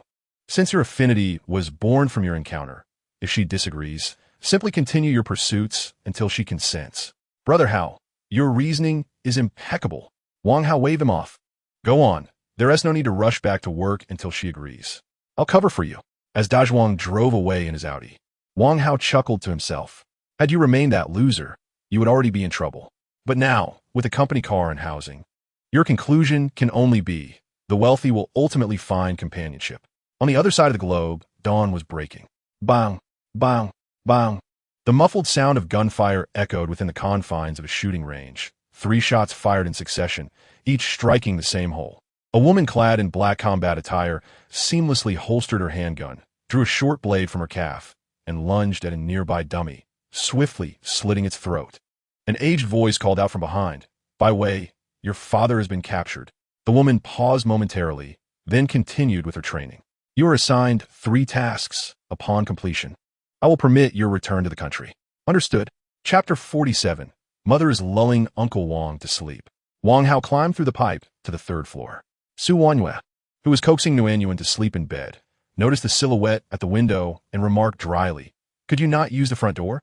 Wang Hao chuckled mischievously. "I find climbing through windows to be far more exhilarating." Unable to suppress a light laugh, Su Wanyue's gaze turned playful. Ah, so you enjoy the thrill of stealing in such a manner. Unfazed by Su Wanyue's teasing, Wang Hao boldly responded, as the ancient said, a wife is inferior to a concubine, and a concubine is inferior to a secret affair. With that, he nimbly slipped under the covers. Wait, not yet. Su Wanyue called out softly. I carried Wan to the adjacent room. Moments later, Su Wanyu returned to the room and casually gathered her hair. Wan was sleeping alone next door. Would that be all right? Wang Hao still possessed a degree of professional ethics. No worries, she learned to sleep by herself long ago. However, do keep your movements to a minimum to avoid waking her. All right, let's begin swiftly. Wang Hao enveloped Su Wanyu in his embrace. For some reason, every time I come here, I feel particularly exhilarated. Su Wanyu leaned close to Wang Hao's ear, her voice laced with a hint of seduction. As you mentioned, this is a stolen ecstasy. The warm breath escaping her lips ignited a yearning within Wang Hao that was utterly irresistible. Mommy, what are you doing? A sudden voice startled the two, causing them to jump. Su Wanyu quickly grabbed a blanket to cover their bodies. At the doorway, Wan, yawning and rubbing her eyes, looked at them in a daze. Uncle Wang is here to discuss some work matters with Mommy. Su Wanyu feigned calmness. Sorry. Sweetheart, did we wake you? Wan, unconvinced, replied, Why are you working so late, Mommy? You're lying. She pouted, displaying her displeasure. Su Wanyu intended to comfort Wan, but, recalling that she was not properly dressed, she could only fret under the covers. Wan tilted her little head and said, Oh, I understand now. Uncle Wang must be unable to sleep, so he asked Mommy to help him. At that moment, Wang Hao felt a bit embarrassed and shot a glare at Su Wanyu, blaming her for not locking the door. Indeed, Wan is quite clever. Uncle has been experiencing insomnia lately, hence he seeks your mother as assistance. Wan proudly declared, My mommy is the best at lulling people to sleep. Whenever she holds me and sings lullabies, I fall asleep right away. Uncle, you can ask my mommy to do the same for you. Faced with the innocence of the little darling, Wang Hao's face flushed. I see, we can try that shortly. Wan's eyes suddenly sparkled. Let us all sleep together. That way, Mommy can lull two people at once. Seeing Wan's intention to come over, Su Wanyu immediately exclaimed, No, they couldn't let Wan come over while they were undressed. What's wrong, Mommy? Wan inquired, puzzled. Uncle Wang snores when he sleeps, which might disturb you. Please return to your room. I will come to find you shortly. Wan stood still, seemingly contemplating whether her mother was deceiving her. Su Wanyu grew increasingly anxious, while Wang Hao remained composed. After the initial awkwardness had passed, he had regained his tranquility. Men often display greater calmness when faced with urgent situations. Blushing, Su Wanyu whispered, Stop fooling around, quickly distracting Wan. No problem, watch me.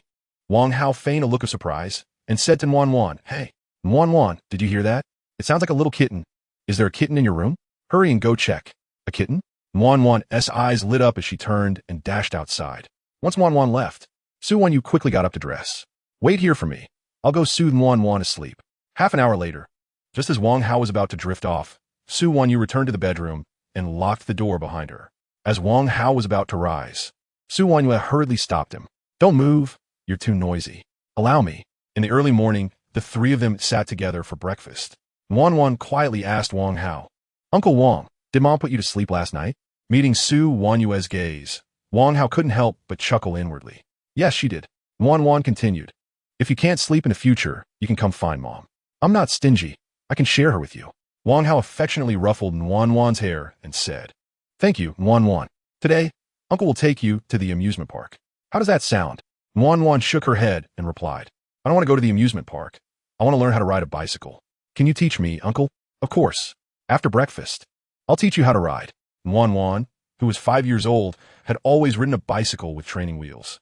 Today, Wang Hao removed the training wheels and steadied the seat with his hands to help her maintain balance. After 3 laps, Wan was already able to ride independently. Wang Hao couldn't help but marvel. Children nowadays are so clever. I didn't learn to ride this quickly when I was young. Indeed, they are smarter, but they also have more to learn. I've heard that once school starts, there will be heaps of homework. I wonder if Wan will be able to adapt. Su Wanyue expressed her concerns as a mother. Wang Hao laughed and said, What is there to worry about? If Wan wants to learn, she will. If she doesn't, she won't. Happiness is the most important thing. With your circumstances, why worry about your child's future? Su Wanyue shook her head and replied, It's not worry. I just hope for her to have a better life.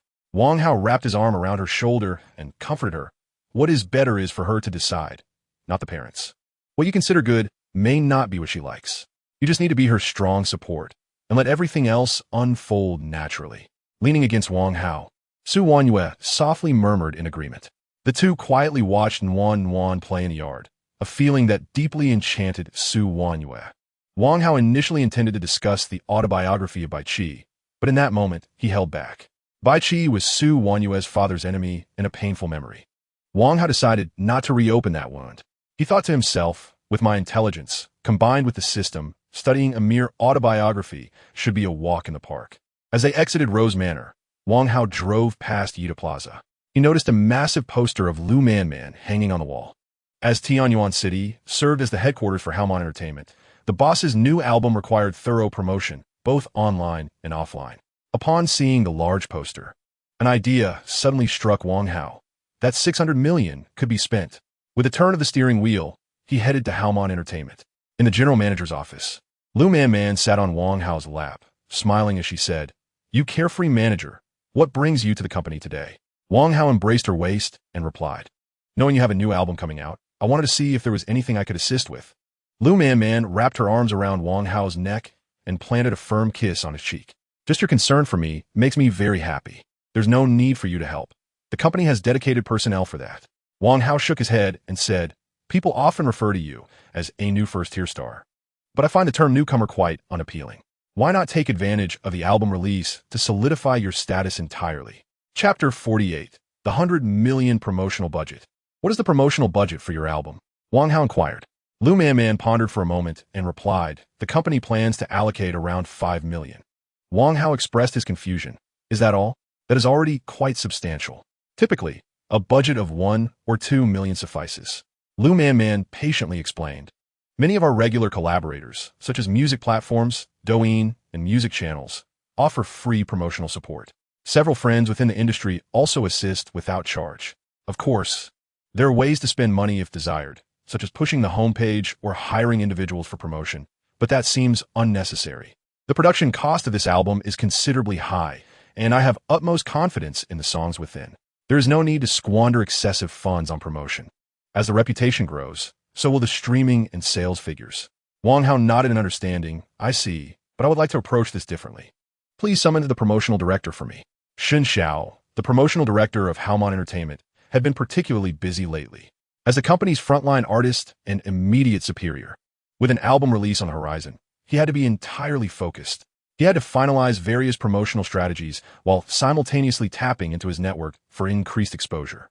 Haomon Entertainment had previously been embroiled in a significant scandal due to the Qianlei incident, causing many in the industry to shy away from them. Although Haomon Group had since made a powerful investment, numerous individuals were still waiting to witness their downfall. Shun Xiao reached out to several former collaborators for assistance with promotions, but most declined, unwilling to get involved. Those willing to help demanded double the market rate. Shun Xiao, with a furrowed brow, made numerous calls, but the results were minimal.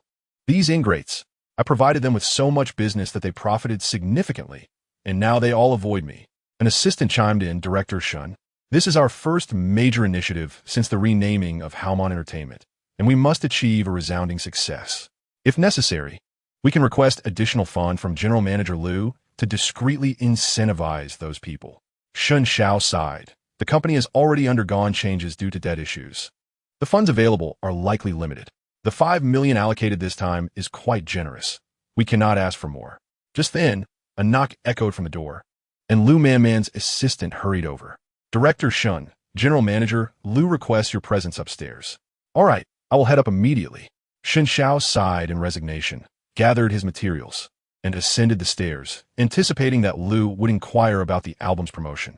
The assistant suggested, "Director Shun, it would be prudent to raise the issue of the promotional budget when the opportunity arises. If met with resistance, we can devise another plan." "Understood," Shun Xiao replied.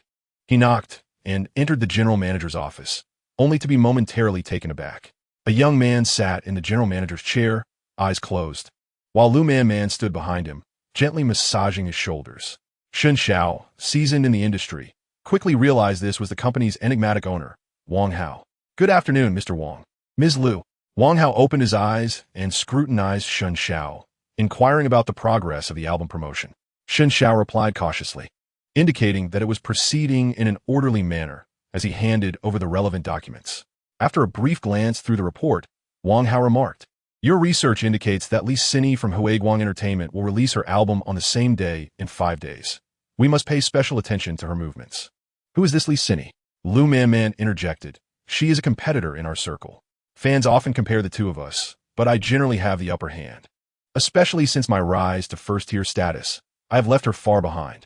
It seems she intends to compete with me on the same stage. If she can overshadow me, she could potentially steal my newfound prominence." Upon hearing this, Wang Hao scoffed. What a small-time player, daring to eclipse Man-Man's spotlight. "Shun Xiao, do you have the confidence to take her down?" To Shun Xiao, Wang Hao exuded an air of arrogance. Shun Xiao attributed this to youthful exuberance, given that he owned a large company at such a young age. However, Shun Xiao chose caution over bravado, responding, "I can give it a try." Wang Hao fixed his gaze on him, insisting, "Do not try, take action." Shun Xiao hesitated. "Mr. Wang, Li Xini is backed by Huiguang Entertainment, which far exceeds our company's scale. Although Li Xini may not be as outstanding as Ms. Liu, should a clash occur, I fear their company might intensify their promotional efforts." Wang Hao interrupted. "What kind of intensity can they muster? How much would they spend? 100 million? Shun Xiao, taken aback, replied, "Mr. Wang, you jest. It would exceed 10 million at most. After all, the company aims for profit and wouldn't squander money." Wiping the sweat from his brow, he thought to himself that Mr. Wang truly did not regard money as a serious matter, casually mentioning 100 million, which unsettled his heart. Suddenly, Wang Hao proposed, "I will give you 600 million. Can you handle it?" "What?" Shun Xiao exclaimed, hesitating. "You're not joking about joy beans, are you?" "Of course. I'm speaking of real money," Wang Hao retorted, irritated by Shun Xiao's meek demeanor. "Can you do it or not? If not, I shall find someone else." Seeing that Wang Hao was not jesting, Shun Xiao hastily assured, Yes. Mr. Wang, I will certainly manage it." Wang Hao moved closer, his tone unyielding. "Do not concern yourself with the effectiveness. I am instructing you to spend money. Utilize all platforms, Douyin splash ads, television commercials, music homepage features, everything. Coordinate with the finance department and devise a plan. Execution begins in 5 days.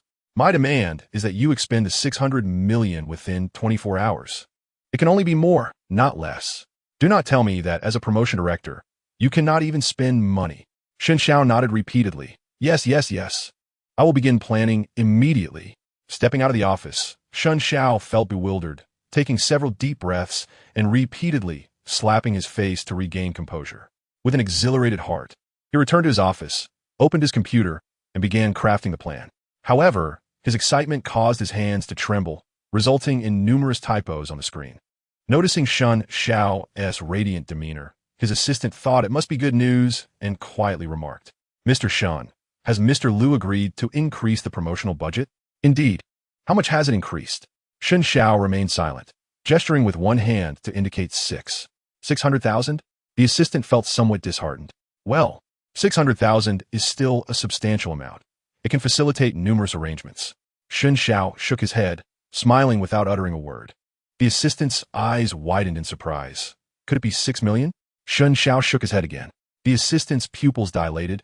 "Could it possibly be 60 million? Impossible. Such an amount for publicity is unfathomable. Even producing an album doesn't cost that much. I must be indulging in fanciful thoughts." At this moment, Shun Xiao could no longer contain his laughter. "It is not 60 million, but 600 million. Chapter 49. Help me rub my back." After Shun Xiao departed, Lu Man settled back on a Wang Hao's lap. His thighs were far more comfortable than a chair. "Brother, what exactly is your status? How could you possess such wealth?" Wang Hao embraced her waist affectionately, replying, "You needn't speculate about my identity. To you, I'm simply your man." "Very well, my little man." Lu Man tilted her head and bestowed a tender kiss. Wang Hao, cradling her in his arms, was about to make a further move when Lu Man halted him. "Please, dear brother, spare your sister. I have been so busy promoting the album lately. I am utterly exhausted. Once I finish this hectic period, I shall make it up to you properly." Wang Hao gently tucked a few stray strands of her hair behind her ear, saying, "If you are tired, you should rest. Work is an endless endeavor. Indeed, You are so considerate. Lu Man bent down, opening a drawer to retrieve a disc. This contains the songs from my new album. You can have an exclusive preview. Wang Hao took the disc, his mouth agape in astonishment. Wow. If your fans were to know, they would be envious beyond measure. Lu Man wrapped her arms around him from behind, whispering, with your wealth, why not inform Yaki? If she were aware, she would surely regret it immensely. Wang Hao's expression remained composed as he replied, regret is futile. It was she who initiated the divorce. Afterward, she even signed an agreement forbidding any possibility of reconciliation. Reconciliation is out of the question. Brother, you must never consider it. You belong solely to me now. Lu Man tilted her head, resting against Wang Hao's neck, gazing at him with profound affection. Wang Hao patted her hand, reassuringly saying, do not worry. I could never abandon you, my beautiful lady. In a harmonious community. Huang Yaqi's sprained ankle had healed, allowing her to walk normally. Yet, she remained lethargic, lounging in bed while scrolling through her phone. Mom, what prompted you to video call me? On the other end, Gao Xiaoyan widened her eyes, scrutinizing Huang Yaqi's surroundings. Why are you lying in bed again? You spend all day in bed. You might as well become a corpse. Huang Yaqi retorted, Mom, how can you say such things about your own daughter? Gao Xiaoyan replied, what did I advise you? After returning, you should either find a job or learn to cook at home. What sort of impression do you think your in-laws have of you? Huang Yaqi dismissively responded, that won't be an issue. Wang Hao's parents have been on a road trip for over 2 months and have yet to return to Tianyuan City. And what about Xiao Hao? He is so busy with work. He must at least have a warm meal waiting for him at home, Gao Xiaoyan inquired. If you truly do not wish to cook, then perhaps you should consider going to work. At least that would provide you with a valid excuse for not preparing meals. Noticing Huang Yaqi's silence, Gao Xiaoyan expressed her dissatisfaction. What kind of attitude is this? You lie around the house all day. Are you expecting to nurture a child? Huang Yaqi's cheeks flushed. I have no intention of having children, at least not at this moment. Gao Xiaoyan retorted, if you're not nurturing a child, then you must get moving. You're as inactive as a slug. Huang Yaqi remained silent. Gao Xiaoyan continued, Lily is a wild child, and you are simply lazy.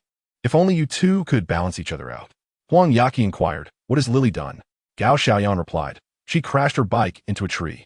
Huang Yaqi gasped, quickly asking what? Is she injured? Gao Xiaoyan reassured her, no, she's fine, just a few scrapes. Huang Yaqi sighed in relief.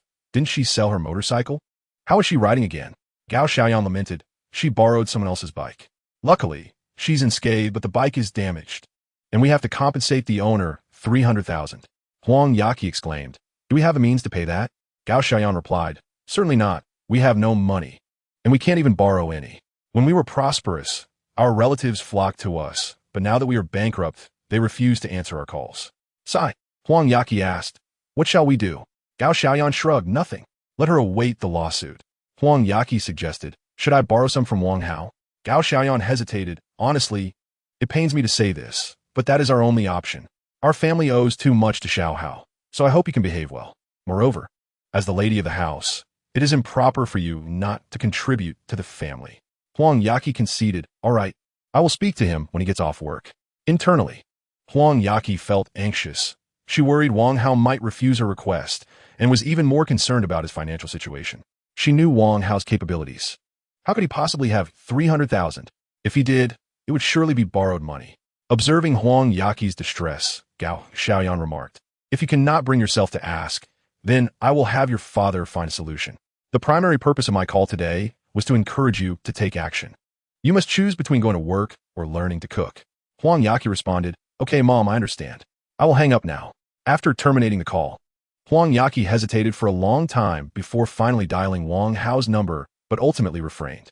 Reflecting on her recent experiences borrowing money, she recalled he wouldn't lend her even 500, so how could she expect him to lend her 300,000? Huang Yaqi collapsed on her bed, feeling utterly powerless. It is a challenge to find a single penny for a beautiful maiden. Taking out her phone, she scanned her contacts. They were woefully few, barely numbering in the dozens. Among them were a handful of close classmates, a few intimate friends, and then there was Wang Hao.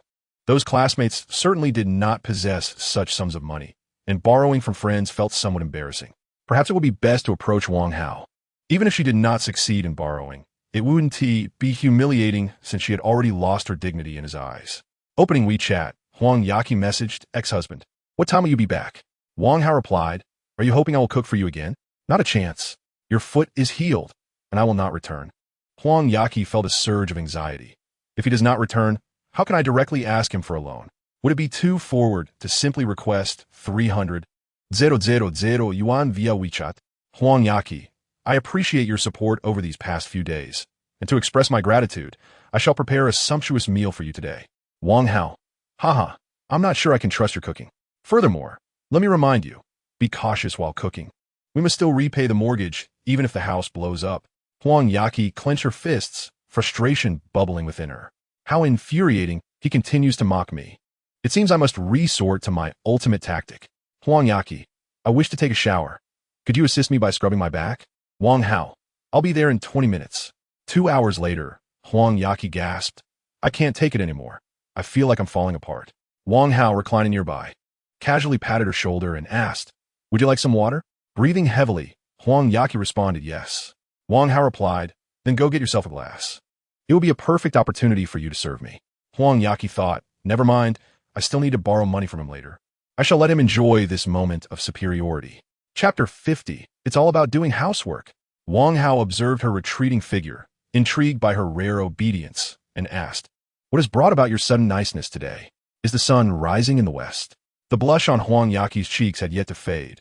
She replied coyly, since you have tended to me for a few days, I shall return the favor today. Wang Hao leaned against the headboard, took the cup of water, and remarked, I've served you for over a year, yet I have never seen you reciprocate. Just after our divorce, you suddenly feel grateful. If I had known, I would have divorced you sooner. Huang Yaqi responded, that's different.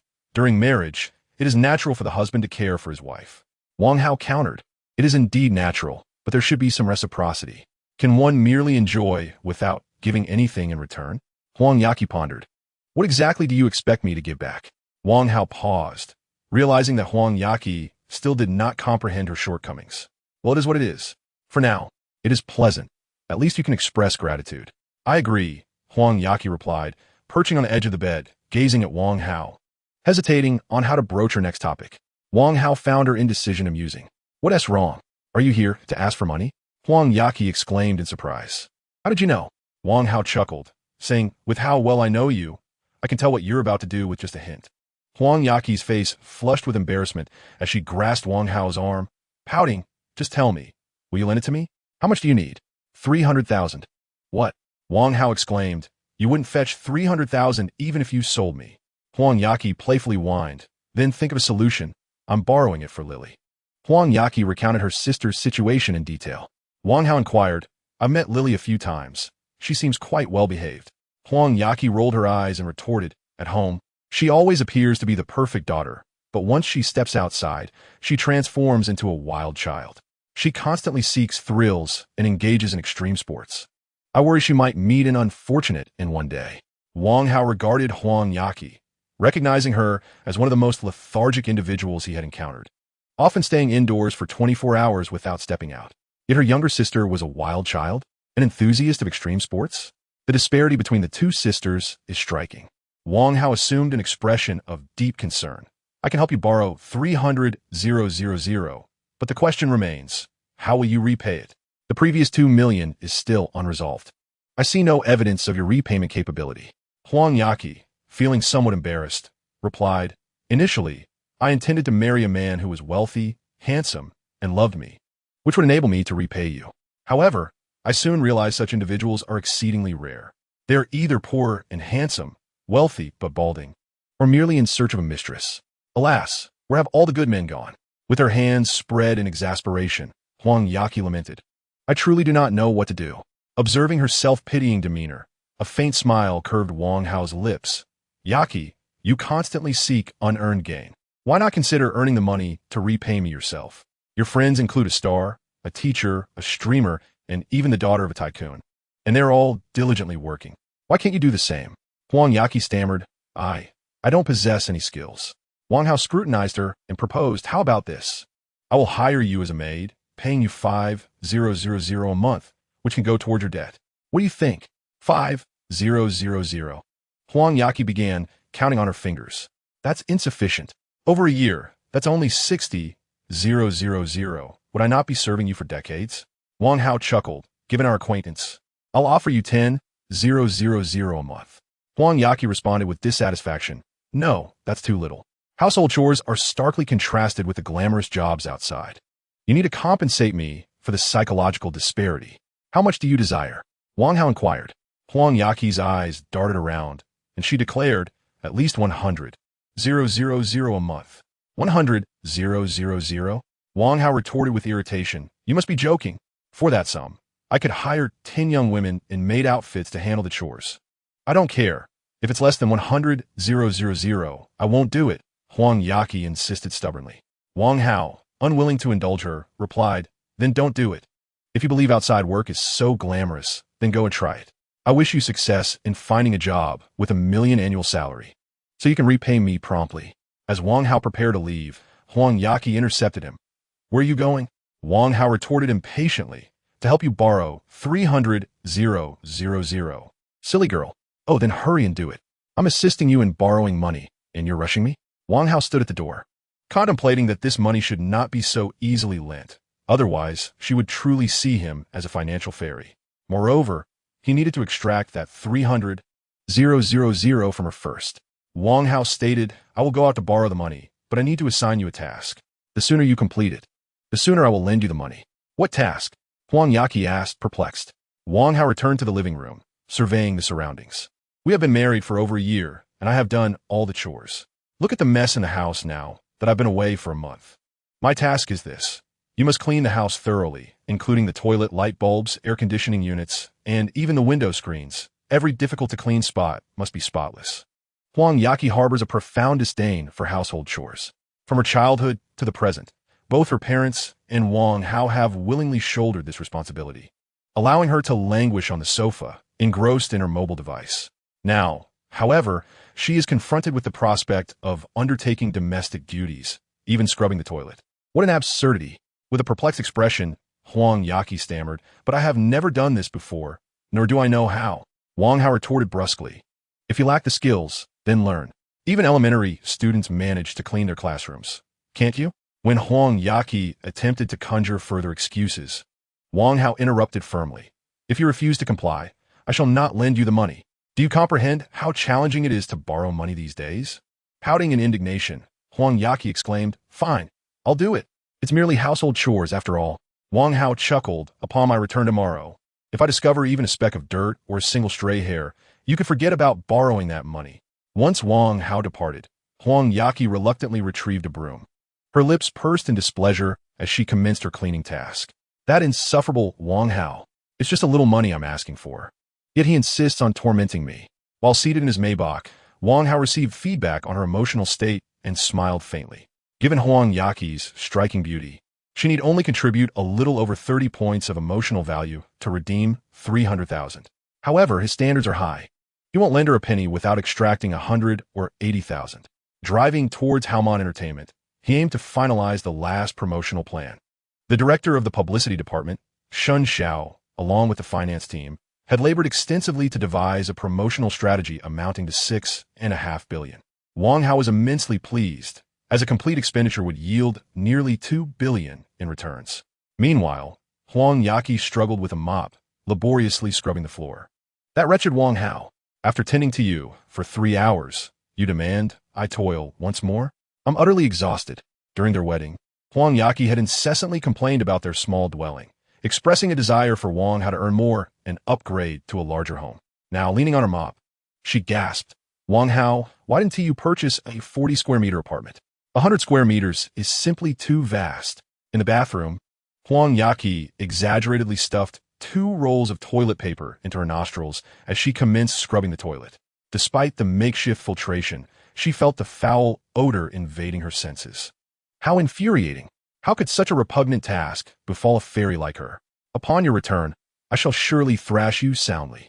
I'll stuff you into the toilet and give you a good washing. She mused, envisioning the prospect of using Wang Hao's head to scrub the toilet. The thought brought her such delight that she couldn't help but laugh heartily, momentarily forgetting the unpleasant stench. Chapter 51. Huang Yaqi headed to work.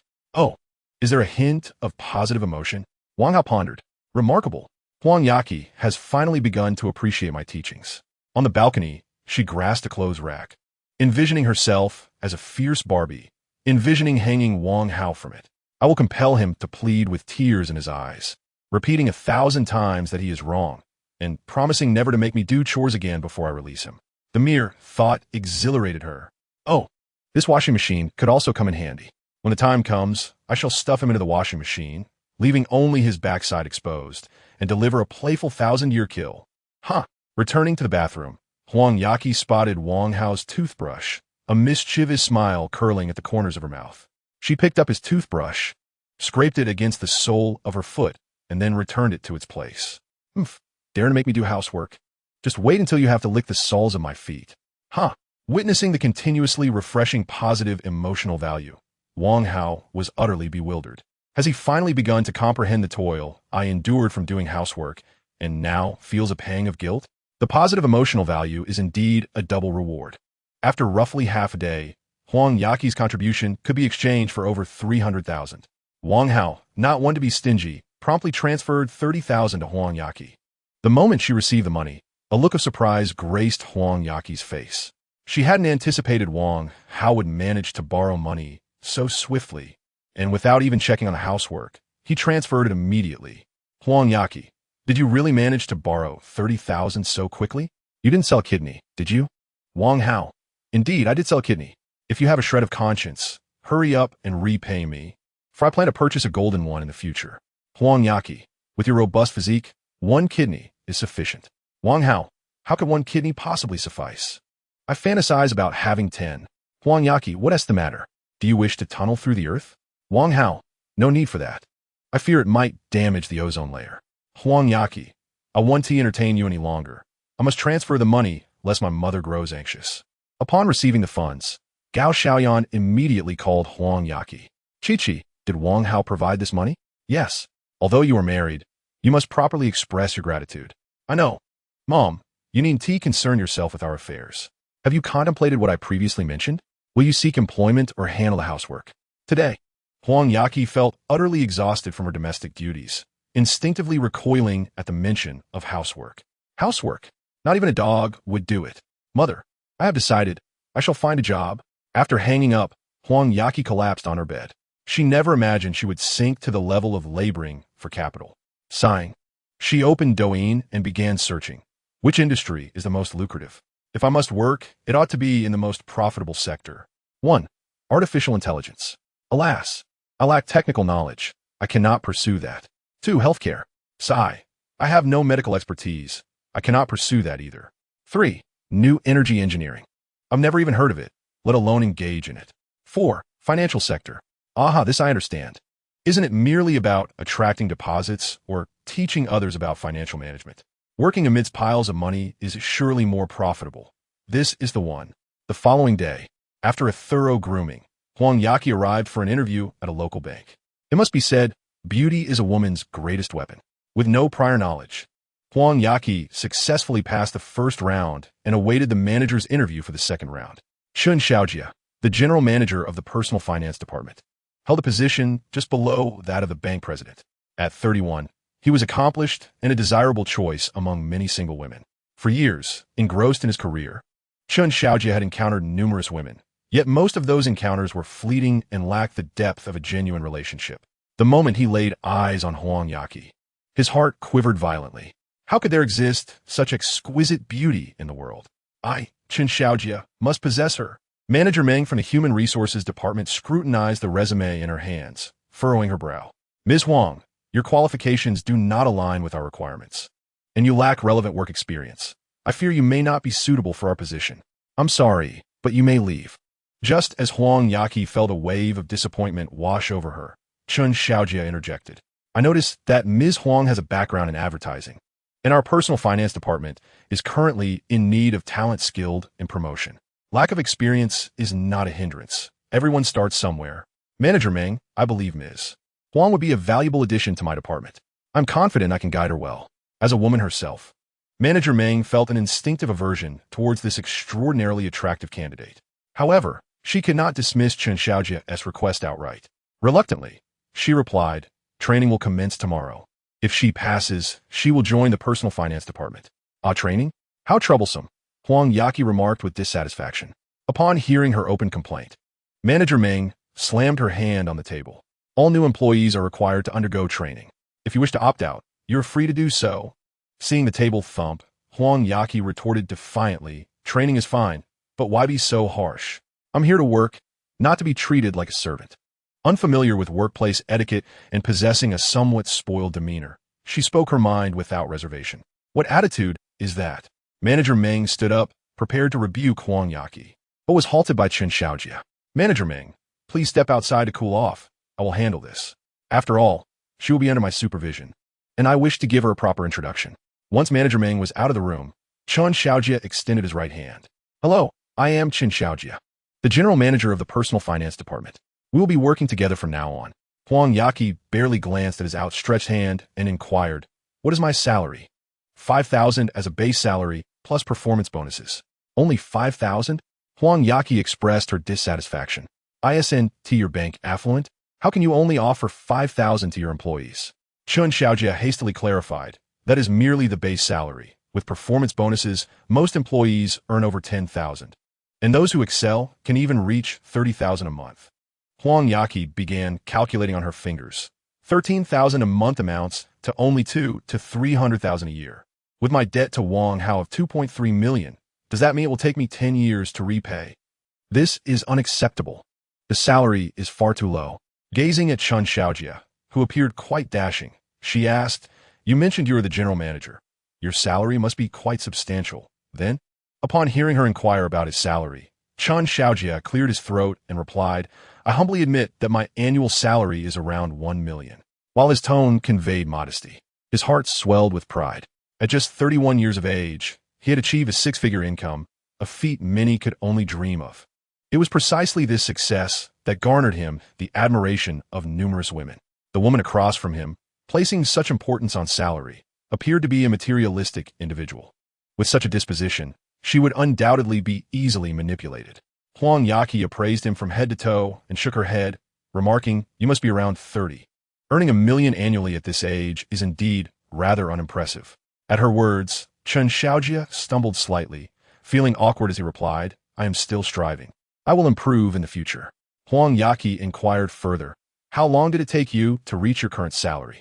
Less than 5 years. The speed of his promotion was a point of pride for Chen Xiaojia. Many employees remained stagnant after 5 years, while he had ascended 3 levels. However, to Huang Yaqi, reaching 1 million in annual salary after 5 years seemed rather inadequate.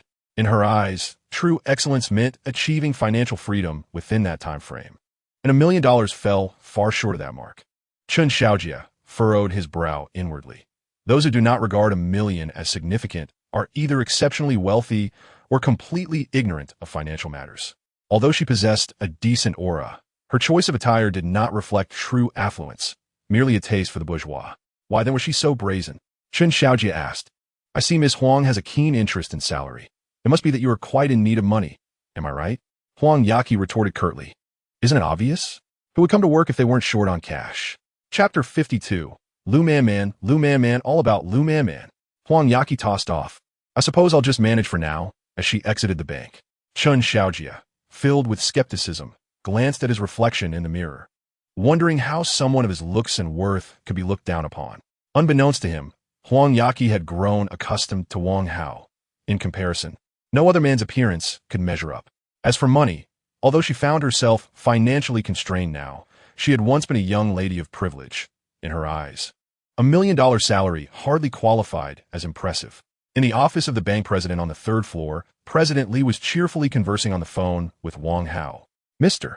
Wang, regarding the 6.5 billion transfer you scheduled, I will personally oversee the arrangements. No need for formality. I ought to thank you for your trust in our bank. By the way, would you like me to arrange for a personal assistant? She can assist you with deposits, investments, tax matters, or any personal affairs you may have. At any time. All right, please feel free to reach out whenever you need. In the Huiguang Entertainment Building, General Manager Ma Wensheng addressed Li Sini, stating, Lu Man is now not only a singer, but also the general manager of her entertainment company. If you manage to defeat her this time, not only will your personal fame soar, but her company will also be affected, leaving us in Huiguang Entertainment with one less competitor. Therefore, I will directly allocate 10 million for the promotion of your album. Do not let me down. Li Sini smiled slightly, her voice sweet as she replied, "Rest assured, Manager Ma, I will certainly put forth my best effort." However, Ma Wensheng displayed no expression in response to her flirtation. Having fought his way up from humble beginnings over 30 years to become the head of a company worth hundreds of billions, he would not allow anyone to become a distraction, especially not a woman. The entertainment industry had seen too many moguls falter due to women. He was determined to prevent such a fate from befalling him.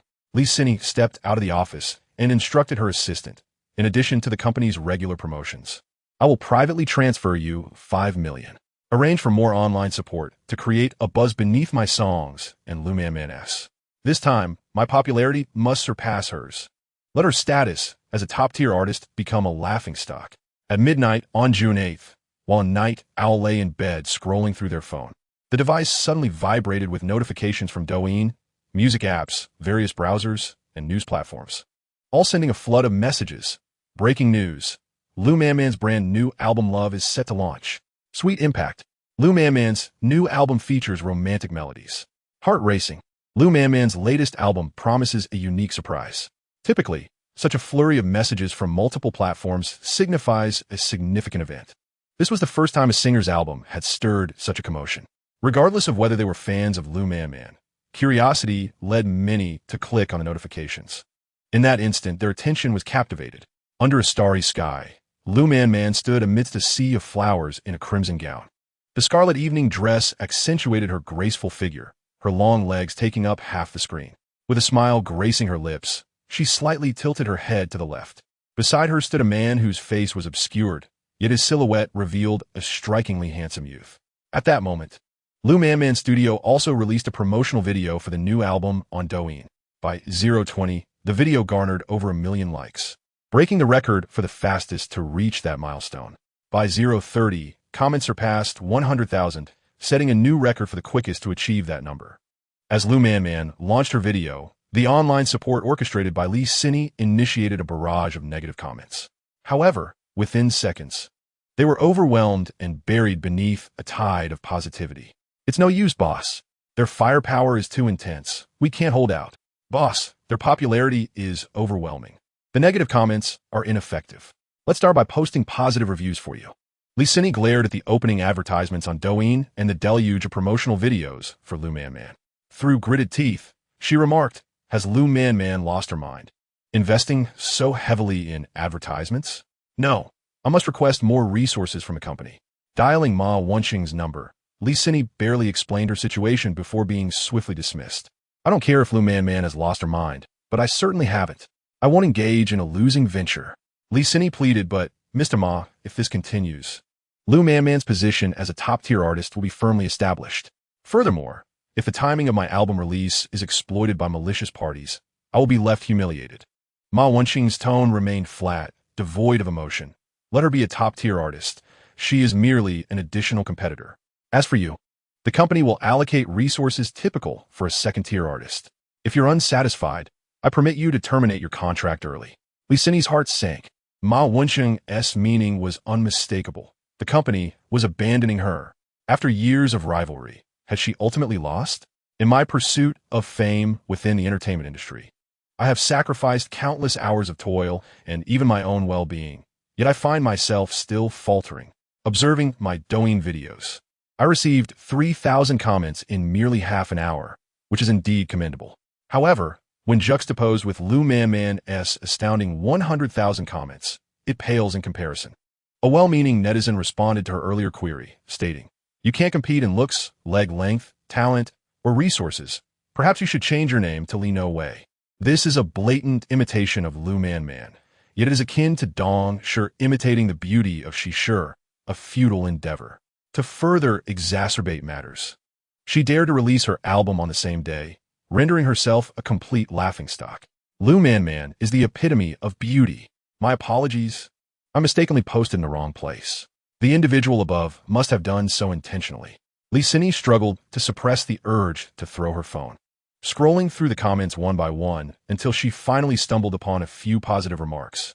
The new song by Xini is simply delightful. Unable to contain herself, Li Xini liked the comment, relieved that someone appreciated her work. Suddenly, her assistant whispered, "Sister Xini, I paid someone to boost the comments." Bang! Li Xini, seething with rage, slapped her assistant across the face. "How dare you speak?" Witnessing Li Sini's fury, her manager hurried over, advising, "Sini, it's quite late. You should rest and not dwell on other matters." With that, he swiftly escorted the assistant out of the room. How could Li Sini possibly sleep? She tossed and turned in bed, ultimately reaching for her phone once more. Yet the entire internet appeared to be dominated by Lu Man Man. 5 out of the top 10 trending topics were related to her. The first trend, Lu Man Man's new album Love. The second, Lu Man Man's stunning look. The fourth, who is the man in Lu Man Man's poster? The fifth, Lu Man Man's relationship rumors. The 10th, Lu Man Man's album promotion expenses. Lu Man Man, Lu Man Man. It's all about Lu Man Man. In utter despair, Li Sini turned off her phone. Yet, when she closed her eyes, Lu Man Man lingered in her thoughts, even haunting her dreams. I'm going mad. The following morning at 10 a.m., Huang Yaqi entered the training room. Upon noticing Huang Yaqi's tardiness, the training officer coldly inquired, "How do you arrive late on your first day?" Huang Yaqi nonchalantly replied, "I overslept." Seeing her audacity, the training officer contemplated dismissing her, but, recalling that she was personally selected by Chen Xiaojia, he suppressed his anger and instructed, "Quickly find a seat." Huang Yaqi strolled over leisurely and, passing by a computer, noticed the screensaver was a poster for Lu Man Man's new album. The man in profile on the poster was unmistakably Wang Hao.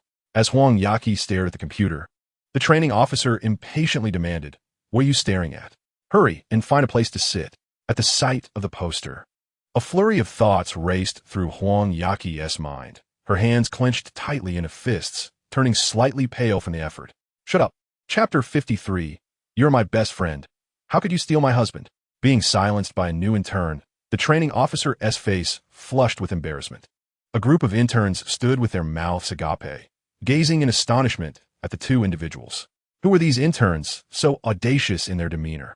I can't help but feel that she resembles a trainer, while the trainer appears to be a mere novice. "Hush, keep your voices down, lest we be overheard." The training officer's face flushed with increasing ire. After years in this profession, she had never encountered such brazen interns. What if Chen Xiaojia had his eye on someone? Today, I shall not grant him any leniency. She pointed at Huang Yaqi and bellowed, "Leave this instant. I hereby declare your training unsatisfactory. You need not return." Huang Yaqi glanced at her with utter disdain. "What a pathetic job. I have no interest." With that, she turned on her heel and exited, leaving the training room in stunned silence, save for the sound of her high heels striking the floor. At that moment, Chen Xiaojia happened to walk by, having come specifically to assert his presence. "Miss Wang, how is your training progressing? If you have any questions, feel free to ask me. Get lost." Huang Yaqi didn't even spare him a glance as she hurried away. Chen Xiaojia stood there awkwardly, his face reddening as he absorbed the murmurs of his colleagues. "What are you staring at? Don't you have work to do?" This was Chen Xiaojia's first encounter with a woman who so thoroughly thwarted him, and it was indeed a humiliating experience. He made his way to the Human Resources Department and requested Huang Yaqi's resume for a thorough examination. Upon reaching the marital status section, his gaze narrowed. It boldly stated, "Divorced." So she is merely a divorced woman. How audacious of her to behave so arrogantly.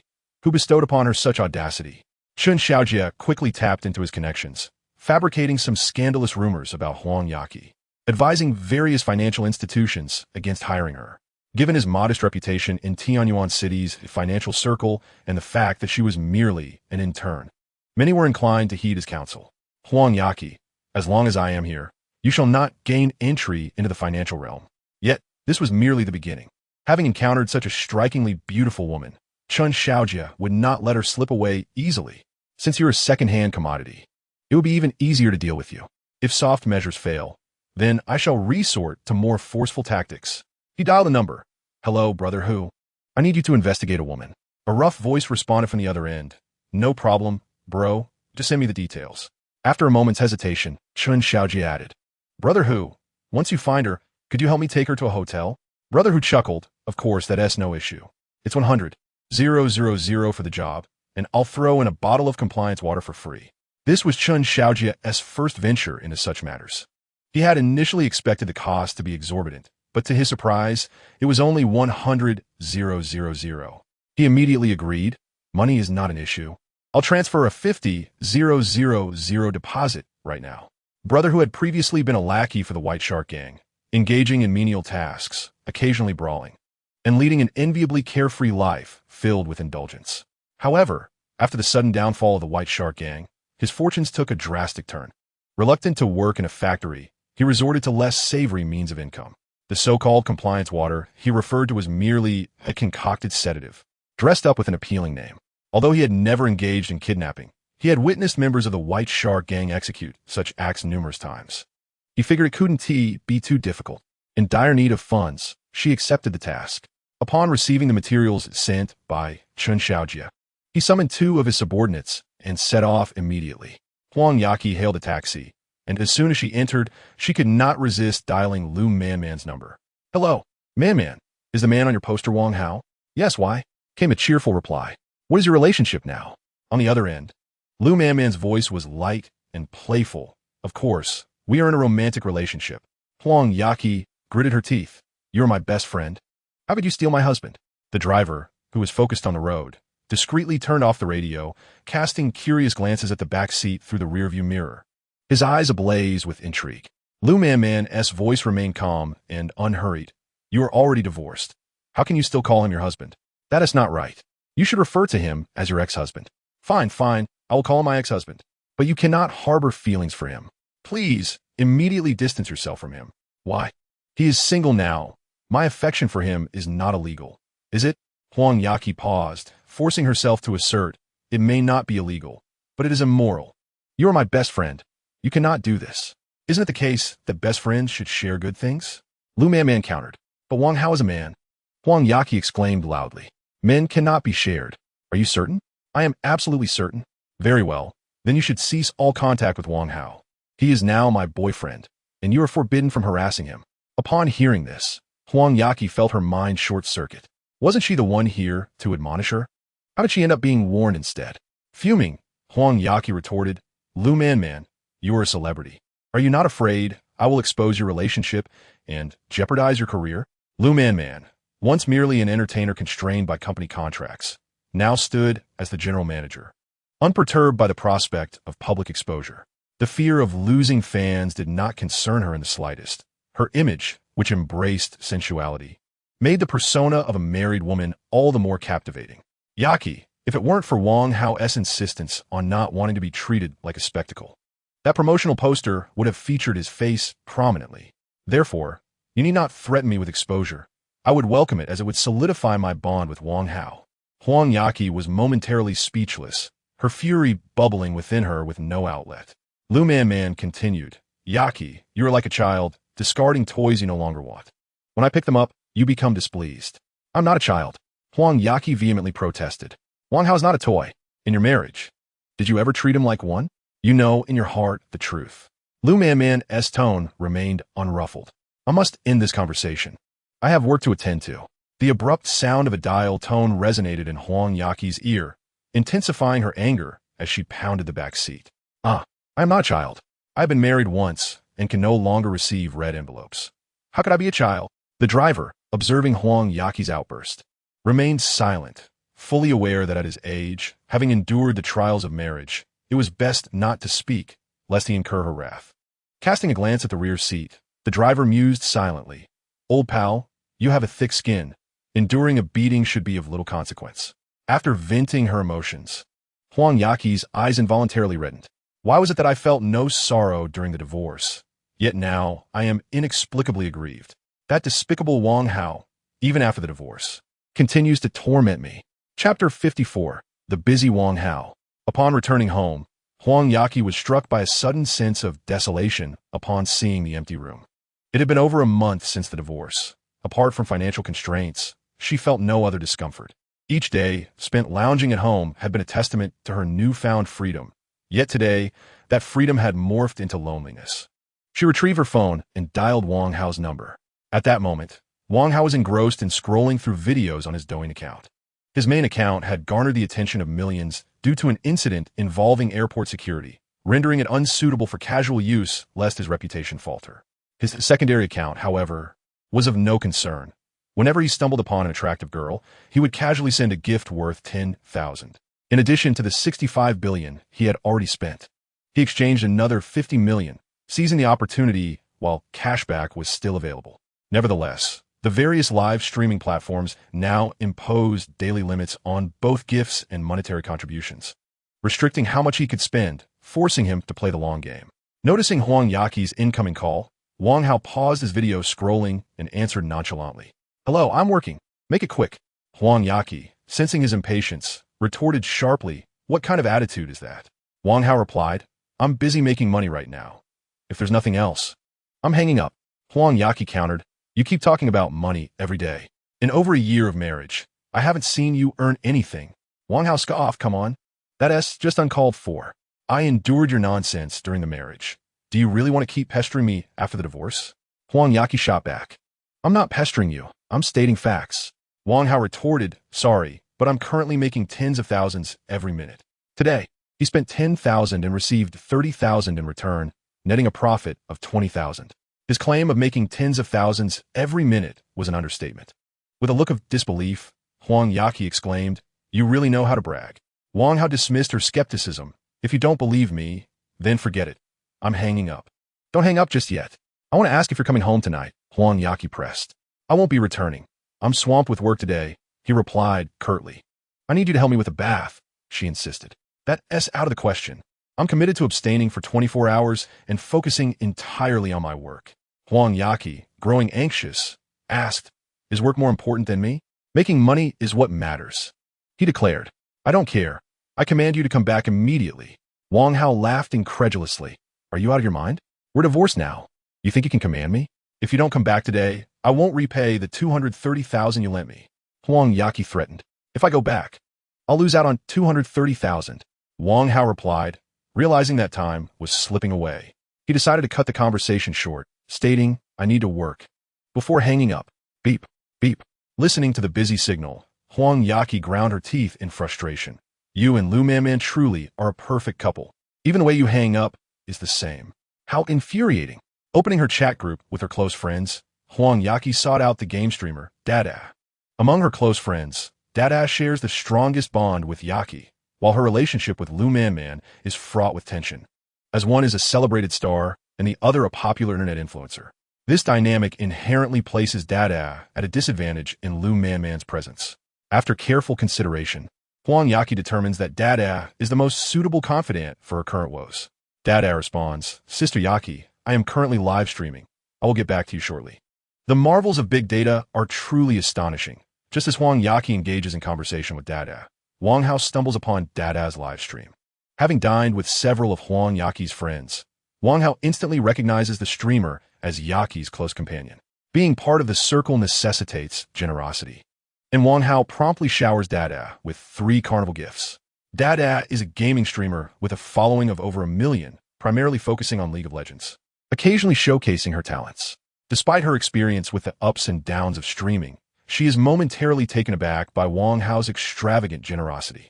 In this day and age, the patrons of live streaming have become far more rational. It is exceedingly rare to encounter someone who freely offers gifts without any strings attached. Thank you to the esteemed Diamond for the carnival gifts. Wishing you a prosperous career, flourishing fortune, and a joyful life. May you seize wealth every day. Before Dada can finish her sentence, the live stream is inundated with a flurry of carnival gifts. Wang Hao seems oblivious to Dada's words, consumed by the joy of gifting, swiftly elevating her to the pinnacle of the gaming leaderboard. Overwhelmed by the barrage of gifts, Dada finds herself speechless. What is this gentleman up to? Is he merely reveling in the joy of spending? Good sir, do speak up. If you have any requests, please don't hesitate to share. Your silence is quite unnerving. Wang Hao pauses, not out of reluctance to continue gifting, but due to reaching his limit. He types in the chat, "Limit reached. I will switch accounts." After borrowing several friends.When accounts and replenishing their balances, he resumed showering Dada with gifts. Dada, at a loss for how to express her gratitude, resorts to controlling her character to perform a grand gesture. "Please, kind sir, cease your generosity. I am beginning to feel apprehensive." Wang Hao takes a moment to respond. "Fear not. Your gifts are secure. You may accept them without worry." Dada stammers, "But this is far too much. How long do you intend to continue this?" "Until you finish your stream," Wang Hao replies. Without a moment's hesitation, Dada clicks to enter broadcast. In the span of just 2 hours, Wang Hao's multiple accounts have gifted over 20 million. This reckless behavior has genuinely unnerved her. Should the funds be reclaimed, her million-follower Douyin account could be at risk of being banned, resulting in significant loss. After concluding her stream, Dada splashes water on her face to regain her composure. Whatever the case, if he is indeed a genuine benefactor, she can always express her gratitude later. If he is not, Douyin should be able to discern her innocence through the live stream footage. Opening her phone, Dada returns Huang Yaqi's call. "What is it, Sister Yaqi? I just finished streaming." Huang Yaqi responds, "I'm coming to see you. Wait for me at home." Half an hour later, Dada, filled with curiosity, asks, "Sister Yaqi, has something happened? Why did you come all this way?" After a brief hesitation, Huang Yaqi reveals, Lu Man is now with Wang Hao. "Oh," Dada replies calmly, "I am aware of that." "What's the matter?" Huang Yaqi's pupils widened in surprise. "That is my ex-husband. He's involved with my best friend." "Are you not astonished?" "What is there to be astonished about?" Dada replied, pulling out her phone and scrolling through a chat from a month ago. "Look, on the day you divorced, you said, 'Whoever wants Wang Hao can have him.' And Lu Man immediately seized the opportunity. Isn't it quite normal for them to be together? But don't you find it rather awkward?" Huang Yaqi appeared conflicted. Dada grasped Huang Yaqi's hand and said, "Sister Yaqi, what is there to be concerned about? You live your single life, and they live their couple's life. It's not as if you all have to coexist together. What is so awkward about that?" Huang Yaqi scratched her head and mused, "Why do I always feel like I've lost out? That is for sure. You honed your skills, and Lu Man reaped the benefits effortlessly, so naturally you feel a loss." Chapter 55, All Free. Seizing a moment while in the restroom, Wang Hao inquired of the system, "How is my expenditure and cashback ratio currently?" Returning to the host, "Your advertising expenditure is incurring costs every second, and precise figures cannot be obtained at this time. I will provide you with accurate numbers once the cashback effect dissipates." The system continued. It is important to remind the host that once a purchase generates direct financial profit, or the items acquired can be resold, cashback will not be applicable. "I understand, which is why I haven't bought anything. I'm merely advertising." Host, "If the advertisement leads consumers to download songs, Haomon Entertainment will thus generate direct revenue. And as the mastermind behind Haomon Entertainment, you will not be eligible for cashback." "What? Damn it. Why didn't you say so earlier? Please refer to the usage rules of the consumption vouchers for rational application." "Damn it." Wang Hao hastily pulled up his pants and rushed out of the restroom. He retrieved the meticulously planned promotional strategy and scrutinized it closely. The largest expenditure was the opening screen advertisement on Douyin, with a staggering investment of 500 million. Within 24 hours, anyone using Douyin would encounter a 5-second dynamic advertisement video. With over 20 billion exposures, it was an utterly reckless expenditure. Yet, this was what satisfied Wang Hao the most, as this advertisement was solely for promotion, enhancing Lu Man's and her album's visibility without generating direct profits. Conversely, some advertisements on music pages and browsers increased download links, which would undoubtedly yield revenue. Furthermore, did the videos released by Lu Man and the company join Douyin's mid-video initiative? If they did, the company-promoted videos would also generate income. Wang Hao promptly dashed to Shen Xiao's office. Shen Xiao was intently observing the back-end data, and upon seeing Wang Hao, he quickly rose. "Mr. Wang, what brings you here?" Wang Hao replied sternly, "I said do it. Do not question why." Noticing Wang Hao's serious demeanor, Shen Xiao immediately straightened up. "Your command. First, contact the music platform and change all songs by the artists under our company to be free for download and streaming today. Second, for the fans who have already spent money today, ensure that the platform issues full refunds. They must refund whether they want to or not. If they refuse, tell them that I will bear the losses and insist on the refunds. Thirdly, withdraw all plans for the company's Douyin account and Lu Man's mid-length videos." Upon witnessing Shen Xiao's incredulous expression, Wang Hao scolded, "What are you dawdling for? Hurry up." "Ah, understood, Mr. Wang. I will take care of it at once." Although Shen Xiao could not comprehend Wang Hao's actions, he knew that the words of a superior are akin to a decree that must be followed. Even if the company were to collapse due to the boss's reckless decisions, the worst outcome would be unemployment in the future. However, defying the boss might lead to immediate job loss. After Shen Xiao departed, Wang Hao settled back in his chair, closing his eyes to rest. Since profits were not permitted, it would be prudent to stifle the source, preventing fans from spending money, thereby eliminating any direct financial returns. An hour later, Shun Xiao returned to the office. Noticing Wang Hao still waiting, he hurried over. Mr. Wang, everything has been taken care of as per your instructions. Wang Hao did not acknowledge him, but instead communicated with the system. System, how do my current expenditures and returns compare? Returning to the host. The money expended can be refunded normally. Wang Hao sighed in relief, a smile gracing his lips. Observing Wang Hao's joy, Shun Xiao felt a slight easing of tension. In his eyes, Wang Hao's actions were utterly incomprehensible. How could one be pleased without direct income? Such extravagance. Wang Hao glanced at Shun Xiao, instructing, well done. Next, I want you to draft a plan. Based on today's actions, release several announcements stating that Haomon Entertainment is treating everyone to music today. Today is June 8th, and you may also devise a proposal to announce that on the 8th of every month, Haomon will treat everyone to music, encouraging people to pay attention to our artists. Since the money has been spent, it should be utilized effectively. Not just Lu Man, but all artists under the company should seize the opportunity to garner fame. How to capitalize on this wave of popularity is up to you. Remember, I seek no financial gain this time, only fame. Shun Xiao nodded vigorously, immediately summoning several supervisors to commence implementation. Wang Hao's series of operations sparked heated discussions online. I just received a refund. It seems to be for Lu Man's song, download fee. Is there a system error? No. Lu Man announced that today music is free for everyone. Wow. Lu Man is amazing. Students without money are in luck. Quick, download the songs. Not only Lu Man, but all songs from artists under Haomon Entertainment are free. What kind of company is Haomon? So powerful? After investing so much in advertising, they are still offering us free music. Isn't this the company that had scandals before? I heard they have a remarkably capable new owner. Watching the shift in public opinion towards Haomon online, Shun Xiao felt genuine admiration for Wang Hao. No wonder he is the boss. His vision is indeed far-sighted. Meanwhile, Huang Yaqi, scrolling through an avalanche of news about Lu Man on her phone, felt a growing unease. Beside her, Dada chimed in with a jab. Lu Man is on fire now, achieving success in both love and career. Which side are you on? Huang Yaqi retorted unhappily. Dada grinned, of course I'm on your side. Sitting beside Huang Yaqi, Dai clung to her arm with an inquisitive expression, inquiring, do you still harbor feelings for Wang Hao? Huang Yaqi immediately retorted, of course not. I was the one who initiated the divorce. How could I possibly still have feelings for him?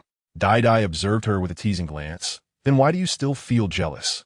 Huang Yaqi sprang up, exclaiming, how could I possibly be jealous? I'm not jealous, absolutely not. I just feel frustrated. Yes, just frustrated. Purely frustrated. Oh, if it's merely frustration, then that is easily remedied.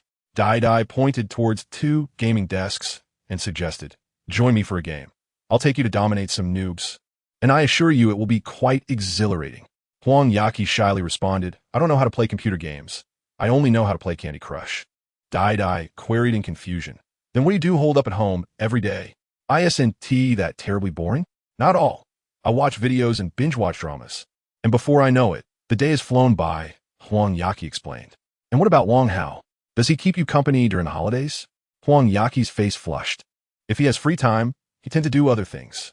Dai, with a knowing smile, remarked, Sister Yaqi, I've noticed that whenever Wang Hao is mentioned, you exhibit emotional fluctuations. This situation isn't ideal. Huang Yaqi instinctively perked up at the mention of Wang Hao. I think so too. Even after the divorce, he still knows how to irritate me. It's simply intolerable. Dai chuckled at her friend's reaction and suggested, then why not delete his contact information and move to a different place? I can't delete it. Huang Yaqi responded reflexively. Noticing Dai's mischievous grin, Huang Yaqi added bashfully, because I still owe him some money. If I delete him, he might think I've run away. Oh, I see. How much do you owe him? I have some savings. I can help you pay him back. No need. I dislike being in debt to others, Huang Yaqi murmured.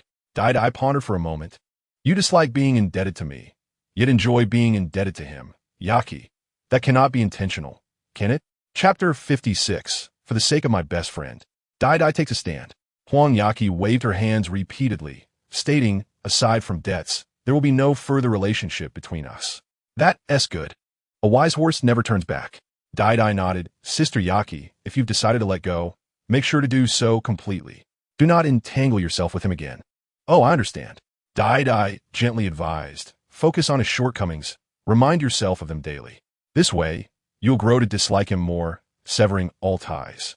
Oh, I understand. Seeing Huang Yaqi sit vacantly on the sofa, unresponsive, Dai expressed her frustration. Why do I feel you should be called Dai instead? Oh, I understand. Noticing Huang Yaqi's numb demeanor, Dai eagerly urged, don't just say you understand. Enumerate his flaws, and I'll help you criticize him. Huang Yaqi leaned back on the sofa, gazing at the ceiling, murmuring, he's somewhat handsome, has an 8-pack, knows how to care for others, can cook, and does housework. Stop, stop, stop, Dai exclaimed, exasperated. I asked you to mention his flaws. Oh, right, flaws, Huang Yaqi replied, somewhat distracted. He possesses a significant flaw, one that is exceedingly difficult to surmount, a lack of financial resources. This was, indeed, the primary reason behind my decision to pursue a divorce. Dai inquired, are there any other shortcomings? I pondered for a moment, tilting my head, and replied, is an excessively high combat prowess considered a flaw? Excessively high combat prowess? Dai discreetly wiped away some drool and remarked, that hardly counts as a flaw. You mustn't dwell on that daily. Oh, it seems that aside from being impoverished, there are no other notable shortcomings at present. After a brief contemplation, Dai declared, then you should repeat thrice daily. Wang Hao is a miser. Wang Hao is a miser. Wang Hao is a miser. Always remind yourself to steer clear of misers. Huang Yaqi nodded in understanding. I comprehend. But what about Lu Man? Even if I sever ties with Wang Hao, I cannot bear the thought of Lu Man being with him. It makes me feel utterly uneasy. Dai puffed out her chest, adopting a demeanor of noble resolve. Leave Lu Man to me. Huang Yaqi, intrigued, asked, what are your plans to separate them? Dai responded solemnly, to dismantle a couple. The most effective method is to introduce a third party. Sister Yaqi, for you, I am prepared to take the plunge. I shall endeavor to allure Wang Hao. Huang Yaqi's eyes widened in shock. This approach transcended her understanding. How could that possibly work? Dai tilted her head, placing her left hand contemplatively near her face, and proposed. By doing so, not only will I cause Lu Man to sorrowfully depart from Wang Hao, but once the deed is accomplished, I will also cast him aside, thus avenging you. A twofold victory. But doesn't that seem too much of a sacrifice for you? Huang Yaqi expressed concern. Dai's tone turned resolute. For the sake of my dearest friend, what is a small sacrifice? By the way, he truly possesses an 8-pack, doesn't he? Huang Yaqi nodded. Indeed. He does. Then, it's settled. Sister Yaqi, I shall take charge of this matter. You simply await the good news. Once Huang Yaqi departed, Dai promptly added Wang Hao on WeChat. Wang Hao, who was engrossed in browsing gifs on an employee's phone, was momentarily taken aback upon receiving the friend request. Isn't this Dai? How did she know I sent her gifts from my secondary Douyin account? Without hesitation, he sent a message through the friend request. No need to think too much. I merely have more money than I know what to do with. Upon reading this message, Dai wondered, what does Wang Hao mean? More money than he can spend? Do misers truly enjoy such pretentiousness? She replied, Brother Hao, no need to feel embarrassed if you find yourself short on funds. I'm more than willing to transfer some to you. Wang Hao furrowed his brow, contemplating whether she intended to give him a rebate. That cannot be. If I were to receive a rebate, it would imply that my expenditures yield returns, thus negating the purpose of a cashback. He responded, there's no need for a rebate. The amount I spent is merely pocket change. As Dai read Wang Hao's words, a sense of familiarity washed over her. It seemed that certain prominent figures in live streams enjoyed flaunting such arrogance. Live stream? A spark of realization ignited in Dai's mind. She swiftly accessed the Douyin backend, opened the gift rankings, and began clicking on the top accounts, discovering they were all located in Tianyuan City. Although the location may be altered at will, the constant reference to Tianyuan City is undoubtedly no coincidence. Gazing at Wang Hao's profile picture, Dai's heart raced with excitement. Could it be that Wang Hao is a hidden tycoon? Tentatively, Dai inquired, I hurriedly ended the stream earlier. You weren't upset, were you? Wang Hao replied, I understand. It's merely a fear of losing. Rest assured, the money is clean. Dai clenched her small fist in delight. The illustrious tycoon was indeed Wang Hao. How could Huang Yaqi be so oblivious, labeling such a wealthy individual as a pauper? Is it common for the affluent to engage in such playful antics? With looks, wealth, and abs, such a remarkable man should not be easily given to Lu Man. Dai scoured her phone gallery for the most flattering photo and sent it to Wang Hao. Thank you, Brother Hao. This is a little treat for me. Wang Hao casually opened the image and exclaimed, Oh my, in a flustered rush to close it. Once he realized he was alone in the office, he reopened the photo to savor it slowly. Indeed, she was the most prominent among Yaki's friends. However, since she dared to send me such a photo, I must seize the opportunity for a deeper conversation and explain to her that such behavior is inappropriate. Seeing that Wang Hao had not responded for quite a while, I felt a thrill of satisfaction, knowing he must be admiring the image. This photo is for your eyes only, brother Hao, she teased. Wang Hao retorted, am I spending so much merely to view a single photo? I offered. Then shall I treat you to dinner tonight? Wang Hao replied, I'm quite busy today. Let us make it tomorrow. I exclaimed, brother Hao, so wealthy yet so diligent. I truly admire you. Wang Hao chuckled, but chose not to reply. Those of status never find themselves as the last to respond. Only the sycophants do so. Late at night, in a harmonious community, brother who drove a van with two underlings, Huang Mao and Hong Mao, stopping at the entrance of the neighborhood. Huang Mao lit a cigarette for brother Hu and said, brother Hu, that woman resides in this community. Brother Hu exhaled a cloud of smoke and asked, have you checked her background? She has no connections, right? Huang Mao confirmed, none at all. She is merely a fallen heiress, long devoid of influence. The only missing piece is her ex-husband. Dao Yi has yet to provide that information. Brother Hu spat disdainfully, cursing. Dao Yi has become increasingly sluggish in his tasks. Hong Mao queried, brother Hu, shall we wait a bit longer? Brother Hu crushed the cigarette, but underfoot, growling, no more waiting. Tonight we'll take her to a hotel and collect the final payment from Chen Xiaojia. Chapter 57, The Elevator God of War.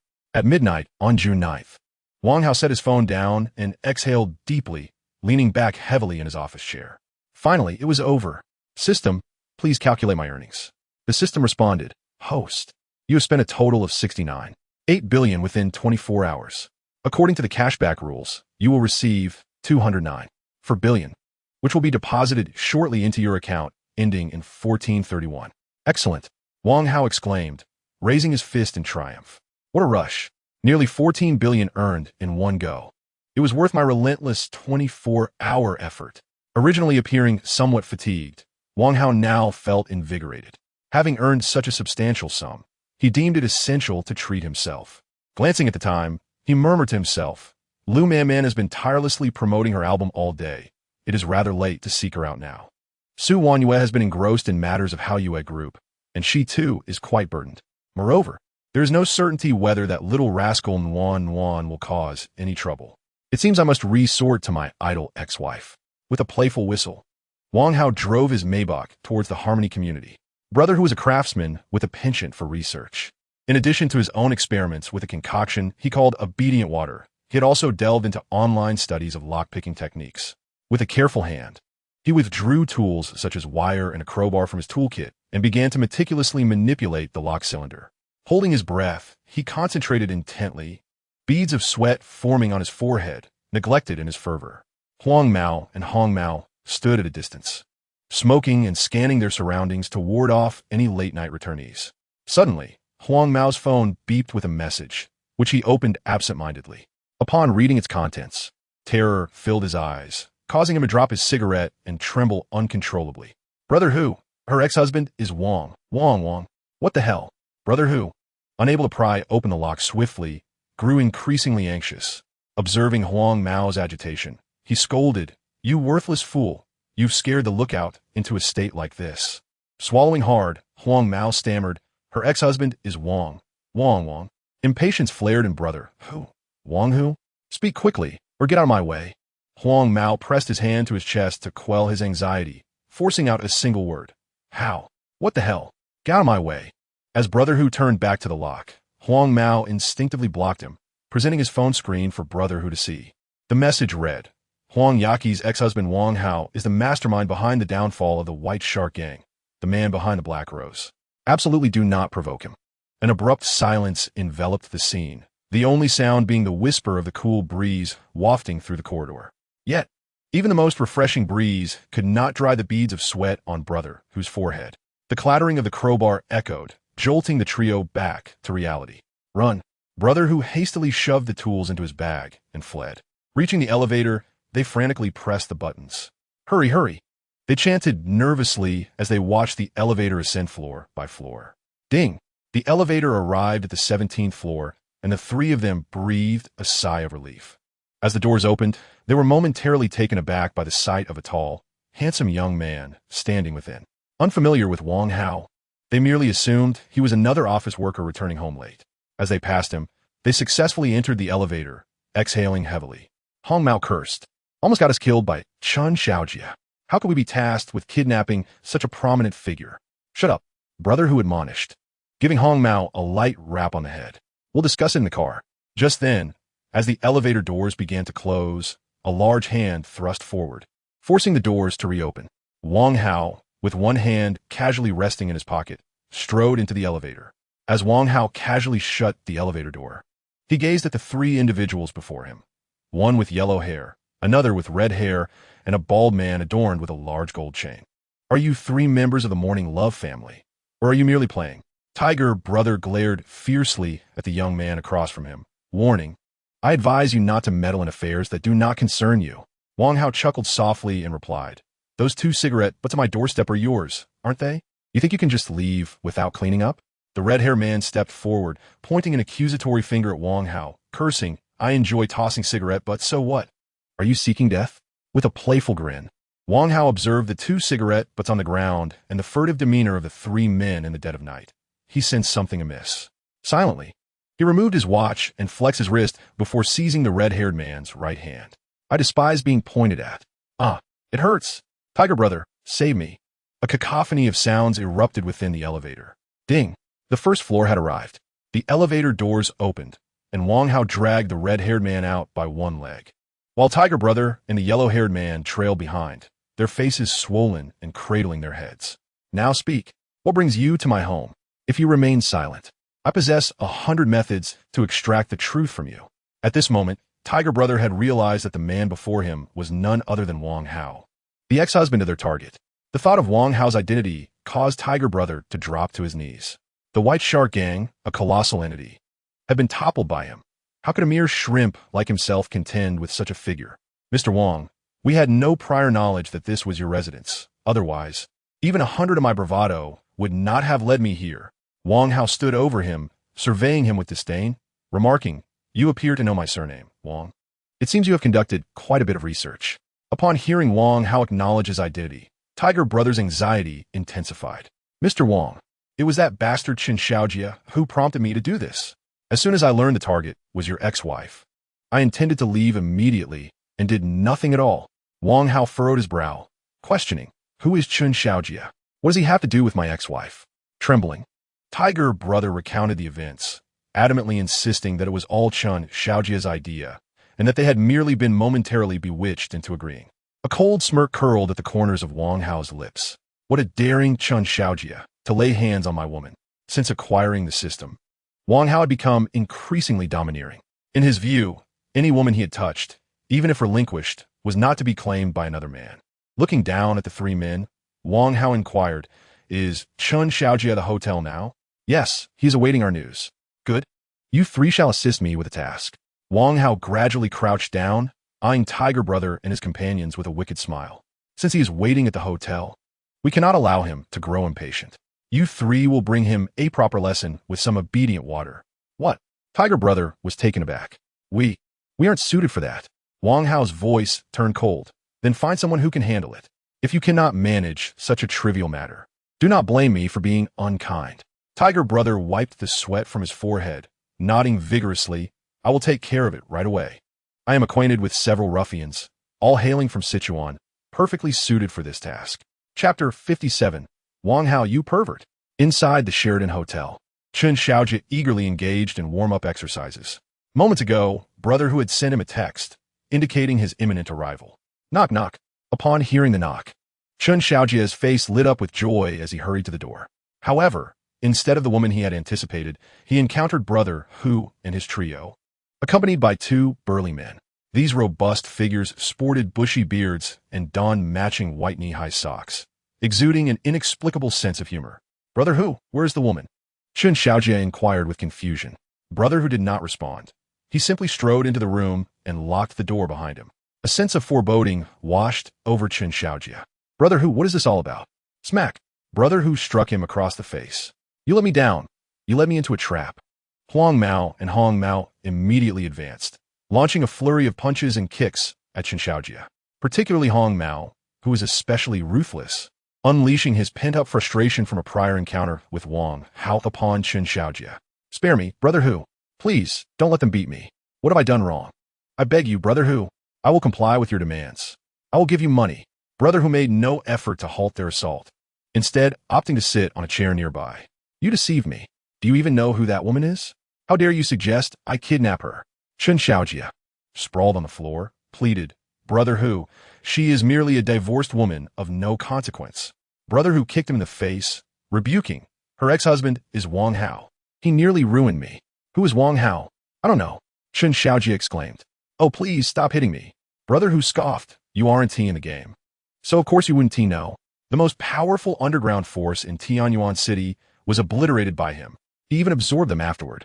To ask me to kidnap his ex-wife is tantamount to sending me to my demise. A chill ran down Chen Xiaojia's spine as he realized the extent of Huang Yaqi's background.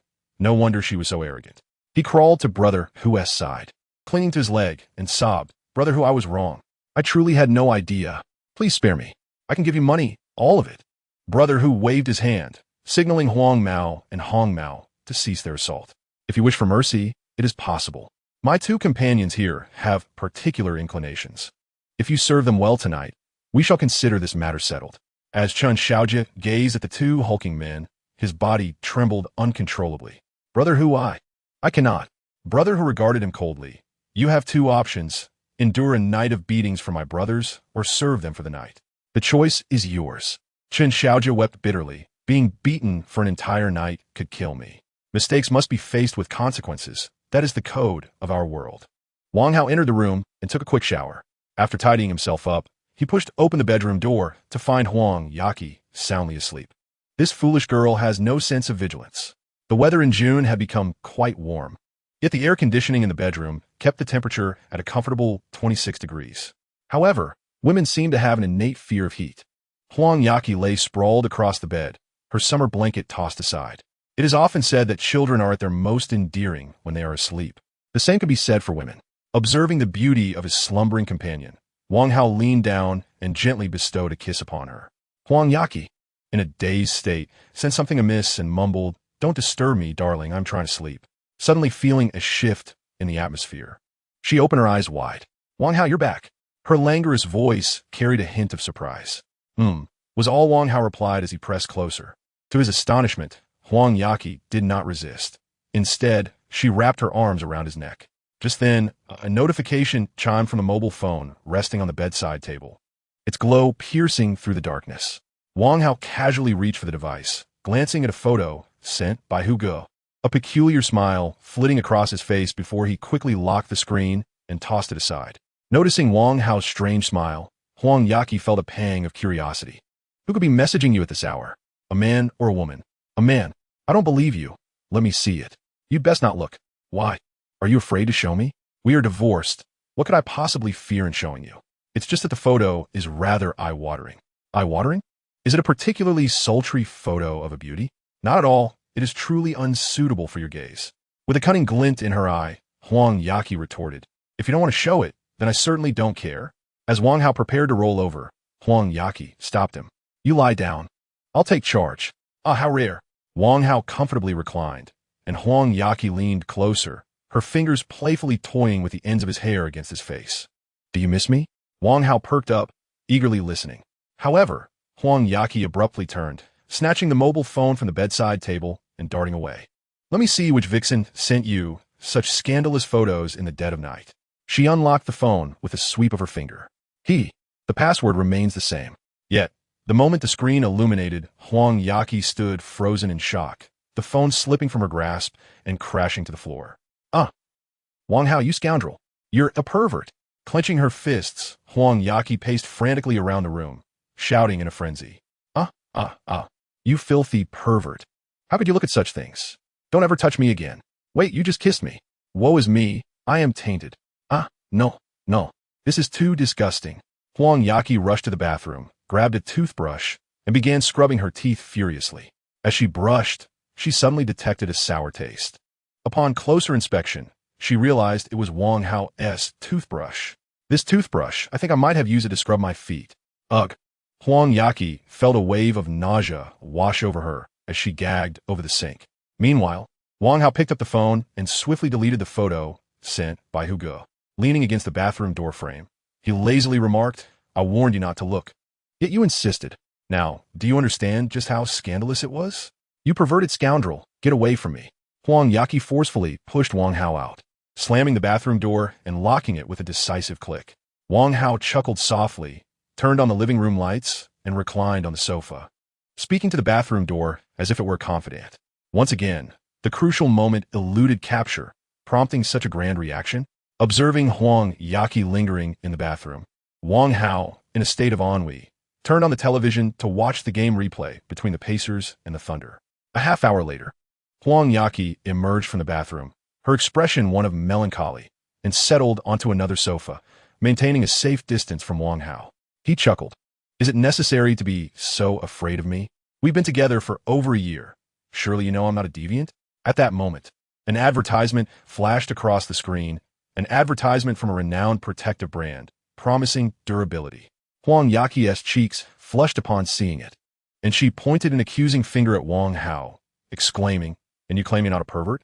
Watching such ads on television, Wang Hao sat up, protesting. "This is the sponsor of the live stream. It has nothing to do with me." Chapter 58. Have I become the other woman? Huang Yaqi rose to take the remote control from the coffee table. "You boys watch this kind of advertisement every day. It's no wonder your minds are so corrupted." Wang Hao refrained from contradicting her, recognizing that sports advertisements indeed cater to the significant demands of sports-loving men. With the remote in hand, Huang Yaqi casually switched to a variety show, serendipitously landing on the one featuring Lu Man. The host inquired about Lu Man's idol, to which she confidently replied into the camera, "Currently, I have none. But if I had to choose, it would be my future husband." Upon hearing this, Huang Yaqi tightened her grip on the remote, muttering indignantly, "Vixen, all she knows is how to sweet-talk men." She switched the channel once more. On the screen, Lu Man, clad in a red dress, stood in the center of the stage, singing passionately into the camera. How infuriating! Why is she everywhere? Enraged, Huang Yaqi turned off the television with a forceful click. Turning to Wang Hao, who wore a mischievous grin, she demanded, "When did you and Lu Man become involved?" "May 2nd, Wang Hao replied casually. Huang Yaqi, gritting her teeth, retorted, "You remember that date so clearly. It seems you had quite the enjoyable time that day." Wang Hao recalled the scene vividly, a smile creeping onto his lips. Indeed, it was quite delightful. How infuriating! Huang Yaqi struggled to contain her anger, fixing her fiery gaze on Wang Hao. "What about our first time? When was that?" "Let me think." He pondered for a moment before admitting, "It's been so long. I can't recall." How infuriating! Huang Yaqi's eyes blazed with fury. "It was November 1st, 2023. After watching the movie, you deceived me into believing your dog could do a backflip. Upon arriving at your home, I discovered that the dog indeed performed backflips, but it was a robotic dog." Wang Hao slapped his thigh, exclaiming, "Yes, I remember now. I did recall this incident. I merely forgot the date." Huang Yaqi voiced her dissatisfaction. "You can remember the dates with other women, but not mine. This signifies that I am not important to you." Wang Hao shrugged his shoulders, replying helplessly, "I only have this one special date with Lu Man, while you and I have shared countless moments together. What with wedding anniversaries, wedding dates, birthdays, Valentine's Day, Qingming Festival, Christmas, and the likes, now you want me to remember the first day. It's simply beyond my capacity." Huang Yaqi crossed her arms, expressing her discontent. "Why is it that I can recall these dates while you cannot?"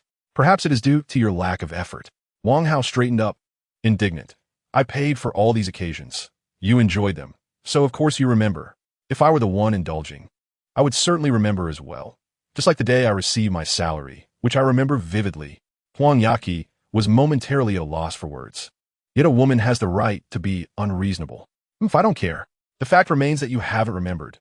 No excuses." Wang Hao then produced a bank card from his pocket, a mysterious smile gracing his face. "Actually, I do remember the date, and for a significant reason. Lu Man gave me this bank card, and the password is that very date." "A bank card?" Huang Yaqi was taken aback, disbelief etched on her face. "You mean to say you are being supported by her?" "Well, one could put it that way," he replied. Huang Yaqi exclaimed in indignation. "How can a man like you be supported?" Wang Hao retorted, "Why not? Women can be supported, but men can't? Is that not gender discrimination? No, it's just out of my impression. You are a fiercely independent and somewhat domineering man. How can you allow yourself to be supported? Huang Yaqi gestured animatedly, attempting to salvage a misguided man. Wang Hao reclined on the sofa, grinning. In the past, I was independent and hardworking, barely earning a few coins. Now, I've chosen to be supported, enjoying endless funds. Why not revel in it? Casting a glance at Huang Yaqi, he continued, "Did you not say you found me impoverished? Well now, I can use Lu Manman's money to support you." "What? Support me?" Huang Yaqi gasped in shock. "Indeed, Lu Manman supports me, and I could support you. You and Lu Manman could even become close friends. How harmonious that would be."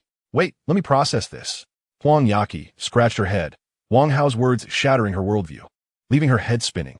She sat there in contemplation for a while before exclaiming loudly, "No way. If that's the case, I would be the mistress." "Absolutely not." Wang Hao chuckled, finding amusement in teasing his ex-wife amidst the monotony of life. "Don't you love spending money? Who cares if you're a mistress? As long as there's money to spend?" "Absolutely not," Huang Yaqi declared firmly. "I do enjoy spending, but only with my husband's or my parents' money. Spending their money brings me peace of mind. I want nothing to do with anyone else's funds." Wang Hao was astonished. "Oh, I never realized you had such principles. I underestimated you." Huang Yaqi proudly lifted her chin. "Of course. With my looks, if I had no principles, how could I be in such dire straits?" "Huh?" Wang Hao laughed heartily. "So you're saying you are utterly destitute?" "Naturally. I was once pure and unblemished." "Oh, but you have sullied that." Huang Yaqi suddenly realized and indignantly retorted, "How outrageous. You owe me money." Wang Hao disregarded her outstretched hand and retorted, "I heard you recently sought employment. How do you know?" Huang Yaqi responded, perplexed, as she had not confided in anyone about this matter. "Someone even sent people to your door. How could I possibly be unaware?" Wang Hao replied with a resigned smile, briefly recounting the incident involving Chen Xiaojia. Upon hearing this, Huang Yaqi was astonished. "Are you saying someone just attempted to break in?" "Indeed, my silly girl. While I was outside engaged in a scuffle, you were peacefully asleep inside." A sudden sense of unease gripped Huang Yaqi, and she instinctively moved closer to him, wrapping her arms around his. "You must return every night to keep me company." "I am frightened." Wang Hao gently caressed her hair, reassuring her, "Rest assured, tomorrow I will contact the property management to install electronic locks on every building and increase surveillance." "Does that mean you cannot return to accompany me every night?" Huang Yaqi inquired. Wang Hao replied calmly, "We are divorced. I have my own life to lead, with numerous responsibilities. It is impossible for me to return every night." Huang Yaqi, fuming, accused, "Are you going to spend time with Lu Manman?" Wang Hao fixed his gaze upon her, stating earnestly, "We are divorced. Where I go or whom I seek is no longer your concern." "How infuriating. You are indeed going to find that vixen," Huang Yaqi exclaimed, positioning herself atop Wang Hao, attempting to tug at his clothing. "Hey, what are you doing?" With a fierce determination, Huang Yaqi declared, "I will drain you completely, leaving nothing for Lu Manman." The following evening, Wang Hao felt an itch on his face, gradually rousing from slumber. He found Huang Yaqi teasing him with a small tuft of her hair. "Hee, I've never seen you so exhausted, sleeping from dusk until dusk again. I must be quite impressive." Wang Hao had not slept for 24 hours, having endured a late-night altercation, and now faced Huang Yaqi's relentless antics, which collectively left him utterly fatigued. However, he chose not to elaborate, instead pulling Huang Yaqi closer and playfully delivering 2 sharp smacks to her backside. "Daring to disturb my sweet dreams. Let me teach you a lesson." Huang Yaqi shielded her rear and exclaimed, "Stop it. If you hit me again, I'll burst." Wang Hao persisted, "Bursting would be even better. I've yet to witness a rear blossom." Huang Yaqi protested, "No. You must get up. I'm famished." "Are you asking me to rise merely to prepare your meal? I might as well continue sleeping in my cozy bed." "How can you say that? You used to cook for me." Huang Yaqi pouted, her displeasure evident. Wang Hao yawned and stretched lazily. "Fine, and I'm hungry too. Let's dine out." "Dine out?" Huang Yaqi's eyes sparkled with excitement. "Are you treating me to a grand feast?" Wang Hao smiled slightly. "Absolutely. I shall treat you to the nationally renowned chain, Shaxian Delicacies." Huang Yaqi pouted, displeased. "I don't want that. I crave Western cuisine." As he dressed, Wang Hao remarked, "What is so delightful about Western food? It pales in comparison to the depth of Chinese cuisine." "I don't care. The ambience of Western dining is appealing. I want to go." Huang Yaqi insisted. playfully tugging at Wang Hao's clothing. All right, I will take you. Wang Hao sighed helplessly. If you keep pulling, you might just tear my clothes off. What's wrong? Was last night not thrilling enough? Huang Yaqi's ears flushed crimson as she retorted playfully, I won't talk to you anymore. I'm off to do my makeup. As Wang Hao washed his face in the bathroom, he heard Huang Yaqi's lament. Alas, my cosmetics are nearly finished, and no one is buying me new ones. A faint smile graced Wang Hao's lips as he chose to remain silent, pretending not to hear. Seeing that Wang Hao did not respond, Huang Yaqi assumed he had not caught her words. She deliberately raised her voice, reiterating, Alas, my cosmetics are nearly finished, and no one is buying me new ones. Wang Hao feigned ignorance, adjusting his hairstyle in the mirror, even whistling leisurely. My cosmetics are nearly finished, and no one is buying me new ones. Huang Yaqi began to shout at the top of her lungs. Wang Hao turned to her, a look of bemusement on his face. Are you a parrot? You just keep repeating yourself. How infuriating. You heard me. Why won't you respond? Huang Yaqi exclaimed. Wang Hao, still whistling, casually remarked. Aren't you supposed to be going to work? Earn some money and buy them yourself. Huang Yaqi's expression turned sour. My base salary is only 5,000. Even a dog wouldn't work for that. After pondering for a moment, Wang Hao replied, If you're truly interested, I could speak to the bank president and have your salary raised to 50,000. Really? Huang Yaqi's face lit up with joy. 2 seconds later, she suddenly realized Wang Hao lacked the ability to do that. A mere word could multiply it tenfold. Do you think this bank is your family's? You probably haven't even met the president. You're just bragging. Wang Hao admitted, I indeed have not met that president. He has been wanting to visit me, but I've ignored him. Huang Yaqi, having finished her makeup, approached Wang Hao, wrapping her arms around his neck, her lower lip jutting out playfully. If you keep boasting, the roof of our house might cave in. Believe it or not, I can talk to him. You can go whenever you wish. Oh, so impressive. If you're really that capable, then I have a few more demands. Is that all right? Huang Yaqi gazed at Wang Hao with a bright smile. Go ahead. I'm all ears. All right, listen closely. Work 2 days a week and rest 5. Late arrivals and early departures are permitted. Clients I wish to avoid can be disregarded. If I feel tired, I can sleep, and if a leader witnesses this, they must praise me instead of scolding. A monthly salary of 50,000 without a penny less. And I should also receive bonuses. What do you think? Can you manage that? Wang Hao smiled subtly. With his deposits exceeding 20 billion, merely keeping them in their bank for a year would yield 6 or 7 million in interest. If he opted for fixed deposits, the returns would be even more substantial. Furthermore, he was continuously accumulating emotional value, easily exchanging 3 to 400 million each month. For a client like him, the bank would treat him like royalty. Such demands were trivial. Even if Huang Yaqi lounged at home all day, she would still receive her 50,000. However, he considered her extreme laziness. She was practically in the late stages of sloth. He had always wanted her to be more active to prevent her from becoming lethargic. Not a problem. All of these can be accommodated. Huang Yaqi embraced Wang Hao, grinning. Although I know you're just trying to appease me, it still makes me very happy. Inside a Michelin 3-star restaurant, Huang Yaqi surveyed the familiar surroundings and suddenly felt a wave of nostalgia wash over her, as if she were revisiting a cherished place. Previously, she was a frequent visitor here, but ever since her family went bankrupt, she has not returned for 2 years. Wang Hao, why have you brought me to such a place? You aren't planning to spend man's money, are you? Wang Hao chuckled. What's wrong with spending her money? No way. If you spend her money, I would rather just drink water. Huang Yaqi declared with admirable resolve. Wang Hao nodded, all right. I shall order you a glass of water, and you can watch me eat. How infuriating. Huang Yaqi clenched her small fist, fuming, if you dare do that. I will definitely splash water on your face. Observing her vexation, Wang Hao laughed heartily. Rest assured, it's my own money. Really? But you only earn a meager salary each month. How could you possibly have surplus funds to indulge here? Huang Yaqi expressed her disbelief. Wang Hao, feigning sorrow, replied. Last time I sold a kidney, I lent you 300,000 and still have quite a bit left. Still have some remaining? Huang Yaqi exclaimed in astonishment. Is a kidney worth that much? Of course. Wang Hao boasted, primarily because my kidneys are of superior quality. One is worth 10. Noticing a flicker of interest in her eyes, Wang Hao hastily added, as for your little kidney, don't even think about it. Not even for free would anyone want it. How rude. Am I truly inadequate? Huang Yaqi's face reflected her discontent. How good can a kidney be for someone who can't even do a sit-up?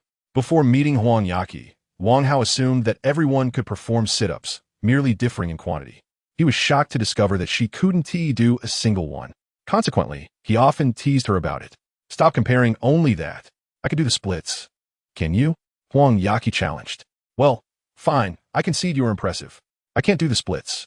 Among the women Wang Hao had encountered, Huang Yaqi was the most supple, and their relationship was the closest, filled with the most variety. This was one of the reasons Wang Hao was reluctant to let her go. Wang Hao ordered a serving of French foie gras as an appetizer, followed by a Wellington steak, a portion of pan-seared duck breast, and a truffle risotto as the main course. For dessert, he selected caramel chocolate donuts and tiramisu. Let us also have a bottle of artisanal champagne and a bottle of apple juice. That will suffice. Huang Yaqi's mouth fell open slightly, ordering so much. Will we be able to finish it? Wang Hao cast her a glance and replied coldly. This is all for me. You can just drink water. What? You scoundrel. You really expect me to drink water? Huang Yaqi reached out to pinch Wang Hao's arm. Amid their playful banter, a melodious voice floated over. Wang Hao? Turning around, Wang Hao spotted Qi Ruoxi dining nearby with a sharply dressed young man. Observing the young man, Wang Hao, maintaining his composure, remarked, What a coincidence, Ruoxi. You're dining here as well. Before Qi Ruoxi could respond, the young man interjected, Displeased, sir, Miss Qi does not appreciate being called by her nickname. Please address her by her full name. Oh, is that so? I recall that it was Ruoxi who encouraged me to call her that. Wang Hao replied with a slight smile. Impossible. You brat, do not try to forge connections. The suited young man admonished. Indeed, he may address me that way. Qi Ruoxi interjected. The suited man was taken aback. Why? Qi Ruoxi smiled gently at Wang Hao and replied, He is different. The young man in the suit glared at Wang Hao, his eyes ablaze with fury. Wang Hao, unfazed by his intense gaze, turned to Qi Ruoxi and inquired, You and him? A blind date? Qi Ruoxi promptly clarified, No, it's not that my parents are worried I won't find a husband, but rather that they fear a good man might be taken away. She rose and took a seat beside him. Huang Yaqi, feeling completely sidelined as their conversation heated up, interjected angrily, Excuse me, who are you? Qi Ruoxi appraised Huang Yaqi from head to toe, a slight smirk gracing her lips as she replied, You must be Huang Yaqi, Wang Hao's ex-wife. Huang Yaqi retorted, That's right, it's me. And you are? I'm a police officer. I was the one who interrogated Wang Hao when he was detained for vandalizing someone else's car. Turning to Wang Hao, Qi Ruoxi remarked with a knowing look. No wonder you still lingered after your divorce. Your little ex-wife is indeed quite beautiful. By the way, I have a favor to ask. She addressed Huang Yaqi. May I borrow your ex-husband for a moment? Huang Yaqi, taken aback, had encountered requests for borrowing erasers, cars, and money. But this was her first experience with borrowing a man. No way, she decisively responded. Well, I was merely being polite. Legally, you are no longer connected after your divorce. I only need to consult Wang Hao. Looking at him, Qi Ruoxi requested, Could you assist me with a small favor? Of course. Wang Hao replied promptly. Fully aware of the significant advantages Qi Ruoxi's status could provide him, and he felt compelled to ensure her satisfaction. Then please help me to get rid of my blind date. This fellow is exceedingly annoying, ever since he saw my photograph. He has been loitering near my workplace every few days, severely disrupting my work. Under Huang Yaqi's ineffective protest, Wang Hao followed Qi Ruoxi to his side. She began the introductions. This is Dr. Dong Yaoguang, a medical doctor who has returned from studying abroad. Wow, impressive. Wang Hao exclaimed, Did you attend the 44th Academy? I hear their reputation has suffered recently. This remark irked Dong Yaoguang, who retorted angrily, It doesn't matter what academy I attended. My doctoral degree is legitimate. Oh, I see. Wang Hao replied with a smile. Even if it is genuine, you are still unworthy of Qi Ruoxi. How dare you come out for a blind date? Dong Yaoguang puffed out his chest proudly, declaring, Studying medicine was merely to secure a respectable job. My family is in business, and we are worth billions. Huang Yaqi sat alone, ostensibly engrossed in her phone, yet her ears were perked, fully attentive to the unfolding dialogue. Well, that's quite impressive. However, I have heard that among the criminals apprehended by Director Qi in recent years, some wealthy tycoons possess fortunes far greater than yours. Don't be surprised if your billion is nothing in comparison to the hundreds of billions he has dealt with. You might want to advise your father to be cautious. He might end up in Director Qi's custody one day. Wang Hao's remarks, seemingly concerned, were laced with sarcasm. Dong Yaoguang gritted his teeth, insisting, Rest assured, we conduct only legitimate business. Wang Hao languidly remarked, A legitimate business, how splendid. I shall arrange for the tax bureau to conduct an inspection another day, lest there be any discrepancies in the accounts that may lead to your losses.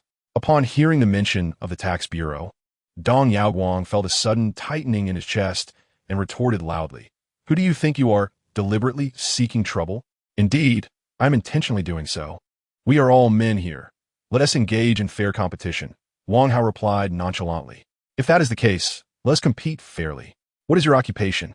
Wang Hao casually responded, "I live off the kindness of others." "What? How can someone who relies on others compete with me?" Dong Yaoguang scoffed. Realizing Wang Hao was merely a man living off the generosity of others, Dong Yaoguang felt his tension dissipate, replaced by anticipation of Wang Hao's humiliation.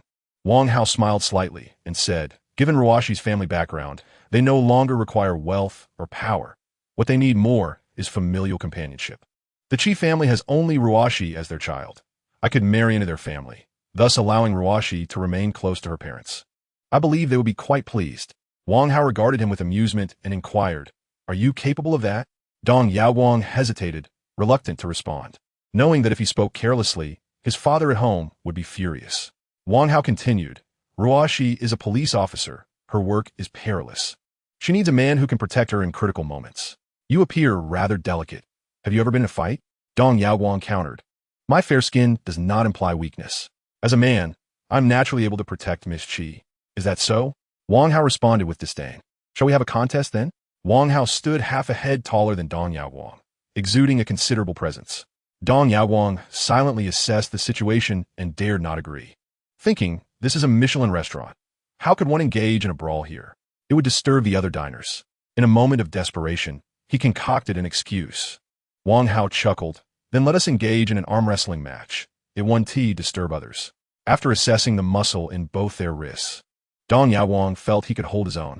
"Very well, let us do this." Wang Hao leaned his elbow against the table, extending his right hand to shake with Dong Yaoguang. Qi Ruoshi assumed the role of referee, declaring loudly, "Begin." With a resounding clap, within a second, Dong Yaoguang's hand was pinned to the table. Astonished by his rapid defeat, he fumed, "This does not count. I wasn't prepared." Wang Hao casually replied, "Let's try again." A second later, another clap resounded as Dong Yaoguang lost once more. Observing his flushed face, Wang Hao taunted, "A 1-second man like you would hardly impress Ruoshi. Wow, Uncle Wang is so impressive." Upon hearing the warm voice, Wang Hao turned to see Su Wanyue entering the restaurant with Wan. Chapter 60. Why is everyone favoring Wang Hao?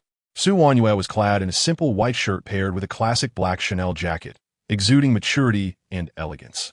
Beside her, Wan wore a classic yellow plaid skirt from Dior, adorning her hair with an adorable bunny hairpin, radiating a cute yet fashionable vibe. The two entered the hall hand in hand, and Su Wanyue smiled gently at Wang Hao. Wan promptly released Su Wanyue's hand and joyfully dashed towards him. Wang Hao bent down to lift Wan, exclaiming, "Your rabbit hairpin is simply adorable." Wan produced 2 more from her pocket, showcasing them to Wang Hao like a treasure. "I had Mom buy 3, 1 for me, 1 for her, and 1 for you." Noticing that Su Wanyue had fallen behind, Wan called out loudly, "Mom, hurry up, I'll help you," and Uncle Wang put them on. At this shout, all eyes in the room turned towards them. Huang Yaqi gazed at the graceful and elegant Su Wanyue. A wave of unprecedented anxiety washed over her. Faced with the fully blossomed black rose of maturity, she experienced her first pangs of beauty anxiety. Wan's innocent words plunged her heart into despair. How could that scoundrel Wang Hao know so many beautiful women? Not to mention Lu Man, this Qi Ruoshi from their conversation evidently hails from a distinguished background, one I surely cannot compete with. And now there's another stunning young woman. It is said that men have a particular fondness for such.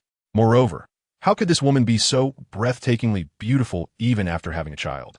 That perfect curve of her hips, almost wished to touch it. Casting a fierce glare at Wang Hao, she found he was utterly oblivious to her presence. Wang Hao, looking at Su Wanyue, remarked, "What a coincidence it is that everyone is here for a meal today." Su Wanyue tucked a strand of hair behind her ear and replied softly, "Wan insisted on eating the steak here, so I brought her along. I hope I didn't disturb you." Wang Hao shook his head, responding naturally, "Not at all. I'm just having dinner here with my ex-wife and coincidentally ran into Officer Qi." He gestured towards Qi Ruoshi, introducing her. "This is Officer Qi, who was of great assistance with the White Shark Group matter. And this is Su Wanyue, the chairwoman of Hao Yue Group. The two women exchanged glances, an electric tension passing between them. Qi Ruoxi extended her right hand, saying, "Sister Su, managing such a vast group while caring for a child must be quite taxing." The emphasis on the word child was a pointed reminder to Su Wanyu that she was a mother now and should refrain from entangling herself with Wang Hao. However, Su Wanyu was acutely aware of her position. She had never pursued Wang Hao. Yet Qi Ruoxi's actions ignited a competitive spirit within her. Today, she would measure her worth against Wang Hao's women, and if necessary, apologize later. Su Wanyu extended her right hand to shake Qi Ruoxi's, responding, "Not at all. How much to Wang Hao? He adores Wan, treating her like his own daughter and visits her often." Qi Ruoxi narrowed her eyes, recognizing the cunning of the former underground Black Rose. Unlike Huang Yaqi, who seemed naive, yet it mattered little. She had once been Bai Qi's lover, which stood as her greatest blemish. With a cheerful smile, Qi Ruoxi remarked, "Wan is such a lovely name. What is her full name? Wan?" Upon the mention of Wan, the atmosphere in the room suddenly chilled, an inexplicable shiver coursing through the onlookers. Su Wanyu shook her head, smiling faintly. "She shares my surname, Sun Wan. In the future, she may adopt my husband's surname." Husband? Qi Ruoxi inwardly cursed, regretting ever allowing Wang Hao to entangle himself with her. Now it seemed they were truly involved with one another. As Dong Yaoguang stood aside, the moment his gaze fell upon Su Wanyu, his eyes nearly popped out in astonishment. This woman exuded an exquisite charm. Upon overhearing the conversation between the two ladies, he was taken aback to learn that Su Wanyu was, in fact, without a husband, a true gem among women. Dong Yaoguang promptly rose and addressed Qi Ruoxi, saying, "Miss Qi, please allow your friend to take a seat. Today, I shall treat you." Qi Ruoxi shot him a glance, her impatience evident as she replied, "I wish to enjoy a gathering with my friend. Kindly excuse yourself." "What? I assure you, I shall not intrude. I am merely here to cover the bill." The prospect of sharing a table with two stunning beauties, even in the presence of the insufferable Wang Hao, was enough to compel Dong Yaoguang to remain. Qi Ruoxi frowned, her displeasure palpable as she retorted, "Dong Yaoguang, must I be more explicit? I have no interest in you. You may leave now and cease to be an eyesore." Dong Yaoguang's face turned an array of colors, his desire to retaliate stifled by the daunting reality of Qi Ruoxi's status. With a feeble thud of his palm against the table, he turned to depart. As he passed by Huang Yaqi's table and noticed her sitting alone, a pang of shared sorrow struck him. Extending his right hand in a gesture of goodwill, he proposed, "Miss, your companion seems captivated by another. Shall we dine together?" "Begone." Huang Yaqi shot him a disdainful glance, her thoughts racing. "If Qi Ruoxi holds you in such low regard, how could I possibly entertain the notion? Do you think I'm an easy target simply because you're disheartened by Qi Ruoxi?" The more she pondered, the angrier she became, and in a fit, she splashed her drink upon Dong Yaoguang. "Leave at once. Do you not comprehend human language?" The public humiliation of being doused with water left Dong Yaoguang seething with indignation. His expression darkened further, and he silently mused, "I cannot provoke Qi Ruoxi, but what are you really? Wang Hao is but a leech as his companion. You likely possess no significant backing." With sleeves rolled up, Dong Yaoguang prepared to teach Huang Yaqi a lesson. Not far off, Wang Hao noticed the escalating situation and hurried over, delivering a swift kick that sent Dong Yaoguang sprawling onto the ground. "Ouch, that hurts! Wang Hao, how dare you strike me? I shall retaliate." Dong Yaoguang scrambled to his feet, seizing a chair as a weapon in his fury. Upon witnessing this, Wang Hao abandoned restraint and unleashed his full strength in a kick that sent Dong Yaoguang flying 10 meters away, leaving him sprawled on the ground, unable to rise for a considerable time. Cough, cough. "Wang Hao, you dare to assault me? I shall call the police." As Qi Ruoxi approached, she remarked, "I am the police. What do you intend to report?" Dong Yaoguang found himself at a loss for words, his anger boiling over as he spat. "Qi Ruoxi, I will inform Uncle Qi about this." With a nonchalant demeanor, Qi Ruoxi replied, "Go ahead. Do you suppose my father will side with you or with me?" Seeing her unconcerned attitude, Dong Yaoguang could only muster the strength to rise and retreat in disgrace. Once outside the restaurant, he immediately dialed the personal number of Director Qi. Once connected, he cautiously recounted the incident involving Wang Hao's assault to Director Qi. Director Qi responded with confusion.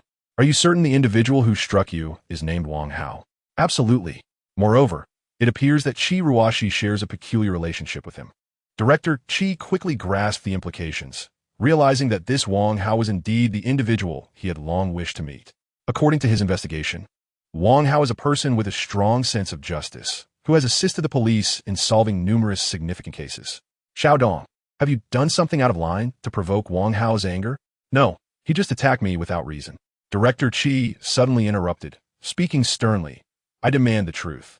Should you dare to lie, the consequences will be dire. Director Chi's long-established authority caused a wave of panic within Dong Yaoguang. I merely intended to invite his female companion to dinner. It was she who splashed water on me. Later, I thought to teach her a lesson, but I only intended to scare her and did not lay a hand on her. Then Wang Hao came rushing over and struck me. Chi Ruashi not only did not assist me, but rather sided with Wang Hao. The director's booming voice suddenly echoed through the microphone, inviting his female companion to dinner? How dare you act so shamelessly? Xiaodong, I warn you not to bring those foreign vices into our country.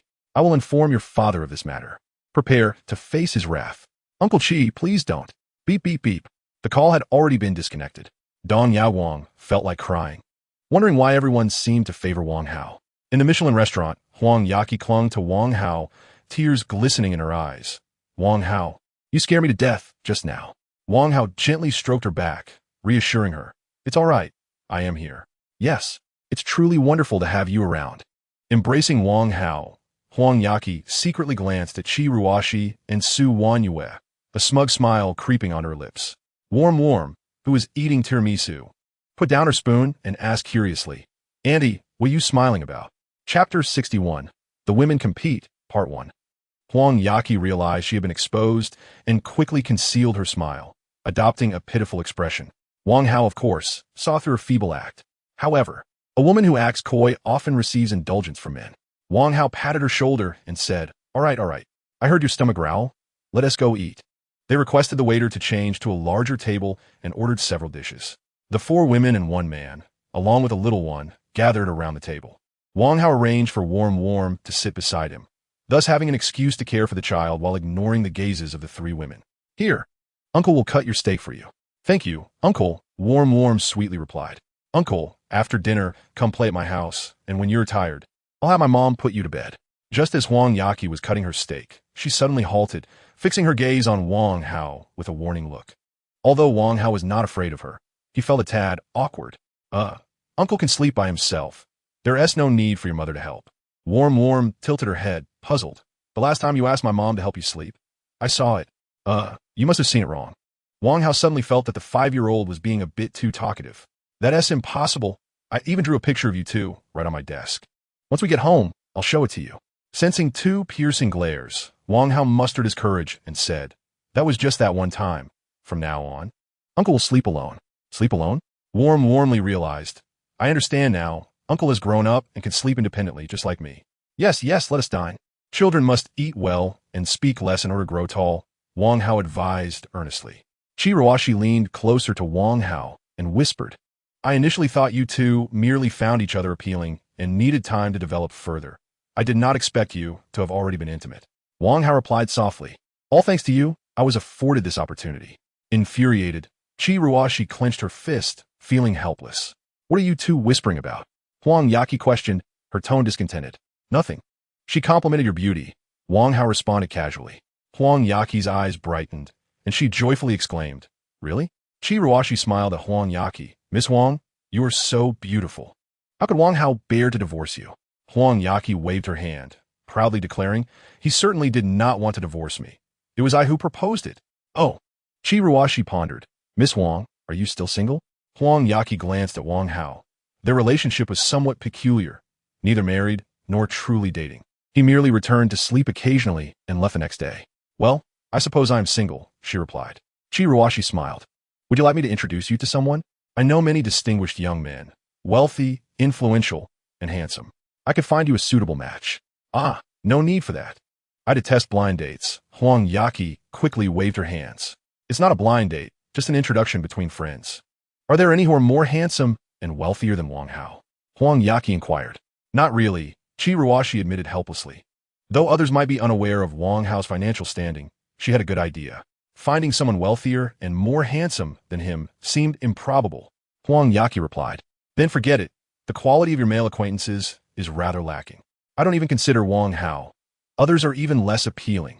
Qi Ruoxi was left speechless. If only Huang Yaqi knew Wang Hao's true financial situation, she would understand how unreasonable her demands were. Choosing to ignore Wang Hao's ex-wife, she decided to reserve the weakest opponent for last. Noticing the steak in front of Su Wanyue, Qi Ruoxi asked, "Sister Su, is your steak well done?" Su Wanyue replied while cutting her steak, "Yes, it is thoroughly cooked." Qi Ruoxi remarked meaningfully, "Isn't that tough and dry? Such steaks lack tenderness and have a significantly poorer texture." Su Wanyue pierced a piece of steak with her fork and took a bite, chewing thoughtfully. A well-done steak has endured the test of fire and is completely cooked, ensuring safety for diners who can indulge without excessive concern. "Haha, safety is one thing, but the taste is another," Qi Ruoxi quipped. "Only those who have tasted it can judge the flavor." "Wang Hao, what do you think?" Wang Hao buried himself in his meal, deliberately ignoring Su Wanyue's inquiry. It was best for men not to engage in women's disputes. Seeing that Wang Hao was unwilling to respond, Su Wanyue did not press further and turned to Qi Ruoxi, asking, "How do you like your steak cooked?" Qi Ruoxi responded, "Medium." Su Wanyue set down her knife and fork, gently wiping the grease from the corner of her mouth, and remarked, "While a medium-rare steak is tender and succulent, it does pose certain safety concerns." Qi Ruoxi replied in a subdued tone, "I am quite safe." Su Wanyue chuckled, "You may be safe, but Wang Hao's fate is less certain. If he were to consume you, the consequences could be dire." "Impossible. As long as he only eats my portion of steak, he shall be safe," Qi Ruoxi retorted through gritted teeth. "Huh? Do you truly believe someone like him would limit himself to a single flavor?" Noticing Qi Ruoxi's silence, Su Wanyue turned to Huang Yaqi and inquired, "How do you prefer your steak cooked?" Huang Yaqi, with her mouth full of beef, reveled in her first meal of the day, having been starved for far too long. "I prefer mine medium. Su Wanyue nadid sotfili. That retains the tenderness of the meat while ensuring a certain degree of doneness." A classic case of wanting it all. Huang Yaqi, puzzled, asked, "What do you mean by wanting it all?" Qi Ruoxi, aware of Su Wanyue's cunning nature, decided to include Huang Yaqi in her strategy, encouraging her. "She is mocking you for wanting to divorce Wang Hao while still being unable to let go of him." Fuming, Huang Yaqi shouted at Su Wanyue, "Speak plainly and do not beat around the bush. I detest people who speak in riddles." In the face of Huang Yaqi's ire, Su Wanyue merely smiled calmly, responding, "I am referring to your standards in choosing a partner, desiring both good looks and wealth. This was your own admission, not mine. Please do not misunderstand." Qi Ruoxi continued to stoke the flames. "She is indeed mocking you. Miss Huang, consider this. You are Wang Hao's ex-wife, and she has shared a bed with him. Naturally, as the newcomer, she wishes to elevate herself above you to win Wang Hao's favor. Why else would she be here?" "Oh, I see," Huang Yaqi exclaimed indignantly. "Having children and still engaging with men. How shameless." Su Wanyue remained unfazed, teasingly responding, "Is it forbidden for a woman to be intimate with men after having children? I am even contemplating following the national call to have second or third child." Huang Yaqi retorted, "Are you a sow? How can you bear so many?" Su Wanyue took a sip of champagne and replied coolly, "Childbearing is a woman's inherent nature, the foundation of human propagation. It should not be ridiculed, but celebrated. As a woman, your words betray a lack of feminine virtue." The calmer Su Wanyue became, the more enraged Huang Yaqi felt. "Then have one child if you can. Why bear so many? It only serves to showcase your fertility." Su Wanyue glanced at Wang Hao and remarked, "With such excellent genes, if he desires, I would gladly bear him as many as he wishes." "How infuriating! Just because you have a fuller figure, you think you're something special." Huang Yaqi's face flushed red, though she lacked any real power in her words. Su Wanyue then quipped, "Oh, you've been married to Wang Hao for over a year, yet there seems to be no sign of a baby bump. Are you perhaps unable?" Huang Yaqi exploded, "How could that be? I simply choose not to. I can have a child whenever I wish." "Haha," Su Wanyue mused, "a woman who is unwilling to bear children for a man likely does not love him very much." Moreover, Su Wanyue deliberately cast a glance at Huang Yaqi, her tone piercingly sharp. "If you do not bear children, you can leave at any moment." "You!" Huang Yaqi, struck at her most vulnerable point, erupted in anger. With a steak knife in her right hand, she pointed it at Su Wanyue and exclaimed, "How can you speak so harshly, you woman? Why have I ever run away? We were together just last night." "Wang Hao, noticing Huang Yaqi's agitation, swiftly intervened to disarm her. He resolved never to bring women to the Western restaurant again. Should a conflict arise, the weapons were readily available. Yaqi, do not be so agitated. The knife is for cutting steak, not for pointing at people. Wang Yue, you're the elder sister. Do not bully them. And certainly do not overstep. And you, She, as a citizen, how can you stand by and stoke the flames instead of maintaining order? Suvanjuri Plaiv, Oldite. I shall heed your words and refrain from stooping to this little sister's level. Chi stated, this is a private matter, unrelated to my profession. However, rest assured, should they truly fight, I will intervene. Huang Yaqi threw the fork onto the table with force and huffed. I am no longer eating. I am full of anger. The atmosphere fell into an awkward silence.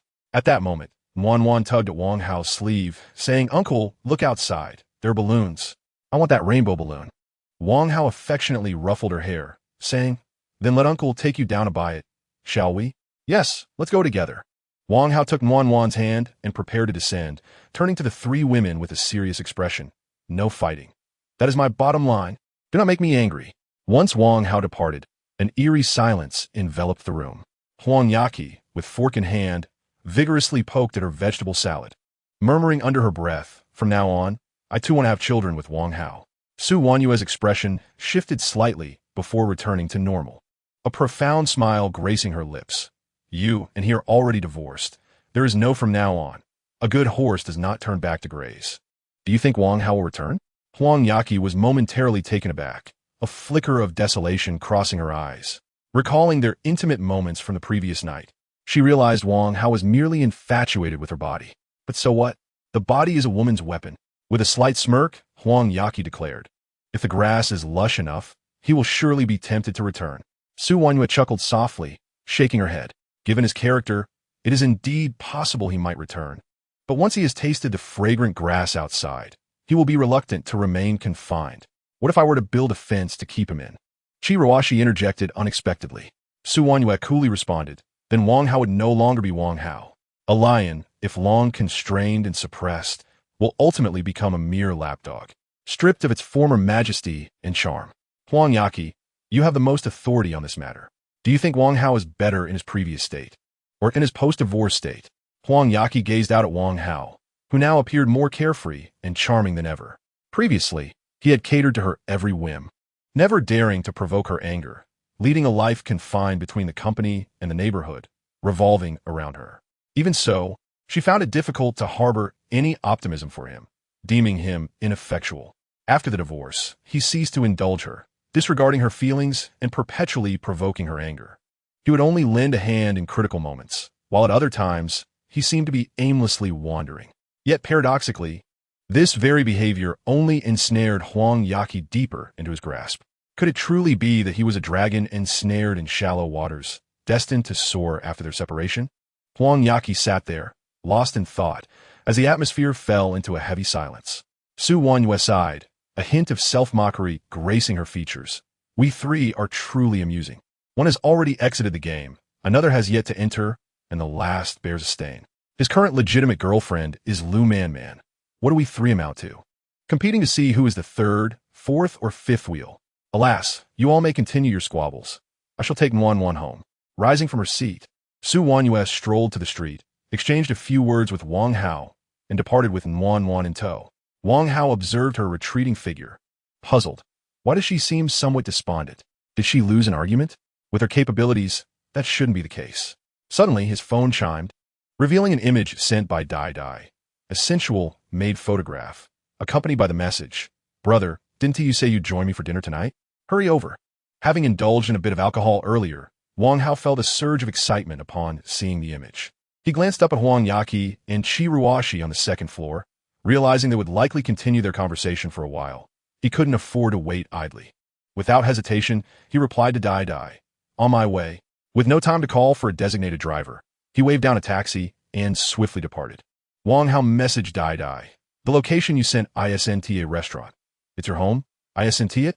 Dai responded, indeed, dining at home is much more hygienic. Brother, hurry over. I've prepared numerous delightful dishes, including a treasured main course. Wang Hao replied, make sure to open the door for me. My phone is about to die. Meanwhile, At a Michelin restaurant, Chiyawashi received a phone call and turned to Huang Yaqi. I apologize, but there's an urgent matter at the office that I must attend to. Huang Yaqi absent-mindedly stirred her vegetable salad, her expression vacant. You may go. What had once been a lively table now held only the dazed Huang Yaqi. At that moment, a waiter approached, bowing slightly. Miss, would you like to settle the bill? Startled, Huang Yaqi blinked. Huh? Where is everyone? Why has everyone disappeared? She hurriedly dialed Wang Hao's number, only to hear, sorry, the number you have dialed is switched off. What does this mean? The affluent have fled, leaving me, the most impoverished, to settle the bill? Hesitating, Huang Yaqi asked, how much is it? Miss, your total comes to 19,800. What? So expensive. Miss, here is your bill. Feel free to review it. Huang Yaqi looked at the bill in her hand, her heart seething with rage directed at Wang Hao. He had promised to treat her to a meal, only to abscond. Even more infuriating was the fact that I had to cover the expenses for 2 other women as well. I don't even have 980 in my account. How am I to pay 19,800? Facing the vigilant waiter, Huang Yaqi, flustered, stammered. Do you accept Huabei? Chapter 63. The first encounter with Dai Dai. In the taxi, Wang Hao was incessantly bombarded by the negative emotional energy emanating from Huang Yaqi. This foolish girl, she must have lost yet another argument. And now all the blame falls upon me. Wang Hao had long since grown accustomed to Huang Yaqi's negative emotional outbursts. Negative emotion, level 9. Do you truly despise me so? Am I to be beaten? Wang Hao hastily requested the driver to charge his phone. The moment the device powered on, he immediately called Huang Yaqi. Before he could utter a word, her furious voice erupted from the receiver. Wang Hao, you scoundrel, return my money at once. As she demanded money right off the bat, it seemed he had escaped a beating, and Wang Hao relaxed. Puzzled, he replied, I am the creditor. It is you who should owe me, Huang Yaqi retorted. I am referring to the dinner bill from earlier. You promised to treat us, yet you all fled, leaving me to pick up the tab. Wang Hao chuckled. Ah, so that's what it is. I thought it was something of great consequence. Pray tell, how much is it? I'll transfer it to you, Huang Yaqi declared. 39,800. Wang Hao was taken aback. Such an exorbitant amount? I recall the dishes I ordered totaling around 20,000. Huang Yaqi snapped. You must be mistaken. The amount I just paid was indeed 39,800. Wang Hao countered. That cannot be correct. You had previously borrowed 2,000 for concert tickets. How could you possibly have 39,800 on hand? With gritted teeth, Huang Yaqi replied, I paid with Huabei. Wang Hao insisted. Then show me the Huabei bill. Huang Yaqi erupted once more. We've been together for over a year, and you don't trust me at all? Wang Hao responded. It is precisely because I know you so well that I wish to see the bill. Huang Yaqi fumed. If you do not transfer the money, my Huabei will default, and I shall become a defaulter, clinging to you day and night, making it impossible for you to eat, sleep, or pursue other women. Wang Hao conceded. You drive a hard bargain. I shall transfer you 40,000 via WeChat, with the extra 200 being a gift from your dear ex-husband. Upon opening WeChat, Huang Yaqi saw the avatar labeled ex-husband brother, and indeed, 40,000 had been transferred. Clicking to accept, her balance instantly swelled by 40,000. This thrilled Huang Yaqi. As in the past 2 years, she had never had more than a 5-figure sum at her disposal. This is not merely an extra 200. It is an additional 20,000. Now I can purchase some cosmetics. Just as Huang Yaqi reveled in her excitement, Wang Hao's voice echoed through the phone. Little girl, you haven't hung up yet. Panicking, Huang Yaqi exclaimed, oh no, he heard me. Beep, beep, beep. Wang Hao stared at his phone screen, incredulous. This silly girl. If she were to have a child, would the child be as foolish as she? Just as he exited the taxi, Su Wanyue called again. I apologize, Wang Hao. I lost my composure today. Wang Hao smiled gently and replied, it's all right. I can understand. Su Wanyue's voice carried a hint of fragility. I always believed I would remain composed in the presence of other women. Yet, seeing them so young and radiant, I felt an inexplicable urge to compete. Su Wanyue continued, I apologize for putting you in a difficult position. I assure you, I will not behave like this again. Wang Hao comforted her, saying, I must admit, I am quite satisfied with your performance today. It has allowed me to witness your dexterity. However, I hope that in the future you will not compete with them, but rather assist me in keeping those women in check. Do you understand my intention? Su Wanyue replied, yes, no matter how many women you have in the future, I will ensure they are well managed and that no disturbances arise. Cradling the sleeping Nuan in her arms, Su Wanyue gazed out at the moon, lost in thought. Sigh. I have already received enough. I should not harbor unrealistic fantasies. I shall neither compete nor quarrel, but rather help him manage his harem, so that Wang Hao may find peace, allowing me to remain by his side. Otherwise, all of this will vanish into thin air. Wang Hao arrived at the Runhua Garden community, locating the door number reserved by Dada. Before he could knock, the door swung open from within. Welcome, master. Upon seeing the interior, Wang Hao was slightly taken aback. Dada, with her twin ponytails and clad in a black and white maid outfit, bowed deeply to him. The chiffon apron accentuated her graceful figure, and the bow at her collar seemed on the verge of bursting as she bent. Is this how we play? I like it, he thought to himself. System, initiate scan. Name, Lin Xiaolu Dada. Age, 20. Height, 165 centimeters. Attractiveness, 93 points. Romantic experience, 0. Notes, gaming streamer, an anime enthusiast.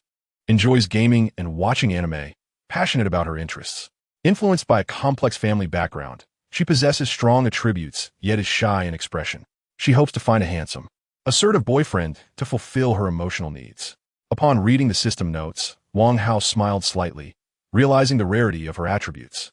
He scrutinized her motionless, and a height difference of 20 centimeters added an air of dominance, making Dada increasingly anxious, yet it also ignited an unusual thrill within her. She liked domineering men. Wang Hao nodded in satisfaction, giving her a playful slap on the backside, asserting, "Go fetch me a glass of water." The moment their bodies made contact, Dada trembled, filled with excitement. "Yes, master." Wang Hao settled on the sofa, crossing his legs, and accepted the glass of boiled water from Dada. He frowned slightly displeased. "The water is scalding hot. How can I drink it? I will help you cool it down." Dada took the glass and began to blow on it earnestly. "Master, it's no longer hot. Please try it." Wang Hao took a small sip, furrowing his brow again, and exclaimed, "This water is too cold. Are you trying to give me a stomach ache?" "Master, I will warm it for you." Dada took the glass back, tucking it into her clothing to heat it with her own warmth. Wang Hao reclined on the sofa, observing the obedient Dada with satisfaction. These friends of Huang Yaqi are truly exceptional, one better than the last. In the future, I must take the opportunity to converse with them. Go prepare a basin of foot-soaking water for me.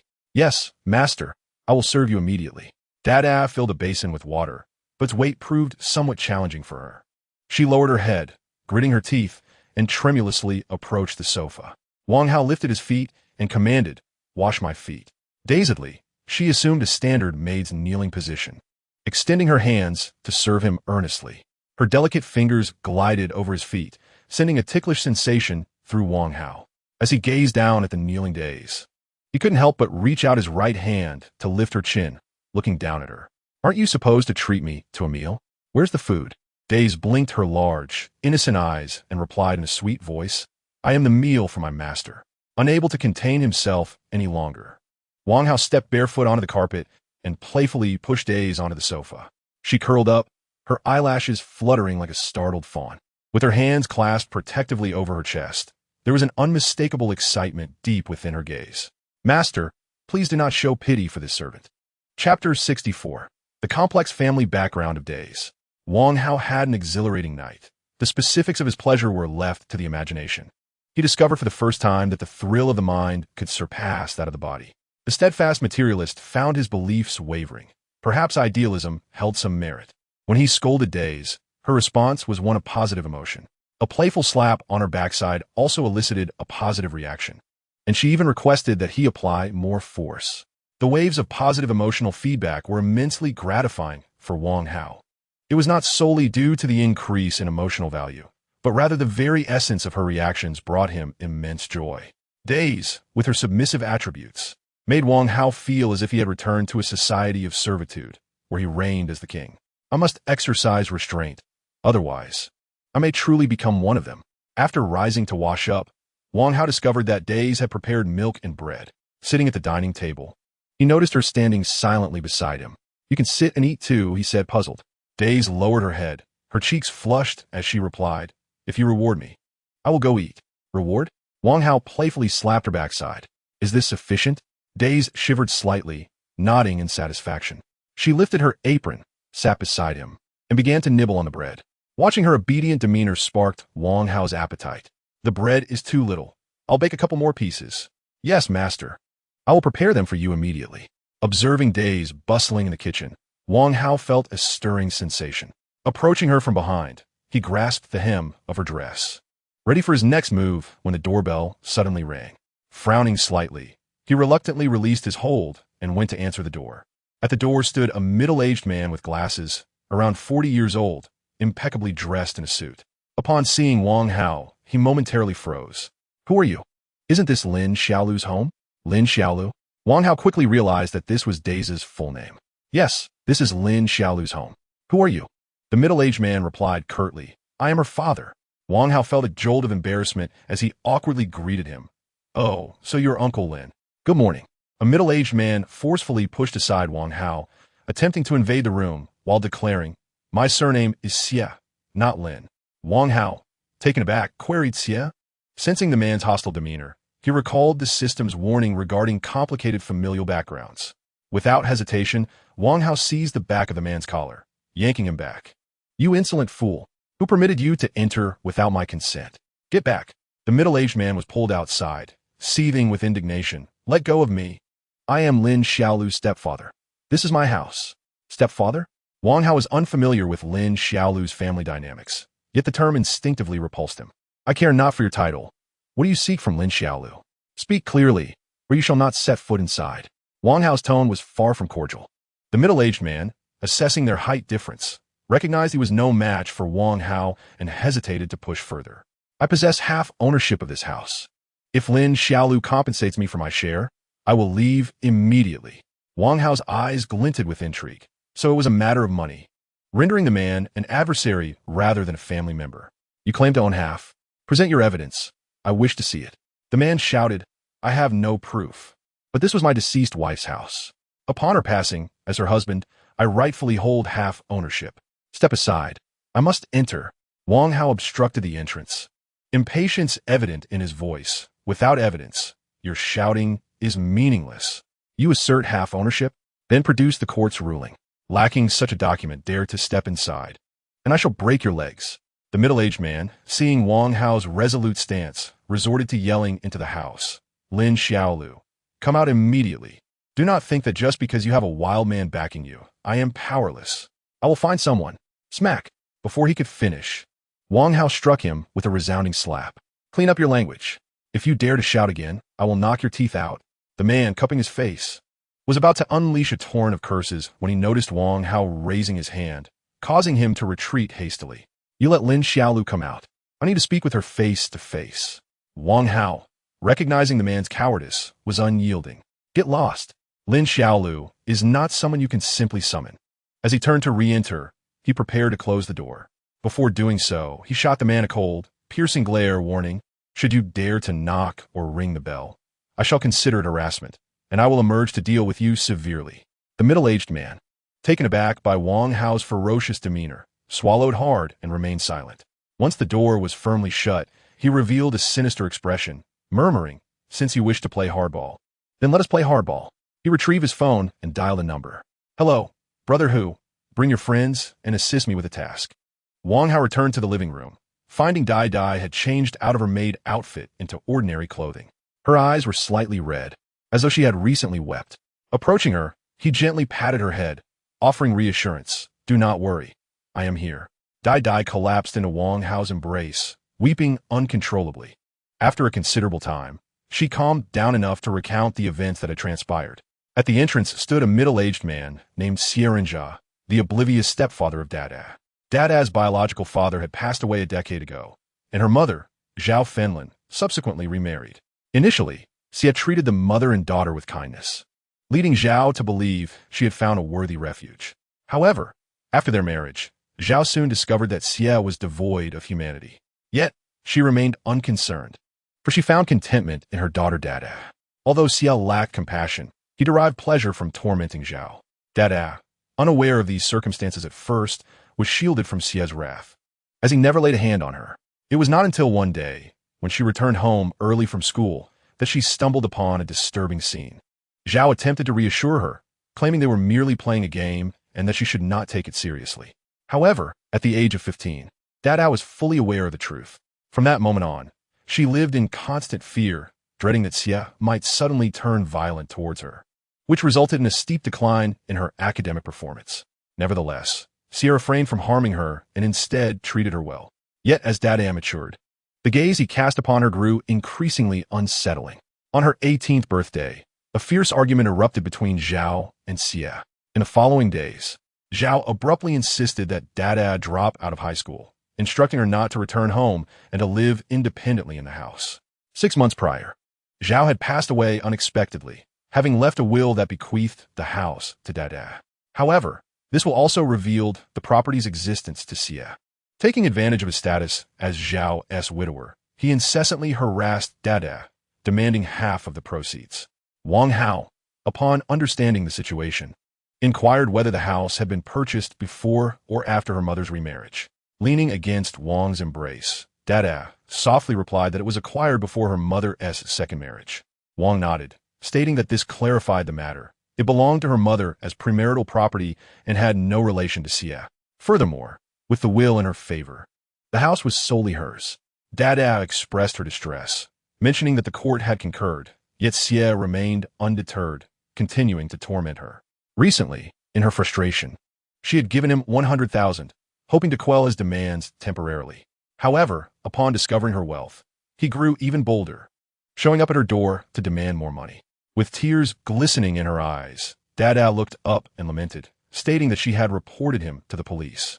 Yet they could do little more than chase him away, only for him to return days later, even sending threatening messages. "Brother, what should I do?" she implored.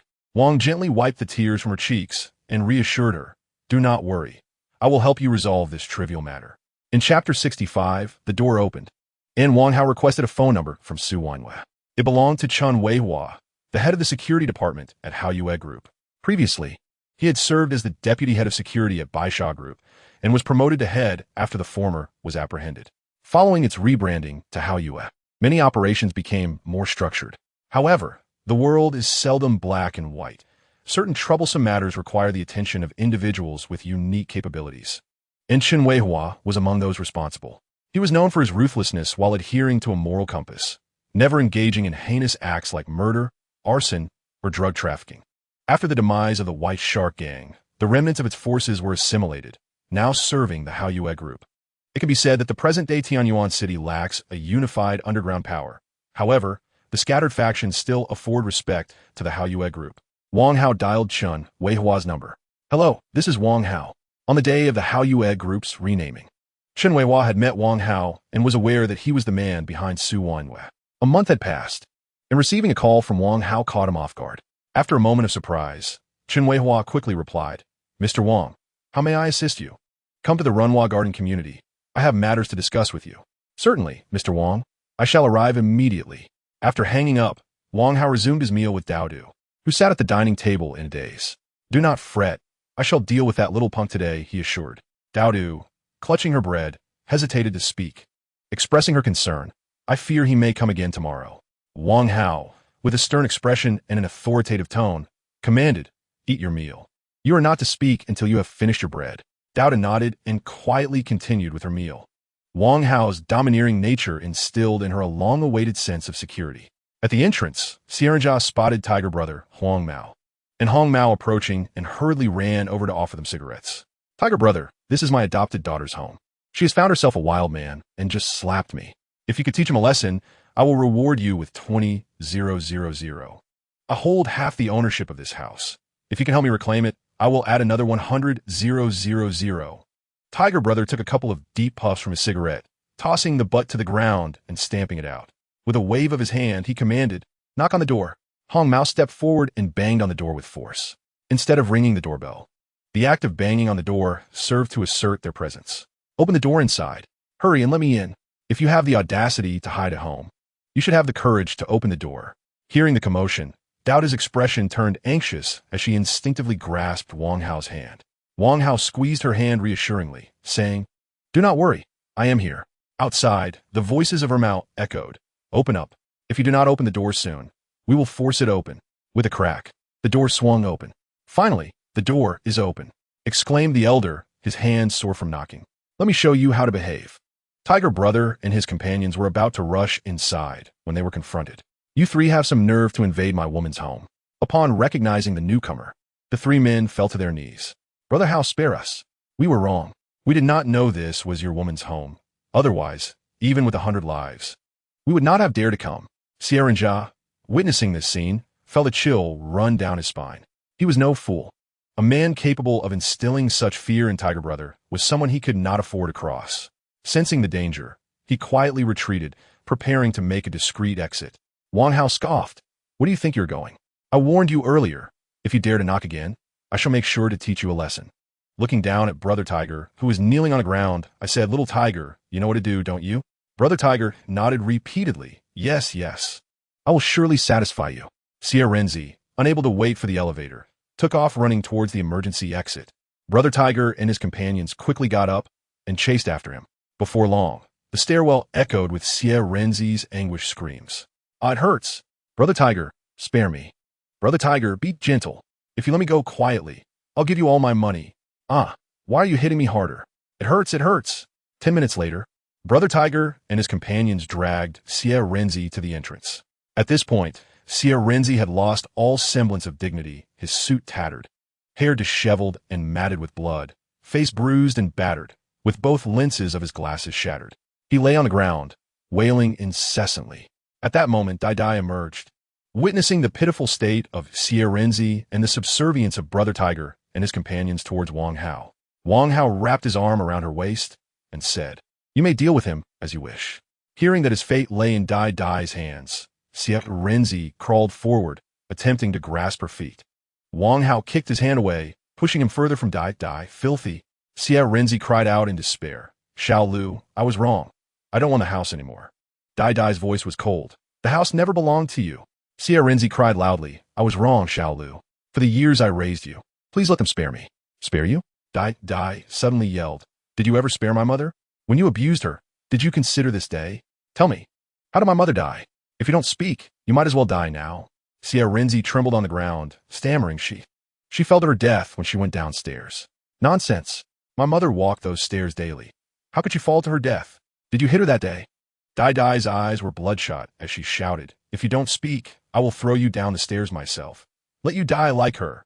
Faced with Dai's impending fury, Xie dared not conceal the truth, muttering, I did hit her that day, but she ran out and fell to her death. It really wasn't my fault. Upon hearing this, Dai charged forward, wildly kicking Xie in the face. You killed my mother. If you hadn't hit her, would she have run? You scum. You deserve to die. After venting her rage, Wang Hao gently held her aside. With Xie clear criminal culpability, there was no need for further measures. Wang Hao had already informed Qi Ruoxi to come and take him away. Seeing Xie utterly ruined face, Wang Hao frowned and said, Little Tiger, when the police arrive and inquire about his injuries, you know what to say, right? Brother Tiger nodded repeatedly. Little brother understands. We'll say he fell on his own. If the police press further, we'll insist we had nothing to do with it, and that it's entirely unrelated to Madam. Very well. Wang Hao carried Dai inside, preventing her emotions from flaring up again, and cleaned the blood from her feet. Before long, Qi Ruoxi arrived with her team. After a round of inquiries, she took Xie and Hugu away. Observing Wang Hao and Dai inside the room, she refrained from entering, merely standing at the doorway. Based on my experience, such a situation typically warrants a minimum of 10 years. The specifics will depend on the court's ruling. Wang Hao approached the entrance, gazing at her, and said, You've worked hard. Qi Ruoxi retorted with a hint of sarcasm. I'm not the one laboring tirelessly. It is Comrade Wang who toils day and night. Do take care of your back. Chapter 66. A facade of victory, yet a true defeat. After Qi Ruoxi departed, Chen Weihua approached. Clad in a crisp white shirt, his taut muscles betrayed his training as a martial artist. Wang Hao spoke in a low tone. Director Chen, I've noticed a decline in public safety in Tianyuan City lately. Chen Weihua felt a surge of anxiety. Wang Hao's tone resembled that of an official from the Public Security Bureau. Mr. Wang, could you specify what you mean? Chen Weihua inquired cautiously. Wang Hao exhaled a puff of smoke and replied, Recently, both of my women have faced harassment, which has left me quite unsettled. Chen Weihua was taken aback and quickly responded, I will immediately arrange for an investigation. Wang Hao waved his hand dismissively, saying, "No need, it has already been resolved. Tell me, does the Hao Yue group have a security company?" "Yes," Chen Weihua answered promptly. "How many capable female bodyguards do we have?" After a moment's contemplation, Chen Weihua replied, "Currently, there are 4 female bodyguards are challenging to recruit, whereas we have over 200 male bodyguards." "Only 4? Wang Hao's tone suggested dissatisfaction. "Then let us deploy those 4. Arrange for 2 at Hushing Community and 2 at Runhua Garden, allowing them to alternate shifts. Their sole duty henceforth will be to protect my women. All other tasks are to be cancelled, and their salaries will be paid at double the previous rate." "Understood, Mr. Wang. I will make the arrangements at once." "Wait." Wang Hao halted him, saying, "Recruit additional skilled female bodyguards. If local candidates are unavailable, seek them from other regions. Offer triple the salary to entice them." "Certainly, Mr. Wang. How many should we recruit? Would 10 suffice?" Wang Hao casually replied, "Start with 100. We can reassess if that proves insufficient." After Chen Weihua departed, Wang Hao moved beside Dai Dai, who had tears glistening in her eyes, still affected by her earlier emotions. "Dai Dai, I hear you are quite skilled at gaming. Shall we duo queue for a match?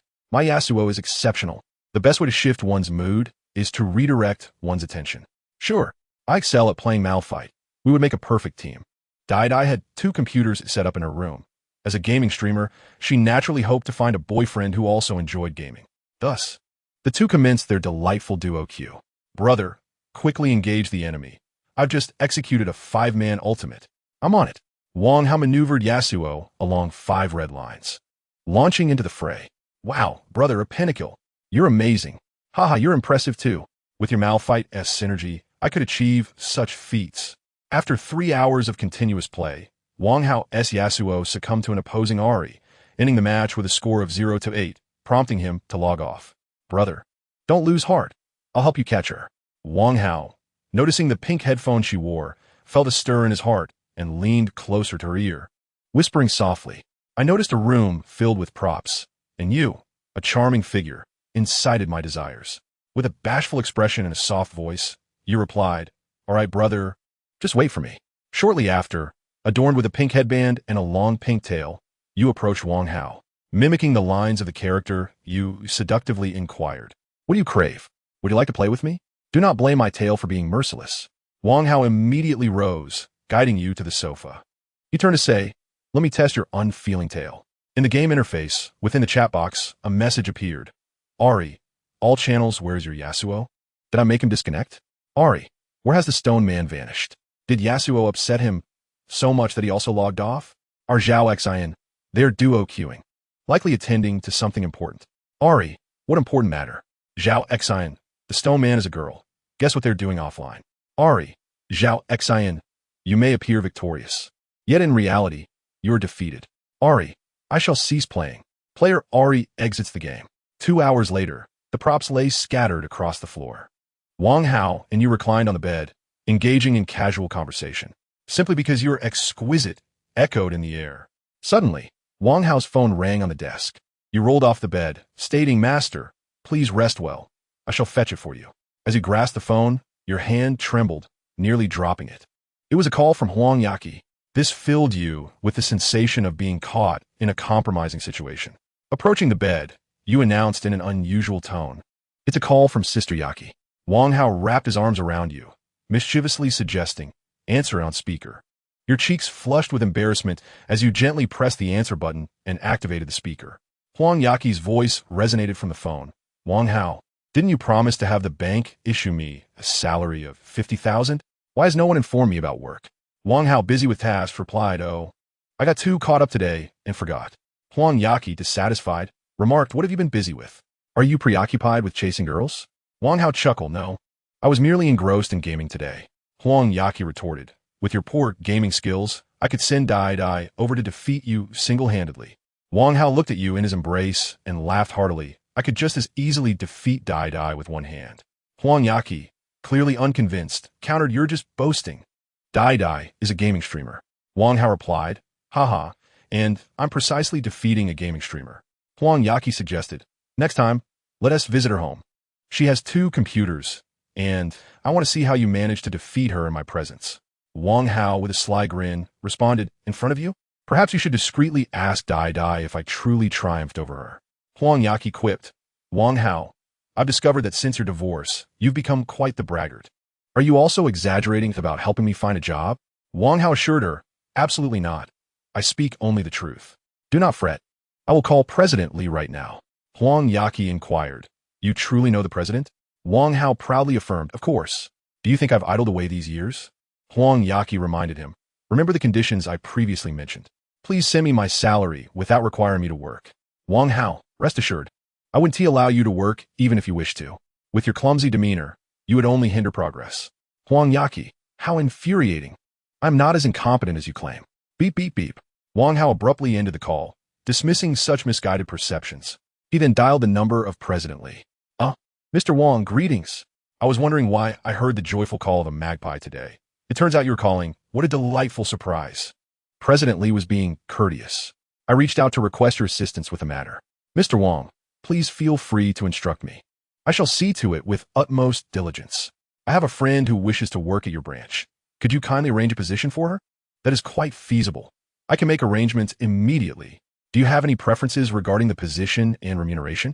A base salary of 50,000, with performance bonuses at your discretion each month. Most importantly, do not assign her any actual work. Allow her to simply relax in the office. Understood, no problem at all. May I inquire, is this friend of yours male or female? Female, she is my ex-wife. Oh, I understand now. Rest assured, Mr. Wang. I shall make the necessary arrangements for you. Chapter 67. Huang Yaqi is invited. Upon receiving the identification and phone number from Wang Hao, President Li sat on the third floor, deep in thought. The identity of an ex-wife is somewhat special, requiring careful consideration. From the identification photo, it is evident that Mr. Wang's ex-wife is quite beautiful. Mr. Wang clearly still harbors feelings for her, so I must secure a prestigious position for her, preserving his dignity. Mr. Wang's reluctance to disclose his identity suggests he is not interested in remarrying. I understand this, as such a wealthy individual as Mr. Wang enjoys the freedom that comes without the constraints of marriage. Moreover, should he remarry and subsequently divorce, would he not risk losing half of his vast fortune? Therefore, it would be prudent to avoid assigning her any roles related to client information. It is essential to place her in a comfortable position, ensuring she remains here long-term. As long as she is present, Wang Hao will likely keep his funds deposited with our institution. After careful consideration, President Li called Huang Yaqi, adopting a friendly tone. Hello, is this Ms. Huang Yaqi? I am Li Jichuan, the president of Tianyuan Branch Bank. Huang Yaqi was at Wanxiang City selecting cosmetics. Having just spent the 40,000 yuan she had coaxed from Wang Hao, with her credits still unpaid. Alas, I should have reported 59,800. Upon receiving President Li's call, Huang Yaqi felt a surge of joy, realizing that Wang Hao had not deceived her. This is Huang Yaqi. How may I assist you? President Li courteously replied. I would like to offer you the position of strategic development consultant at our bank. Huang Yaqi inquired, puzzled. Strategic consultant? Are we preparing for a battle? President Li momentarily felt disconcerted by the mention of battle. Ms. Huang, you jest. We are in peaceful times, not preparing for war. Then what does a strategic consultant entail? President Li patiently explained.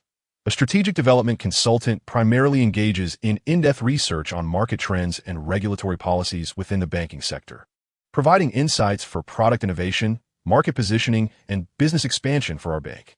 Upon hearing of Ms. Huang's sharp intellect and keen insight into finance, I extend a sincere invitation for you to join our bank as a strategic development advisor. With your esteemed presence, I am confident that we can forge a new chapter in the banking industry. After President Li's impassioned speech, Huang Yaqi simply replied, I don't understand. President Li nearly toppled from his chair in shock. Huang Yaqi continued, just tell me what you need me to do. After collecting his thoughts, President Li responded, you may simply sit in the office, sip tea, read the news, and familiarize yourself with industry trends. Huang Yaqi replied, oh, that sounds manageable. I can handle that. President Li sighed in relief and asked, when will you be available to come to the bank? I will arrange the formalities for you. Huang Yaqi interjected, hold on. Let us discuss the salary first. President Li explained, the basic monthly salary is 50,000, along with various bonuses, ensuring an annual income of no less than 1 million. Huang Yaqi's face lit up with joy. That is quite high. You're not deceiving me, are you? President Li calmly reassured her, "It's not excessive. With your capabilities, your salary will surely increase in the future." Suddenly, Huang Yaqi received a fraudulent message. "Be cautious when job hunting. Beware of high subsidies, training deposits, and guarantee traps. Stay vigilant." She thought, could this old man be a fraud? President Li called out, "Hello, Miss Huang, are you still there?" Huang Yaqi replied, "Yes. But now I suspect you might be a scammer." Fraud? President Li felt a twinge of concern. Mr. Wang's ex-wife could be difficult to handle. "I'm not a fraud. You will see once you arrive at the bank. Where are you located? I can send a car to pick you up." Huang Yaqi, with her sparkling eyes, circled them thoughtfully and said, "If you truly are the president, then advance me 3 months' salary as proof of your authenticity and capability." President Li wiped the sweat from his brow.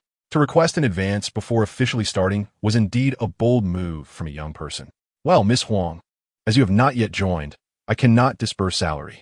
How about I arrange for the finance department to grant you 200,000 as a bonus? Would that suffice?" Huang Yaqi restrained her excitement and replied calmly, "Go ahead and transfer it. If I truly receive the funds, then send a car to Wanxiang City to pick me up for the onboarding process." 5 minutes later, a delightful notification sound startled Huang Yaqi. She jubilantly danced as 200,000 arrived in her account. Finally, she could indulge in shopping. President Li called her, "Miss Huang, you've received the money, correct? I'm sending a car to pick you up." Huang Yaqi absent-mindedly gazed at the nearby shops and casually said, Come on," before abruptly hanging up and dashing inside. It had been ages since she last shopped here. Today, she could finally splurge. Summer clothes are affordable. 200,000 should be enough for several outfits. Meanwhile, President Li summoned his assistant. "Xiao Hui, send a driver to Wanxiang City to pick someone up. Actually, you should go personally. This individual is a relative of one of our major clients, so ensure utmost respect. Also, please bring Manager Meng from the HR department." After the assistant left, Manager Meng entered. Manager Meng cautiously inquired, "President Li, what instructions do you have for me?" President Li replied in a calm tone, "In a moment, a lady named Huang Yaqi will arrive to complete her onboarding procedures for the position of strategic advisor at the bank. Please expedite her onboarding process and keep it simple. Understood?" Manager Meng nodded repeatedly, pondering which privileged individual from a prominent family was coming to experience life on the ground. Huang Yaqi? That name rings a bell, he thought. Noticing Manager Meng lost in thought, President Li remarked irritably, "Why are you dazed? Is this a task you cannot handle?" President Li, is Huang Yaqi in her 20s and quite beautiful?" President Li, intrigued, asked, "Do you know her? If you do, that would be splendid. Ensure she is well taken care of, and I shall commend you greatly." Manager Meng's heart raced. Indeed, he recognized Huang Yaqi from their rather unpleasant encounter during the interview. This was a matter that must remain hidden from the president. President Li, Huang Yaqi was here for a training session recently. Unfortunately, due to her non-compliance with the training regulations, there was an unpleasant incident with the training officer, leading to her dismissal. President Li's expression darkened. An unpleasant incident? How could she be upset? If she is unhappy, how can Mr. Wang be pleased? If Mr. Wang is displeased, what if he decides to transfer his funds to another bank? President Li's mind raced. Mr. Wang had recommended her for the position, indicating he was unaware of the specifics. There is still a chance for redemption. President Li immediately instructed Manager Meng, "Speak to the training officer and have her find a way to apologize to Huang Yaqi. I understand this may not be entirely her fault, but if she can resolve this matter satisfactorily, I will increase her bonus by 1,000 this month." "Understood. I will take care of it immediately." Manager Meng had taken a few steps when he abruptly turned back, hesitating. "There is one more matter I need to report." After successfully resolving Huang Yaqi's situation, President Li was elated. Her onboarding would not only secure the long-term relationship with Mr. Wang, but it would also place him in her debt, a twofold gain that delighted him. As President Li rose to pour tea, he casually remarked, "Speak. It seems that Chun from the personal finance department has a particular interest in Huang Yaqi." Bang! President Li stumbled, the teacup shattering on the floor. Subsequently, the office echoed with his roar, "Chun Xiaojia, that scoundrel, pursuing women to the gates of hell, and yet remains oblivious. Have him come to me at once." Chapter 68. Mr. Wang's ex-wife has a unique personality. Chun Xiaojia hurriedly rushed into President Li's office, panting heavily, fanning his face with both hands. "President, you summoned me." While sipping tea, President Li's hand trembled, causing the teacup to crash again. "Oh dear, how careless you are," Chen Xiaojia gasped, covering his mouth in surprise. "President, allow me to help you clean up." President Li quickly retreated in alarm, exclaiming, "Do not come near me." Frustrated, Chen Xiaojia stomped his foot and exclaimed in a sulky tone, "How rude. You cannot speak to me like that." President Li pointed a trembling finger, stuttering. "Did you go to Thailand?"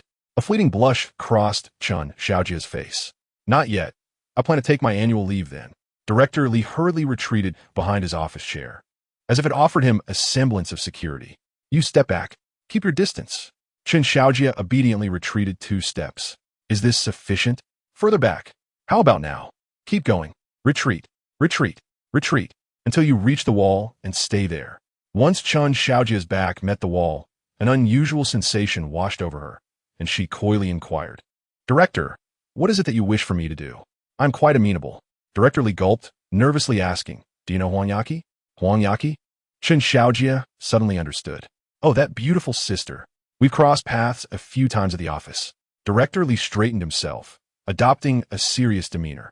"I warn you, do not provoke her. Her ex-husband is not someone you can contend with." "Huh, Director, you jest. How could I possibly provoke her?" Chen Xiaojia formed an exaggerated gesture with her right hand and remarked, "I ought to thank her ex-husband as he introduced me to an entirely different kind of joy." "What?" Director Li exclaimed, stunned. "You and her ex-husband?" "You too." It was as though he had uncovered a monumental secret. No wonder Mr. Wang had such a stunning ex-wife. It turned out he preferred men? Chen Xiaojia waved her hand dismissively, her voice lilting. "Oh, it's unrelated. That day, he sent 2 individuals from Sichuan to teach me a lesson. At first, I found it quite distressing, but later realized it was rather enjoyable." "Stop, stop. You need not elaborate. I do not wish to hear it." Director Li pressed his hand to his heart, taking a deep breath, allowing his emotions to settle after a prolonged moment. "Thank goodness it's not Mr. Wang. Otherwise, I would be uncertain about whether to visit him." Gazing at Chen Xiaojia, Director Li spoke sternly. "Listen closely, Chen Xiaojia. I have 2 demands you must adhere to. First, you must never provoke Huang Yaqi. Second, under no circumstances are you to enter my office without my express permission." Chen Xiaojia bit her lower lip, softly replying, "Understood, I will comply." Directo Li Shudarat. Hastily waving her off. "Quickly be gone." Chen Xiaojia cast a flirtatious glance before departing. Director Li exhaled heavily, relieved that she had finally left. Approaching the cabinet, Director Li retrieved a bottle of disinfectant. He began to sanitize the entire room, particularly the area where Chen Xiaojia had just stood, pouring out an entire bottle. The virus of the gender-bending phenomenon was terrifying, and it must be eradicated thoroughly. 2 hours later, Director Li waited impatiently, but his assistant had yet to return. Unable to contain himself, he called, "Xiao Hui, you left at 3 p.m. It's now 5 p.m., and you haven't returned with her?" "Director, I arrived long ago. However, Ms. Huang is shopping. She insists on spending 200,000 before leaving, fearing you might reclaim it." Director Li felt a headache coming on. Mr. Wang's ex-wife was rather eccentric. No, this was called personality. Yes, indeed, personality. I must maintain a proper attitude. Xiao Hui, remain nearby. Once she finishes shopping, bring her directly to the office, no matter how long it takes. At 7 p.m., the entire branch was dimly lit, save for the 3rd floor, where Manager Meng of the Human Resources Department accompanied President Li, sipping tea as they awaited Huang Yaqi. "Knock, knock, knock. Kumin." Huang Yaqi entered the office, donning sunglasses and adorned in high-heeled door shoes, her footsteps echoing confidently. Behind her, the president's assistant trailed, burdened with bags. President Li hastily rose to greet her, extending his right hand. "Ms. Huang, we have been eagerly awaiting your arrival." "Welcome." Huang Yaqi regarded his outstretched hand, retrieving an Hermes silk glove from her bag. "I apologize, but I only shake hand with my ex-husband. However, as you are my elder, I hope my wearing gloves does not offend you." They exchange a brief handshake before quickly parting. "Haha, not at all, Ms. Huang. It is evident how much you cherish Mr. Wang. He is indeed fortunate." Huang Yaqi scoffed. "Only a dog would love him." Clearing his throat, President Li swiftly changed the subject, aware that domestic disputes between young couples were not something he wished to be embroiled in. "Ms. Huang, could you please present your identification? I will proceed with your onboarding paperwork." "Identification?" Huang Yaqi rummaged through her bag, only to regretfully reply, I didn't bring it. Noticing President Lee's discomfort, Manager Ming quickly interjected, you may fill out this form for now. You can bring your ID tomorrow when you start. We will need it to set up your salary card, social security card, and housing fund. Instead of immediately filling out the form, Huang Yaqi fixed her gaze on Manager Ming, causing her great anxiety. Oh no, she doesn't bear a grudge, does she? Is she about to assert her authority over me? What I did a few days ago was indeed inappropriate. I assure you it won't happen again. Huang Yaqi slammed her hand on the table, exclaiming, how can I fill out the form without a pen? Oh, my apologies. Manager Ming hurriedly handed over a pen, secretly relieved that Huang Yaqi had not recognized her. After receiving the pen, Huang Yaqi continued to scrutinize Manager Ming, making her increasingly restless. Have we met before? Manager Ming's heart raced as she explained, you attended a training session here recently. We may have crossed paths then. Oh. Huang Yaqi accepted this without suspicion and began filling out the form. 3 minutes later, the paperwork was completed. President Lee led the applause, clap, clap, clap. Let us welcome our strategic development consultant, Ms. Huang, to our bank. Welcome. A warm welcome. Huang Yaqi waved her hand, saying from now on we're colleagues. So there's no need to call me Ms. Huang. It feels too formal. Just call me by my name. President Lee nodded in satisfaction, noting how quickly Huang Yaqi was integrating. Then you need not call me President Lee either. That feels too distant. Call me by my name. What's your name again? I seem to have forgotten. Li Zichuan. That is rather hard to remember. I shall call you Old Li. That works. Call me whatever you prefer. After their introductions, President Lee checked the time and announced, I have made a reservation at a restaurant. Let us go dine together as a welcome banquet for Huang Yaqi. Hooray! The others cheered. However, Huang Yaqi shook her head. I never dine out alone in the evenings. President Lee expressed his bewilderment. Why are you here alone? We are all accompanying you. Huang Yaqi replied with conviction. I was referring to Wang Hao. Since he is not here with me, I can only count as one. A wave of discomfort washed over the group. Was this a display of affection? Suddenly, President Lee's eyes lit up. Why not give Mr. Wang a call and invite him to join us for dinner? I have been meaning to cultivate a friendship with him. Without hesitation, Huang Yaqi dialed Wang Hao's number. Hello, where are you? At that moment, Wang Hao was reclining on the sofa, indulging in a blissful foot massage. I'm enjoying a foot treatment, he replied. Huang Yaqi retorted angrily. Why didn't you invite me? I want to go too. Wang Hao glanced at the masseuse and said, this is a personal service. There is only one technician, and you wouldn't be able to join. Unhappily, Huang Yaqi asked, are you coming to dinner? President Lee and the others are treating me. Wang Hao, relishing his comfort, had no intention of moving. I'm not going. Frustrated, Huang Yaqi stamped her foot, declaring, if you're not going, then neither will I. I'm going to find Dada and share the news of my employment. In an instant, Wang Hao, who had been lounging on the sofa, sat up straight. You cannot go to Dada's. She is unwell. Huang Yaqi, puzzled, asked, how do you know? Is she seriously ill? Wang Hao replied in a calm tone. It's nothing serious, just a cold. She consulted me about which medicine to take, hence I am aware. Oh, Huang Yaqi continued. Then why did she consult you and not me? Wang Hao rolled his eyes. If she consulted you, I fear she might not survive to see the next day. Huang Yaqi clenched her small fists. How infuriating. Why do you always look down on me? After ending the call, she turned to those around her and asked, do you know what medicine to take for a cold? Cold relief granules. Cold remedy. White and black. All right, I shall purchase some of those. I will leave my clothes at the office. Shall we? Drive me. I will skip dinner. At the Renhua Garden Community, Wang Hao was examining the white stockings adorning Dadai's legs when the doorbell rang. Dadai felt a pang of anxiety. Was it Sierenja returning? Wang Hao gestured for her to relax. It can't be him. I'll answer the door. Approaching the door, he peered through the peephole and was greeted by a pair of bright, curious eyes staring back. Goodness, that unmistakably naive gaze belongs to Huang Yaqi. What on earth is she doing here? The doorbell rang insistently, the sound growing more urgent, prompting Wang Hao to reluctantly open the door. Dadai, look what I brought. Huang Yaqi exclaimed. Wang Hao, what are you doing here? She asked, her face a portrait of astonishment. Didn't you say you were getting a foot treatment? Wang Hao replied with a steady demeanor.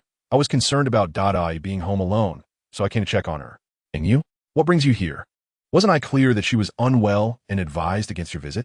Huang Yaqi squeezed past Wang Hao, playfully nudging him with her hip as she did so. It's precisely because she is sick that I came. I couldn't bear the thought of her being alone at home. Upon entering the living room and seeing Dadai's appearance, Huang Yaqi rushed forward, reaching out to touch her bright yellow braids in astonishment. Dai Dai, have you transformed into a beautiful warrior to vanquish the cold virus? Blushing, she was at a loss for words. Unable to confess that her true intention was to eliminate Wang Hao, she merely let out a soft sound of acknowledgement. Huang Yaqi approached, gently feeling her forehead, and remarked, "Your face is flushed and warm. You must have fever." Raising the bag in her hand, she took credit, saying, "I brought you some medicine. So hurry and take it." Gratefully, Dai Dai accepted the medicine and hastened to the kitchen, turning her back to Huang Yaqi. As she opened the bag and retrieved the day's dose, she discreetly tossed it into the trash when Huang Yaqi wasn't looking. Observing Wang Hao lounging comfortably on the sofa, a flicker of suspicion crossed Huang Yaqi's face. "Why are you so concerned about Dai Dai? Are you two quite familiar?" "Not really," he replied. "However, since Dai Dai is your close friend and you happen to be my ex-wife, she could be regarded as my former close friend as well. My visit to her is entirely reasonable. Wouldn't you agree?" Huang Yaqi blinked, musing, "That seems to make some sense." Gazing at Dai Dai, who was drinking water in the kitchen, she noticed the slender, elongated calves encased in white stockings. The red bow at her chest strained against her figure. Suddenly, Huang Yaqi recalled that Dai Dai had mentioned a few days prior her intention to sacrifice herself to entice Wang Hao. Could it be that she had already taken action?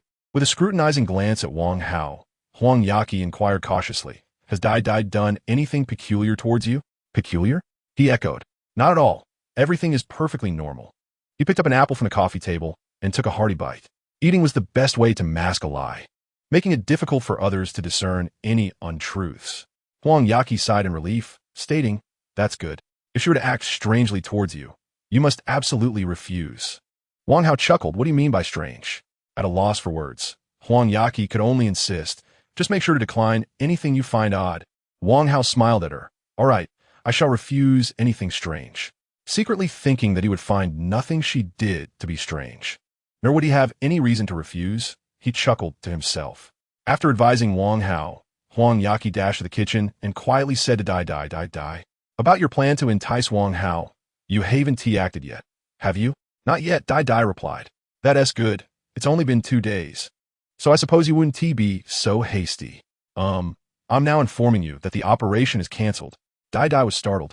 "You're saying the operation is cancelled now? I've already given him my heart. How can it be cancelled? Besides, Wang Hao is handsome, capable, and wealthy. I must proceed." "Yaqi, I have it all planned out." "Why the sudden cancellation?" Huang Yaqi hesitated before saying, "I feel that aside from being a bit poor, Wang Hao has no other flaws. I've decided to give him another opportunity for redemption." A chill ran through Dai Dai as she asked, "Are you considering remarrying him?" Huang Yaqi shook her head. "I haven't made up my mind yet. Even if I were to remarry, he would have to pass my tests. My tests are not so easily surmountable." Upon hearing Huang Yaqi's intentions, Dai Dai quickly urged Sister Yaqi, "A good horse does not turn back to eat the grass it once grazed. You must think carefully." Huang Yaqi leaned closer to her ear and whispered, "I must confide in you that I have secured a job with an annual salary of 1 million, and the work is quite effortless. I find myself contemplating that if I do not encounter a suitable man, I might have to settle for a lifetime with Wang Hao. This salary would suffice for my expenses." Dai Dai, lost in a whirlwind of thoughts, tightened her grip on her cup subconsciously. "Sister Yaqi, have you considered further? Is 1 million a year truly sufficient for your needs?" Huang Yaqi sighed, distressed. "It is indeed inadequate.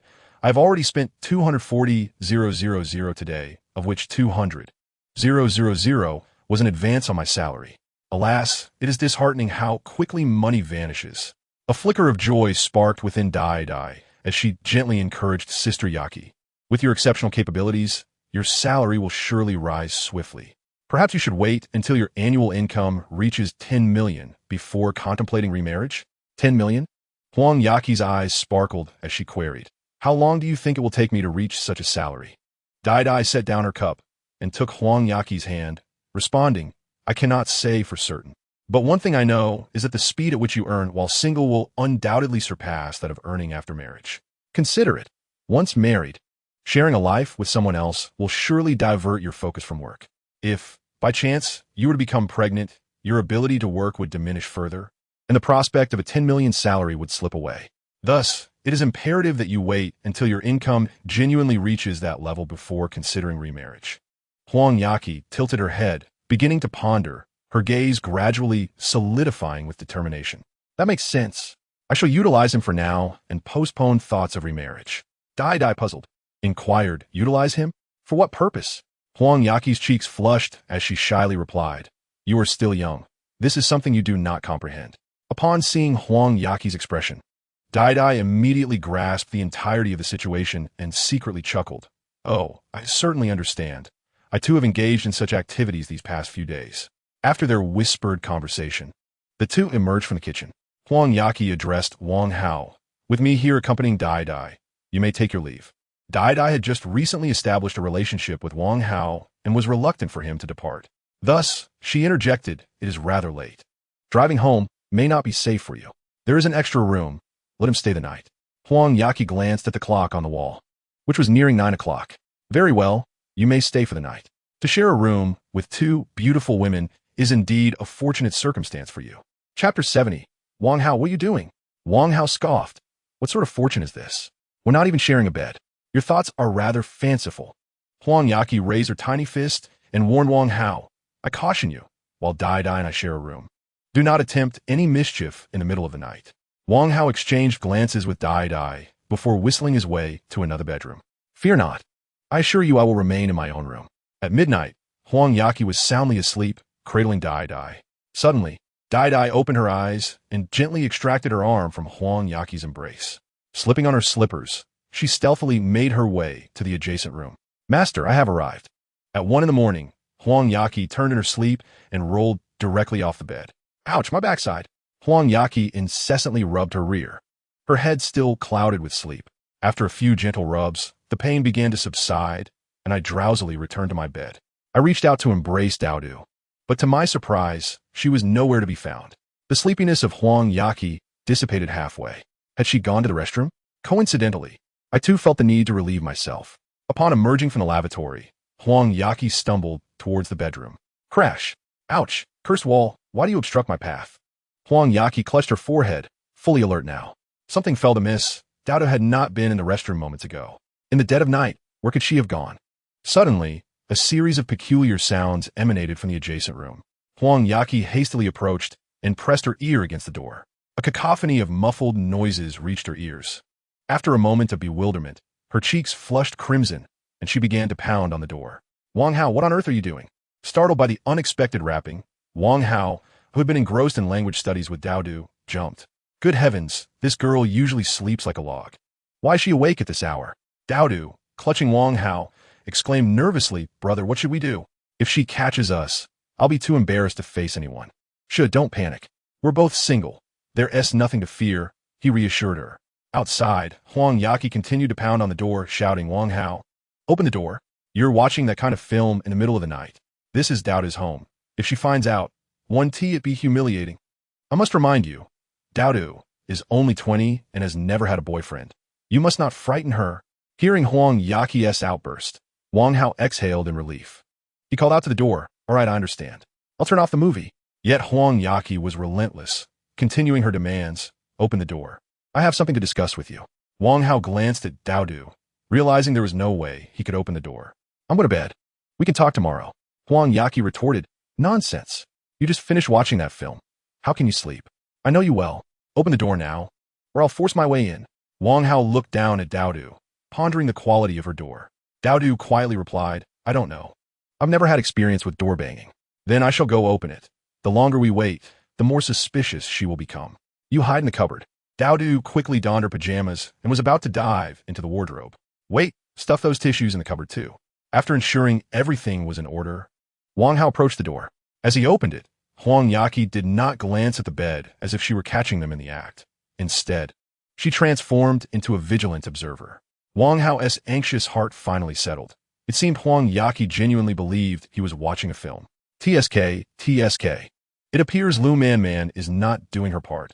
She hasn't satisfied you, Huang Yaqi remarked, circling around him. How could she let you watch a film in the middle of the night? You should just break up with her. Wang Hao awkwardly rubbed his nose, replying. She is on a business trip. With her recent popularity, she has many variety shows to attend. No wonder you've been so pent up, Huang Yaqi smiled slightly, pulling Wang Hao into her embrace. What are you doing? He gasped. Huang Yaqi extended her calf backward, gently curling it to close the door. What do you want me to do? Seeing you in such a pitiful state, I thought I might lend a hand, she remarked. Isn't that a bit inappropriate? This is Dai-Dai's home, came the hesitant reply. Dai-Dai has gone out. It's just the two of us here. There's nothing to worry about. But there are no buts. You seem a bit odd today, dragging your feet. This is not your usual style. All right, since you insist on this, I shall reluctantly comply, she replied with a hint of resignation. 2 hours later, Huang Yaqi emerged from Wang Hao's room, her expression one of satisfaction. Upon returning to the master bedroom, she noted that Dai-Dai had yet to return, exhaling a quiet sigh of relief. Thankfully, she hadn't come back. It would have been quite awkward had she done so. Meanwhile, as soon as Huang Yaqi left, Dai-Dai rushed out from the cabinet, leaping toward Wang Hao. Hey, hold on a second. At 9 in the morning, the three of them sat together for breakfast. Although Dai-Dai had no skill in cooking, she could manage simple tasks like frying eggs and toasting bread. Each person was lost in their own thoughts, the silence punctuated only by the sound of chewing. Huang Yaqi, glancing at Dai-Dai, broke the silence by asking, Where did you go last night? Dai-Dai took a large gulp of milk and replied, I wasn't feeling well in the middle of the night, so I went to the hospital. I saw you sleeping soundly, so I didn't wake you. To the hospital? Huang Yaqi exclaimed, astonished. Was your cold that severe? Not really, not really, Dai-Dai shook her head repeatedly. I just had a slight fever last night. A shot took care of it. Oh, that's good then. A fever-reducing injection is indeed quite effective. Checking the time, Huang Yaqi turned to Wang Hao and said, Could you drive me to work? Wang Hao yawned lazily, replying, Not going. You could take a taxi. I'm still not awake and plan to sleep a bit after breakfast. Huang Yaqi looked at both Wang Hao and Dai-Dai, realizing that once she left, they would be alone together. This was absolutely unacceptable. Wang Hao, you must drive me. The taxi smells of smoke, and I dislike that. What if I encounter a rogue if I call for a ride? Wang Hao responded, exasperated, at this early hour. What rogues could there possibly be? Huang Yaqi fixed him with a meaningful gaze, saying, Some men are rogues 24 hours a day. They don't adhere to time constraints. On the Maybach, Huang Yaqi sat in the passenger seat, glancing around with an uneasy feeling. Don't you find it awkward driving women.She's car every day? Wang Hao turned to her with a smile. What is awkward about it? Isn't it delightful to enjoy something for free? Huang Yaqi squirmed in her seat, feeling restless. I still find it uncomfortable. Wang Hao laughed heartily. That's your issue. I find it quite enjoyable. Observing Wang Hao's smug expression, Huang Yaqi felt an unexplainable urge to snap. With a huff, she turned away, staring out at the passing scenery, lost in her thoughts. As time ticked by, Huang Yaqi suddenly shouted, Stop. I want to get out. Startled, Wang Hao retorted, What on earth are you doing? We haven't even reached the bank yet. I don't care. I want to get out. I refuse to ride in her car. From now on, don't use her car to take me anywhere. Wang Hao was utterly bewildered. Why? You took advantage of the bargain, yet you still appear to be the one at a loss. Huang Yaqi's eyes glistened with unshed tears. Her voice tinged with a hint of sob. Riding in her car, I always feel inferior. I detest this sensation. Observing Wang Hao's silence, Huang Yaqi's voice became increasingly choked with emotion. Why is it that the moment you divorced, you became involved with her? What makes her better than me? Wang Hao was at a loss for words, bewildered by her sudden outburst. Ah, the complexities of a woman's heart are truly inscrutable. Besides, we are divorced. What is there left to compare? Wang Hao spoke the unvarnished truth. Her legs are longer than yours, her voice more melodious, and her wealth surpasses yours. Huang Yaqi stared at him, momentarily stunned. 1 second, 2 seconds, I can't go on living. She began to slap the center console in frustration and attempted to force the door open. Wang Hao hastily pulled over and shouted at her. What are you doing? Huang Yaqi remained silent, opened the door, and walked away resolutely. This scene felt eerily familiar. Wang Hao called after her as she hurriedly departed. Hey, watch your step. Don't twist your ankle. This time, if you do twist your ankle, I won't take responsibility. Did you hear me? Watch where you're stepping. During a woman's fury, a man's admonitions can only seem intrusive. The more Wang Hao urged Huang Yaqi to watch her step, the less she paid attention. With each determined stride, her legs pounded against the ground and her arms swung wildly. Suddenly, Huang Yaqi stumbled and fell, her high heel caught in a manhole cover, unleashing a torrent of curses. Wang Hao, you jinx! Chapter 71. You owe me a new pair. Wang Hao rushed over and discovered that only her heel was stuck, and she twisted her ankle.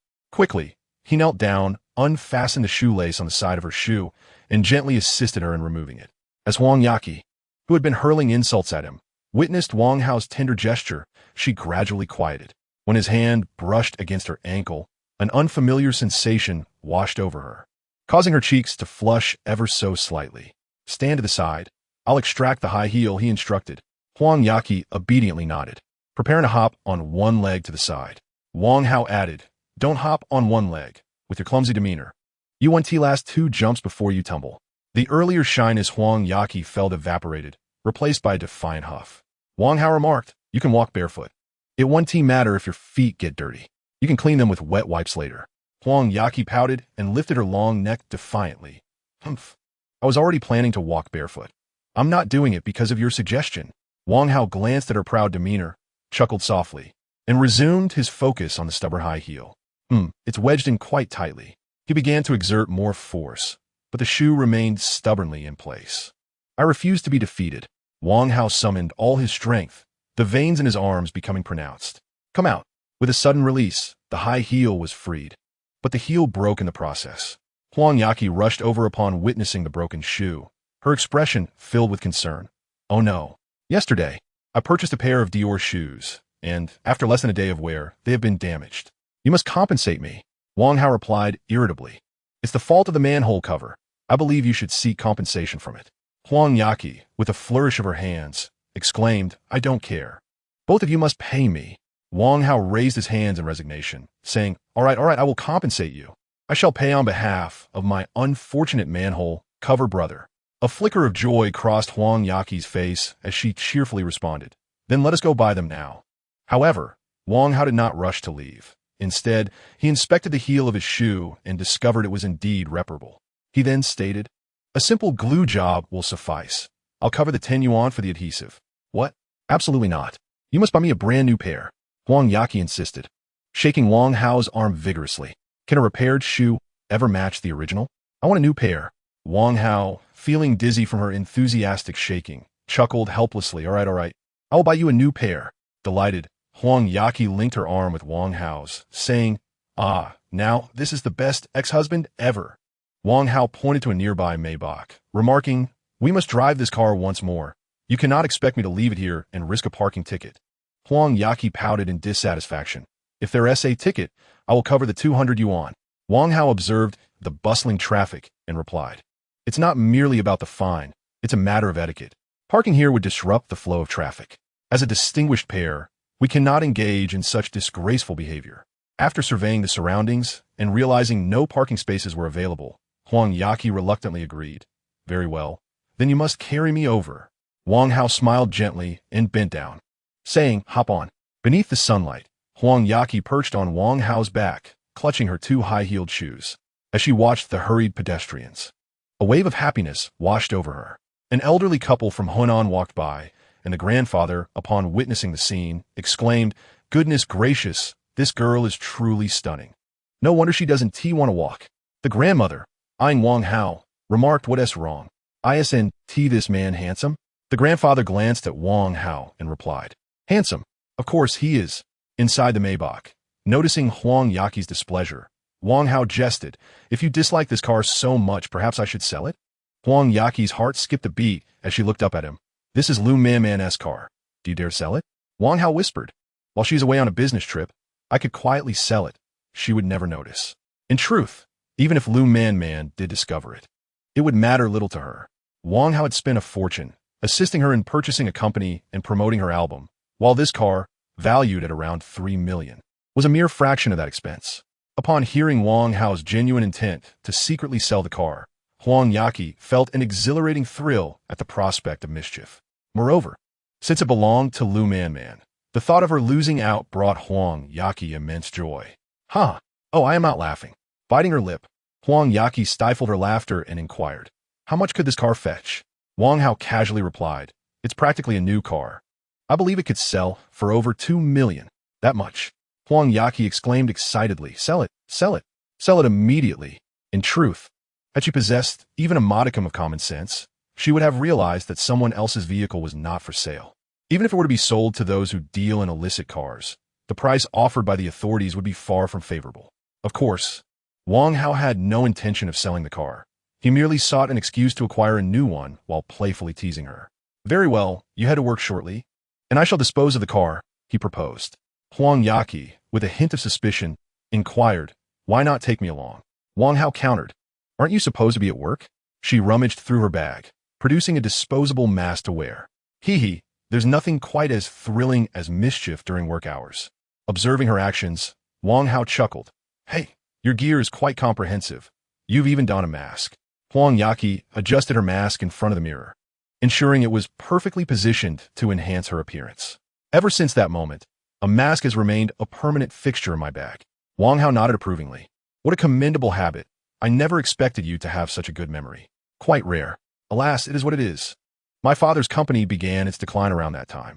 He never disclosed it to us until it became unbearable. Huang Yaqi spoke with a tinge of melancholy. Wang Hao, gripping the steering wheel, gently tapped his finger upon it. I hold a great deal of respect for your father, facing a deficit in the billions without fleeing, instead striving to mend the situation. Now that's a true man. A sense of pride illuminated Huang Yaqi's face as she spoke of her father. Indeed, my father would never be a coward. What about your father now? I didn't see him when I visited your house last time. I heard he went out of town with friends for a new project, but I'm not privy to the details. Huang Yaqi pondered. Do you think my father will rise again? There is certainly a chance. Isn't he only in his 50s? That's the prime age for perseverance. Encourage him to work hard, and you might find yourself enjoying a life of leisure later on. Ha ha ha. After their laughter subsided, an unsettling premonition struck Wang Hao. Your father wouldn't be staging a grand return, would he? Huang Yaqi, puzzled, questioned. What do you mean by grand return? My father isn't a dragon. Don't you ever read novels? Not really. I find reading tiresome and prefer watching videos. Oh, what a pity. With your intellect, you wouldn't even need to save your place in a light novel. Chapter 72. Understanding the Foot Fetish. Huang Yaqi furrowed her brow, questioning. Why does that not sound like a compliment? Wang Hao laughed heartily. I'm praising you. You can accomplish tasks without taxing your mind. How impressive. Upon arriving at the Wanxiang city, Huang Yaqi was reluctant to walk barefoot. Thus, Wang Hao carried her into the Dior boutique. The sales associate immediately recognized Huang Yaqi. Having seen her shopping there just the day before, her beauty was unforgettable. She hurried over, greeting her warmly. Miss Wang, welcome. Wang Hao gently set Huang Yaqi down on a sofa before taking a seat beside her. Holding the damaged pair of high heels, he addressed the sales associate. Please fetch me an identical pair. The sales associate, taken aback by the sight of such a handsome man, felt her cheeks flush as she lowered her head. Certainly, sir. I will retrieve it immediately. Before she could depart, Huang Yaqi interjected, I no longer want that pair. Please bring me the bow tie ones I tried on yesterday. Of course. Miss Wang, just a moment, please. Wang Hao inquired, puzzled, why the sudden change in style? Huang Yaqi, gazing at the ceiling with utmost seriousness, replied, these shoes got caught on a manhole cover after just one day of wear, which signifies that donning them brings misfortune.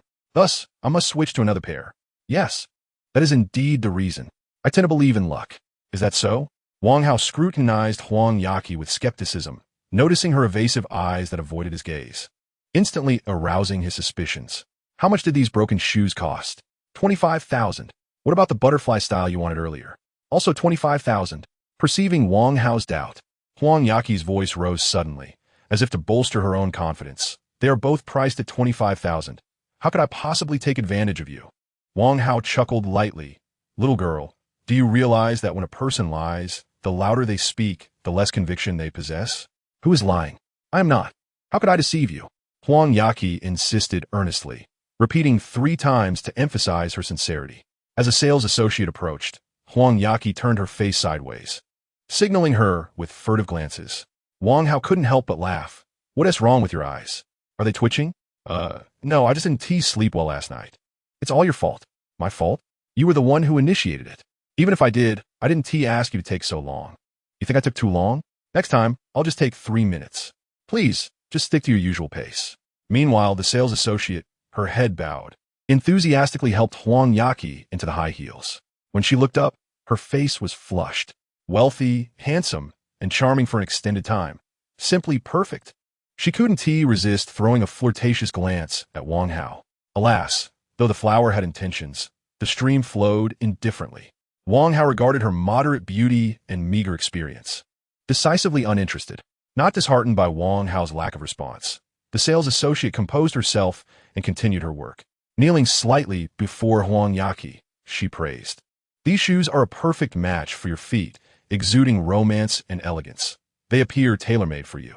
Huang Yaqi looked at the high heels on her feet, her heart brimming with joy, and could not resist taking a few steps. She examined herself in the mirror, growing more satisfied with each glance, her smile unwavering. Wang Hao, do you think I look good? Wang Hao nodded. Huang Yaqi's foot shape was inherently beautiful, and paired with the embroidered bow of the Dior heels, her poise emanated grace. Furthermore, the high heels elongated her leg lines, elevating her elegance to another level. Experiencing the beauty of her delicate feet, Wang Hao suddenly understood the allure that so many had for feet. Brother, let us purchase them. Huang Yaqi looked at Wang Hao with eager anticipation. Wang Hao, generous, waved his hand, pulling out a bank card, and addressed the sales associate. I'll take care of the bill. Yay, ex-husband, you are truly handsome. Huang Yaqi could not help but leap toward Wang Hao and plant a fervent kiss on his cheek. The nearby sales associate, upon hearing this, felt her heart race. They're actually divorced. Does that mean I have a chance? I've waited 3 years for this opportunity. I won't have to be a mistress anymore. I can successfully marry into a wealthy family. Huang Yaqi observed the sales assistant grinning foolishly and, with a hint of annoyance, remarked, What are you dawdling about? Swipe the card. Oh, my apologies. Here's your card. Please take it, the assistant said, handing the bank card to Wang Hao with both hands. As Wang Hao reached for the card, the assistant intentionally or unintentionally brushed against his fingers. Noticing Wang Hao's indifference, the assistant felt a twinge of disappointment. As they prepared to leave, she suddenly realized that these affluent young men were not in want of beautiful women, but rather someone capable of managing a household. Thus, she addressed Huang Yaqi. Miss Huang, I can apply for a complimentary repair for your damaged shoes. Complimentary? Huang Yaqi halted in her tracks, questioning, Isn't there a charge for man-made damage? The assistant quickly clarified, Since you purchased them only a day ago and have frequently shopped with us, I can certainly assist you. It should not be an issue. Delighted by such a generous offer, Huang Yaqi replied, That sounds wonderful. Thank you. Miss Huang, may I trouble you for the receipt from yesterday? Of course. Let me find it. Having bought numerous items the previous day, Huang Yaqi rummaged through her bag. A small receipt slipped from her grasp and fell to the ground, which Wang Hao promptly retrieved. Is this the one? 8,200. Huang Yaqi exclaimed joyfully, Yes, that's it. Oh, I've changed my mind about the repair. She abruptly turned and fled. Hey, where do you think you're going? Refund me. Wang Hao shouted as he chased after her. You bought shoes for 8,200 and reported them as 25,000. Are you trying to swindle your ex-husband? Huang Yaqi, unable to run swiftly in high heels, pleaded, Please don't chase me. I have no money. If you have no money, then return those shoes. No way. I love them too much. I can't return them. Do you want the shoes or your life? I want both. Not having run far, Huang Yaqi found herself pinned against a wall by Wang Hao. What are you planning? I warn you, this is a shopping mall. Wang Hao grinned mischievously. You can avoid compensation, but I must try on those shoes first. Try on? Huang Yaqi shrieked. You're a pervert, a grown man in high heels. Wang Hao chuckled, leaning closer to her ear, whispering something that caused her cheeks to flush a deep crimson, spreading to her earlobes. You're truly quite the pervert, she stammered. Wang Hao, captivated by her bashful demeanor, found himself yearning to devour her whole. So what will it be? Just one word from you. Huang Yaqi's voice was barely audible as she whispered him. Upon returning to the Maybach, Huang Yaqi had regained her composure, her eyes sparkling with excitement. Let us go sell the car. Wang Hao retrieved Chun Weihua's contact information and sent him a message in advance. Those who navigated the streets were well connected with many used car dealerships. After making the necessary arrangements, Wang Hao drove to a dealership called Xinbao. Upon arriving at the parking lot, a man adorned with a belt and a large gold chain approached them. Mr. Wang, what a pleasure. I am Xiao Baojin, the owner here. You can call me Xiao Jinzi. Chapter 73. The more you owe, the more you accumulate. Xiao Baojin offered Wang Hao a cigarette with utmost respect. Huang Yaqi, standing nearby, inquired with curiosity, Is the service always this commendable among used car dealers? Upon hearing her words, Xiao Baojin immediately praised, You must be Miss Huang. You are truly stunning. A celestial beauty, more beautiful than the biggest stars on television. Miss Huang, it is truly a stroke of fortune to meet both of you today. Ha! You have a discerning eye. Huang Yaqi exclaimed joyfully. Given your attitude, I shall sell this car to you today. Very well, thank you, Miss Huang, for supporting our business. How much would you like? I could transfer the amount to you right now, Sha Baojin said with a grin. Shouldn't you take a look at the car first? Huang Yaqi reminded him. Oh, right. I will have someone show you the car. You both can enjoy some tea in the meantime. Sha Baojin gestured for two of his subordinates to come forward and began to feign a thorough inspection of the vehicle. Huang Yaqi was not fond of tea unless it was sweetened. She could not fathom why sugar could be added to coffee, but not to tea. In the realm of Chinese tea culture, adding sugar seemed to diminish its prestige. However, the current generation is not easily deceived. If the liquor is unpleasant, I shall opt for beer. If the tea is unpalatable, I will choose milk tea. The motto is to never compromise one's enjoyment. Huang Yaqi wandered around the dealership and was soon captivated by a white Porsche 911. Wow, what a stunning car. Is this a Porsche 911? Sha Baojin instantly transformed into a sprightly figure, dashing over. Miss Huang, your eye for beauty is impeccable. This is indeed a Porsche 911. It has taken me years to distinguish the model, yet you recognized it at a glance. Truly impressive. Huang Yaqi, feeling a bit bashful, replied, Isn't there a card on it? Oh, right. I got so excited that I forgot. Sha Baojin quickly explained. To be candid, this is a brand new vehicle. The previous owner waited 6 months for it to arrive in the country. Unfortunately, before it could even be driven, the company went bankrupt, and the car was subsequently auctioned off by the court, eventually landing in my possession. Huang Yaqi caressed the car's body, unable to resist its allure. May I take it for a spin? Sha Baojin nodded eagerly. Of course, as long as you like it. You could drive it away right now. Huang Yaqi waved her hand, feeling somewhat embarrassed. I merely wish to try driving it. I don't have the funds to purchase it. Sha Baojin carefully retrieved the car keys and handed them over. Yuyist, how could I possibly take your money? As the saying goes, 1,000-mile horse is common, but a true talent is rare. You are its true talent. To be driven by you is its lifelong honor. Ah, is that really a saying? Wouldn't that mean you lost money when you bought the car? Not at all. I can still sell you another one for 680. I can make up the difference. Just enjoy the ride. Huang Yaqi exclaimed in surprise. Is the profit margin really that high in the used car business? Some models do yield a higher profit. Sha Baojin was exceptionally excited to meet the legendary Wang Hao today, as he was under the protection of Chun Weihua. And Wang Hao was indeed Chun Weihua's hidden benefactor. It was an honor to collaborate with Wang Hao in a performance, and he was determined to make a lasting impression. Huang Yaqi tenderly touched the Bordeaux red seats, entranced. So I really can drive it away? Wang Hao noticed that Sha Baojin was overdoing his act and signaled him to step back. Young lady, I sell Maybachs. What does it mean for you to drive away in the Porsche? Huang Yaqi gripped the steering wheel tightly, appearing resolute in her determination. After all, the boss had declared it was a gift. Why shouldn't she drive it? Wang Hao retorted with irritation. A gift, yes, but it's tied to my Maybach. Theoretically, this vehicle belongs to me. Oh, so it's yours? Huang Yaqi replied cheerfully. What is yours is mine. Wang Hao exclaimed. What do you mean, what is mine is yours? We are divorced. What belongs to me is solely mine. Huang Yaqi looked at him with hopeful eyes and said, Even if it's just yours, can I borrow it? You wouldn't be so stingy, would you? Wang Hao chuckled. I can lend it to you, but if you damage it, you must compensate. How could I possibly damage it? I have 5 years of driving experience. Ah, I didn't realize you were such a seasoned driver, Huang Yaqi boasted. I got my license right after high school. My father promised to buy me a Porsche once I graduated from university, but before I could graduate, his company went bankrupt, and the Porsche vanished. Wang Hao laughed. It seems you have had quite the misfortune. Yes, have some sympathy for me. You are the best. Huang Yaqi pouted playfully. Wang Hao remained unmoved, sternly stating, I can let you drive it, even gift it to you, but we must settle accounts. Little Jean, how much is this 911?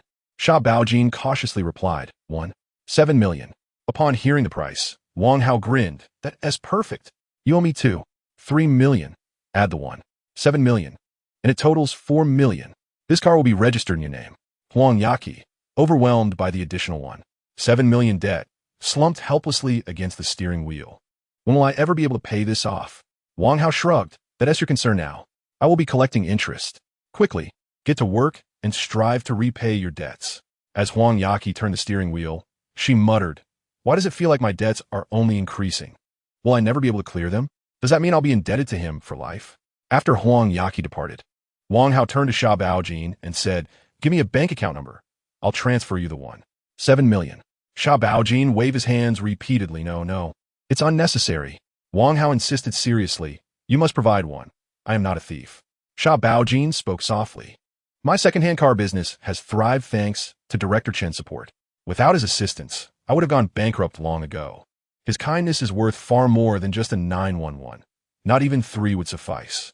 Therefore, I absolutely cannot accept your money, as it would be akin to slapping Director Chen's face, and mine as well. Wang Hao nodded, weary of the discussion. All right then, consider it a favor owed. If you encounter any issues, feel free to contact Chen Weihua or myself. Sure thing. Sha Baojin replied excitedly. As for him, the opportunity to network upward was a significant gain. Wang Hao approached the Maybach, which he had no intention of selling, since he had grown weary of it. He planned to return it to Lu Manman's garage. He intended to purchase a Bentley to match his status. As for a sports car, he decided against it, as it would prove too inconvenient for travel, with many routes inaccessible. Moreover, the confined space within the vehicle is rather stifling, making one feel quite uncomfortable while seated. Occasionally venturing out to flaunt it feels burdensome on a daily basis. In Wang Hao's perspective, a sports car resembles more of a collectible, suited for infrequent indulgence. Before the Maybach could even roar to life, Wang Hao received a frantic call from Huang Yaqi. Wang Hao, something terrible has happened. A tree has collided with my car. Chapter 74. The transformation into an electric vehicle. Rushing to the scene with Sha Baojin, Wang Hao's heart raced with concern for Huang Yaqi's well-being. Upon arrival, he found her leisurely taking selfies, her backside in the air, right in front of her vehicle. Approaching her, he playfully delivered a slap to her rear. Still taking pictures. Completely unashamed. Ouch! Huang Yaqi yelped, startled, and upon recognizing Wang Hao, she promptly threw herself into his embrace. You scare me to death, boo-hoo. Wang Hao, bemused, noted her intense focus on her selfies, which belied her proclaimed fear. All right, as long as you're unharmed, that's what matters. I forgot to remind you not to wear high heels while driving. Huang Yaqi immediately retorted. How can you blame my newly purchased high heels? They're simply too exquisite to bear any fault. It's all the ugly tree's responsibility for obstructing my path. Make it compensate for my car. Wang Hao, placing a hand on his forehead with a resigned sigh, replied, This tree endures sun and wind daily. Its life is not easy either. Let us not make a scapegoat. Pouting in displeasure, Huang Yaqi insisted. That one tea do. My car is damaged. Who will take responsibility? Sha Baojin stepped forward, reassuring her, Miss Huang, fret not. This vehicle is fully insured. I will contact the insurance company right away. He then turned to Wang Hao, bowing slightly, Mr. Wang. Based on my experience, repairs for the bumper and headlight will take approximately a week. I have a Porsche 718 available. Miss Wang can use that in the meantime. Wang Hao hesitated, glancing at Huang Yaqi, and inquired, Didn't you mention you have 5 years of driving experience? How did you manage to crash in less than 5 minutes? Huang Yaqi's cheeks flushed as she shyly replied, I do have a 5-year-old license, but I rarely drive after obtaining it. Wang Hao, slightly irritated, remarked, So, in reality, your driving experience is nearly zero? With a sheepish laugh, Huang Yaqi admitted, Indeed. My practical experience is quite limited. However, this is partly your fault. Gazing at Wang Hao, she added, It's because you didn't buy a car earlier, which deprived me of practical experience. Therefore, both you and the tree should share the blame equally. Wang Hao, exasperated, retorted, What a situation. You bear no responsibility at all. Huang Yaqi wrapped her arms around Wang Hao's, justifying, of course. The tree is the direct cause, while you are the indirect one. Either way, you both owe me compensation. I was frightened to death. I'm a victim too. Wang Hao gazed at the battered tree, resigned. All right, it's all our fault. I just compensated you for a pair of high heels, and now I shall compensate you for a car as well. A smile brightened Huang Yaqi's face, yea? You are the best ex-husband. Let us go with the 718 that Xiao Jinzai mentioned. I can manage with that for now. Wang Hao shook his head earnestly and remarked, I believe a coupe is not suitable for you at this moment. Your skills need refinement, and it is imperative that you first practice with the safest vehicle available. Huang Yaqi responded with curiosity, What vehicle is the safest? An off-road vehicle, perhaps? No, an off-road vehicle would not withstand your driving. Only a car with a low speed can be deemed truly safe. Wang Hao then turned to Sha Baojin and instructed, Please find a vehicle whose top speed does not exceed 40 miles per hour, preferably an electric one. And let us not overlook Huang Yaqi's comfort. Ensure it is a well-equipped model with air conditioning, considering the sweltering heat. Shop Baojin whispered, Mr. Wang, isn't that akin to a senior citizen's mobility vehicle? Will Miss Wang even accept it? Wang Hao pulled him aside and directed, seek out a pink one adorned with decals, and have it brought over. You need not concern yourself with anything else. Understood. I will arrange that immediately. Half an hour later, a small electric vehicle adorned with cheerful decals came to a halt before the trio. Wang Hao inspected it and, finding it adequately equipped, handed the keys to Huang Yaqi. Drive it away. This vehicle is the safest option. Huang Yaqi stared blankly at the electric car, then glanced at Wang Hao, her gaze oscillating between the two. My Porsche 911 has been replaced by an electric vehicle? Wang Hao grinned broadly and replied, indeed. This car offers numerous advantages over the 911. Look, it runs on electricity, which will save you a considerable amount on fuel. Its compact size makes parking a breeze, and even if you park incorrectly, you won't receive a ticket. Most importantly, it is incredibly safe.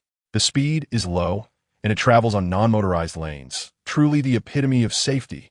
Based on your driving skills, I believe this car is the only option that will put our minds at ease. Huh? No way. Don't try to deceive me. Huang Yaqi protested vehemently, her arms flailing. This car is utterly unattractive. It cannot compare to my 911. I refuse to drive it. Absolutely not. Wang Hao wrapped his arm around her shoulders and reassured her, do not be hasty.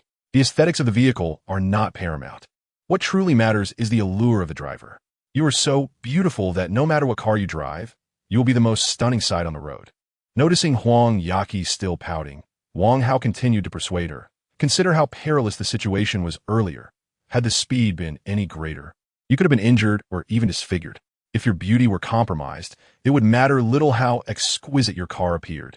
Moreover, you are not obligated to drive the electric vehicle indefinitely. This is merely to help you acclimate to the sensation of driving, and once your Porsche is repaired, it shall remain yours. Huang Yaqi lowered her head, seemingly contemplating the proposition. I've heard that many young women have suffered disfigurement in accidents, requiring skin grafts from pigs on their faces. How tragic. She shivered nervously, then relented. Very well, I shall drive the electric vehicle for now. Upon entering the car and rolling down the window, Huang Yaqi turned to Wang Hao with a look of feigned indignation. Please expedite the repairs on my Porsche. Of course, it will be fixed promptly. I will inform you as soon as it is ready. Do not deceive me. Well, have I ever misled you? Come pick me up tonight. That is not possible. I have other commitments. How infuriating, miser. Goodbye. Wait, never let us meet again. Huang Yaqi arrived at the branch riding her electric scooter, leisurely coming to a halt at a spacious parking spot in the front. Just as she parked, a security guard hurried over, stating, Miss, good day. But parking is not permitted here. Stepping out of her vehicle, Huang Yaqi inquired, why is that? The guard replied, this is the parking space reserved for our leader. With a hint of sarcasm, she retorted, oh, what great authority your leader wields, occupying a parking spot without even being at work. The guard, a bit embarrassed, responded, well, leaders are entitled to certain privileges. Huang Yaqi, clutching her small bag, proceeded forward, murmuring to herself, excuse me, but such privileges hold no sway over me. I will not indulge him. The guard hurriedly followed. Anxious, miss, could you please move your vehicle? What if the leader arrives and has nowhere to park? She shot back. Then let him not come. Chapter 75, The Beauty Capsule. The security guard was left in a state of confusion, wondering, are the post-2000s so audacious? I feel as though you are more brazen than the leader. He anticipated a reprimand upon returning upstairs, thinking, if you do not come down and move your vehicle promptly, I will consider you my mother. Huang Yaqi proceeded directly to the office of the bank manager on the third floor. Upon her entrance, Li Jichuan quickly set aside the documents he was holding. Ah, your timing is impeccable. Lunch has just been prepared in the cafeteria. Cool. Let us sample our staff meal in the backyard. The guard, observing Huang Yaqi descending, chuckled inwardly. That was quick. She moved her car in mere minutes. Noticing Li Jichuan emerging from the lobby, the guard promptly saluted. Li Jichuan nodded in acknowledgement, offering encouragement, and led Huang Yaqi towards the backyard dining area. Being a security guard here indicates a sharp intellect, as he immediately sensed something amiss. The bank manager was being overly courteous to her. As Huang Yaqi passed her electric scooter, she turned to Li Jichuan and asked, Manager Li, is it all right if my vehicle is parked here? Li Jichuan's eyes flickered with surprise as he glanced at the electric scooter, then smiled. Of course, You may park anywhere in this space. Ah, that's a relief. I was worried someone might chase me away. She laughed. Ha, that would be impossible. No one dares to ask you to leave. She continued. I heard this is a reserved spot. I hope I won't face any repercussions later. They wouldn't dare. Li Zichuan, Raplia, Starli. This is a space designated for a vice president. I will notify him shortly to change parking spots. From now on, this will be your exclusive space. After parking the Maybach in Lu Man's garage, Wang Hao made his way to the Bentley dealership, as only one Continental was available for immediate purchase. Without hesitation, he swiped his card and bought it. The process of obtaining a temporary license plate and completing other formalities would take 3 to 4 hours. Wang Hao enjoyed a complimentary lunch at the dealership, amusing himself by flirting with the sales assistant, thereby boosting his emotional value. Seeing that he had accumulated another 10,000 emotional points in the system, Wang Hao decisively initiated a lottery. Congratulations, host. You have obtained a formula for the beauty capsule. Beauty capsule. This capsule can significantly enhance the appearance of the consumer. The degree of enhancement varies depending on the individual's baseline attractiveness, with those possessing lower attractiveness receiving a greater proportional increase, while those already attractive may experience only a slight improvement, ranging from 0 to 1 point. Effective only upon the first consumption. For instance, someone with a score of May 30th have a chance to increase by 1 point in a single use, whereas those with scores above 9 will likely see an increase of only 0.1 points. The formula for the beauty enhancement capsules is as follows: rose petals, lemon zest, and jojoba. Once the beauty capsules are prepared, the host must expend a modicum of emotional value to activate their extraordinary effects. Otherwise, they merely function as an ordinary cosmetic, devoid of any special efficacy. Wang Hao comprehended the implication, realizing that he need not fret over the loss of the formula nor the emergence of competitors, for no one else could replicate it aside from him. It appears I can no longer remain idle. It is often said that women's money is the easiest to earn. This time, I shall reap the wealth of women across the globe, with women flocking to him. Who could fear the lack of emotional value? Driving his Bentley, Wang Hao arrived at the foot of the Zhaoyin building. Yi Qingmei had just alighted from a red BMW 6, and upon seeing the Bentley behind Wang Hao, a glimmer of surprise flickered in her eyes. Wang Hao, I knew long ago that you were extraordinary, and I sought every means to keep you. I never anticipated that after a brief separation, you would surpass my expectations so greatly. Wang Hao smiled modestly. Thank you for your kind words, General Manager Yi. Ye Qingmei, clad in a tailored women's suit, spoke with a cool tone. You must have numerous business engagements. How do you still find time to work here? In just a few days, my tenure at Shinya Media will reach 2 years, and I truly cherish the working environment here. Moreover, my apprentice still works here, so I will frequently return a visit. Wang Hao remarked, admiring her curvaceous figure. If you do not mind, I, employee number 0168, shall remain here indefinitely.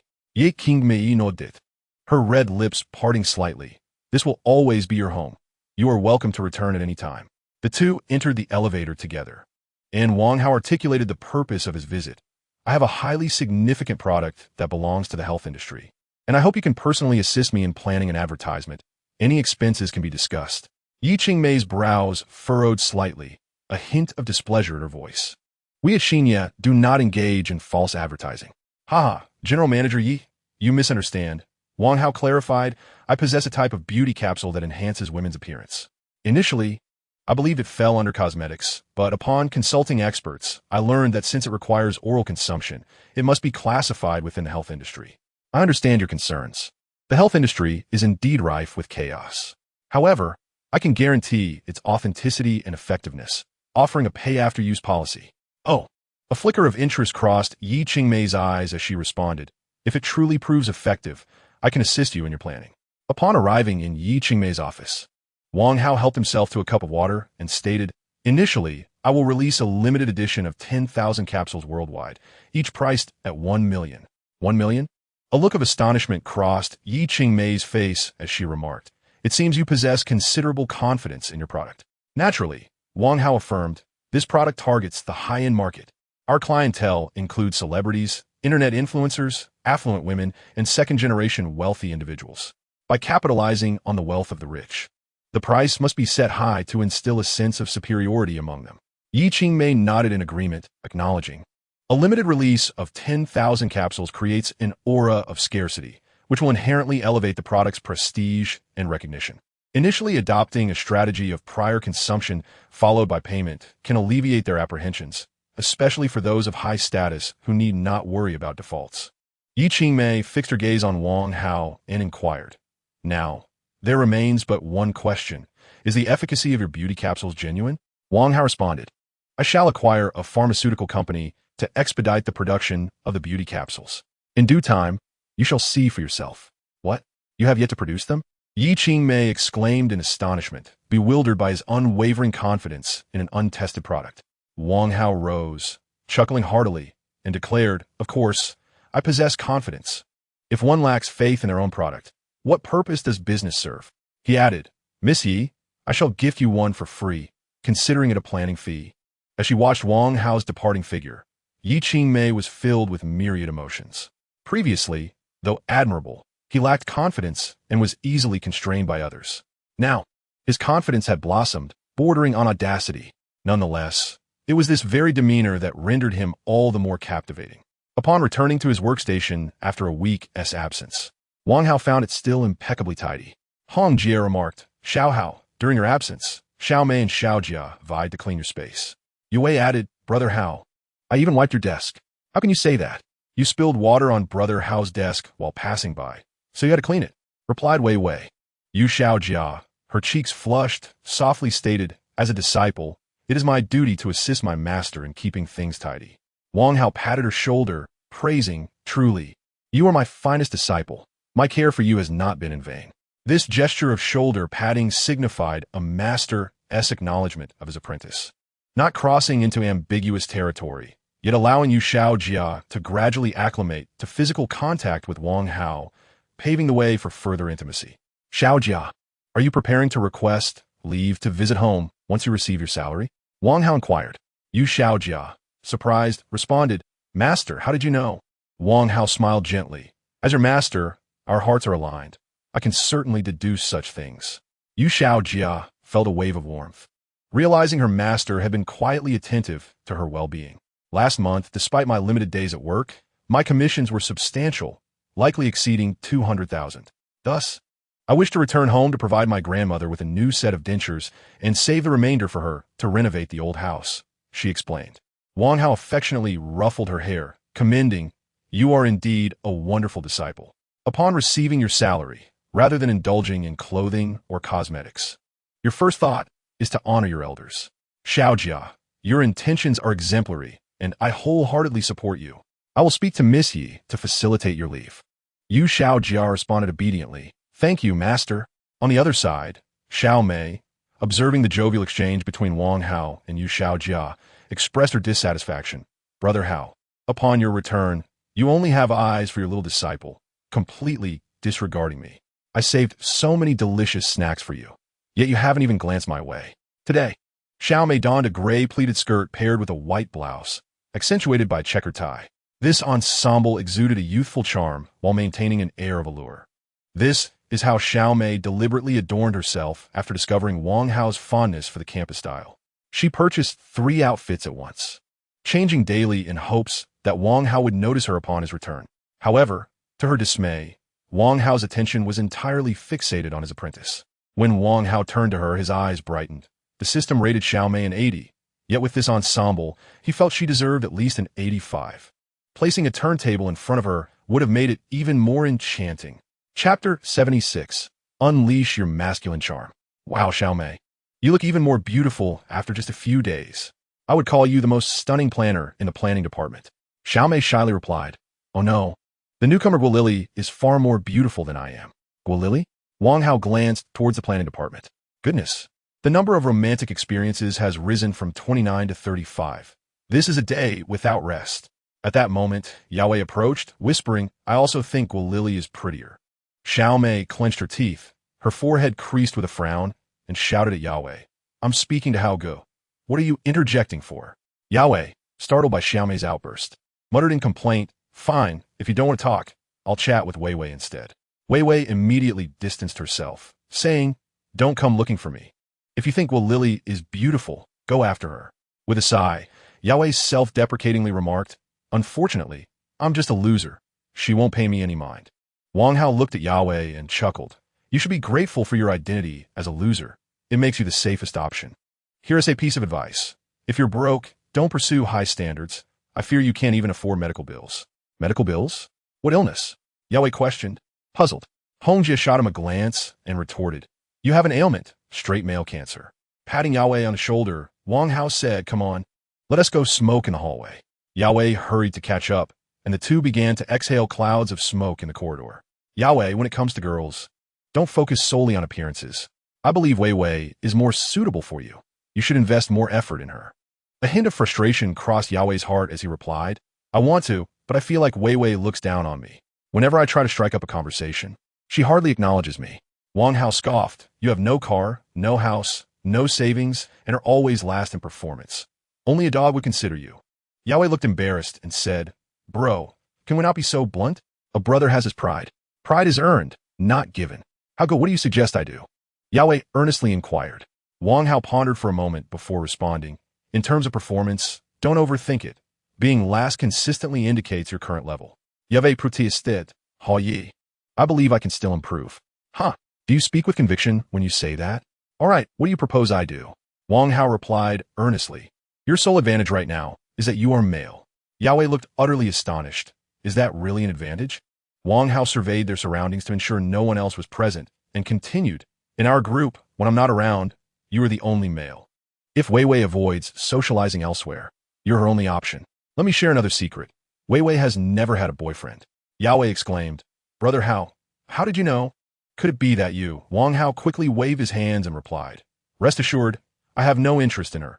Exhaling a puff of smoke, Wang Hao reflected, Yahweh, there are not many good girls like Wei Wei left. You must seize the opportunity. Brother Hao, what should I do? Yahweh humbly inquired. Wang Hao firmly grasped his shoulders and straightened him, saying, first, stand tall. You must leverage your advantages as a man, exhibit some masculinity. Look at you, always slouching, lacking any semblance of manliness. Last time, I sent you first to handle that order from Haomon, but you hesitated, and in the end, my apprentice easily secured it, leaving you with lost commissions.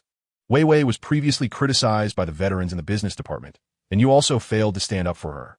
With your demeanor, how could she possibly take an interest in you? Yahweh, stung by Wang Hao's words, stammered.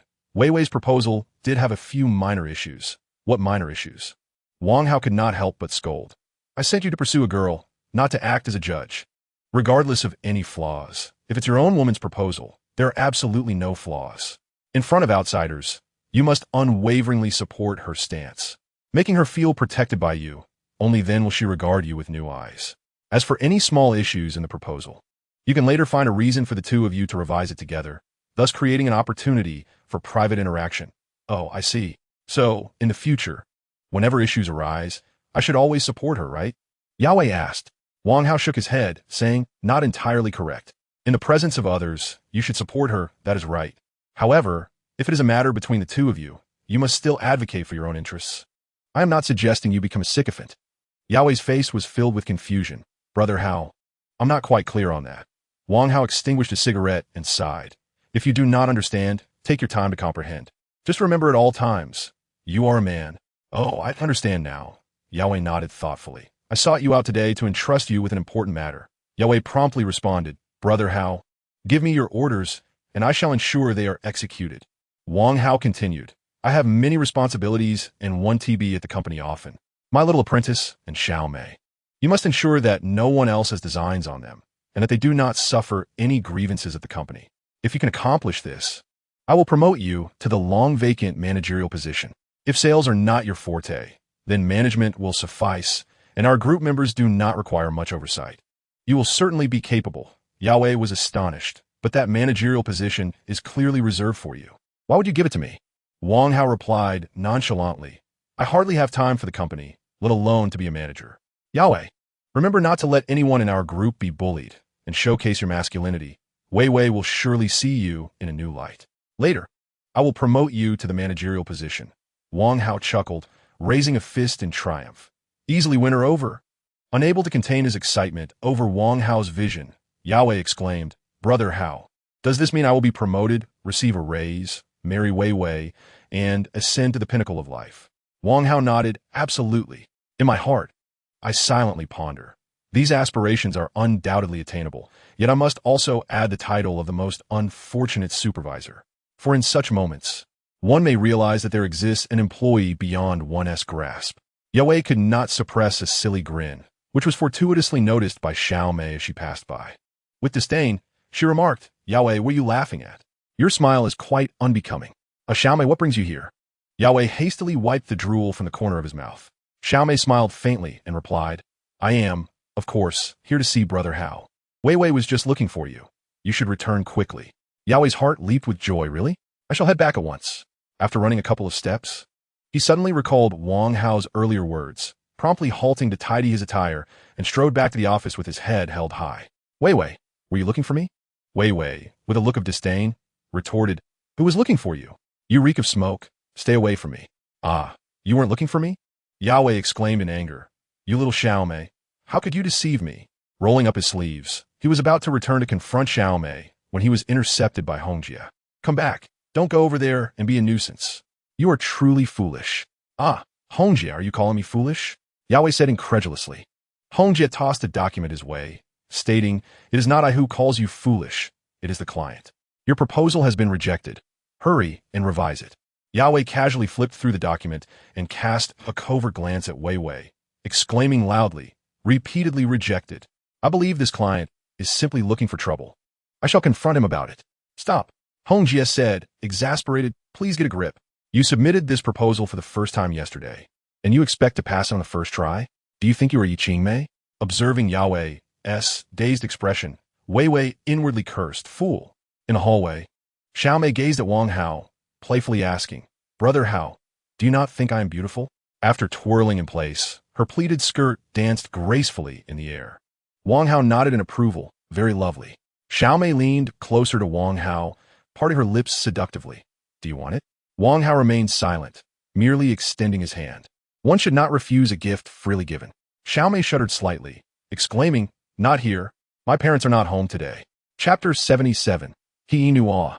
At 10 o'clock in the evening, Xiao Mei stood by the window, watching the departing Bentley. She had always cherished Wang Hao, openly and unabashedly, a sentiment known to all in the office. Today, her desires were finally fulfilled. No, it should be said that they had exceeded all expectations. Yet, upon seeing the Bentley, she understood. She belonged to Wang Hao, and Wang Hao could never belong solely to her.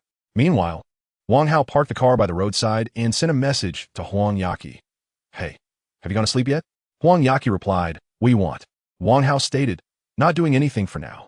Huang Yaqi responded with confusion. Wang Hao continued, "Send me He Inua's WeChat." Huang Yaqi, puzzled, queried, "What do you want with Sister Inua?" Wang Hao said, "Isn't she the trillionaire CEO? I want to discuss a collaboration with her." Huang Yaqi chuckled, "Ha, don't embarrass yourself with your 50-cent project." Wang Hao replied, "I have thick skin. I am not afraid of embarrassment. Hurry and send me her WeChat." Huang Yaqi, "Very well, I've sent it to you. Given the late hour, I advise you not to disturb her. She can be rather fierce." Wang Hao, "It's fine. I relish seeking thrills in the evening." Upon receiving Huang Yaqi's WeChat contact card, Wang Hao promptly sent a friend request. His beauty capsule, should he wish to market it, would require navigating the complex and protracted procedures of the pharmaceutical and health supplement industries. He lacked the patience for such delays. Instead, it would be far more prudent to partner with an established company, and He Group stood as the optimal choice. He Group is the largest enterprise in the province, encompassing various sectors including pharmaceuticals, education, real estate, beauty, and retail, with its pharmaceutical division being particularly esteemed. Within 3 minutes, He Inua accepted Wang Hao's friend request. "He Inua, is there something you need?" Wang Hao, "Indeed, I would like to treat you to dinner." He Inua, "Address?" Wang Hao, "Let us meet at your Luoxia mountain villa." After a prolonged silence without a response from He Inua, Wang Hao assumed she had declined. Wang Hao, "I assure you, I want to be eating for free. I will pay my share." He Inua, "I've arrived." Wang Hao, quickly retracting his previous message, he added, "Please wait for me for 10 minutes. On the 3rd floor of Luoxia Mountain Villa." Wang Hao and He Inua sat across from one another. He Inua donned a cream-colored silk suit, adorned with a diamond brooch at the collar, exuding an air of competence and elegance. As she lifted her coffee, the limited edition Cartier gemstone watch on her wrist dazzled Wang Hao's eyes. Truly, She was a woman of means. A watch worth millions was merely a casual accessory for her. He Nua quietly sipped her coffee, showing no intention of initiating conversation. Wang Hao broke the silence. President He, please order. Today it is my treat, so do not hold back. Nua replied in a cool tone. I'm not hungry. Wang Hao chuckled. If you're not hungry, then I shall order for myself. He picked up the menu and began to place his order. Golden soup braised chicken wings.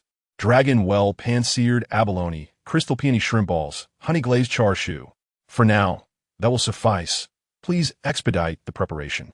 Oh, and do bring me a fruit platter to refresh myself.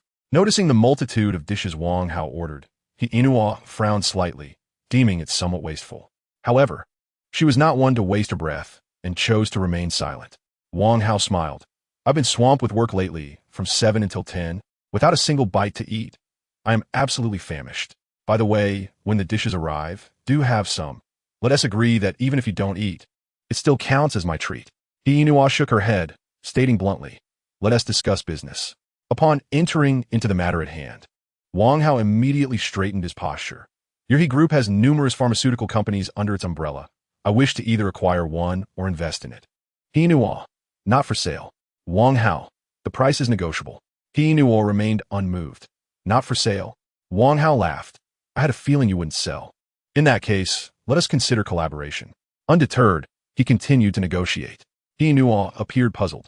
Collaborate on what? Wang Hao succinctly explained his beauty capsule concept. After listening, Inua furrowed her brows, contemplating for a moment before responding. According to your assertion, the cost of raw materials for each capsule does not exceed 20 yuan. When considering various expenses such as labor, transportation, and packaging, the total cost hovers around 100 yuan. Selling it at 1 million per capsule results in an astonishing markup of 10,000 times. Truly a lucrative business. Wang Hao chuckled heartily. The fact that I have prompted you to speak so much indicates the allure of my product. Inua leaned back in her chair, her tone icy. With my extensive experience in the pharmaceutical industry, I must assert that the product you describe is simply unattainable, at least with our current technological capabilities. Were you not Wang Hao? I would have left long ago. Wang Hao, unfazed, replied with a smile. In that case, let us allow facts to speak for themselves. I can provide you with the raw materials and production methods directly. You may have your pharmaceutical team create a sample for testing. Should the results prove authentic and effective, we shall collaborate immediately. All costs and necessary procedures will be borne by you, while I shall take just a 99 profit share. Do not underestimate the value of leaving you with one. It still represents a 100-fold profit. Inua nodded thoughtfully. I shall have my team commence production at once. We will have results within 2 days. Locking eyes with Wang Hao, her tone revealed an inexplicable nuance. In my recollection, you are a person of integrity, honesty, and intellect. Although Yaqi's departure, due to financial constraints, may have caused you pain, I hope you do not stray down a dark path. Should you find yourself in need of funds, I can lend you some. Wang Hao smirked playfully, retrieving the keys to his Bentley from his pocket. With a gentle press, the car lights illuminated the vehicle parked below. Since my divorce, I have not experienced a shortage of funds. A flicker of surprise crossed Inua's eyes as she remarked, it appears you have transformed significantly. Indeed, I must credit her. Had I not divorced, I would not have encountered these extraordinary opportunities. Opportunities are fleeting, and your ability to seize them is a testament to your skill, she responded, her tone tinged with admiration. By the way, Lu Manmin mentioned in the group that she intends to pursue you. What is your current relationship status? Wang Hao did not conceal the truth, stating plainly, we are in a romantic relationship. Inua nodded slightly, choosing not to elaborate further. After a brief silence, she picked up her Hermes bag and stood to leave. Enjoy your meal. I will contact you regarding the capsules in 2 days. Very well. Wang Hao did not attempt to retain her, instead beginning to relish his meal alone. The entire 3rd floor was desolate, with him as the sole diner. As the long night stretched on, he thought it unwise to remain idle. Wang Hao picked up his phone and snapped a picture of Huang Yaqi, adding the caption, enjoying a feast at Luoxia Mountain Villa. Hurry over. Huang Yaqi replied, not going. I just brushed my teeth and am getting ready for bed. Wang Hao responded, all right. I shall consume it all myself. Huang Yaqi retorted, how did you end up at Luoxia Mountain Villa? That is owned by Sister Inua. You aren't genuinely seeking her out, are you? Wang Hao confirmed, yes, we exchanged a few words before she left, having eaten nothing. Are you certain you won't join? Wang Hao then added, shark fin. abalone, roast goose. As Huang Yaqi gazed upon the tantalizing images of gourmet dishes, her mouth watered involuntarily. Wang Hao, save me some. I will be there shortly. An hour and a half later, Huang Yaqi, caressing her round belly, remarked, "It's all your fault. I feel as though I've gained 2 pounds. A wicked smile curled at the corners of Wang Hao's mouth as he chuckled. In a moment, I'll take you to the guest room to work off some of that, and perhaps allow you to try on some high heels. Chapter 78, Brotherhood. At 10 in the morning, Wang Hao and Huang Yaqi emerged from the guest room. Observing Wang Hao's familiarity with the surroundings, Huang Yaqi inquired, "Do you often come here? You seem quite at ease." Wang Hao casually replied, "Yes, I frequently accompany clients here." "How come you've never mentioned this before?" Huang Yaqi expressed her disbelief, adding, "It feels like you're trying to deceive me." Continuing his stride, Wang Hao turned and laughed. "You've crossed the line. As my ex-wife, you shouldn't pry into such personal matters." Fine. I won't ask. Who cares?" Huang Yaqi tugged at Wang Hao's arm and questioned. "Then tell me, as your ex-wife, what should I be asking?" "Let me think," Wang Hao said with a serious expression.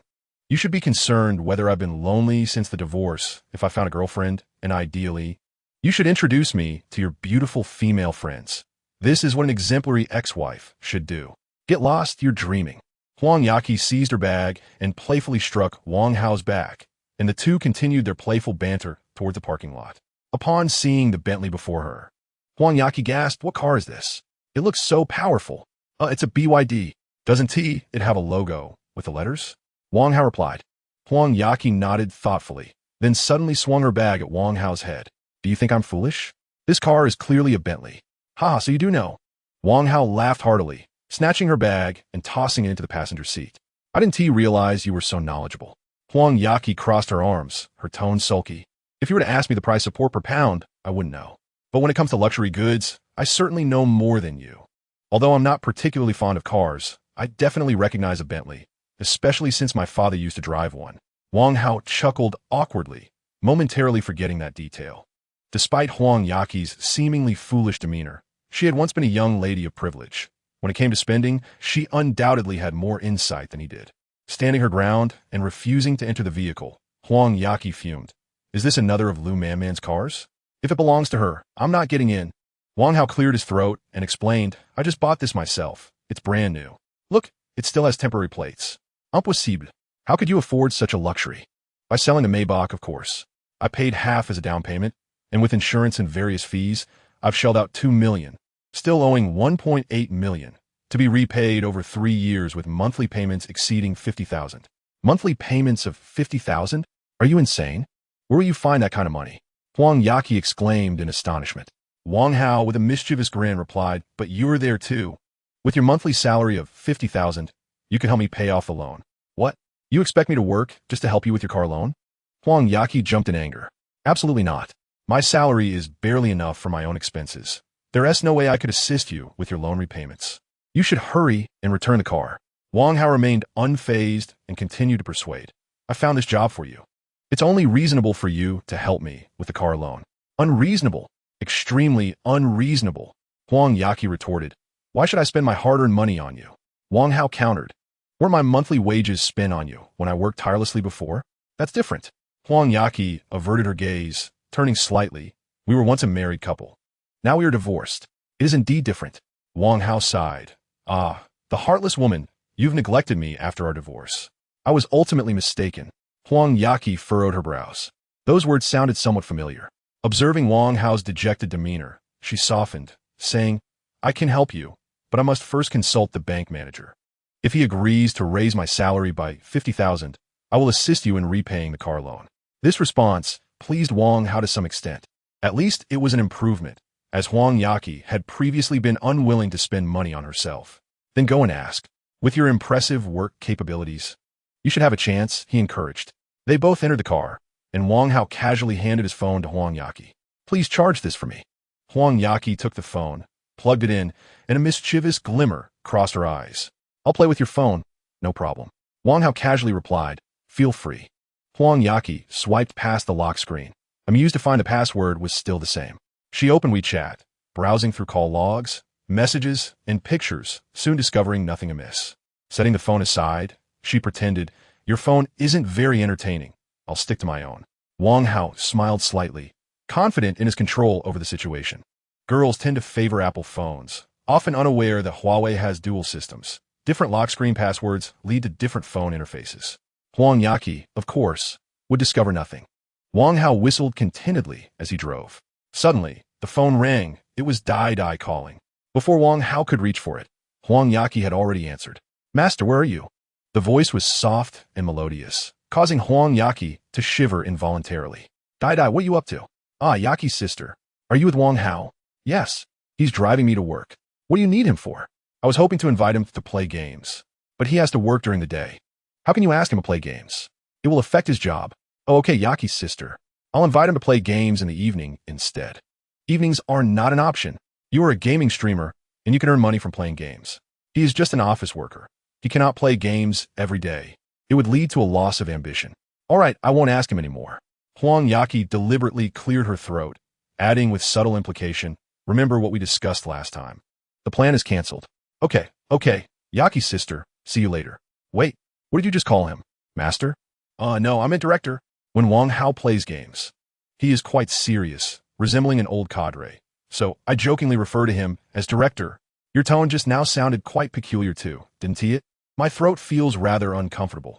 I believe my previous cold has not yet fully subsided. Ah, that is indeed a possibility. Yaqi, I must hang up now. I have a broadcast to prepare for. Huang Yaqi regarded Wang Hao with suspicion and inquired, "Do you frequently play games with Dada? What is your current relationship?" Wang Hao pondered for a moment before responding earnestly, "We share a brotherly bond." "A brotherly bond?" Huang Yaqi expressed her disbelief. Wang Hao thought to himself, "She has a bear. I have a brother. We are indeed good friends." Casting a glance at Huang Yaqi, he smiled. "We battled together in the Summoner's Rift. We are good brothers, no doubt about it." "Oh," Huang Yaqi said, convinced, "when you have time, do take me along for gaming." Wang Hao grimaced. "You are merely a bronze-ranked novice, and I, as a noble gold-ranked player, cannot devalue my standing by queuing with you." "How ridiculous. What's so great about being gold? I could easily ascend within 3 days." "Huh, anyone can boast." After escorting Huang Yaqi to the branch entrance, Wang Hao drove away. The security guard, having seen Huang Yaqi descend with the bank president yesterday, had already speculated about her unusual status. Witnessing her emerge from a Bentley further confirmed his suspicions. As Huang Yaqi approached, he promptly saluted and called out, "Greetings, leader." Startled by the sudden shout, Huang Yaqi retorted, "Why are you shouting so loudly?" The guard responded, "I thought a louder voice would better convey the grandeur of our bank." Huang Yaqi, slightly annoyed, replied, "Do not call out to me like that again. It is quite frightening." "Understood, leader. Also, do not refer to me as leader. Hearing that makes me feel quite old. I was born in 2000. Do not make me seem like a middle-aged woman." The guard saluted again. "Understood, leader." Huang Yaqi, realizing something was amiss, the guard quickly apologized. "I'm sorry, leader. I'm accustomed to saying it. I will make sure to change next time." Huang Yaqi, "Never mind. I shall seek the president to discuss a raise. I want to hold this against him for now." Noticing an available parking spot nearby, Huang Yaqi casually remarked, "I will not be driving today. Whoever wishes to park may do so." The guard immediately complied. "Understood, leader." "No, wait, not leader. No, you are not the leader. No, you are the leader." Chapter 79. Thanks to Big Brother for the Heart. In the president's office on the 3rd floor, Li Jichuan expressed concern. "Miss Huang, how has your work been lately? Are you adapting well?" Huang Yaqi replied with confusion. "What work? You have only had me review the employee manual. You haven't assigned me any tasks." Li Jichuan felt a wave of frustration. "I was merely being polite. How could you not perceive that?" As you have just joined, take some time to acclimate to the environment. There is no rush regarding specific matters. Should you have any dissatisfaction in your work, feel free to bring them to me. "Oh, I do have a small suggestion." "Oh, what suggestion? Please do share." Li Jichuan's interest peaked. Huang Yaqi felt a bit embarrassed, but, considering her salary, she steeled herself to voice her concern. "Could my monthly salary be increased a bit?" "Oh, is that what it is?" "That is easily arranged." "How much of an increase are you seeking?" "I would like an increase of 500,000. Li Jichuan felt a jolt of surprise and hesitated. "An increase of 500,000. I need a moment to consider." Huang Yaqi was taken aback and quickly waved her hand, saying, "Not 500,000, it's 100,000. 100,000? That's quite manageable. I'll notify the finance department shortly." Li Jichuan let out a quiet sigh of relief. pondering the unpredictable nature of this lady's demands for salary increases. An increment of 100,000 is something he could endure. Wang Yaqi joyously exited the president's office, realizing that securing a salary raise could be so simple. Next month, I shall try again. If I receive an increment every month before long, I could be earning 1 million monthly and 10 million annually. Not only could I repay Wang Hao's 3 million, but I could also support him. At that point, I will make him kneel and lick my toes, calling me queen. Haha. Meanwhile, Wang Hao was indulging in royal treatment, holding a small whip, lying on the ground in a coy yet inviting manner. At that moment, he finally comprehended the love story between King Zhou and Daji. Historical texts claim that King Zhou was infatuated with beauty and neglected state affairs. Yet, who could fathom that it was not solely his fault, but rather the fault of her unparalleled beauty, as he was busy with his own matters? Zhang Tao called. How go? What you up to? Working, what's up? I just processed the payroll. Let us celebrate with a meal. Almost forgot. With your 7-figure salary this month, I must treat you to a feast. Haha, it's all thanks to you, How go. What do you wish to eat? I'll arrange everything. Come to the vicinity of Runhua Garden. Wait, come in 2 hours. All right, How go, carry on. 2 hours later, while Wang Hao mentioned treating Zhang Tao, he merely intended to visit a barbecue place downstairs. Zhang Tao understood. He knew Wang Hao didn't need the commission. Yet he felt compelled to show his appreciation. He brought 2 bottles of Maotai, a pack of cigarettes, and a set of cosmetics worth 10,000 yuan. This is for your sister-in-law, the new sister-in-law. Dai Dai graciously accepted the cosmetics, saying, thank you. Despite her playful demeanor with Wang Hao, she maintained an obedient facade in front of others. Furthermore, at merely 20 years of age, upon first meeting, outsiders instinctively perceived her as an innocent child. Wang Hao introduced, this is Dai Dai, also known as Lin Xiaolu. She's a League of Legends game streamer. Zhang Tao exclaimed, a game streamer? I thought she was a big star. With her looks, she could easily surpass many young actresses in the entertainment industry. Wang Hao did not deny it. It would be effortless for Dai Dai to enter the entertainment realm with her beauty. However, she loves gaming and streaming, so let her pursue her happiness. With Wang Hao by her side, she need not seek the approval of wealthy patrons in her streaming room. Whether they donate or not, it matters little to her. Moreover, ever since Wang Hao used several accounts to gift her millions in her streaming room, her popularity surged immensely, and many recognized that she had a true benefactor, which deterred others from behaving arrogantly in her presence. Wang Hao observed the girl beside Zhang Tao and playfully remarked, Taozi, why not introduce her?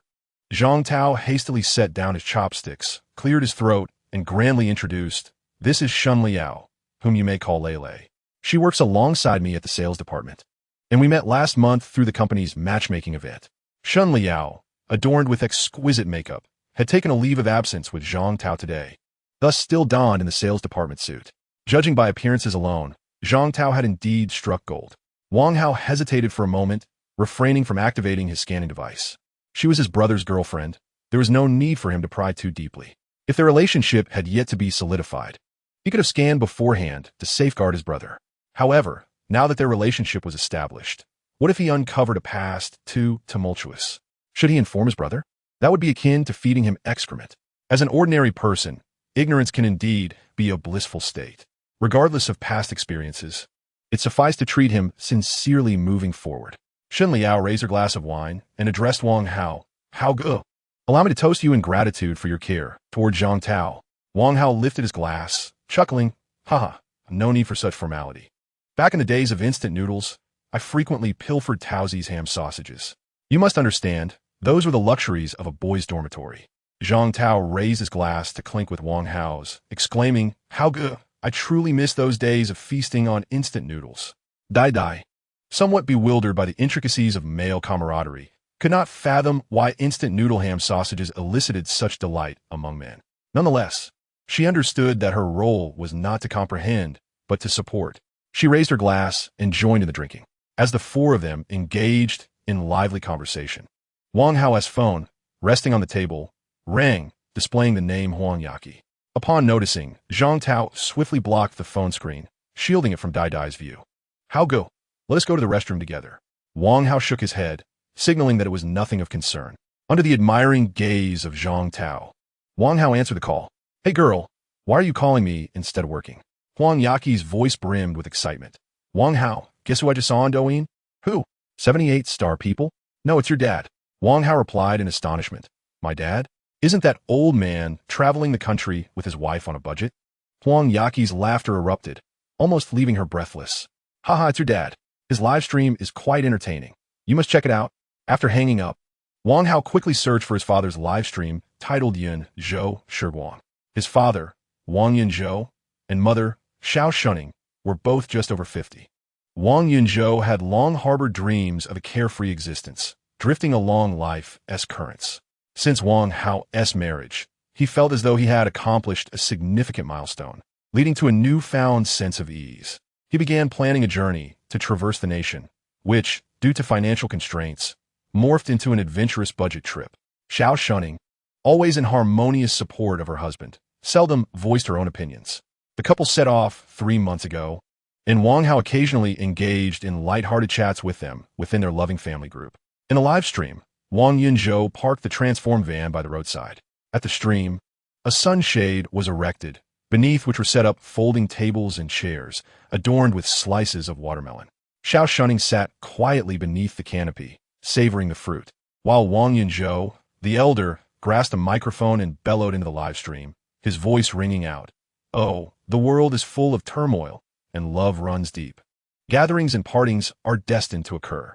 His singing was so off-key that Wang Hao nearly ascended to the heavens in disbelief. The live stream audience, comprising 20 individuals, erupted in raucous laughter. Explosive. Absolutely explosive. You should audition for China's tragic voices. One chimed in. Uncle, compared to your singing, the sounds of renovation next door are quite melodious. With such vocal prowess, a fan named Qi Tian de Sheng incessantly showered hearts in the chat.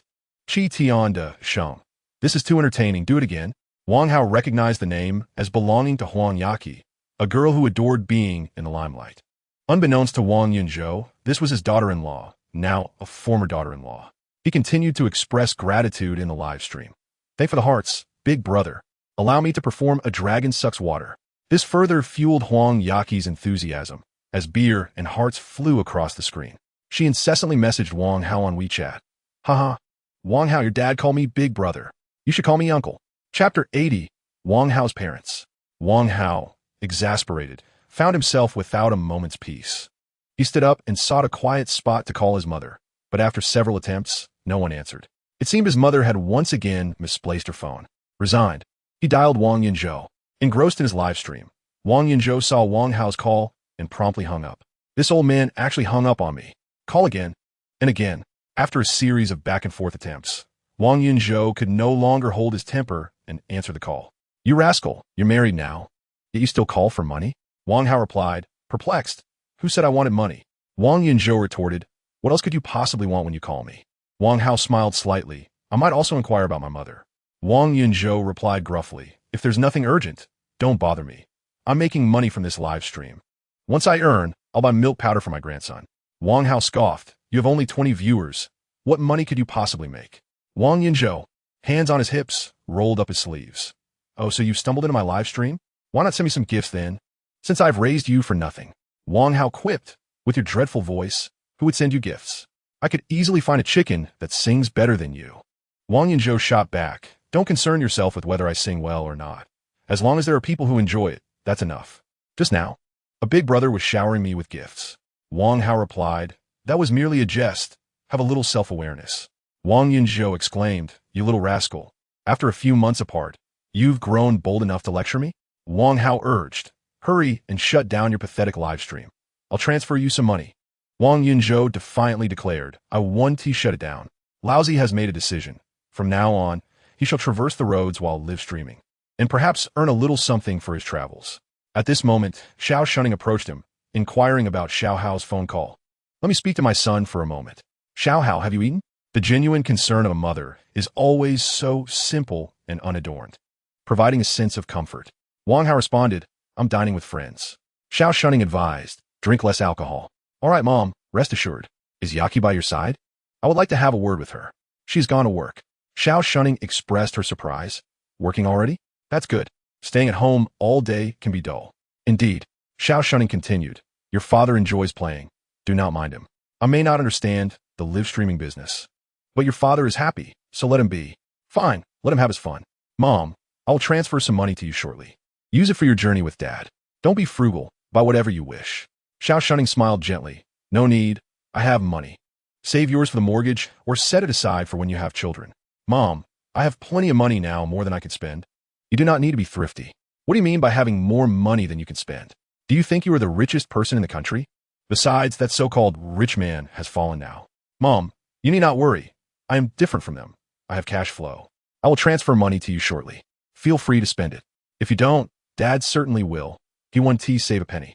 All right then, I shall keep it safe for you. After ending the call, Wang Hao hesitated on the WeChat transfer interface, subtracting a zero.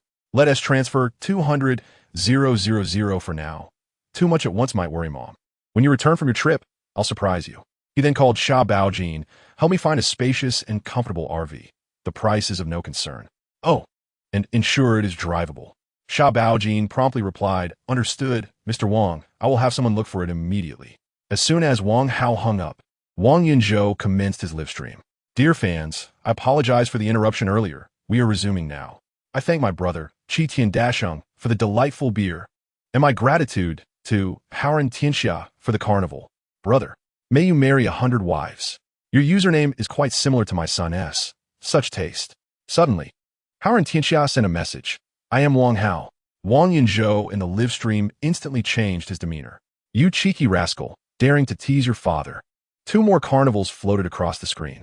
Just as Wang Yunzhou was about to express his gratitude, he realized it was his own son and immediately swallowed his words. Carnivals filled the live stream, yet Wang Yunzhou remained silent. The viewers began to voice their discontent. This old man is rather proud. He fails to thank his brother for the gifts. What is this live stream? Why are there gifts everywhere, yet the host says nothing? If the host remains silent, I shall unfollow. Wang Yunzhou observed the rising popularity of the live stream and the incessant scrolling of comments. Such an opportunity must not be squandered. He grasped the microphone and, through gritted teeth, declared, I extend my heartfelt thanks to my brother for the carnival, wishing longevity and vitality to my elder brother's parents. May they continue to grow younger with each passing year. With such a handsome and charming elder brother, he must undoubtedly have a dashing father. I extend my heartfelt gratitude for the carnival he gifted us. May he soon be blessed with children, bringing him abundant joy. On WeChat, Huang Yaqi messaged again. Your father seems to have ulterior motives. Is he yearning for grandchildren? Let's clarify this. I am not inclined to have children at this moment. Wang Hao replied with a chuckle. What nonsense. We are divorced. The prospect of having children does not concern you. Huang Yaqi retorted defiantly. Then who do you intend to have children with? Lu Man? She's currently basking in fame and would certainly not retire to have a baby. Wang Hao remarked.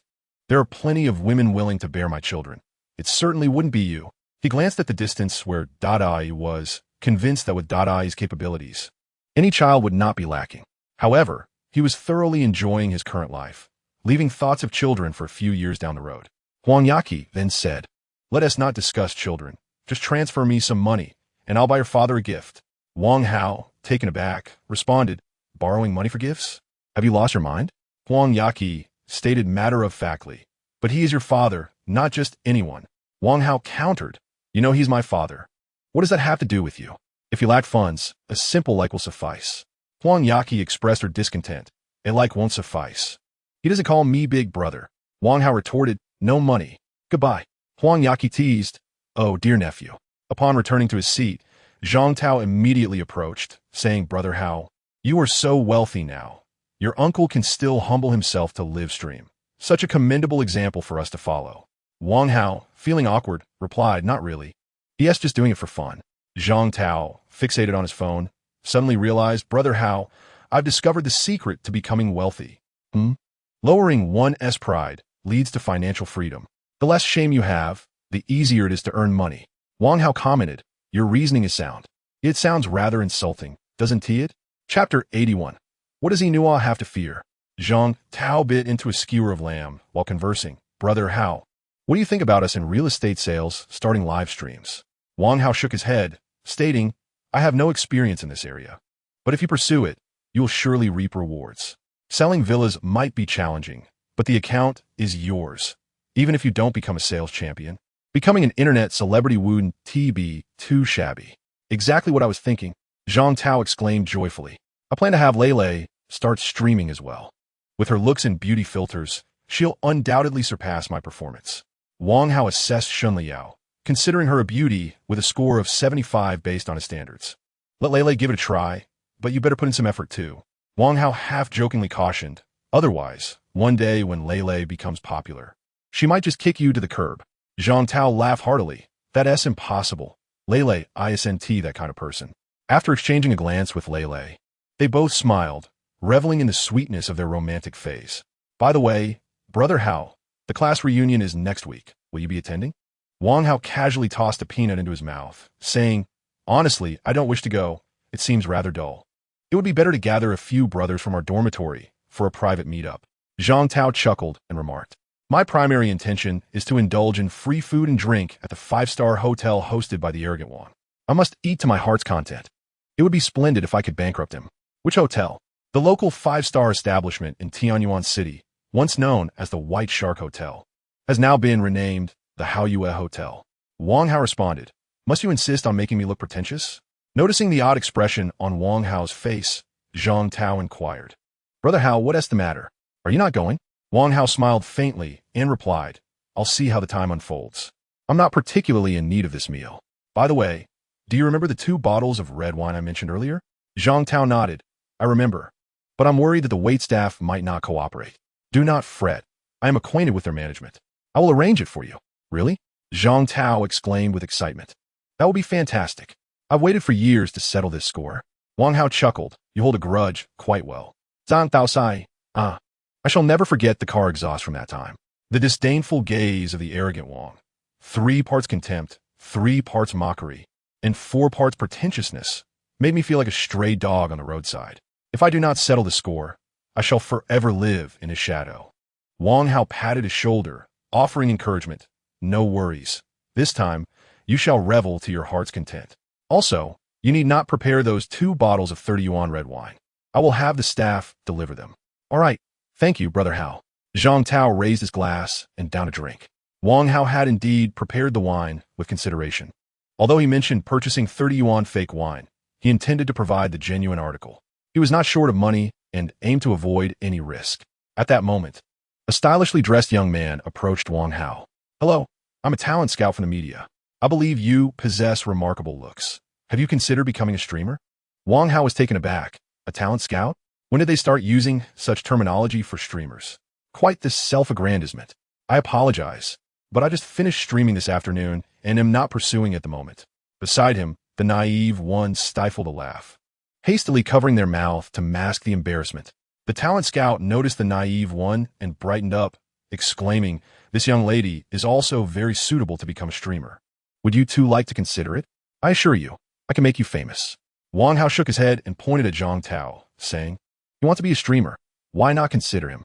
The talent scout scrutinized Zhang Tao and sincerely replied, The difficulty for this gentleman to become a streamer is quite considerable. If he is interested in streaming, he may start as an assistant. Zhang Tao, now visibly irritated, retorted, Are you implying that I am not worthy of being in the spotlight? The talent scout quickly clarified, You could indeed be on screen. However, I believe that behind-the-scenes work is far more manageable. By the way, this young lady beside you could also be a streamer. If she is interested, she can contact me. With that, he placed 3 business cards on the table, leaving Zhang Tao empty-handed. Infuriated, Zhang Tao shouted, Get lost. Do not disturb me while I eat. What an absurdity. The future's top internet celebrity cannot see potential and resorts to being a talent scout? Ridiculous. After the talent scout departed, Wang Hao and the others could not help but burst into laughter. Zhang Tao had remained single for a reason. His looks were, frankly, unremarkable. However, the finest cosmetic enhancement for a man is undoubtedly wealth. The sudden emergence of a girlfriend in Zhang Tao's life can likely be attributed to his impressive commission, which amounts to a 7-figure sum. Wang Hao could not resist stealing a glance at Shan Liao, hoping she possessed some discernment. As his brother, Zhang Tao's future achievements would undoubtedly surpass her wildest expectations. Wang Hao's phone, resting on the table, lit up once more. Upon seeing the name of the caller, he was momentarily taken aback. He knew. Wang Hao was surprised to find he had contact with this individual. Hello, Miss He answered. We just parted ways last night. Are you already missing me? He Inua's voice was devoid of any emotion. The beauty-enhancing capsules have been completed. Wang Hao replied. You certainly work swiftly. I expected them to be ready by tomorrow. He Inua continued. The laboratory had all the necessary raw materials, and we worked overnight to produce them. However, I must deliver some unfortunate news. The capsules we created, following your specified method, yielded no results in testing. I apologize, but our He group will not engage with fraudulent products. Wang Hao had anticipated this outcome and responded with calmness. Missy, do you truly believe I would divulge my entire formula to you? He Inua paused slightly before replying. I did not misjudge you. You are indeed quite astute. So, what shall we do next? I must ascertain the actual effects of the capsules to determine whether to proceed with collaboration. Wang Hao smiled subtly. There's indeed something quite significant that requires your attention. What is it? She inquired. Dining. I heard from Yaki that you are a workaholic. I trust you haven't taken a meal yet while occupied with the capsules? I prefer not to squander excessive time on dining, she stated. I've sent the address to your phone. I am dining with a few friends at the moment. If you deem it worthwhile, please join us now. Oh, and bring the capsules you've prepared. Take as many as you can. 40 minutes later, a Rolls-Royce Phantom came to a halt by the roadside, and He Inua emerged from the back seat. Noticing Dai beside Wang Hao, she frowned slightly. Dai, instinctively nervous upon seeing He Inua, quickly stood up and respectfully greeted her. Sister Inua. He Inua acknowledged her with a nod, then, disregarding the unfamiliar Zhang Tao and Shun Liao, she retrieved a box from her bag and handed it to Wang Hao. Inside were 10 capsules. Wang Hao took the capsules and casually remarked, You should eat something first. I'll step out for a moment and return shortly. After Wang Hao left, the atmosphere at the dining table grew silent. Zhang Tao and Shun Liao were hesitant to engage with the imposing He Inua. Dai seemed to harbor some apprehension towards her as well, refraining from initiating conversation. Thus, the four of them sat in silence, neither speaking nor eating. After pretending to stroll around, Wang Hao returned to the table. He retrieved 5 capsules and casually tossed them to He Inua. Go back and conduct trials immediately. Do not attempt to dissect the components within. Such actions will only lead your researchers to question their very existence. Upon receiving the capsules, He Inua stood up and departed. Once she had left, Zhang Tao and the others let out a collective sigh of relief. Brother Hao, who is this woman? Her aura is overwhelmingly powerful. Wang Hao cast a glance at him and casually remarked, the eldest daughter of the He family. Zhang Tao's eyes widened in shock. The daughter of the richest man? Such a legendary figure is someone an ordinary person might never encounter in a lifetime. And yet she is sitting here beside me for a meal? Zhang Tao hurriedly grasped Wang Hao's arm and exclaimed, Brother Hao, are you really that well-connected now? Why should I even bother going to work? I might as well stick with you. Wang Hao chuckled. Let us wait a while. I am in the process of establishing a new company. Once it's up and running, you can join me. Zhang Tao responded with enthusiasm. I will definitely be there when the time comes. Observing the girl, sipping water slowly, Wang Hao inquired with curiosity, why do I feel that you and your friend seem quite intimidated by He Inua? Yet she is the same, and you are as well. I don't see anything particularly dangerous about her. The girl set down her cup and whispered, if you knew what Inua did before, you would probably be frightened too. Chapter 82. The Effect of the Capsule. Wang Hao picked up a quail egg nonchalantly and said, what remarkable deeds could she possibly have accomplished? Share them with me to give me a fright. Leaning closer to him, the girl murmured, during our last gathering, a rogue whistled at us, and Inua kicked him hard, effectively rendering him incapacitated. Startled, Wang Hao's hand trembled, causing the quail egg to roll off the table and under it, only to be devoured by a wild dog that had suddenly dashed in. He felt a chill run down his spine and promptly shooed the dog away. Why does Inua harbor such animosity? From now on, I must maintain a safe distance of at least 2 meters when I encounter her. The girl continued. The next day, that man sought revenge, but upon discovering Inua's identity, he was so terrified that he crawled out of the hospital and knelt at the He family's doorstep to apologize. He remained there for a full day and night before being carried away in a state of unconsciousness. Wang Hao listened, realizing that she sounded like the quintessential female protagonist from story. It made sense, considering He Inua's wealth. She likely lived a life more exhilarating than fiction. There was another occasion at a gathering where a wealthy matron, seeing our beauty, accused us of having undergone plastic surgery, mocking us incessantly. Inua went up and slapped her, instantly misaligning her nose revealing that the woman herself had undergone surgery. When her husband attempted to retaliate, upon hearing Inua's name, he became instantly dazed. Not only did he refrain from enacting revenge, but he also kept apologizing profusely. 6 months have passed, and I heard that the woman's nose remains crooked. Inua had decreed that she would remember this for a lifetime. Should she attempt to fix it, she would ensure it was made worse. Wang Hao unconsciously touched his nose, offering an awkward smile as he said, I previously thought she was merely a bit aloof, but I didn't realize she could be so ruthless. However, I believe she acted justly, quite satisfying indeed. Ha! The girl raised her cup and resumed sipping water. Every time Inua was mentioned, she instinctively felt parched. She quietly added, however, Inua is quite good to her own. Meanwhile, Inua returned to the laboratory and presented 5 capsules to 2 experts, a man and a woman. These 2 specialists were Inua's trusted confidants, deeply engrossed in their research with little interaction with the outside world. After extracting 1 capsule and examining it closely, the male expert shook his head, stating, there is no difference from the previous capsules. Ms. He, forgive my candor, but it appears your friend merely seeks to exploit our group's name for immense profit. Inua furrowed her brows for inner memory. Wang Hao was not a man of such character. Recalling his earlier instructions, she said, let us conduct an experiment. The female expert replied, no need to find anyone. I shall do it myself. I am well acquainted with the composition I have created, and it poses no harm to the human body. Inua nodded, refraining from further comment. As she observed the expert swallow the capsule. What do you feel? Nothing at all, as though I have consumed a tasteless candy.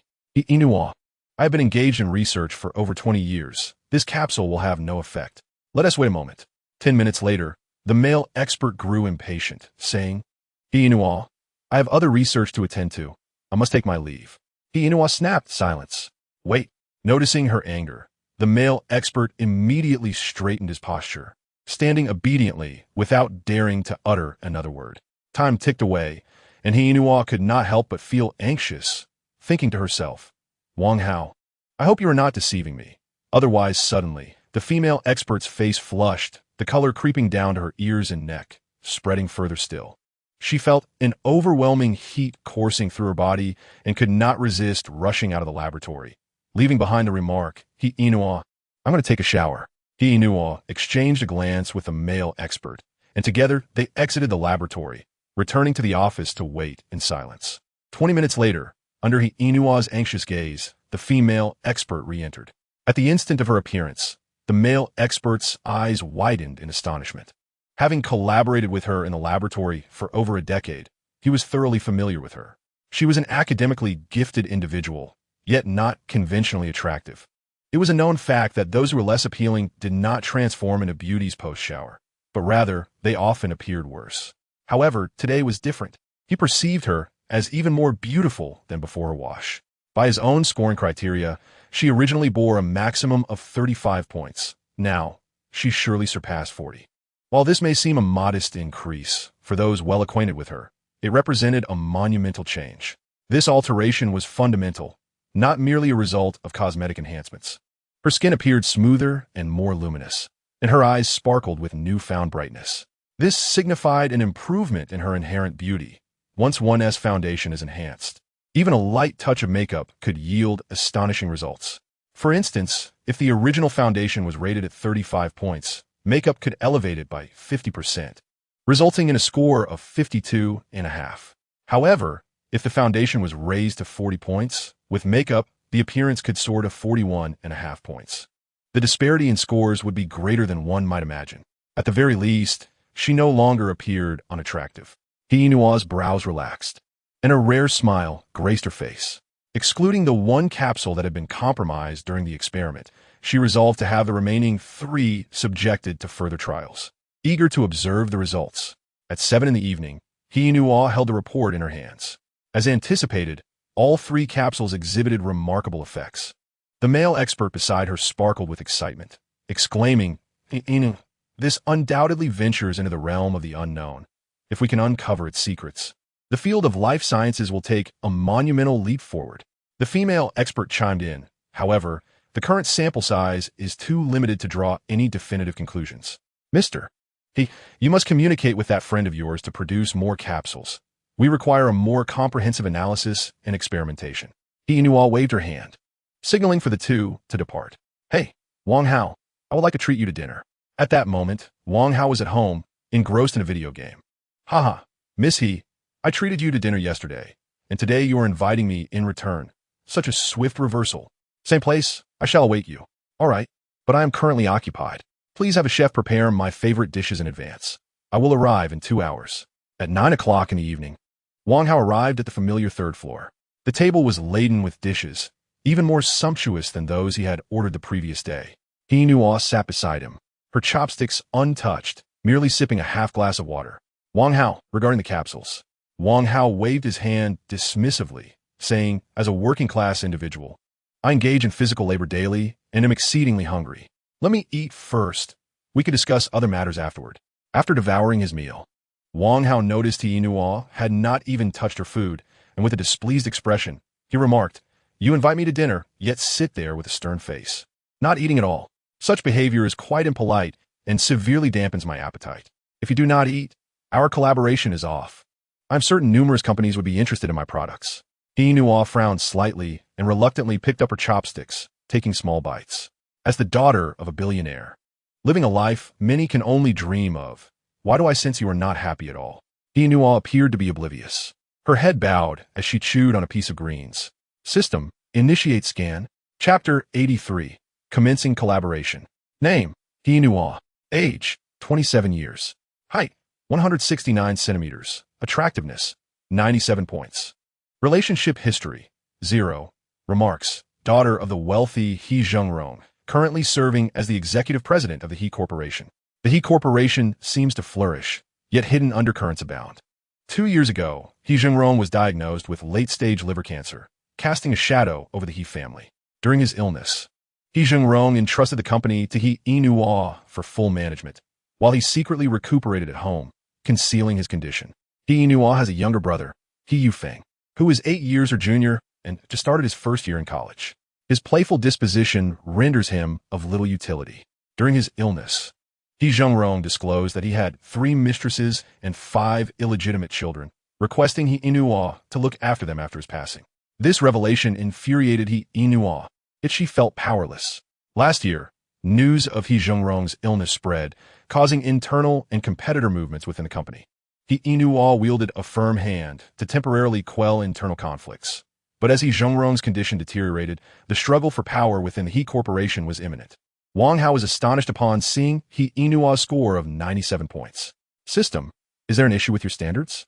I perceive Inua to be less attractive than Huang Yaqi, who scored only 95. Moreover, her serious demeanor makes her less appealing than the adorable 93-point Dai. Returning to the host, this system only scans the intrinsic beauty of the individual. Factors such as makeup, fashion sense, temperament, and behavior do not contribute to the score. For instance, a woman who might be rated a 9 in beauty could, due to poor fashion sense and coarse speech, leave an impression that barely reaches an 8. Yet, by her very essence, she retains that 9. Additionally, one's personal judgments may be clouded by emotional biases, thus distorting inner assessments. As Wang Hao dined, his gaze remained fixed upon He Inua. Her facial features were the most exquisite he had ever encountered. However, her perpetually stern expression and furrowed brows were quite displeasing to him. Miss He, if you find dining with me to be a dreadful affair, you are welcome to descend and return once I have finished, he suggested. He Inua set down her chopsticks, dabbed at the corners of her mouth, and apologized. I sincerely regret my demeanor. I've been troubled by numerous concerns, which has become a habit. Wang Hao shook his head, replying, Do you realize? Beauty enhancement capsules may elevate a woman's allure, yet if it remains unexpressed, all is in vain. You possess such striking beauty, yet maintain a perpetual frown. It is utterly wasteful. I must contemplate whether it is prudent to engage in collaboration with you, for your current demeanor serves as a counterexample to feminine beauty. What does it matter if the capsules enhance your looks if you appear perpetually discontent? This will dissuade my consumers from seeing the value in enhancement. With her right hand concealed beneath the table, He Inua exerted a slight force, managing to conjure a faint smile. I could seek a cheerful girl as our spokesperson. Her demeanor would not tarnish the image of the beauty capsules. The value of these capsules is immeasurable, and I hold great optimism for their future. This project, if successful, would be of immense significance to me and the He family. Given our acquaintance, I hope to forge a lasting partnership. Wang Hao chuckled, remarking, Miss He, this is only our fourth encounter, is it not?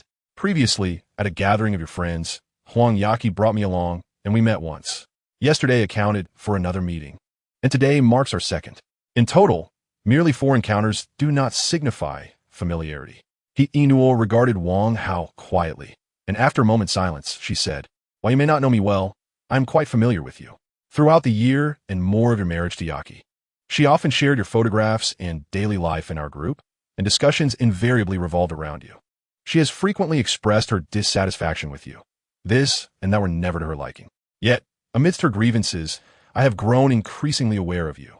My impression of you has always been quite favorable. Thus, when you invited me to dine yesterday, I readily accepted. Otherwise, why would I meet with the ex-husband of a friend? Haha, it seems I must extend my gratitude to Huang Yaqi for inadvertently promoting my image. Wang Hao removed his disposable gloves and wiped his hands with a napkin. You have witnessed the efficacy of the beauty capsules, have you not? He Inua nodded, stating, I have come to you specifically regarding this matter. Currently, the data is insufficient and lacks authority. I hope you can assist us in producing more capsules. Wang Hao sipped his lemon water, responding, provided you can produce them, I shall oversee the final step. I must check my emotional reserves, which stand at 12,000 points. The last stage requires exceptionally rare materials, and my stock is rather limited. In the short term, I suggest limiting the quantity to no more than 10,000 capsules. After all, scarcity accentuates their value.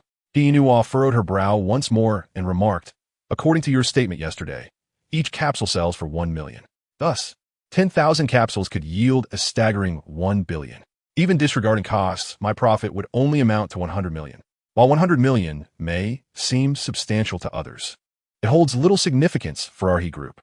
Wang Hao's expression remained unchanged as he calmly replied, if it were meaningless, you wouldn't have sought me out. Now, tell me, how do you wish to collaborate? He Inua scrutinized the man before her. Just over a month ago, he had been compelled to divorce due to financial hardship. Now, he was on the verge of acquiring wealth that countless individuals coveted. With a slight parting of her crimson lips, she declared, I will invest 1 billion to secure exclusive rights to these 10,000 capsules. Exclusive rights? Wang Hao chuckled. You mean that until these 10,000 capsules are sold, I cannot engage with any other parties. You intend to monopolize the market, set your own prices, and employ your strategies to sell these capsules for 2 billion or even more, correct? Inua nodded, candid in her intentions. In terms of returns, that is indeed the case. However, for me, possessing a project worth 10 billion is far more significant than merely earning 100 million. The He family holds the largest stake in the He group, yet numerous minor shareholders and individuals with ulterior motives abound. Should this 10 billion project commence, she would devise ways to divert funds from less controllable ventures into this one. In doing so, she would secure a substantial project while simultaneously diminishing her competitor's strength, an advantageous duality. Even if these 10 billion capsules ultimately failed to sell for a higher price, she would remain unfazed. Moreover, based on her estimations, this project is bound to yield substantial returns. If successful, she could partner with Wang Hao again for a second or even third time. With this trajectory, the company would be entirely in her grasp, and the He family's crisis would be effortlessly resolved. Noticing Wang Hao's hesitation to respond immediately, He Inua pressed on, Wang Hao, regarding these health supplements, you may be unaware. Following standard procedures, bringing a product to market typically requires at least 2 years, undergoing numerous approvals. Even with our family's extensive experience and connections, we anticipate needing a minimum of 3 months if we wish to expedite matters. The only avenue for rapid monetization lies in our network, generating word of mouth within affluent circles, selling discreetly to them. This process would prove exceedingly cumbersome for you. Yet it is remarkably straightforward for us, as our family is rich in connections. Gazing into Wang Hao's eyes, He Inua asserted earnestly, you gain the funds. I gain the project. We each fulfill our needs. Furthermore, I will remember this collaboration as a personal favor. Observing the eager look on He Inua's face, Wang Hao smirked knowingly. He understood that this project was of great importance to her, while for him, the specifics of the collaboration mattered little as long as he secured the funds. Miss He, I can sell you these 10,000 capsules at the price of 1 billion. But I have one stipulation. He Inua, resolute in her pursuit of this project, was willing to accommodate any reasonable request. Please go ahead. Wang Hao smirked and said, Give me a smile. He knew or remained silent. Wang Hao fixed his gaze upon her and earnestly remarked, after securing such a significant project, aren't you the least bit happy? If you don't smile, we shall not proceed with this collaboration. He knew all hesitated slightly. I'll give it a try. She strained to lift the corners of her mouth, forming a stiff smile. I apologize. I haven't smiled in 2 years and am somewhat out of practice. Wang Hao chose not to press her further, half-jokingly suggesting, stick my photo on your mirror and practice smiling at me daily. Only when you can genuinely smile will we consider a second collaboration. He knew all pondered for a moment before giving a barely perceptible nod. Seeing her nod, Wang Hao nodded in satisfaction and said, Since you were so obedient, I shall offer you a piece of advice. He knew all displayed a look of curiosity. Wang Hao tapped his fingers on the table, speaking with significance. I recommend you invest some effort into this project, taking the expedited route to swiftly obtain the qualifications. However, once secured, do not make it public. Adhere to your previous sales strategy. He knew all raised an eyebrow, immediately grasping Wang Hao's intentions. Are you attempting to bait a fish? Upon realizing He knew all had discerned his motives, Wang Hao laughed heartily, as expected of He knew all. Possessing a keen business acumen. Whether there are fish, I cannot say. That is for your He family group to determine. I trust you are more knowledgeable than I. All I know is this. Where there is profit, there will be conflict. He knew all regarded the man before her, contemplating for several seconds before saying, Thank you. Wang Hao smiled slightly, patting his belly and remarked, I overindulged earlier. I must digest. He took out his phone and snapped another photo of the meal, exclaiming, Same spot, bring it on. Chapter 84. The Four Blossoms of the Office. Huang Yaqi lay sprawled on the bed, panting, I can't go on, I can't. How do I feel as if your invitation to dine was a pretense, and that sleeping with me was the true intention? Wang Hao reclined on the sofa, regaining his strength. You feasted well, and there is even a complimentary digestion service afterward. Take pleasure in such a delightful arrangement. Huang Yaqi casually grabbed a few tissues, wiping the sweat from her body while inquiring, Why have you been coming here to eat so frequently? And have you invited Sister Inual as well? Wang Hao did not conceal anything, nodding in affirmation. Yes, we are negotiating a business deal. Negotiating a deal? Just you?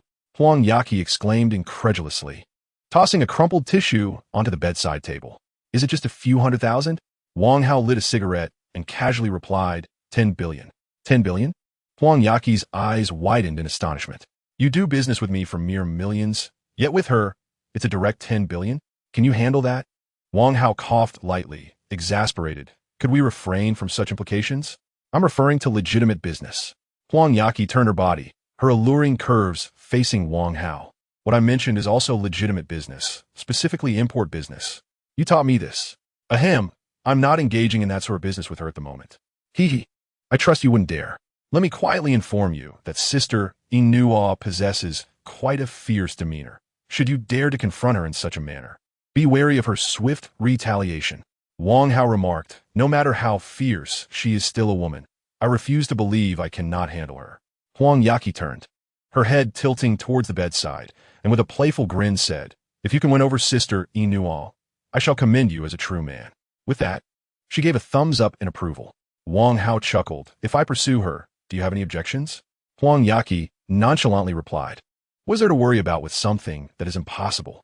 I can already envision you being pitifully chased and beaten by Sister Inual. Ha. Wang Hao glanced at her, then rose to take a shower, leaving behind a parting remark. You said it. I hope you won't be crying later. 5 days later, Wang Hao successfully completed a monumental 10 billion transaction with the He Group on the 3rd floor of the bank. Li Jichuan was astounded to see that Wang Hao's account had swelled by another 10 billion, courtesy of the He Group. Indeed, Mr. Wang is a man of hidden depths, maintaining a close business relationship with the He Group.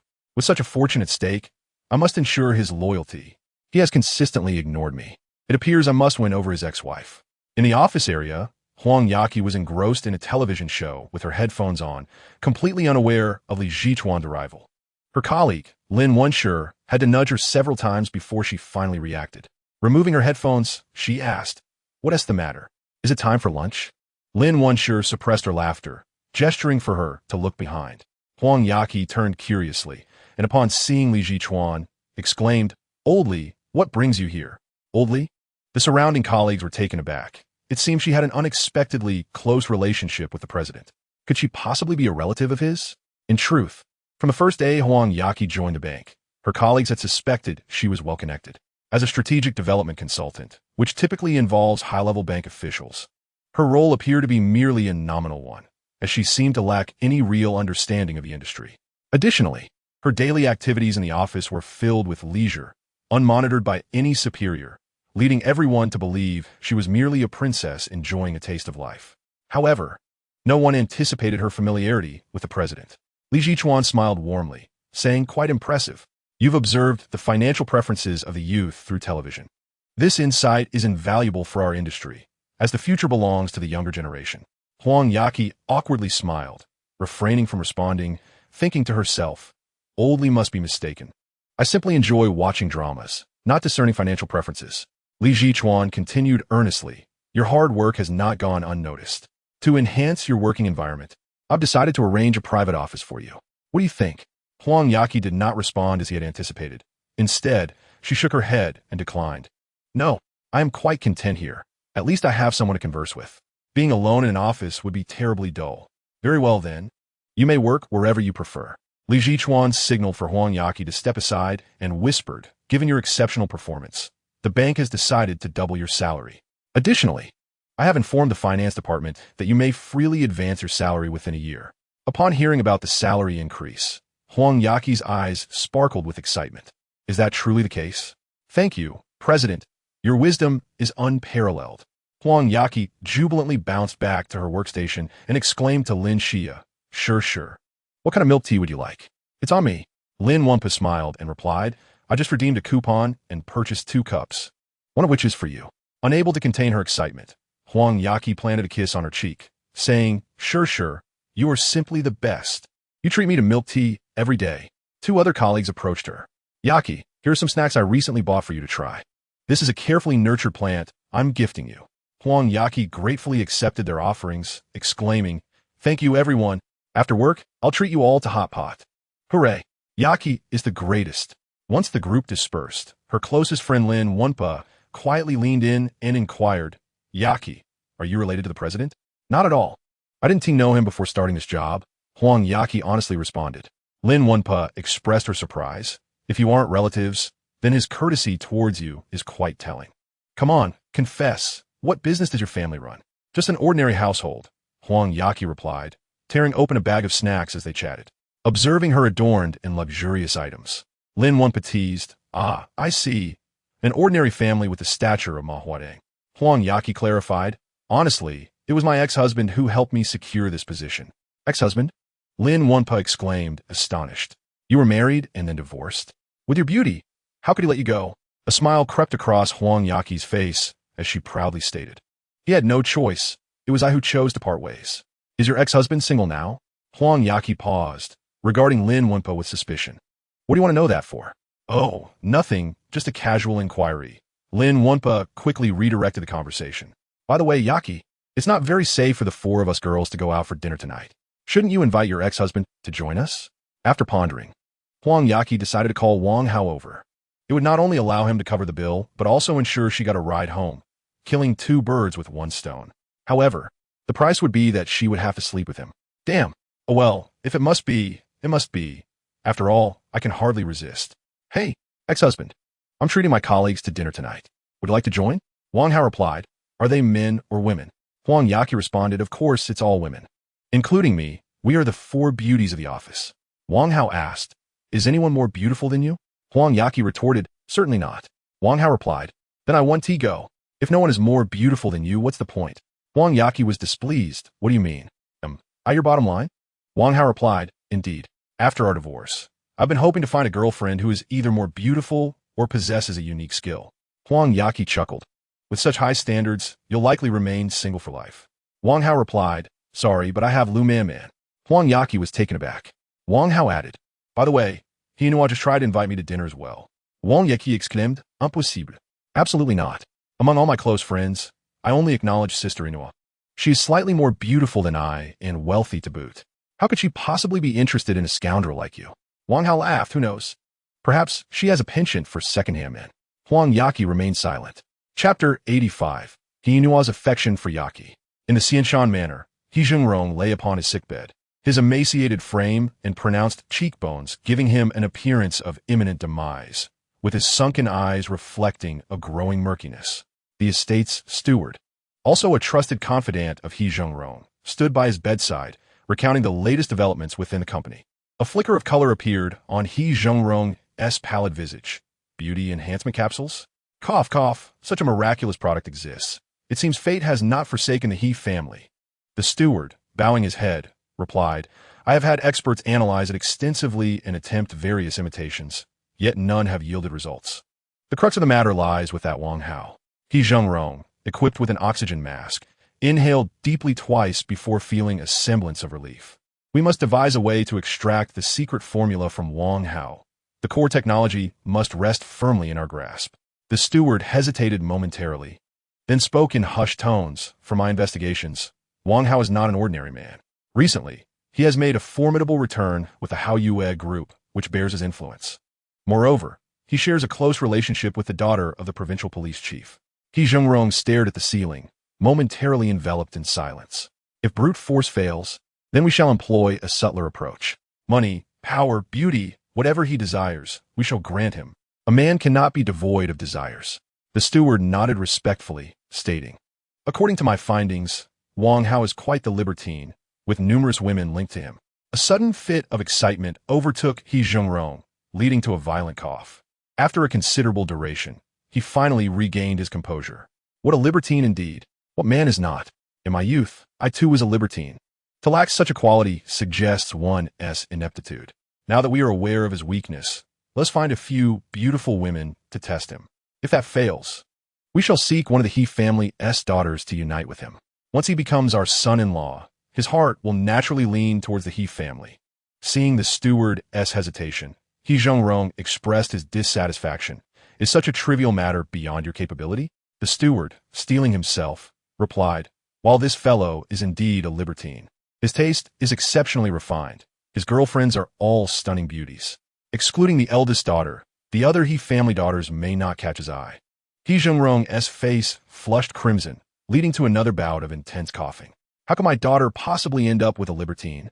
The old steward was momentarily at a loss for words. He had just been extolling the virtues of libertinism, yet now found himself protesting when it concerned his own daughter. After a prolonged silence, He Zhengrong, eyes closed, spoke in a grave tone. What is that fellow's appearance like? To be honest, he is rather handsome. He Zhengrong inquired. How does he compare to my youthful self? Well, in comparison to you, he is somewhat lacking. He Zhengrong pressed further. Does he possess any unsavory habits? Perhaps some dubious record? The steward pondered carefully before responding. He exhibits no detrimental habits and is in excellent health. However, he has been divorced. What? Is he not thus a second marriage? Cough, cough, cough. Master, please do not be agitated. Cough, cough. Quick, someone, the master is struggling to breathe. Amidst the ensuing chaos, He Zhengrong's heart rate finally stabilized. Once everyone departed, he, with vacant eyes, murmured, after Inua returns home, have her come to see me. Yes. In a venerable hot pot restaurant, a rectangular table accommodating 6 was available, with 3 seats along the longer side and the shorter side left unoccupied for passage. Wang Hao approached with Inua. Why not choose a private room? He inquired. We arrived late, and this was the only table left. Huang Yaqi replied, casually while enjoying a slice of watermelon. Upon noticing He Inua's arrival, she promptly stood and greeted. Sister Inua? He Inua offered a slight nod in acknowledgement. The project concerning beauty enhancement capsules had allowed the tension in her heart to ease somewhat. Though her expression remained stoic, the previous aura of aloofness had softened. As she stepped beside Huang Yaqi, He Inua scrutinized her closely and inquired, Yaqi, why does it seem that you look even better since your divorce? Huang Yaqi's cheeks flushed as she cast a furtive glance at Wang Hao, explaining, without Wang Hao to vex me, my mood naturally improves. When I'm in high spirits, my complexion follows suit. Wang Hao retorted, I believe it's the steam from the hot pot that's invigorating you. Huang Yaqi tugged at He Inua's hand, feigning indignation. How rude. Sister Inua, look at how he bullies me. He Inua gently tucked a stray strand of hair behind Huang Yaqi's ear, her tone laced with affection. You're divorced now. Why still bicker? Noticing the commotion in the bustling environment, Wang Hao furrowed his brow, aware that he needed to discuss certain matters with Yinhua, which was rather inconvenient in the crowded hall. Shall we change venues? He suggested. Huang Yaqi immediately protested. No, this place has been quite popular lately. We made a special trip to dine here. Yinhua turned to Wang Hao and said, it's been a while since Yaqi and I gathered. Let us refrain from work talk today. We can reconvene tomorrow. When-She, who had initially sat beside Huang Yaqi, was captivated at first sight of Wang Hao. Is this Huang Yaqi's ex-husband? He is incredibly handsome. How could someone of his caliber be divorced? Perhaps he grew weary? Yet it made sense. Affluent individuals often tire of lavish feasts and no longer find them remarkable. Sensing When-She's intense gaze, Wang Hao acknowledged her with a nod and a smile. That smile made When-She momentarily lose her breath. Oh no, I feel myself falling in love again. But wait, I just got married last month. I cannot betray my family. A fleeting lapse in judgment shouldn't disrupt my home, right? As When-She wrestled with her conflicting emotions, Huang Yaqi patted her shoulder and said, Sure. You should sit across from me. My friend needs to be next to me. Oh, right. When-She exclaimed, her face turning crimson as she hurried to take a seat opposite them. She grabbed her water cup and gulped down a drink to mask her embarrassment. Wang Hao, you sit in the middle and help us with the cooking, Huang Yaqi instructed. Wang Hao, of course, made himself comfortable at once, sitting down with the Yinhua on his left and Huang Yaqi on his right. The contrasting fragrances wafted into his nostrils. Delicious. Let us eat, Huang Yaqi remarked with a hint of discontent. Are you a pig? You devoured an entire plate of beef. Wang Hao, delighting in his saucy meal, replied, I must eat more. A hearty meal ensures I have the energy to work tonight. Huang Yaqi pouted and discreetly pinched him at the waist, whispering, leave some for me. Otherwise, you won't get to touch me tonight. Wang Hao scooped out 2 pieces of tofu with a slotted spoon and exclaimed, here, take them all. Huang Yaqi, dissatisfied, retorted, I don't eat tofu. I want meat. Then don't eat it. Come on, Yinhua, it's for you. Yinhua subtly shook her head, saying, I don't particularly enjoy tofu. Seeing that neither of them wished to partake, Wang Hao could only place the tofu back onto his own plate. It was perplexing. The tofu was both smooth and tender, yet they did not appreciate it. Suddenly, When-She interjected, I like tofu. Oh, then I shall grant you my tofu. With that, she stood and transferred her 2 pieces of tofu onto When-She's plate. Huang Yaqi remained indifferent, merely urging Wang Hao to hurry with the meat. Yinhua observed When-She, savoring the tofu in small bites while casting a glance at the oblivious Huang Yaqi, her brow slightly furrowing. Wang Hao, please prepare some lotus root for Yaqi. Huang Yaqi pouted, expressing her discontent. Sister Yinhua, I don't want to eat lotus root. Yinhua regarded her seriously, stating, no, you adore lotus root. Chapter 86. What is the nature of your relationship? Reluctantly, Huang Yaqi consumed a piece of lotus root, prompting Yinhua to cryptically remark, I see that you and someone share an unbreakable bond. If you are unwilling to let go, you must be more discerning. Huang Yaqi, puzzled, queried, Sister Yinhua, are you suggesting I should be more discerning? Isn't that a negative expression? Yinhua, exasperated, replied, being naive is hardly a compliment. Huang Yaqi thought to herself, how could I possibly be naive? I still have to persuade Wang Hao to pay the bill. Noticing Huang Yaqi's lack of response, Yinhua decided to take matters into her own hands. Hello, allow me to introduce myself. I am Yinhua, the executive president of He Corporation. Yaqi is my dear friend. I sincerely appreciate your care for her. Before When-She could respond, the other 2 colleagues exclaimed excitedly, He Corporation, the daughter of the richest family. What an honor to dine with a billionaire president. I feel incredibly fortunate. When-She glanced at her, then at Wang Hao, inwardly musing. Is this a protective display? It seems this Wang Hao is indeed extraordinary. My interest has been piqued. Yinhua exchanged a meaningful glance with Wang Hao, signaling him to follow her outside. They stepped into a quiet area where Yinhua fixed her gaze on Wang Hao and slowly began, Wang Hao, I sense that you have changed. Wang Hao chuckled lightly. Changed for the better, perhaps? Yinhua nodded, neither confirming nor denying. Indeed, he was more handsome, yet also more morally ambiguous. Oh, in what manner am I morally ambiguous? Wang Hao, hands in pockets, regarded her calmly. Yinhua stared into his eyes, her tone icy. I am well aware of your relationship with Lu Man. That day, you were seated with Dai Dai, and I believe your relationship with her is rather special. You are now fickle. Is that not a sign of moral decline? Even with a woman you just met, You engage in flirtation? Huh. I merely offered her some tofu. When did that become flirting? Wang Hao feigned indifference. He Inua, in this instance, had indeed misjudged him, for he had not taken any interest in that woman at all. Regardless, she earnestly implored, I hope you will not hurt Huang Yaqi. Among all my friends, my favorite is Yaqi, for I find the greatest solace in her presence. I hope you will not cause her any harm. Wang Hao, with his hands shoved into his pockets, gazed at Inua's exquisite makeup and chuckled. I have never harmed Huang Yaqi, neither during our marriage nor after our divorce. Although we encountered some disagreements while wed, those disputes never crossed any boundaries. Thus, I assure you, I will not harm her. You need not worry. Just look at her current state of happiness. You should realize that I do not owe her anything. In fact, she owes me much more. He Inua frowned, her tone laced with discontent. Isn't your entanglement with so many women a form of harm to her? Wang Hao laughed, a carefree, unabashed laughter. This is my personal affair. What concern is it of yours or Yaqi's? We are merely acquaintances, not lovers. And you have no authority to meddle in my private life. Since Yaqi and I are divorced, she has even less right to interfere. No, it is relevant. Can you not see that Yaqi still harbors feelings for you? He Inua exclaimed, her voice rising. Observing her emotional outburst, Wang Hao fell silent. After a moment, he spoke calmly, so what? It was she who initiated the divorce. He Inua steadied her breath, regaining composure. Her agitation stemmed not only from her fondness for Huang Yaqi, but also from her tumultuous family background. Her mother was the legitimate wife. Yet He Zhengrong maintained 3 mistresses and 5 illegitimate children. Wang Hao's actions evoked memories of He Zhengrong, causing her emotions to spiral out of control. Even though Huang Yaqi and Wang Hao were divorced, to He Inua, Yaqi was still the rightful spouse. Yaqi merely wishes to live a life akin to that of a princess. You lacked the means before. Now that you possess them, why not remarry? Wang Hao scoffed, replying, I can provide her with a life of luxury, but remarriage is out of the question. My heart is shattered. It cannot be fully given to her again. Leaving her with a fragment is already a feat, He Inua retorted sharply. You are merely making excuses for your infidelity.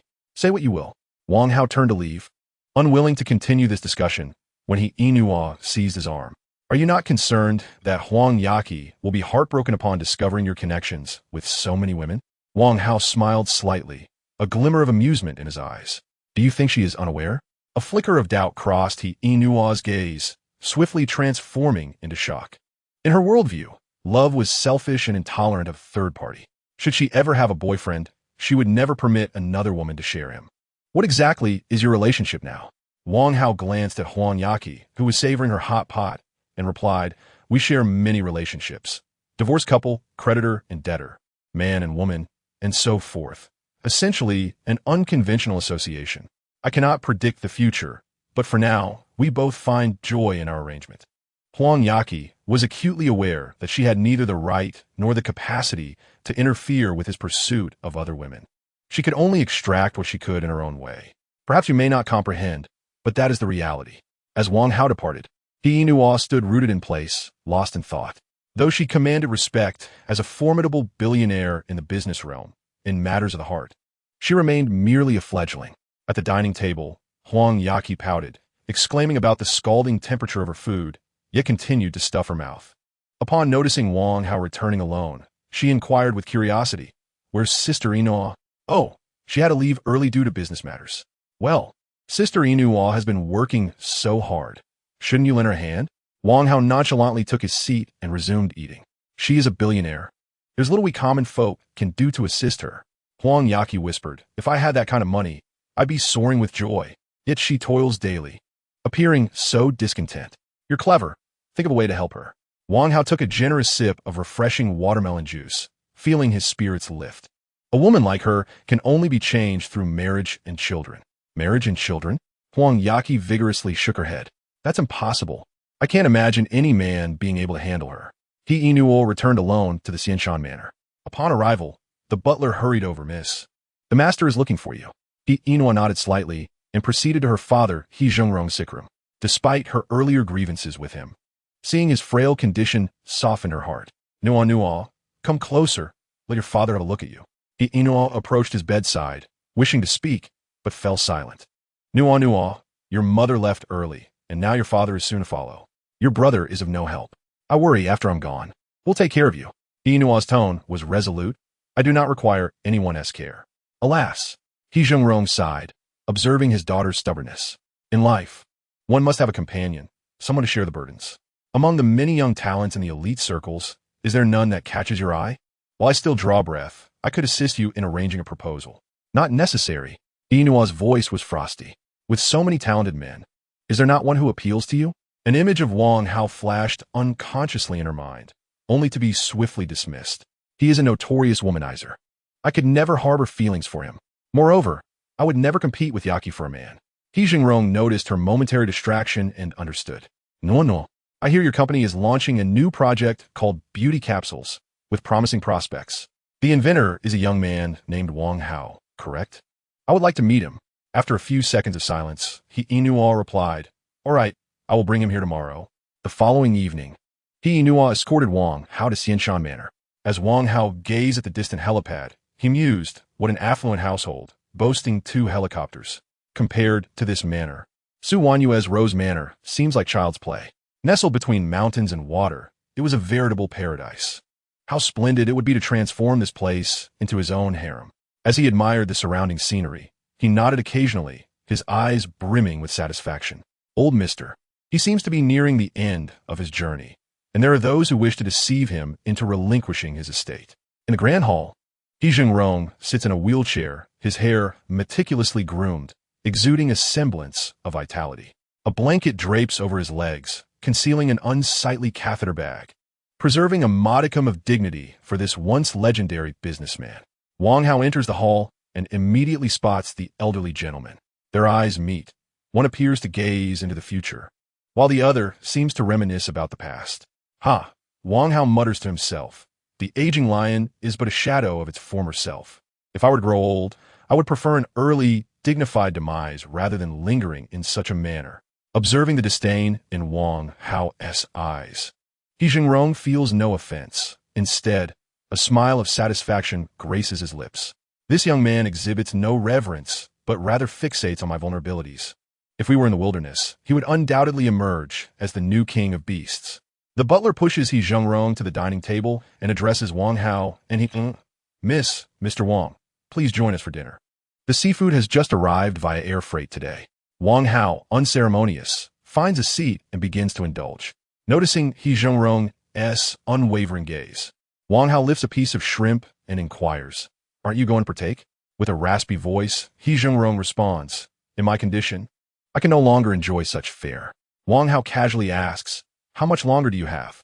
He Zhengrong glances at the antique clock on the wall and replies quietly, I should have departed 6 months ago. Now, I am merely hanging on by a thread. Pouring himself a glass of wine, Wang Hao chuckles, If I were you, I would feast heartily and drink deeply. If one must depart, let it be with flair, not in a pitiful manner in the dead of night. The butler, incensed by Wang Hao's words, retorts, Young man, do not speak so recklessly. Yet He Zhengrong, far from angered, grasps the butler's arm with frail fingers that possess an unexpected stubbornness. Pour me some wine. But sir, the doctor has advised against alcohol. The butler urgently protests. Will abstaining from wine stave off death? He demands. Now pour me a full glass. Seeing He Zhengrong's fervor, the butler reluctantly complies. The elderly man gazes at the pale yellow liquid in the glass, a hallmark of fine, aged Maotai.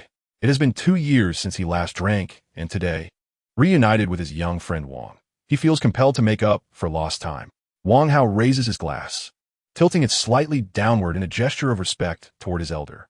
Mr. He, seeing your spirit, I am reminded of your formidable presence in the business world of yore. This toast is for you.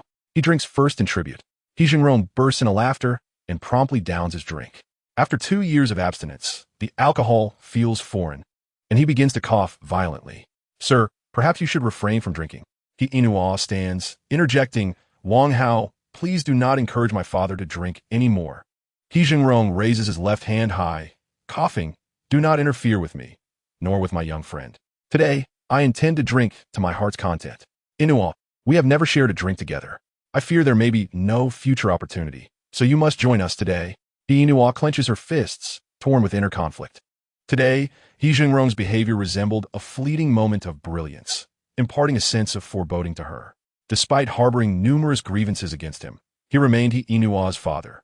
Observing the once murky depths of his eyes now aglow with renewed light, He-Inua found herself unable to refuse him. Pouring herself a glass of liquor, she swallowed it in one swift motion.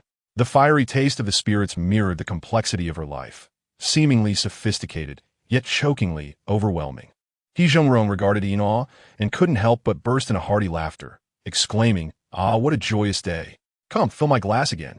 The butler, seeing him in such an unusually relaxed mood, also could not refuse and dutifully topped up his drink. "Wang Xiaoyu, what do you think of my estate?" Wang Hao replied earnestly, "This manor is the most magnificent I have ever seen. Even the fountain at its center is grander than any home I've lived in before." He Zhengrong laughed heartily 3 times and inquired, "Would you like to become the new master of this estate?" Wang Hao's heart leapt with excitement as he responded, "He Lao, would you be willing to part with it? If you're considering selling, name your price." However, He Zhengrong did not provide a figure, instead asking, "Wang Xiaoyu, what are your thoughts on my daughter?" He Inua felt a tightness in her chest upon hearing this, sensing He Zhengrong's intentions. Wang Hao cast an admiring glance at He Inua and remarked, "Inua's beauty and business acumen can only be described in 4 words. Unparalleled grace." Indeed, a splendid description. He Zhengrong fixed his gaze on Wang Hao and solemnly stated, "If you agree to one condition, you may possess not only this estate, but also my daughter." "Dad!" He Inua could not help but exclaim. He Zhengrong ignored her and continued to lock eyes with Wang Hao. Wang Hao met his gaze and calmly asked, "What is your request?" He Zhengrong, with a steady tone, articulated, "Abandon all other women and become a son-in-law of the He family. I can overlook your past indiscretions and your divorce, as long as you promise to sever ties with those women and devote yourself entirely to Inua. You can become the He family's son-in-law. You may even succeed me as the new tycoon." Chuckling at He Inua's anxious demeanor and He Zhengrong's expectant gaze, Wang Hao smiled and replied, "If you are unwilling to sell the estate, I can always construct an even larger and more luxurious one myself. The title of tycoon is one I will inevitably attain. It merely requires a few more steps and a bit more time. Some may ask why not take the shortcuts available, but I believe that the roads traveled and the time consumed enrich my life.